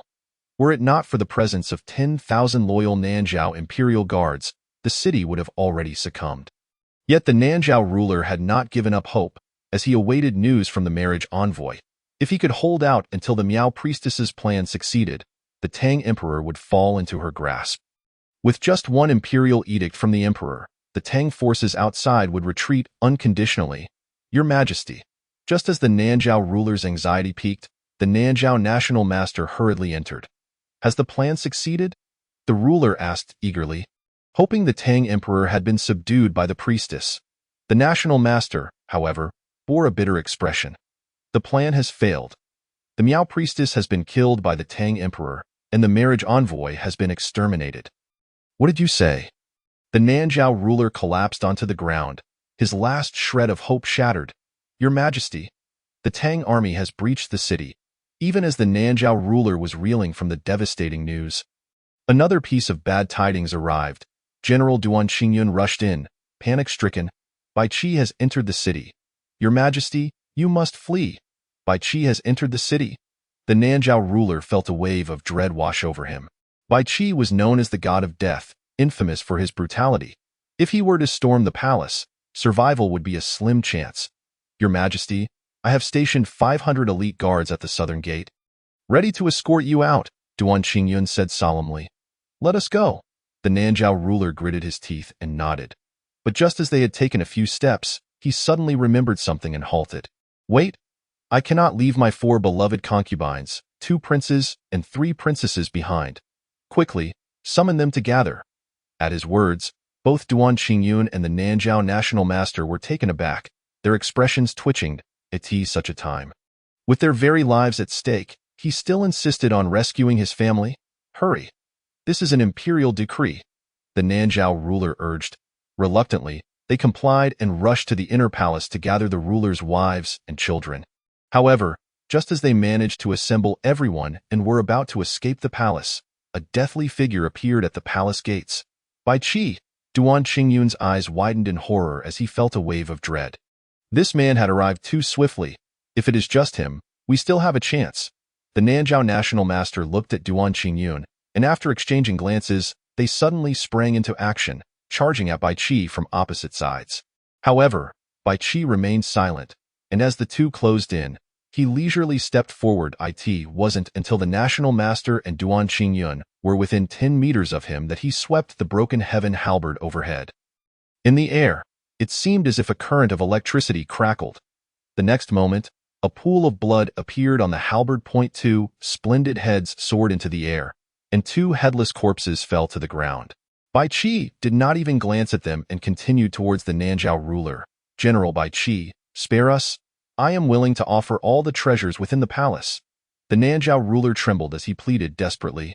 Yet, Bai Qi's cold gaze revealed no hint of mercy. Suddenly, Bai Qi turned and walked towards the palace gates, leaving the Nanzhao ruler momentarily stunned, a flicker of hope igniting in his heart. But the next moment, a horde of cavalry, fierce as wolves, surged into the palace. Leave none alive. Bai Qi's icy voice echoed in the vicinity. The tiger and leopard cavalry erupted into frenzied roars, their bloodthirsty eyes fixated on the Nanzhao ruler and his entourage. What followed was a cacophony of screams and wails that filled the entire Nanzhao palace in Chang'an City. Within the royal palace, the news of Bai Qi conquering Taiha City and annihilating Nanzhao reached the court, igniting a wave of jubilation among the officials. Not only that, but the bloodline of the Nanzhao royal family, along with the nobility, had been completely slaughtered by Bai Qi, leading to the extinction of the Nanzhao state with no hope of revival. However, to Li Xiu, this was still insufficient. The eradication of Nanzhao was not merely about destroying its nation, but also about winning the hearts of the local people and obliterating their indigenous culture. He aimed to transform Nanzhao into a territory completely under the rule of the Tang dynasty. Convey my decree. Abolish the name of the Nanzhao state, and from now on, it shall be known as Yunnan Dao. The Ministry of Personnel must promptly draft a list of officials for Yunnan Dao, and all citizens within its borders shall be re-registered, provided with land, and exempted from taxes for 1 year. We will promote our Tang culture and implement Tang laws in Yunnan Dao. Your Majesty is wise. We shall obey your orders. All the officials in the court bowed in unison, though tumultuous waves surged within their hearts. His Majesty's decree is truly brilliant. The first decree will surely win the hearts of the Nanzhao populace. The second will annihilate the local culture, replacing it with Tang culture. Thus, it will not be long before the people of Nanzhao completely forget their homeland. Merging into the Grand Tang dynasty and becoming worthy subjects of the empire, in the imperial study, Li Xiu was engrossed in reviewing the memorials when suddenly, as if recalling something, he called out into the darkness. Chao Zhengchun, old servant is here. Chao Zhengchun appeared silently. How fares Lady Luo? Li Xiu inquired casually. Lady Luo has been arranged to reside in the Changel Palace. Chao Zhengchun replied. Does your Majesty intend to visit Lady Luo? I was merely asking. Li Xiu shook his head. With so many beauties in my harem, is it necessary for me to focus solely on one, Lady Luo? However, despite his words, Li Xiu's thoughts inevitably drifted back to that night of intimate passion. Filled with warmth and affection, Chao Zhengchun, with his keen insight, immediately discerned the emperor's desires. Your Majesty, I possess something that could alleviate your troubles. Leaning closer to Li Xiu, he whispered conspiratorially, this item is called Qinggu, a precious find I procured from a Miao priestess. Qinggu? Li Xiu raised an eyebrow. What is its purpose? Chao Zhengchun chuckled silently, yet the mischievous grin on his face was unmistakable. In the next moment, Li Xiu too smiled, playfully tapping Chao Zhengchun. Everything is understood without words. You are truly a loyal servant. Chao, I do not regret the trust one place in you. Let us proceed to Changel Palace. I wish to unwind with Lady Luo. In Changel Palace, however, Luo Qingqing wore a sullen expression. She harbored a deep-seated grudge against Li Xiu due to their past, but could not help the blush that crept upon her cheeks as she recalled their night of passion. It was undeniable that Li Xiu was indeed the man who had taken her blood. At this moment, Luo Qingqing's feelings were quite complex. She had previously vowed that even though she was Li Xiu's consort, she would never serve him again, not even once. His Majesty has arrived. Just then, a voice akin to a duck's quack echoed from outside Changel Palace. Upon hearing the sound, Luo Qingqing immediately rose and, accompanied by the palace maids, went to greet him. Lady Luo, it is good to see you well, Li Xiu said with a cheerful smile as he beheld her. Thank you for your concern, Your Majesty. I am quite well, Luo Qingqing replied coldly. Beside them, Chao Zhengchun admonished, Lady Luo, His Majesty is here. Why do you not hasten to serve tea? Yes. Luo Qingqing could only swallow her grievances. She poured tea for Li Xiu and presented it to him. He took a sip and nodded in satisfaction. It seems Lady Luo has made great strides in her etiquette studies, far surpassing her previous self. All thanks to Lord Chao's guidance, Luo Qingqing remarked. Glancing at Chao Zhengchun, he arranged for me to have a dozen matrons teach me daily. How could I not learn quickly? Her gaze seemed to convey her gratitude to Chao Zhengchun for his arrangements. Chao Zhengchun maintained a stoic demeanor. The old servant merely wished for Lady Luo to learn the courtly manners promptly and fulfill the duties of a consort. Today, Your Majesty is fatigued and intends to stay overnight in Changel Palace. Lady Luo, you must attend to His Majesty well. Unexpectedly, Luo Qingqing frowned slightly. I am currently unwell due to my monthly cycle. I fear I may be of little assistance. Your monthly cycle? Li Xiu scoffed coldly. The menstrual cycles of the consorts are meticulously recorded by the maids. Do you think you can deceive me? If Lady Luo is unwell, then so be it. Li Xiu feigned generosity, turning to Chao Zhengchun. Let us return. I decree a grand burial for Lady Luo. Your Majesty? Luo Qingqing gritted her teeth. I am not unwell. Then you are deceiving the emperor. Li Xiu's expression darkened immediately. Lady Luo, I have been nothing but sincere with you. It is disheartening to discover your deceit. Now, unless you plead with me, I shall consider altering my decision to assist you. Luo Qingqing was utterly taken aback. She had never encountered someone so shameless. Yet, even aware that she was being ensnared by Li Xiu and Chao Zhangchun, she could not expose him and was left to endure the situation. She inhaled deeply, calling out to him, Your Majesty, speak louder. I cannot hear you. Li Xiu placed his hands on his hips. Luo Qingqing, wishing to strangle Li Xiu, suppressed her impulse and shouted with her eyes closed, Your Majesty, please save me. Seeing his goal achieved, Li Xiu nodded with satisfaction. In light of your earnestness, I shall reluctantly bestow my grace upon you and grant you your life. Shameless scoundrel. Luo Qingqing's cheeks flushed. Li Xiu stepped forward, lifting Luo Qingqing in his arms as he strode deeper into Changle Palace. Chao Zhangchun, guard the door, do not disturb me for an hour. Upon hearing Li Xiu's command from within, Chao Zhangchun immediately bowed respectfully. Old servant obeys. He then retreated to the palace door, shutting it behind him. Shortly after, Chao Zhangchun could faintly hear intermittent sounds filtering through the door. Youth is indeed a blessing. Chao Zhangchun sighed with a hint of envy. Time passed, and Li Xiu glanced at the exhausted Luo Qingqing, now peacefully sleeping beside him, a hint of reminiscence gracing his features. Ultimately, Luo Qingqing was no match for him.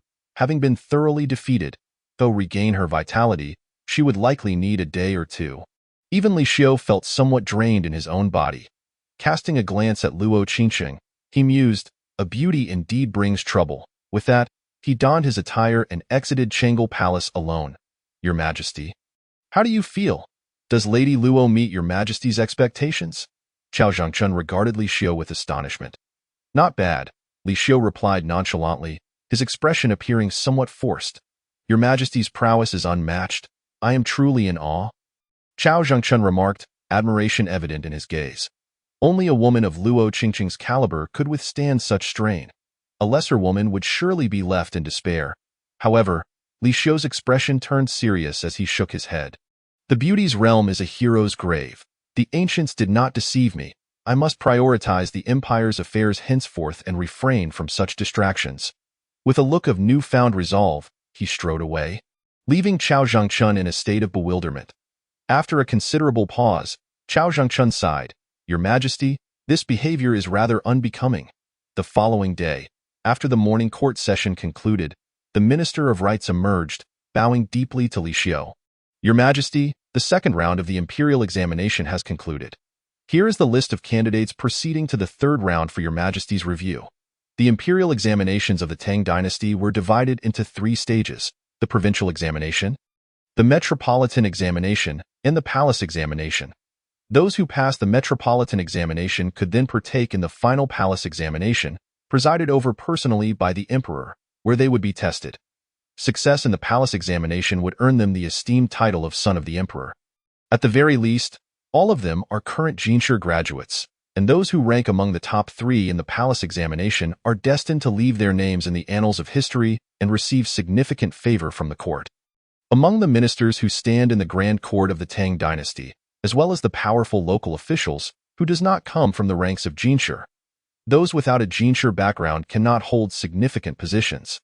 This has always been the custom of the Tang court. Li Xiu waved his hand, instructing Chao Zhangchun to present the list of candidates for the palace examination.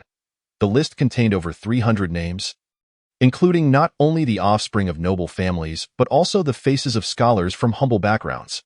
The recent reform in the imperial examination system has reduced the emphasis on poetry and classical literature while significantly increasing the focus on practical subjects, which offers a unique opportunity for scholars from lower status families to leap forward like a carp leaping over the dragon gate.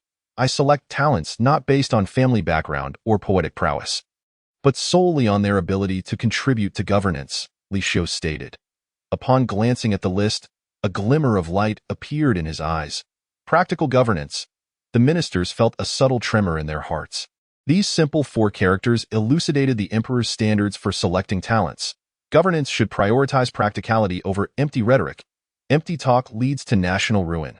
Let the palace examination be scheduled for tomorrow morning in the Hall of Gathering Virtues. Li Xiu turned to the Minister of Rites. You shall take full responsibility for this matter. If anything goes awry, I shall hold you accountable. I obey your command. The Minister of Rites immediately cupped his hands in respect. This would be the first palace examination since the reform, and he understood the emperor's seriousness. There could be no mistakes. Dismissed, Li Xiu waved his hand and descended from the court, hoping that among these candidates, a new generation of officials would emerge to lead the Tang dynasty toward prosperity. The next day, outside the Hall of Gathering Virtues, the palace examination was about to commence. Over 300 candidates awaited anxiously outside, their hearts racing with tension. After all, this examination would determine their futures, and the chief examiner was none other than the current emperor. It is well known that the emperor is both literarily and militarily accomplished, capable of pacifying the various feudal lords, repelling the Turks, and conquering Nanzhao. He has penned timeless verses like the Lime poem, making him a sage of the age. In the presence of such a sage, even though they are all talented and elite scholars of the Tang dynasty, they felt like mere novices compared to the emperor. Before Li Xiu, they dared not act recklessly. Failing the examination was trivial, but becoming the laughingstock of scholars everywhere would be a disgrace that lasts for eternity. Chapter 65. The palace examination begins, with the world as the topic, just as the candidates were feeling apprehensive. A young attendant emerged from the Hall of Gathering Virtues, calling out, "Esteemed scholars, please enter the hall." Yes. The over 300 candidates entered the hall in an orderly fashion. Inside, the grand and majestic hall was heavily guarded. Long live the emperor! The candidates bowed in unison to Li Xiu. Rise, he said. Thank you, your majesty. The candidates then stood up and took their seats on either side. Once seated, they dared to lift their heads to steal glances at Li Xiu on the dragon throne. But in the next moment, they were shocked. The emperor was so young. He was even younger than those present. How could a mere teenager compose such remarkable verses as the Lime poem? Could he be the reincarnation of the literary star? The candidates' expressions turned increasingly respectful, filled with genuine admiration. At that moment, the Minister of Rites stepped forward, bowing to Li Xiu. Your Majesty, all candidates for the palace examination have arrived and are ready to begin. The palace examination, conducted personally by the emperor, ensures absolute fairness. Even the Minister of Rites was unaware of the examination topics and was curious about what kind of questions the emperor would pose to challenge the candidates. Li Xiu nodded and then proclaimed, "Today's examination will revolve around the theme of unifying the world. However, when I speak of the world, I do not refer to the traditional realm of dynasties, but to the true meaning of the world under heaven.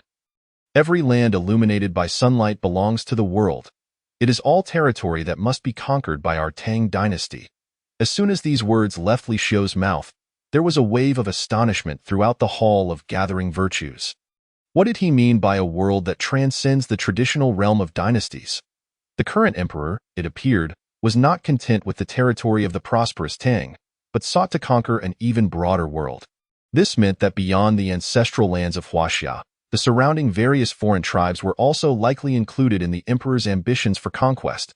In an instant, many candidates furrowed their brows, plunged into deep contemplation. This was a question they had never considered before and warranted serious thought. After all, while the Tang dynasty is indeed powerful, the Turks, Tibetans, and Arabs are formidable foes, and conquering these strong foreign nations would be no easy feat. Even the illustrious Emperor Taizong was unable to achieve this. With differing mindsets, the candidates began to formulate their responses. 2 hours later, the candidates submitted their essays one by one. All the examination papers were handed over to the Minister of Rites, who, along with several scholars from the Hall of Gathering Virtues, would review the submissions. They would provide an initial ranking of the essays for the emperor's reference. The final ranking of the palace examination would be determined solely by the emperor. Outside the Hall of Gathering Virtues, the candidates were on edge, sitting like needles on a hot pan. Though they hailed from various regions of the Tang dynasty and had proven themselves to reach this stage, they were, after all, mere dragons among men, chosen from among thousands. However, the one reviewing their papers was the current emperor, the very same emperor who could effortlessly compose timeless verses, no matter how outstanding they were. In the emperor's eyes, they were but novice scholars. With just a glance, the emperor could detect all the flaws and errors in their writings. Inside the Hall of Gathering Virtues, the Minister of Rites had already placed all the examination papers before Li Xiu. Your Majesty, I and several esteemed scholars have completed our review. Please peruse and decide the rankings for the palace examination. Looking at the mountain of papers before him, Li Xiu merely nodded and picked up the top-ranked essay. Signed by Lu Qingji. The essay began, "The Central Plains are a land bestowed by heaven, fertile and bountiful. Throughout history, all dynasties have regarded the Central Plains as their foundation. In contrast, the surrounding tribes are barren and inhospitable, unsuitable for the people of Tang to inhabit. Should your Majesty launch a large-scale campaign against foreign lands, it would only exhaust national strength and yield no return. It would suffice to make them superficially submit and acknowledge your Majesty as the common ruler of the world. Securing your name for eternity." Upon finishing the essay, Li Xiu furrowed his brow. This candidate's entire premise was to advise Li Xiu to focus on nurturing the Tang's homeland, asserting that there was no need to expend effort conquering foreign lands, which would only cause suffering to the people and squander resources. Unlike Emperor Taizong, who sought to make foreign nations superficially submit and enjoy eternal glory, this candidate's outlook was narrow. If it were any other emperor, they might praise this viewpoint, deeming the candidate to be of the highest caliber. However, Li Xiu shook his head. This individual would be provisionally ranked second. The Minister of Rites was taken aback. This was the candidate they had previously deemed to be the top choice. Yet here, he had dropped to second. Next, Li Xiu picked up the second-ranked essay. This essay, titled 10 Victories and 10 Defeats, was filled with flattery of how brilliant and invincible Li Xiu was, lacking any substantive content. Li Xiu's frown deepened. Such hollow writing was immediately cast to the bottom of the third rank. The third essay was even more far-fetched, filled with military strategies that were mere theoretical exercises, appearing reasonable at first glance, but ultimately failing under scrutiny. Such individuals, if granted power, would undoubtedly bring disaster to the nation. This candidate was promptly disqualified from ranking altogether. At this moment, the Minister of Rites was already drenched in sweat. None of the top 3 candidates they had ranked were acceptable to the emperor. This indicated that they did not comprehend the emperor's intentions, which was a precarious situation. Feeling disappointed with the top 3, Li Xiu's eyes brightened slightly when he turned to the 7th essay. The fall of Nanzhao has shocked the foreign tribes. Your Majesty could wield the might of the fallen Nanzhao to command all nations to pay tribute. Those who refuse shall be vanquished by the great general by Qi and Xiangyu, establishing provinces and relocating our Tang citizens to change the customs and practices. Li Xiu nodded slightly upon reading it. This essay was commendable and could serve as a candidate for the third place. Although it lacked substantive strategies, its overarching direction was correct, unlike the first essay, which had erred in its very premise and thus could not catch his eye, let alone be deemed top-ranked. The Minister of Rites and others quickly took the essay from Li Xiu and began to circulate it carefully. Though our Tang dynasty enjoys peace within its borders, internal strife still lingers. To the east, the governor of Zhenhai secretly communicates with Fuzhou and Goryeo. To the west, the governor of Anxi conspires with Tibet and the Arabs. Your Majesty must first stabilize the internal situation before addressing external threats. These 2 governors must be dealt with before pursuing Tibetans and Turks. Li Xiu's eyes brightened as he reviewed the article, finding its arguments to be a step forward compared to the previous piece. Indeed, if no superior work emerged, Li Xiu believed this article could very well be the choice for the top scholar. He glanced at the end of the article, where the name Wang Xiu was inscribed. This individual could be the second best. The Minister of Rites and others fumbled, hastily snatching the article from Li Xiu once more. Chapter 66. Such a person can also be the top scholar? However, after confirming the second place, Li Xiu perused over 100 more essays without encountering another piece that captivated him. Just as Li Xiu began to feel fatigued, an article titled On the Conquest of the Barbarians caught his attention. The surrounding tribes of our Tang dynasty, particularly Tubo and Turkic, are the most formidable. However, the threats they pose to our great Tang differ significantly. The Turkic invade primarily to plunder wealth and captives, rather than claiming our land, but Tubo is a different matter altogether. Tubo holds a geographical advantage, boasts a formidable military, and has continuously encroached upon our Tang's northwestern territories for nearly a century, severing the connection between the Anxi army and our Tang. and has repeatedly besieged Chang'an, truly a dire threat to our great Tang. Your Majesty should appoint a general to defend against the Turkic in the north, ensuring the northern front is secure before concentrating all efforts on defeating Tubo, which would mark the first step toward conquering the barbarians. The more Li Xiu read, the more satisfied he became, and upon reaching the conclusion, he slapped his thigh in approval. Good. This lad is truly talented. In just a few straightforward sentences, he has elucidated the intricate relationships at play without any frivolous embellishments. Li Xiu glanced at the end of the article again, where it was signed by Chao Shuang. How could such an excellent piece rank so low? He looked towards the Minister of Rights and the others, his expression somewhat displeased. These people nearly overlooked a top talent. The Minister of Rights and others, frightened, hurriedly knelt, their faces pale, and said, Your Majesty, it is not that we have failed to recognize talent, but rather that Chao Shuang's character is questionable, according to the elders in his village. This young man has had improper interactions with several widows in the village. What?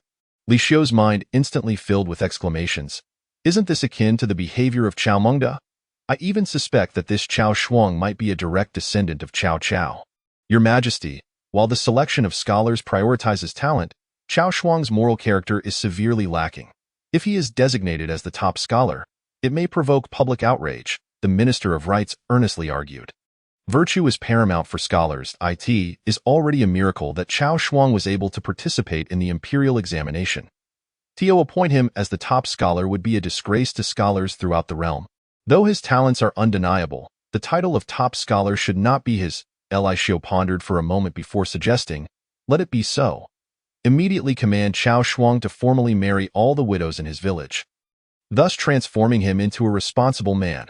This way, his moral issues can be easily resolved. After saying this, even Li Xiu nodded in self-approval, admiring his own cleverness. Chao Shuang, you should be grateful for my benevolence. The Minister of Rights and several scholars were left speechless, exchanging glances, wondering if this could truly be feasible. Outside the Hall of Supreme Learning, over 300 candidates awaited the results of the palace examination. For them, being able to participate in the palace examination meant that the vast majority could become scholars of the Tang dynasty, with boundless prospects. Yet, they still yearned for even greater achievement, to secure higher ranks and greater futures. Particularly the top three positions, the top scholar, the second best, and the third best. Each of these titles would bring glory to their families and etch their names into history. Who do you think will be the top scholar this time? One candidate, feeling restless, asked that of course, it must be Lu Qingji, our esteemed Lu brother. Another replied, he is the foremost talent of the Central Plains, with a distinguished family background and remarkable literary skill. He was already renowned before even participating in the examinations. If he isn't the top scholar, then who could possibly be? That makes sense, Lu brother. Allow me to congratulate you in advance. Indeed, Lu brother, to become the top scholar is an unparalleled honor, especially to be personally chosen by such a wise and benevolent sovereign. If you perform well, you will undoubtedly become a renowned minister of the Tang dynasty.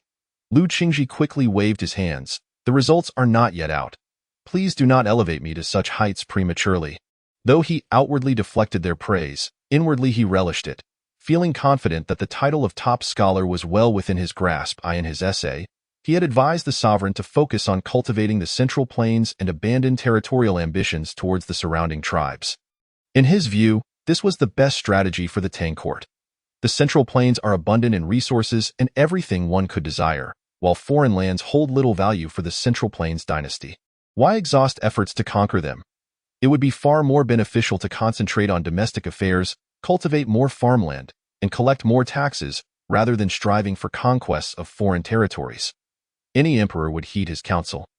Especially the current wise and discerning sovereign. At that moment, the Minister of Rights and several scholars from the Hall of Supreme Learning emerged. The Minister of Rights and the esteemed scholars have come out. The candidates outside the hall immediately brightened, quickly bowing to the Minister of Rights and the others. Their hearts were filled with excitement. The Minister of Rights merely cast a glance at the crowd and proclaimed, By the decree of His Majesty, the results of this palace examination have been determined. With that, he raised the imperial edict and announced loudly, Wang Xiu and Fan Bin have addressed the pressing issues of the time in their writings, and have greatly pleased me. They are hereby appointed as the second best and the third best. Joyful expressions adorn the faces of Wang Xiao and Fan Bin, who clearly did not expect to secure the second and third positions, respectively. The crowd of candidates was astonished, realizing that both Wang Xiao and Fan Bin hailed from the Bailu Academy. It was unexpected that 2 out of the top 3 positions would be filled by members of the same institution. However, while Lu Qingji was surprised, he did not dwell on it. He had no interest in the second or third positions, only the top scholar title mattered to him. Beneath the status of top scholar, all else was inconsequential. Lu Qingji's eyes gleamed with confidence.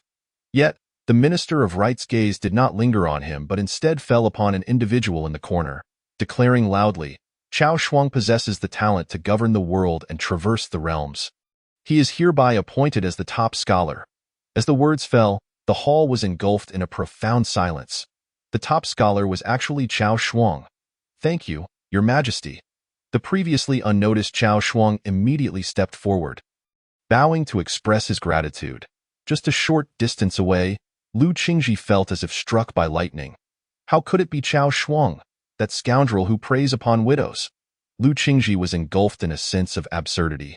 Such a person can also be the top scholar, an idol for scholars across the realm. What nonsense is this, Minister? Are you certain there is no mistake? Lu Qingji remained unconvinced. This is a decree from His Majesty. How could there be an error? The Minister of Rights shot him a glance. Lu Qingji, His Majesty has also reviewed your essay. He placed it 66th among the second best. 66th among the second best? Lu Qingji's mind buzzed. Chapter 67. The Strategic Vision of the Tang Dynasty. 66th among the second best? Wasn't that near the bottom? The self-proclaimed foremost talent of the Central Plains, Lu Qingji, not only failed to become the top scholar but was also relegated to the 66th rank among the second best? Had it been another emperor, he would have blasted him as a foolish ruler who could not recognize true talent. Yet, he held no such grievances against the current sovereign. Lu Qingji firmly believed that even he, the foremost talent of the Central Plains, could not compare to the emperor's insight. It must be that there was something wrong with his own essay. At this moment, deep self-doubt began to creep into Lu Qingji's mind. "Chao brother, congratulations. Chao brother, we just sat together. You haven't forgotten, have you?" In an instant, Chao Shuang became the center of attention among the candidates, drawing the flattery of many. As the newly appointed top scholar, even if he were not given a significant position in the court, he would likely be sent to a local area to serve as a magistrate, thus becoming a pillar of the Tang dynasty in the future. If they did not curry favor now, they might miss their chance later. However, before Chao Shuang could engage with these individuals, he saw the Minister of Rights approaching him. Minister. Chao Shuang wore a respectful and joyous expression. To his surprise, the Minister of Rights merely glanced at him and coldly stated, "Chao Shuang, His Majesty is aware that you have several romantic interests in your village. He has graciously decreed that you shall marry them all and take them as wives and concubines." "What?" Chao Shuang's face instantly fell, the smile on his face abruptly frozen. Even after becoming the top scholar, could he not escape the grasp of those village women? The following day, within the grand hall of the Golden Lawn, apart from the civil and military officials, 3 new faces graced the court. They were none other than the top 3 scholars of the imperial examination: the champion Chao Shuang, the second place Wang Xiao, and the third place Fan Bin. These 3 individuals, having secured their positions in the top tier of the examination, were granted honorary titles of the 7th rank, allowing them to participate in the affairs of the court. However, the selection of these top candidates by Li Xiu was met with significant dissent among the officials. While Wang Xiao and Fan Bin were somewhat acceptable, the first place Chao Shuang had a notorious reputation, and the emperor's choice of him as the champion left them feeling somewhat disgraced to be associated with him. During the court assembly, Li Xiu gestured for the officials to observe an article. The Minister of Rights was then instructed to distribute a piece of writing to the officials. Once the ministers had perused the article, Li Xiu inquired, "What are your thoughts on this composition?" The Minister of War nodded in agreement, praising, "This article is eloquently composed, rightly identifying the Tubo as the foremost enemy of our great Tang dynasty. It indeed reflects profound insight. The author possesses extraordinary talent. Who, I wonder, is capable of such remarkable intellect?" Upon hearing this, many ministers nodded in concurrence. Seated upon the dragon throne, Li Xiu's lips curled into a subtle smile. The article in question was none other than the treatise Cao Shuang had presented during the examination the previous day. What? The officials were left utterly astonished. They had assumed this treatise on foreign affairs was authored by the emperor himself, and upon discovering it was Cao Shuang's work, their surprise only deepened. "Do you still believe there is an issue with my selection of the champion?" Li Xiu proclaimed loudly. The officials were rendered speechless. Yet, even setting aside any flattery, the article itself was indeed commendable, a veritable masterpiece. "From this day forth, I shall adopt this treatise on foreign affairs as the guiding strategy for our great Tang court."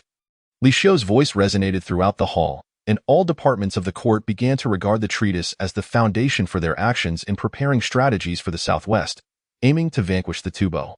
"Your Majesty is wise," the officials exclaimed in unison as they bowed in reverence. Although military actions against the Tubo primarily fell under the purview of the Ministry of War and the frontline troops, it was imperative that all other departments of the court provided their utmost cooperation. As the saying goes, before the troops move, provisions must be prepared. The strength of the Tubo was certainly not comparable to that of the minor nation of Nanzhao. Only when preparations for war had reached a satisfactory point could they commence a campaign to annihilate the Tubo. "Cao Shuang, I hereby appoint you as the head of the Ministry of War. To collaborate with the Minister of War in organizing provisions for our campaign against the Tubo," Li Xiu stated, his gaze settling on Cao Shuang. "Your humble servant accepts the decree." Cao Shuang was momentarily taken aback, then quickly stepped forward to acknowledge the appointment with gratitude. He had not anticipated that the emperor would assign him such a significant role in national affairs. This was clearly an indication of the emperor's intent to cultivate his talents. A mere impoverished scholar, he had sought knowledge by often visiting the homes of several widows in his village to study, only to find himself enmeshed in unexpected affections, while others deemed him of low character.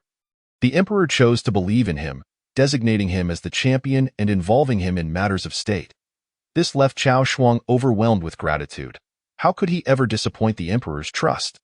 "Your Majesty, I shall serve diligently," he vowed silently. As the court session concluded, Wang Xiu and Fan Bin approached Cao Shuang, their faces adorned with expressions of envy. "Congratulations, Cao brother. We are truly envious of your new appointment as head of the Ministry of War and your involvement in the campaign against the Tubo," they exclaimed. While they remained at honorary ranks, Cao Shuang was already participating in governmental affairs. "There is no need for haste, my friends. The emperor is young and values talent. Your time will surely come soon." Cao Shuang replied with a smile, though internally he scoffed, "I, Cao Shuang, am the champion. How could your statuses as second and third compare to mine?" At that moment, a minister from the Ministry of Rights hurried over, announcing, "Chancellor, the Grand Minister, the Chief Military Officer, and other dignitaries have gathered at Fengxian Tower for a banquet, and they invite you both to attend. Here is the invitation." The official handed the invitation to Wang Xiu and Fan Bin. Both were taken aback, wondering why such high-ranking officials would invite them to a feast. The minister quietly added, "This is a wonderful opportunity. As newly minted top scholars, these court officials have specifically arranged this banquet to introduce you to their noble daughters." "Ah, I see." Wang Xiu and Fan Bin's eyes brightened at the prospect. To become the sons-in-law of these esteemed officials would be akin to ascending to greatness. Furthermore, the daughters of such dignitaries would undoubtedly be accomplished and beautiful. Just as Cao Shuang was about to respond, the minister shook his head, however. "Cao Shuang has already been betrothed by the emperor, so it is unlikely he can attend. We had forgotten that you already have a wife." "Cao brother," Wang Xiu and Fan Bin exclaimed, slapping their foreheads in realization. "We shall take our leave then." With a forced smile, Cao Shuang nodded, watching them depart. But as their figures faded from view, Cao Shuang's smile gradually faltered. The daughters of the Chancellor, the Grand Minister, and the Chief Military Officer. The muscles at the corners of his mouth twitched in agitation, jealousy morphing his features. The privilege of choosing from these noble ladies should rightfully belong to him. The champion, yet now, he felt like a mere bystander. In an instant, Cao Shuang felt as though he had lost everything. Even the position of head of the Ministry of War no longer seemed appealing. He let out a long sigh. In the vastness of time, some things must come to an end, and this sorrow lingers on without respite. Chapter 68. The Ambitions of the Tubo Monarch in the Kingdom of Tubo. Within the royal palace of Laos, The monarch was reveling in the company of numerous nobles and lamas, enjoying wine and laughter. In the grand hall, a group of Tubo maidens clad in exotic attire danced and sang, creating a lively atmosphere. That moment, a Tubo general rushed into the hall and presented a letter to the monarch. "What's this?" After a brief glance at the letter's contents, the monarch's expression darkened. The emperor of the Tang dares to announce a campaign against the four barbarians, specifically targeting us Tubo. A small nation like Tang, how dare it raise its hand against Tubo? Is he bored with peace and seeking to pluck the tiger's whiskers? A lama cast a sidelong glance at the monarch, smirking. Could it be that this Tang emperor believes he is invincible after conquering a minor nation like Nanzhao? Our Tubo Empire boasts vast territories and an army of 1,000,000, far superior to the paltry nation of Nanzhao. Even Emperor Taizong did not dare to engage us in battle, opting instead to marry off Princess Wenqing to us. This little brat, who has yet to mature, dares to provoke us Tubo. It is sheer folly. The assembly of Tubo officials expressed their disdain, regarding the Tang with contempt. Following the decline of the Tang, the confrontations between Tubo and Tang had resulted in more victories for Tubo. Over time, Tubo had long ceased to regard the Tang dynasty as a formidable adversary. King. Rather than waiting for Tang to prepare their forces and attack, we should take the initiative to strike first and annihilate them. Catching the Tang army off guard, a towering figure clad in armor stood up, the great general of Tubo, Jierba. The monarch nodded in agreement.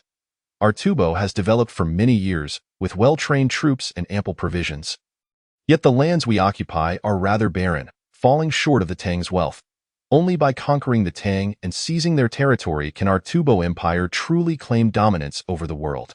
During the period of internal strife in the Tang dynasty, we have been quietly developing and recuperating, steadily encroaching on the Tang's northwestern territories.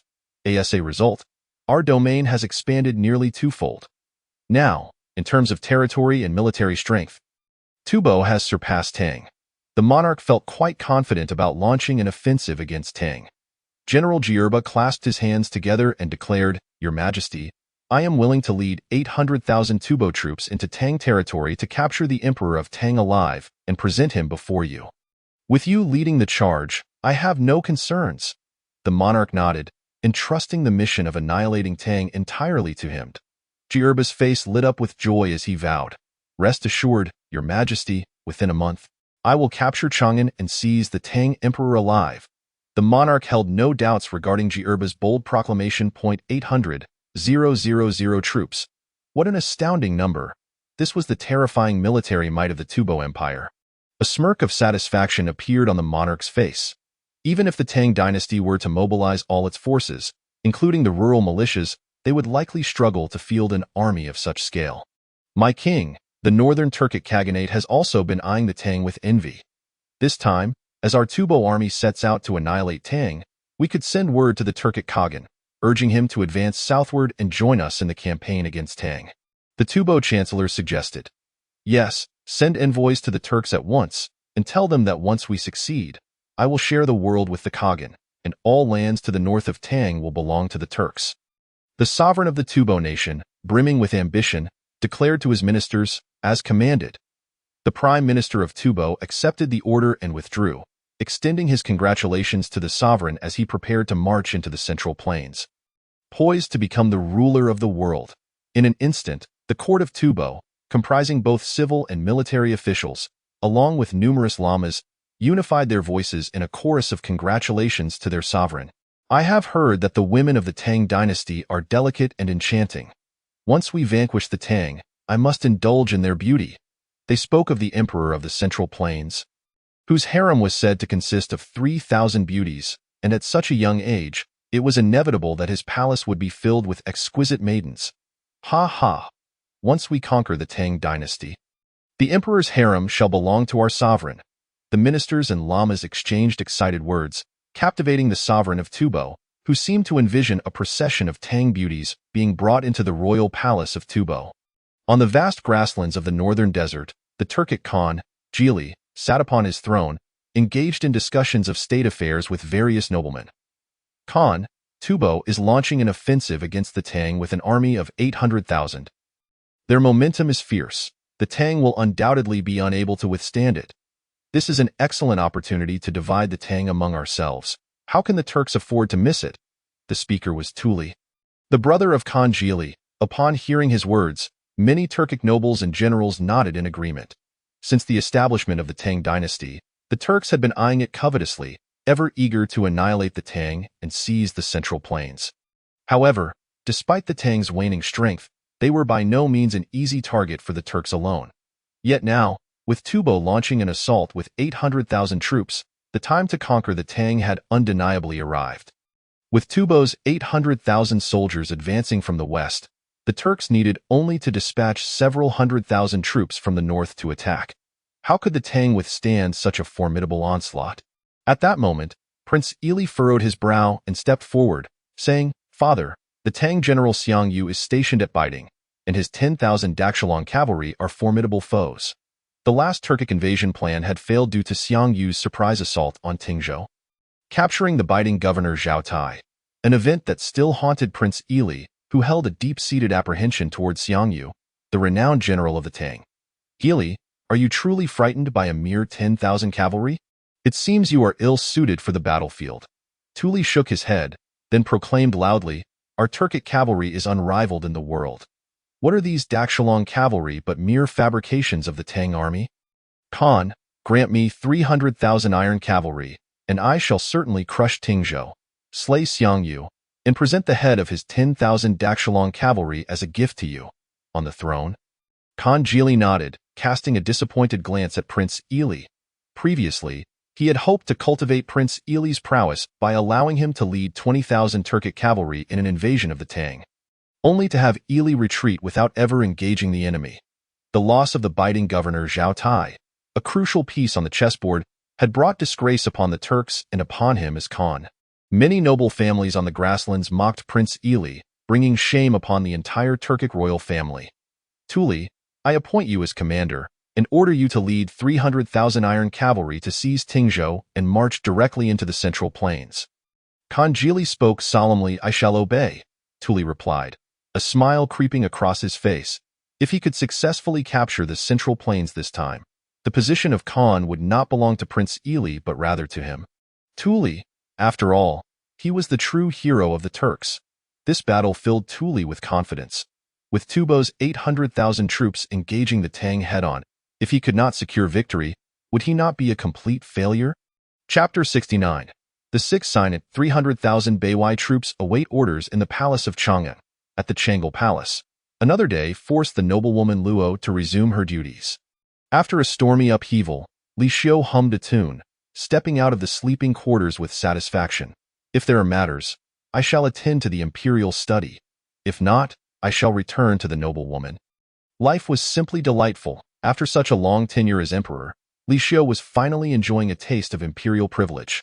Ding! Upon returning to the imperial study, Li Xiu heard the system's notification. "The host has received this month's sign-in opportunity. Would you like to sign in?" Li Xiu's eyes brightened. It was once again the most joyous time of the month. "I shall sign in immediately," he thought, wondering what delightful rewards awaited him this time. Ding! Sign-in successful. Congratulations. The host has received a sign-in reward, 300,000 Baiwai troops. The surprise that flashed across Li Xiu's face was unmistakable.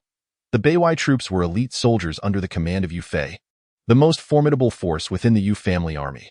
With this contingent, Yu Fei had campaigned successfully across the land, repeatedly overcoming stronger foes and defeating the Jin army. It is well known that after the rise of the Jurchens, a myth circulated in Liao and Song that the Jurchens were invincible in battle. Yet, this myth was repeatedly shattered by the Baiwai troops at Juxian town. Yu Fei had famously triumphed over 100,000 Jin soldiers with just 500 Baiwai elite warriors, prompting the Jin to lament how difficult it was to defeat the Yu family army. Now, the system had summoned 300,000 Baiwai troops for Li Xiu. What a splendid system! You are akin to my own father. If the system had form, Li Xiu would have eagerly bestowed a kiss upon it. "Host, please be mindful of your image." The system's voice, slightly mechanical, echoed once more. Li Xiu then reigned in his exuberance. "This system is even more intelligent than I imagined. 300,000 Baiwai troops are already stationed outside Chang'an, awaiting the host's orders." Li Xiu nodded. Even without a commander, 300,000 Baiwai troops were enough to instill awe across the realm. The next day, within the imperial court, as the morning assembly commenced, the Minister of War hurried forth, exclaiming, "Your Majesty, urgent news from the border. The Tubo nation has breached the Dajin Pass, and their army is advancing into the heartland." Heading straight for Chang'an, meanwhile, the Turkic 30,000 iron cavalry has descended south and has arrived at the gates of Tingzhou. The urgency in the Minister of War's tone stirred the court, and a wave of concern swept through the assembly. 800,000 Tubo soldiers, 30,000 Turkic iron cavalry. Such a large-scale foreign invasion had never occurred since the founding of the Tang dynasty. Additionally, the synchronized assault by Tubo and Turkic forces indicated prior collusion. Foreign armies are naturally adept in warfare, and with numbers swelling to such terrifying proportions, could the Tang endure? Many officials bore expressions of anxiety. Yet, seated upon the dragon throne, Li Xiu remained unperturbed. "There is no need to concern ourselves with the Turkic forces. Xiang, you will manage them. As for the 800,000 Tubo troops, I have my own arrangements." Li Xiu casually waved his hand, causing many ministers to feel a surge of urgency. "Your Majesty, you are being overly presumptuous. History teaches us that overconfident armies are destined for defeat. Our adversaries are 800,000 Tubo soldiers, whose combat prowess is formidable. Even the previous coalition of 1,000,000 rebellious troops could hardly compare. Moreover, last time we triumphed with the aid of 20,000 Iron Eagle warriors, and Xiang used 10,000 Daxilong cavalry. Now, Xiang Yu's Daxilong cavalry must contend with 30,000 Turkic cavalry, leaving him preoccupied. Bai Qi commanded 20,000 Tiger Leopard cavalry and Iron Eagle warriors, who were still stationed in the Nanzhao region.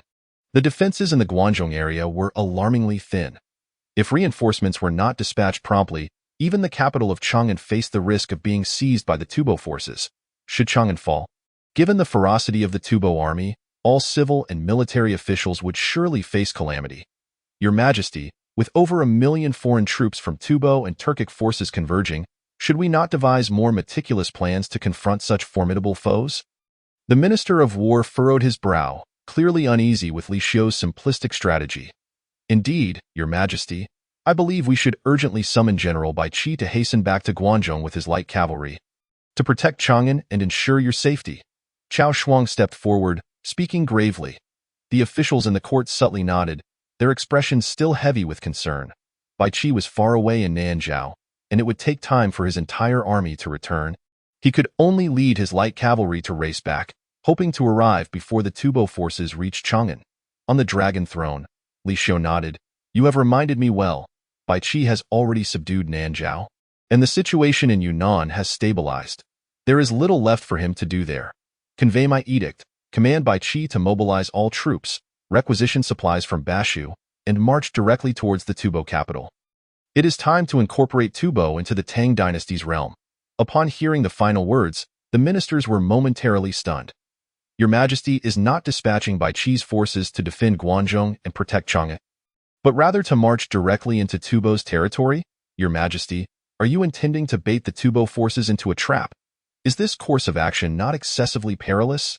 General Zhao's expression fluctuated between dark and light as he regarded Li Xiu, not even mentioning whether General Bai Qi could outpace the movements of the Tibetan army. "Tio, take a step back. Even if General Bai Qi were to successfully conquer the capital of Tibet, it is by no means certain that the Tibetan forces advancing towards Chang'an would retreat. Moreover, Tibet is a land of frigid heights, characterized by a complex terrain and pervasive miasma. Thus, an assault on Tibet would lack both favorable timing and advantageous positioning. Furthermore, the Tang army is utterly unaware of the exact location of Tibet's capital, Luoxia. While the Tibetan forces are well acquainted with the offensive against our Tang Empire, in comparison, it is highly likely, 8 or 9 times out of 10, that the Tibetan army will seize Chang'an first. This change in strategy guarantees our defeat. My mind is made up. There is no need for further discussion." With a grand wave of his hand, Li Xiu dismissed the court. As he departed, the assembled officials and generals appeared as if they had been struck by frost. Their spirits dampened. Only Chao Shuang remained silent, a smile playing on his lips. "Chao Shuang, given the emperor's audacious decision, why do you not offer counsel?" The Minister of War and General Zhao looked at Chao Shuang with some dissatisfaction. The emperor possesses unparalleled wisdom. What need is there for us to voice further opinions? Chao Shuang chuckled and shook his head, addressing the two lords. Having long resided in the court, can you not see the truth? What does this mean, Chao Shuang? The Minister of War and General Zhao's expression shifted slightly. Chao Shuang replied nonchalantly, though the emperor appears youthful and impetuous, he is, in truth, averse to taking reckless risks.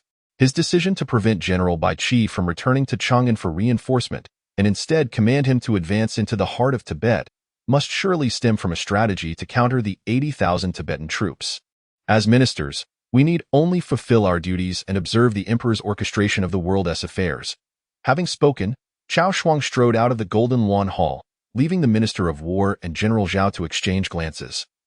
Still somewhat unconvinced. How remarkably insightful is our current emperor, yet his thoughts remain elusive. How is it that this Chao, having just arrived at court, can fathom the emperor's intentions so readily? And can one merely rely on eloquence to dismantle an army of 80,000 Tibetans? Chapter 70. The Sixth Summoning, Devoted and Warrior-like. Yu Fei in the Northern Court of the Tang Dynasty. The residence of the Northern Court's military governor had now been transformed into the general's residence for the campaign against the East.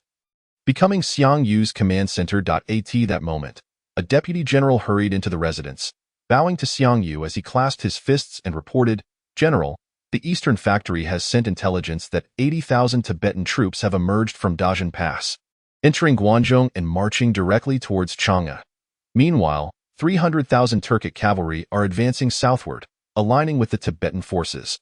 Only then did Xiang Yu set down the military treatise in his hands, his gaze remaining remarkably indifferent.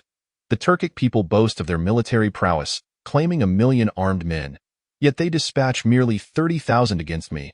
Xiang Yu? The deputy general's expression grew slightly awkward. If 30,000 Turkic troops were to assault, a typical commander would likely be overwhelmed with anxiety, consumed by thoughts of defense and unable to eat or sleep. Yet this General Xiang Yu perceives the Turkic incursion of 30,000 as a slight against him. Pray tell, General Xiang, we ourselves possess merely 100,000 troops. Moreover, the Dashualongqi has been engaged in protracted warfare, suffering losses without reinforcements. The current strength of Dashualongqi is but around 90,000.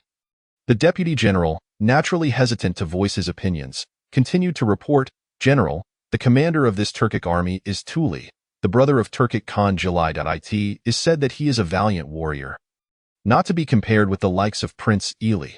Regardless of whether it is Jili, Ili, or Tuli, if they dare to set foot in the lands of our Tang, they must be prepared for a one-way journey."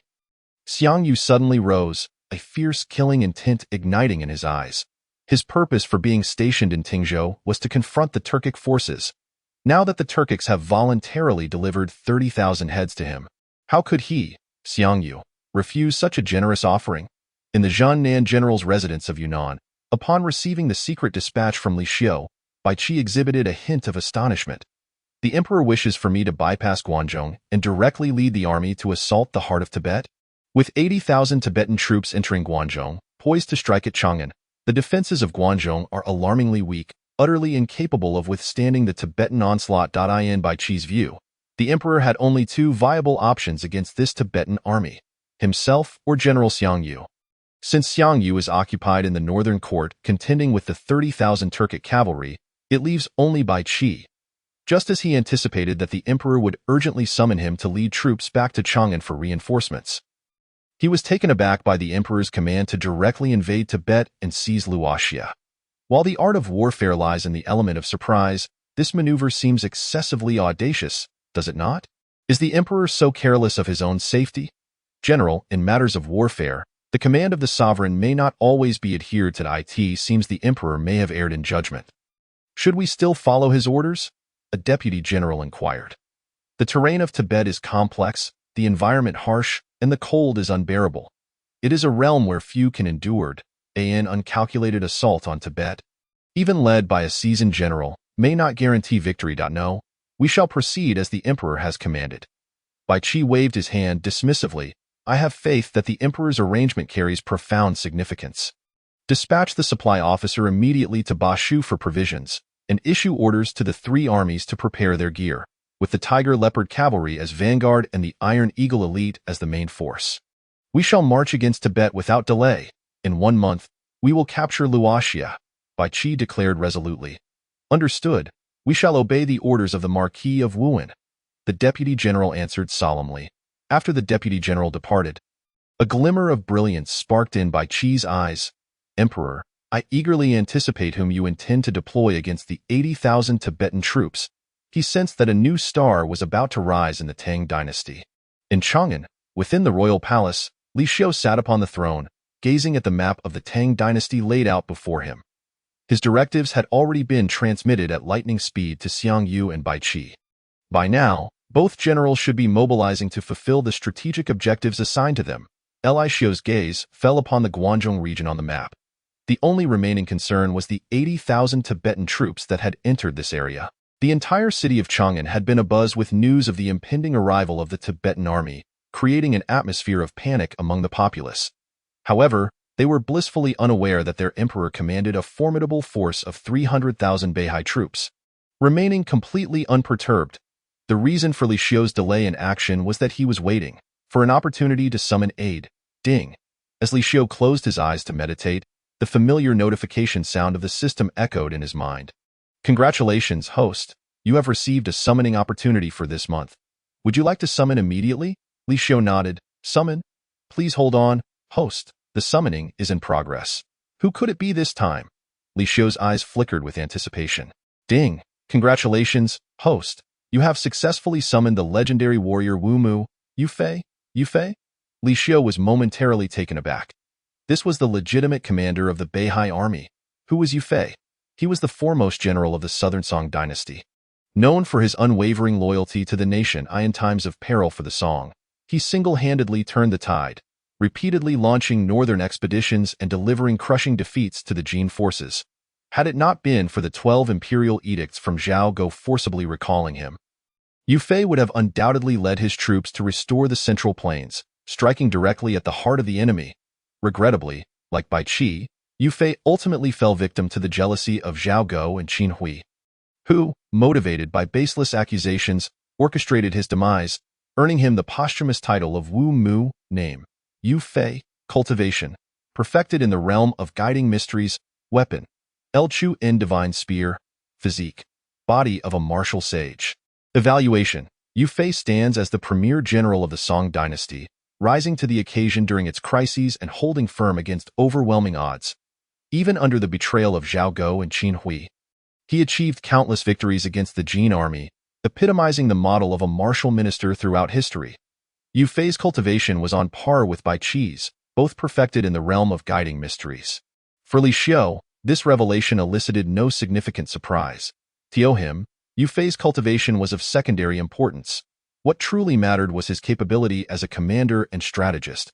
With 300,000 Beihai troops at his disposal, Yufei's potential impact would eclipse that of even the most formidable masters of the celestial phenomenon realm.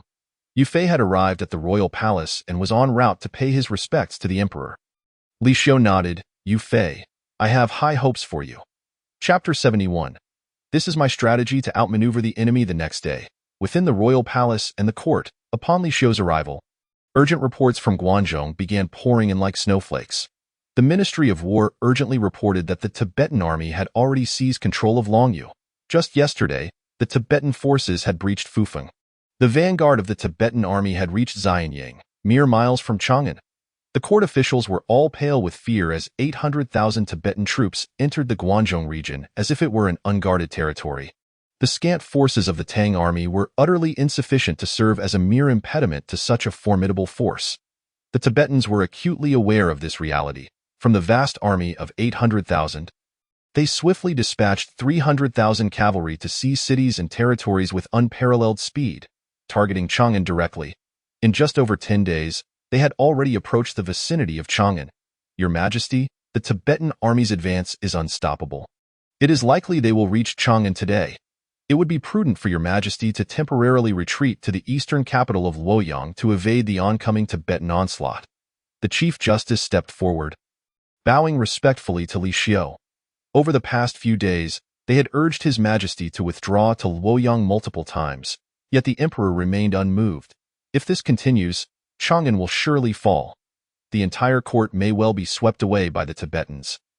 Becoming prisoners of a foreign power, the Tang dynasty faces the peril of annihilation. Indeed, Your Majesty.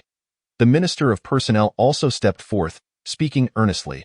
Even if Chang'an were to fall momentarily, the Tang dynasty still possesses the formidable forces of Bai Qi and Xiangyu. In due time, we can rise again and restore our lands.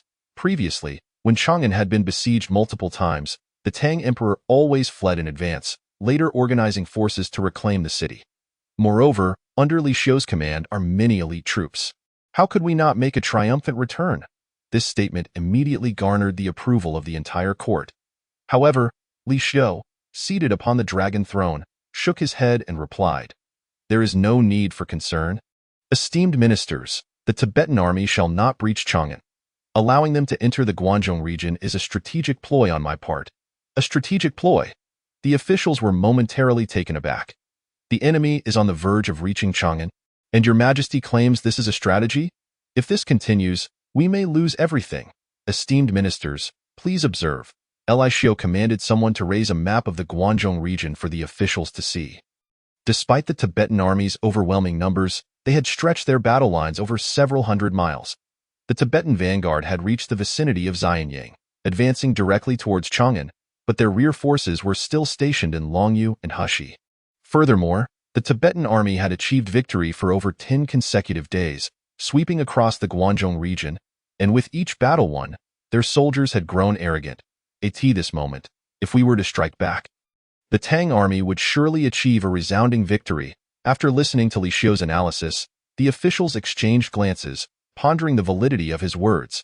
It seemed there was a semblance of reason in his argument. The Tibetan army's lengthy supply lines and inflated morale could indeed present an opportunity for a renowned general to launch a counterattack with a significant chance of success. But where are the forces for such a counterattack? Where is that legendary general capable of altering the course of battle? Sensing the moment was right, Li Xiu turned his gaze to the side where Cao Zhengchun stood. Cao Zhengchun understood the cue and immediately raised his voice. Announced General Yu Fei's entrance to the court. General Yu Fei. When did we have a General Yu Fei? Shortly thereafter, the court officials beheld a towering figure stride into the Golden Lawn Hall. Bowing respectfully to Li Xiu, "I am General Yu Fei, paying my respects to Your Majesty." "Rise." Li Xiu gestured with his hand. The officials began to scrutinize Yu Fei in secret. He appeared robust and powerful, exhibiting some semblance of a warrior, yet he seemed far less ferocious than either Xiangyu or Bai Qi. This left many ministers doubting whether this Yu Fei could truly compare to the renowned generals Bai Qi and Xiangyu, and whether he could contend with the 800,000 Tibetan troops. At that moment, Li Xiu regarded Yu Fei and calmly stated, "Yu Fei, I intend to appoint you as the Grand General of the West, commanding 300,000 Baiwai troops to confront the Tibetan army. Are you confident in this task? 300,000 Baiwai troops?" A look of astonishment suddenly crossed Yu Fei's face. At the height of his power, the entire Yu family army numbered no more than 100,000, of which the Baiwai troops were merely 10,000. He had not anticipated that the current emperor commanded a full 300,000 Baiwai troops. What a terrifying elite force this must be! All the officials watched Yu Fei intently point 300,000 against 800,000. Such a disparity in numbers. This battle could only be won by a legendary general. How could an unknown figure like Yu Fei dare to accept? Yet, Yu Fei's response left them utterly speechless, as if it were a mere task of slaughtering a chicken. Yu Fei shook his head. His demeanor calmed. To compare the 800,000 Tibetan troops to fledgling chicks. How audacious this Yu Fei is. Excellent. Li Xiu's expression brightened with satisfaction. Indeed, the illustrious Yu Marshal did not disappoint him. Yu Fei, you must understand. I desire not only the defeat of the Tibetans, but I intend for the entirety of this 800,000-strong Tibetan army to meet their demise here in the Guangzhou region. Li Xiu's voice resonated throughout the Golden Lawn Hall, causing a profound shock among the civil and military officials. Your Majesty, are you truly intending to annihilate the entire 800,000 Tibetan army? Is that truly feasible? This is 300,000 against 800,000, not the other way around. Yet Yu Fei showed no hesitation, bowing to Li Xiu and solemnly declaring, "Your Majesty need not worry. I will not allow a single Tibetan to escape from the Guangzhou region. The Guangzhou area shall become the graveyard for the Tibetan army." A hint of murderous intent lingered in Yu Fei's tone. With a full 300,000 Beiwai troops at his command, he regarded even 1,000,000 Jin troops as mere ants, let alone 800,000 Tibetan soldiers. In the Guangdong region, Xianyang, the vanguard of the Tibetan cavalry, had already taken the city. General Riba stood atop the city walls, gazing into the distance, seemingly able to glimpse the walls of Chang'an. A proud expression adorned his face. In this campaign against the Tang, he had seized the Guangdong region in less than half a month and was now on the verge of Chang'an. Within 2 or 3 days at most, he would conquer Chang'an. Such astonishing speed undoubtedly shattered the records set by his Tibetan forebears. Furthermore, he knew that the Tang emperor had yet to flee Chang'an. The young ruler was still defiant. Once he breached Chang'an, he could capture the Tang emperor alive, thus obliterating the Tang dynasty entirely. This Tang emperor is utterly foolish. As he gazed towards Chang'an, a mocking glint flickered in Riba's eyes. He had already learned of Li Xiu's decision to send Bai Qi to lead 40,000 troops to attack Tibetan territory.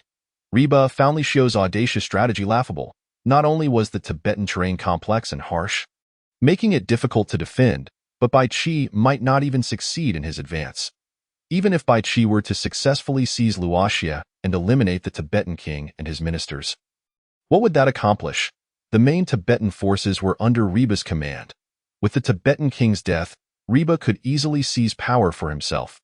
Wasn't the Tang emperor inadvertently aiding him? The Tang emperor, I should sincerely thank you for this. A cruel smile crept upon Riba's lips.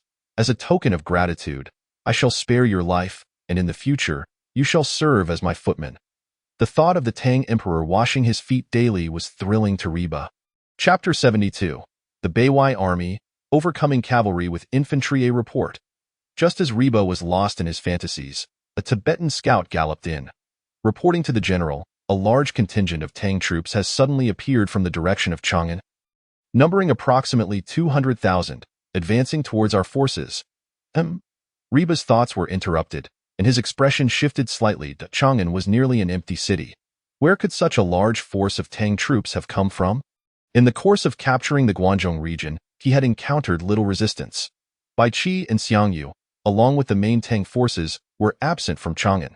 Where could this large contingent of Tang soldiers have originated? Riba suddenly felt a twinge of anxiety and fixed his gaze on the Tibetan scout, asking in a low voice, "Do you know who commands the Tang army? Is it Xiangyu or Bai Qi? That crafty Tang emperor wouldn't he have secretly summoned them back to Chang'an? Would he? If so, he would have fallen into a trap. It is neither Xiangyu nor Bai Qi." The scout shook his head, reporting that the Tang troops were led by the Grand General of the West, Yu Fei. Yu Fei? Riba furrowed his brow. Who is this small character? Riba shook his head and chuckled, clearly seeing that the Tang army had run out of capable leaders. The Tang emperor had seemingly plucked this minor general from some obscure corner, attempting to pit him against my 800,000 Tibetan troops in a foolhardy endeavor. Though he did not understand where the Tang emperor had mustered 200,000 troops from, Riba paid it no heed. The elite forces of the Tang were absent from Chang'an. This contingent must be a haphazard assembly of soldiers cobbled together by the Tang court. Although their numbers were considerable, their combat effectiveness was questionable. Relay the order to the troops. I shall lead the charge against this Tang army and extinguish the last flicker of hope for the Tang emperor. Riba commanded with a stern voice. Understood. Several Tibetan generals behind him immediately withdrew. Shortly thereafter, at the gates of Xianyang city, Riba led 30,000 Tibetan cavalry directly towards the sudden appearance of the Tang troops.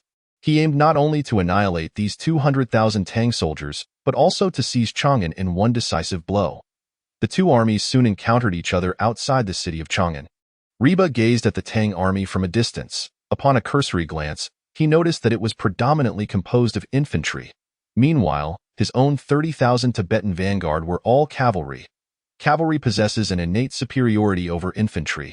These 200,000 Tang soldiers, instead of properly defending the city of Chang'an, dare to venture forth and engage in battle with the formidable army of Tubo.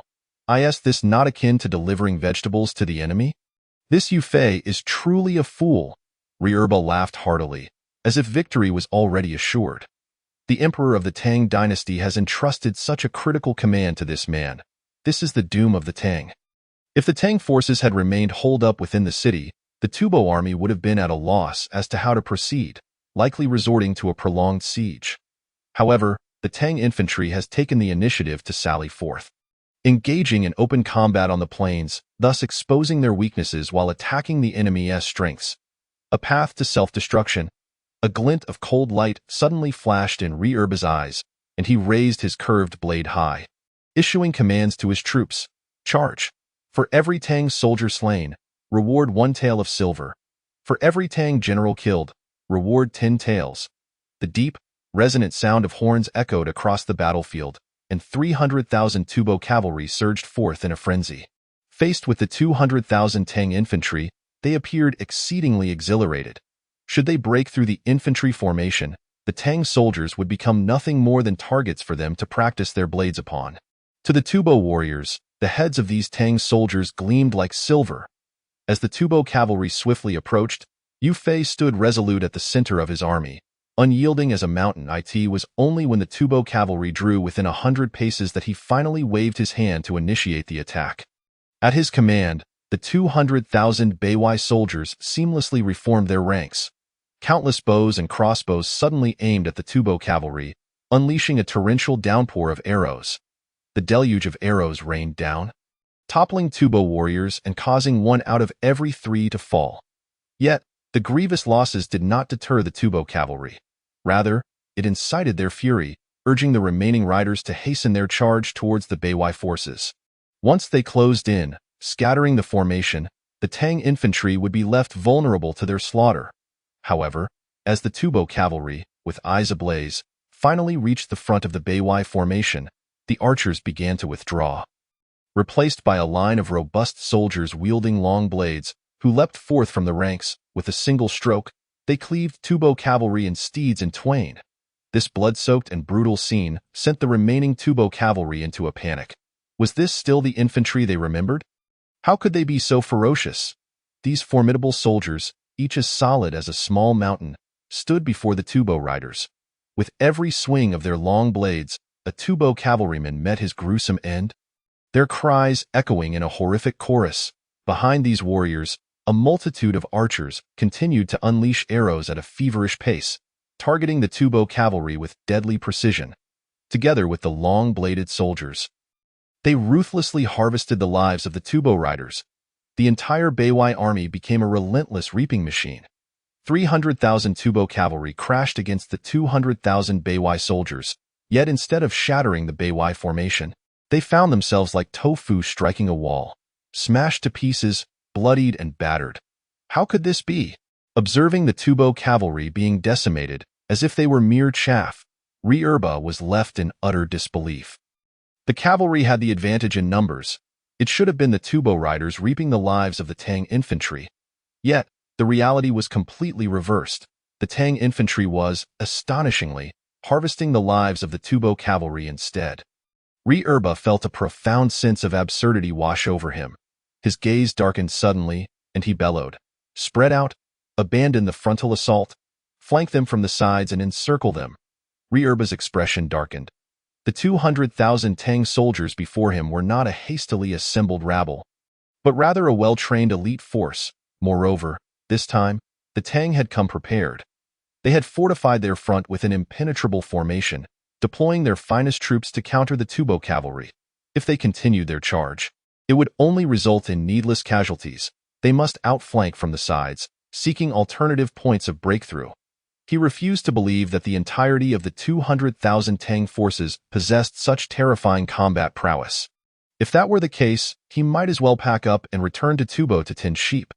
Yet, the outcome was precisely as Ri Erba had anticipated. The Tang forces were striking from all directions. Wherever the Tubo cavalry attempted to flank, they encountered a relentless onslaught, suffering grievous losses. Chapter 73. Lord Tuli, we are surrounded. Ri Erba was left dumbfounded. Such a vast army of 200,000 Tang soldiers had no discernible weak points. No matter where the Tubo cavalry launched their attacks, they were met with devastating counterstrikes. After this round of charges, the Tubo cavalry had suffered catastrophic losses, with tens of thousands perishing at the front. Meanwhile, the Beiwai forces had incurred almost no casualties. The disparity in casualties was staggering. Moreover, Having failed in their assault, the Tubo cavalry faced a crippling blow to their morale. The Tang infantry was indeed too formidable. Not only were they not suppressed by the Tubo cavalry, but they had instead turned the tables, suppressing them. This tactical approach was clearly practiced and exceedingly targeted. In an instant, the Tubo army was gripped by a sense of panic. For the first time, they experienced fear towards the Tang infantry before them. And how astute was Yu Fei in his assessment of the battlefield. At the moment the Tubo cavalry began to feel trepidation, a fierce glint flashed in Yu Fei's eyes. Advance. Break the enemy. With Yu Fei's command, the 200,000 Beiwai soldiers began to take the initiative, launching a counterattack against the Tubo cavalry. At this moment, the Tubo cavalry, having lost their resolve, began to retreat under the fierce counteroffensive of the Beiwai forces. Do not allow them to flee. Seeing the Tubo cavalry begin to falter, Rierba's expression darkened, and he brandished his saber, shouting to his cavalry, "Hold your ground." Yet, no matter how he shouted, the Tubo army's defeat was evident, and they could not stop the Beiwai forces' counterattack, retreating step by step. Large numbers of Tubo cavalry began to flee. After all, they were mounted, while the majority of the Tang forces were infantry. If they wished to escape, the Tang would be unable to pursue them. The time had come as the Tubo cavalry began to flee. Yu Fei, who had remained steadfast as a mountain, finally showed a change in expression. The Tubo army's formation was in disarray, and they were in full retreat. Now was the moment to deliver the decisive blow. All cavalry, charge with me. Target the enemy general, Rierba. Yu Fei urged his steed forward, leading a small contingent of Beiwai cavalry directly towards the Tubo army's commander, Rierba. With his renowned Lichuan divine spear, he surged forth, scattering all in his path, none able to impede the might of Yu Wumu's strike. The fleeing Tubo soldiers scattered in all directions, not daring to stand before Yu Fei and his Beiwai cavalry. And soon a path was carved through the Tubo army. Witnessing Yu Fei's extraordinary valor, Rierba's expression soured. Even if he did not wish to acknowledge defeat, the reality was laid bare before him. 300,000 Tubo cavalry had been vanquished. "General, we must retreat." A nearby Tubo commander hastily urged, "Though we have suffered defeat, we still have 50,000 infantry in reserve. General, retreat quickly to regroup with the rear forces. And we can still fight. We, the Tubo, retain a decisive numerical advantage." Rierba hesitated at these words. Just then, Yu Fei drew his bow and loosed an arrow towards Rierba. "General, look out." The Tubo commander beside Rierba's expression changed dramatically, immediately stepping in front of him to block the arrow. However, the force of the arrow was tremendous, sending the commander and the arrow flying. Rierba was also knocked from his horse, landing on the ground in a most undignified manner, his helmet rolling away, leaving him in a most disheveled state. Retreat? Quickly. It was only then that Rierba realized the danger, becoming frantic as he called for his guards to cover his escape. His eyes flickered with uncertainty. The Tang forces indeed possessed formidable strength, but the Tubo army still held the advantage in numbers. He had not yet lost. He needed to regroup with the 50,000 Tubo infantry and prepare to engage the Tang forces in a life-and-death struggle. In the north pavilion of the Tang dynasty, 300,000 Turkic soldiers advanced southward into the territory of Tingzhou. The weather was harsh, with wind and snow swirling about. The 300,000 Turkic troops pressed forward through the snowstorm. Just as their eyes could discern the walls of Tingzhou, a sudden blizzard surged from the south. The wind whipped at the Turkic cavalry, nearly blinding them. Yet, amidst the storm, bright armor glimmered, reflecting beams of light in the falling snow. One Turkic commander felt a blur before his eyes, and as his vision cleared, he beheld the dense formation of the great snow dragon riders, seemingly merging with the blizzard, quietly launching a surprise attack. "It is the Tang army. The great snow dragon riders have arrived." The Turkic commander shouted in alarm, and the entire Turkic army was thrown into chaos. The great snow dragon riders had timed their approach perfectly, catching them completely off guard. However, the commander coolly scolded his men. "What is there to fear? We, the Turkic army, number 300,000, while the Tang forces are fewer than 100,000, 3 times the enemy's strength. The advantage is ours." Upon hearing Tuli's words, the Turkic army calmed considerably. Indeed, they marched south with an impressive 300,000 troops, vastly outnumbering the Tang forces. In this confrontation, it should have been the Tang who felt panic, not them. The Tang may boast of their great snow dragon riders being unmatched, but to me, the Turkic cavalry is truly invincible. Tuli declared in a low voice, our Turkic cavalry vastly outmatches the great snow dragon riders. You must remain resolute and not be swayed by the Tang. What a grand spectacle it is, the mighty snow dragon cavalry dominating the battlefield. He even boasts that the Turkic cavalry could conquer the cosmos. Who cannot indulge in bravado? What truly matters is whether anyone believes it. Once he annihilates the formidable snow dragon cavalry of the Tang dynasty, all honors belonging to them will naturally be trampled under the feet of the Turkic riders. Relay the command to the entire army. Prepare to annihilate the enemy. Tuli raised his curved blade high, eager to lead a personal charge against the snow dragon cavalry ahead when suddenly a messenger appeared. Shouting, Lord Tuli, calamity strikes. Our left flank is under fierce assault from the Tang snow dragon cavalry. What? Tuli's expression changed drastically. Hadn't the snow dragon cavalry emerged from the front, taking advantage of the raging blizzard to launch a surprise attack on his Turkic forces? When did they manage to infiltrate the left flank?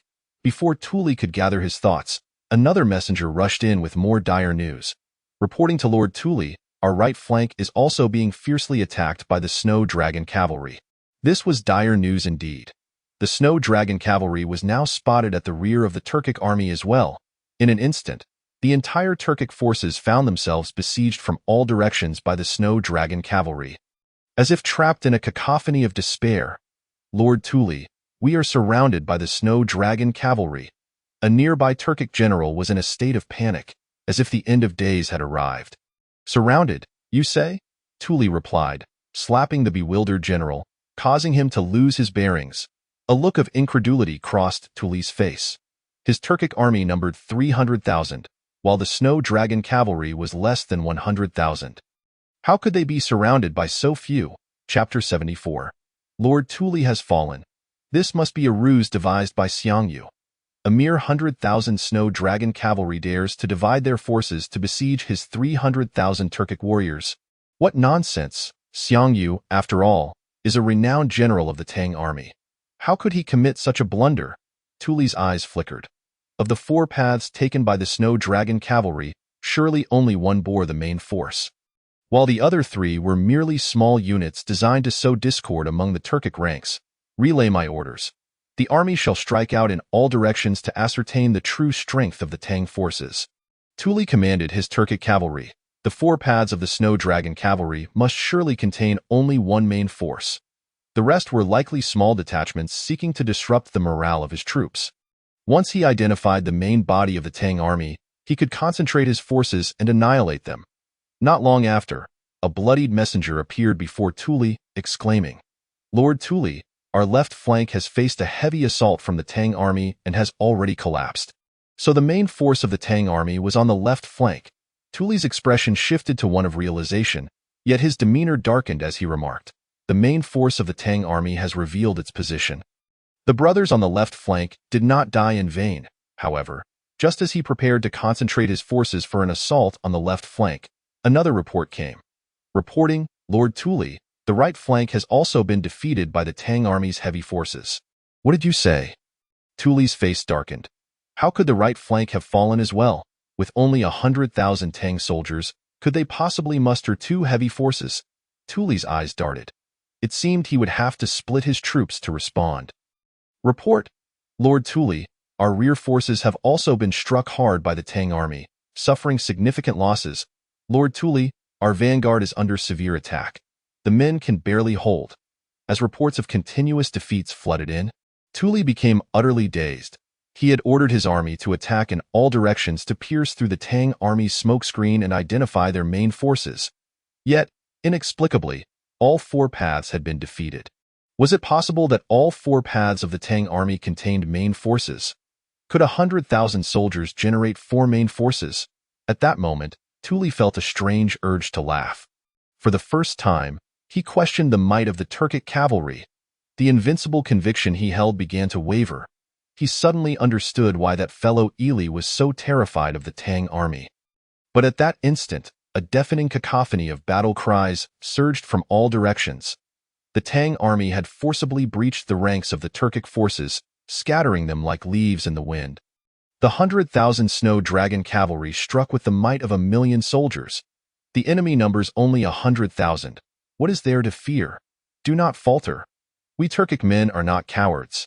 Tuli bellowed amidst the chaos, striving to turn the tide of battle, but to no avail. The Snow Dragon cavalry swiftly maneuvered through the Turkic ranks, fragmenting their forces into numerous small groups, conducting encirclements and annihilations. Lord Tuli, surrender. The Tang army surrounds us, a Turkic general cried in terror. Surrender? Tuli replied with a resounding slap, sending the general into a daze. We Turkic forces possess only brave warriors, not cowardly turtles with me here. Who dares to retreat? I shall execute him. Tuli drew his curved blade, a ferocious expression on his face. Anyone who wishes to flee must first step over my dead body. But just as he finished speaking, an arrow suddenly soared through the air, striking Tuli in the thigh. He screamed in agony, tumbling from his steed. I've been hit in the knee. Tuli's face turned pale. Someone, help me mount my horse. He anticipated that the surrounding Turkic warriors would assist him. However, to his dismay, they all shouted in panic. Lord Tuli has fallen. Lord Tuli has fallen. A throng of fleeing Turkic soldiers surged past him, trampling over his body, fleeing in disarray. Poor Tuli was reduced to a mere mass of flesh beneath the hooves of retreating Turkic cavalry. 300,000 Turkic riders now scattered like a horde of mice across the grasslands. In Chang'an, within the palace and the Golden Throne Hall, officials of both civil and military ranks wore grave expressions. Burdened with anxiety, to the north, 300,000 Turkic cavalry threatened the central plains. To the west, 800,000 T. Is it serious to encircle 300,000 with 800,000? Even if the vanguard of Tubo suffers a great defeat, there remain 50,000 infantry stationed in Guangzhou. The outcome is far from being determined, Your Majesty. Are you not being overly optimistic? However, although Yufei has achieved a significant victory, the two officials, the Minister of Rights and the Minister of Personnel, show no inclination to gloss over the previous topic. Even a local triumph cannot alter the fact that Li Xiu is infatuated with women. Your Majesty, we have just raised the matter of the harem. As the two were about to speak, a sudden urgent report resounded from outside the hall. The courtiers turned their gazes toward the sound, and it was evident that another spy from the Eastern Depot had hastily entered the Golden Throne Hall. Your Majesty, a great victory in Tingzhou. The Eastern Depot spy knelt before the royal path and proclaimed loudly, General Xiang Yu, leading 100,000 Snow Dragon cavalry, has achieved a resounding defeat against 30,000 Turkic cavalry on a snowy night, decapitating over 200,000 foes, and has slain the Turkic Khan's brother, Tuli, annihilating the invading enemy in one fell swoop. Upon hearing this, the court was once again shaken. The civil and military officials had just received the good news from Yufei, and the burden on their hearts had been considerably alleviated. Now, they were graced with such jubilant tidings once more. They had thought that, facing the Turkic cavalry from the northern steppes, Xiang Yu's 100,000 troops could merely hold them at bay. They never anticipated that Xiang Yu would achieve such a decisive victory, killing the Turkic commander Tuli and slaying 20,000 Turkic cavalry. This meant that, on average, each of the 100,000 Snow Dragon cavalry had killed 2 enemies. How extraordinary! Congratulations to Your Majesty! Congratulations to Your Majesty! The Minister of War hurriedly stepped forward, joy radiating from his countenance. With the Turkic army vanquished, our Tang dynasty's northern borders would be free from worry. Next, only the isolated Tubo remains. In an instant, the atmosphere within the court became lively. Tubo had already suffered setbacks at the hands of Yufei and incurred heavy losses. The Turkic army had been nearly annihilated by Xiang Yu. The ominous clouds that loomed over the Tang dynasty had dissipated significantly. The situation appeared to be turning favorable for our Tang. This is all thanks to Your Majesty's astute leadership. Renowned generals like Xiang Yu, Bai Qi, and Yufei have all been elevated by Your Majesty's hand. The Minister of Personnel expressed with deep sentiment. Your Majesty must have foreseen their talents, which is why you decisively promoted them to command the 3 armies. Yet, prior to this, these 3 were merely obscure soldiers. Entrusting them with the nation's great responsibility requires remarkable courage. Upon hearing this, many officials nodded in agreement. The current emperor bears the legacy of Emperor Taizong. Indeed, in identifying military talent, Your Majesty surpasses even Emperor Taizong. It seems Your Majesty had already anticipated that with the abilities of Xiang Yu and Yu Fei, they would undoubtedly defeat the foreign armies. Hence your calm demeanor? The Minister of Rights questioned with uncertainty. Unexpectedly, Li Xiu shook his head and replied, I am no oracle. How could I possibly predict the future? In truth, I share the same anxiety as you. I merely feigned composure until I received the news that eased the burden on my heart. Li Xiu sighed heavily. Alas, this is the essence of the trust between sovereign and subjects. Even before the battle commenced, he felt assured of victory. Is that so? Upon hearing Li Xiu's words, a glimmer of doubt flickered in the eyes of the courtiers. I understand now. At that moment, Cao Shuang suddenly slapped his forehead and exclaimed, capturing the attention of the court. Your Majesty truly has profound intentions. Cao Shuang looked at Li Xiu with admiration. Yet, Li Xiu was perplexed. What do you understand? Before the assembly, Cao Shuang smugly declared, Your Majesty's apparent nonchalance and leisurely demeanor, even expressing interest in selecting beauties for the harem, is actually to instill confidence in us, your ministers. Just imagine, if even Your Majesty, the Emperor, were terrified by the foreign armies, unable to find peace, would not our Tang court descend into chaos? Only with Your Majesty remaining steadfast as a mountain can the court stand firm. We, the ministers, can have confidence in the court.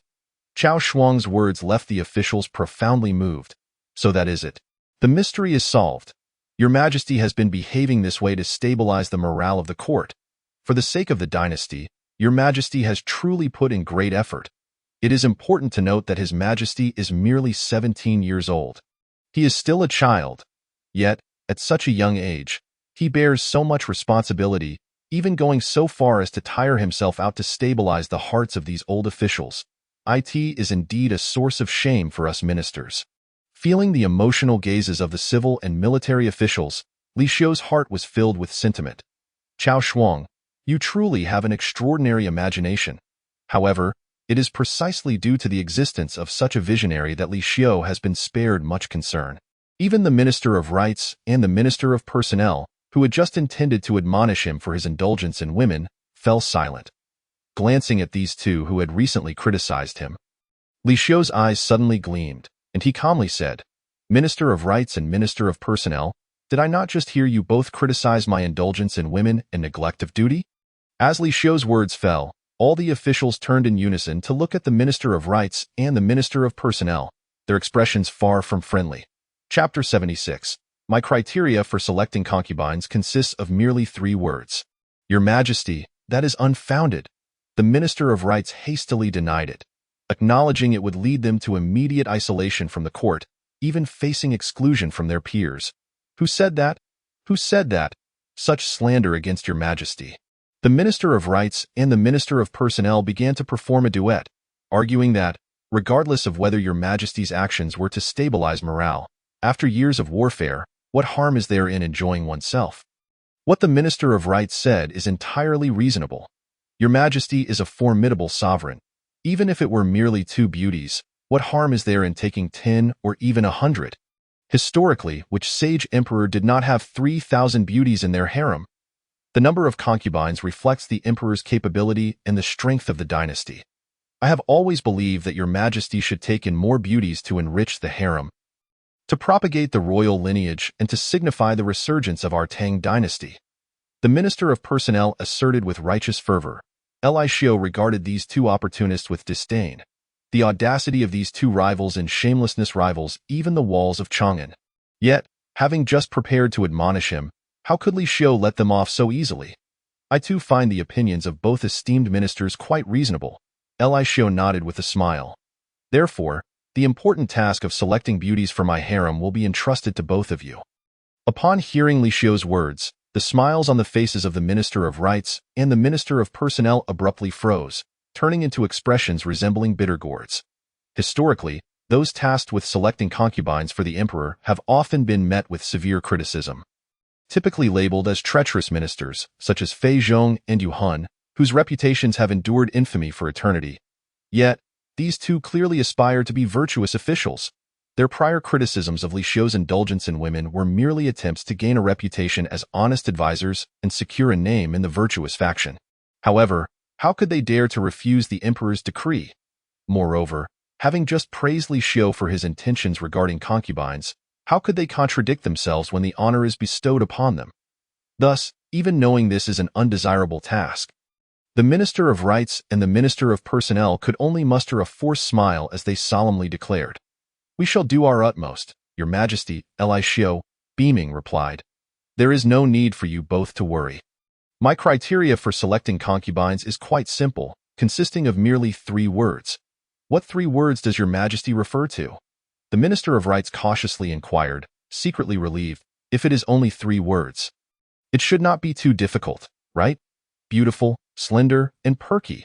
Li Xiu enunciated each word clearly: beautiful, slender, and perky. The Minister of Rights and the Minister of Personnel exchanged bewildered glances, clearly perplexed. They could comprehend the first word, but the meanings of the second and third eluded them. Li Xiu then nonchalantly clarified, "Beautiful refers to both physical beauty and inner virtue. Slender pertains to a slim waist and legs. Perky pertains to a lifted posterior and a well-defined physique. Only those who satisfy these 3 criteria may enter the palace." After hearing Li Xiu's explanation, the expressions of the Minister of Rights and the Minister of Personnel turned somewhat grim. "Your Majesty, while these appear to be 3 simple words, the actual requirements are quite high." Yet, since they had just committed to this in front of the civil and military officials, they had no room to retract their promise and could only bow their hands to Li Xiu, stating, "We shall adhere strictly to Your Majesty's requirements in the selection process." The 2 individuals were inwardly lamenting their predicament, as the task of selecting beauties for the emperor was inherently contentious. Coupled with His Majesty's rather simplistic and brutal criteria for selection, it seemed nearly impossible for them to avoid being branded as treacherous ministers by posterity. After being defeated by Yu Fei outside the city of Xianyang, Ri Erba retreated with his remnants back to Longyu, where he reunited with the remaining 500,000 troops of the Tubo army. With the infusion of these fresh forces, Ri Erba was instantly revitalized. Akin to a deflated balloon being filled once more, brimming with ambition, he led nearly 600,000 troops into the vast fields of Guangzhou, engaging in a series of 7 consecutive large-scale battles against Yu Fei's 200,000 Beihai army. However, Ri Erba faced defeat in each encounter. Following these 7 fierce confrontations, the once mighty Tubo army dwindled to less than 200,000 soldiers.